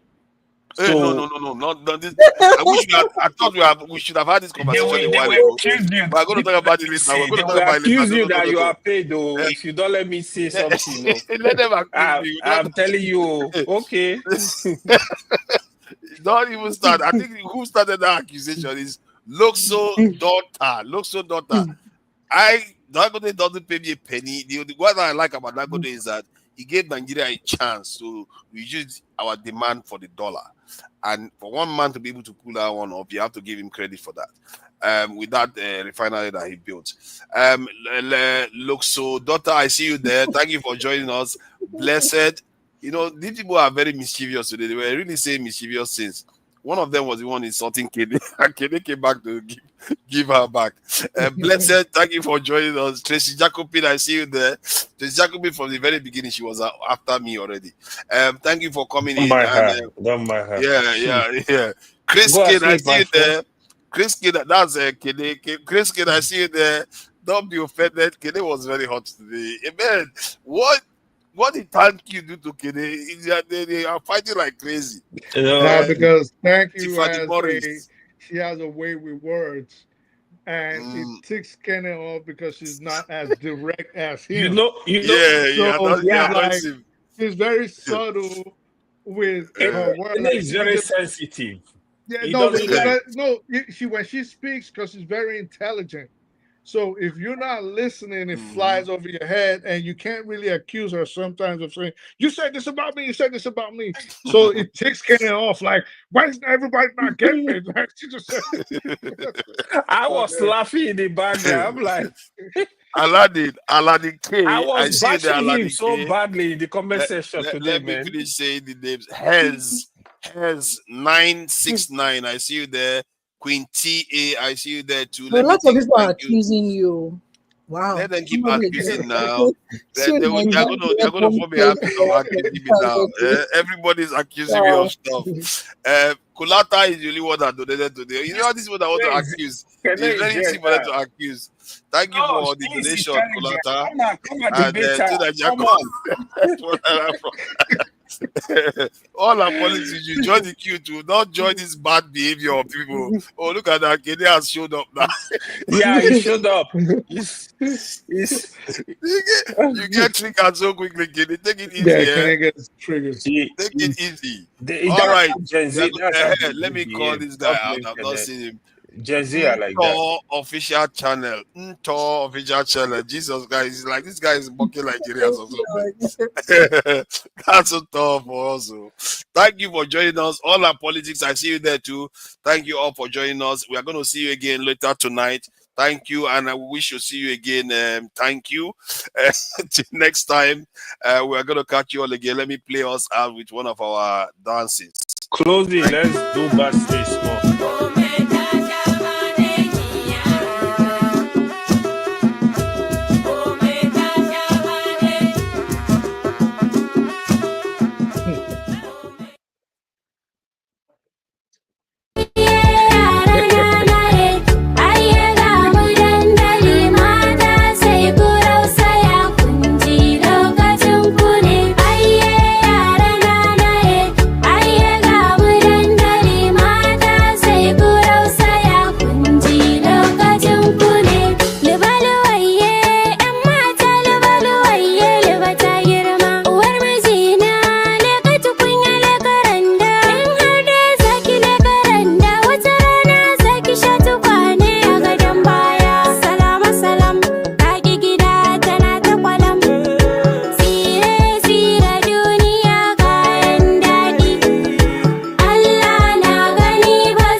Mobility, Siki no label, Siki 1, Siki 2, Siki 3, Siki 4, Siki 5, Siki 6. Oh, we take a nigga. Why you run me out? What you run me out?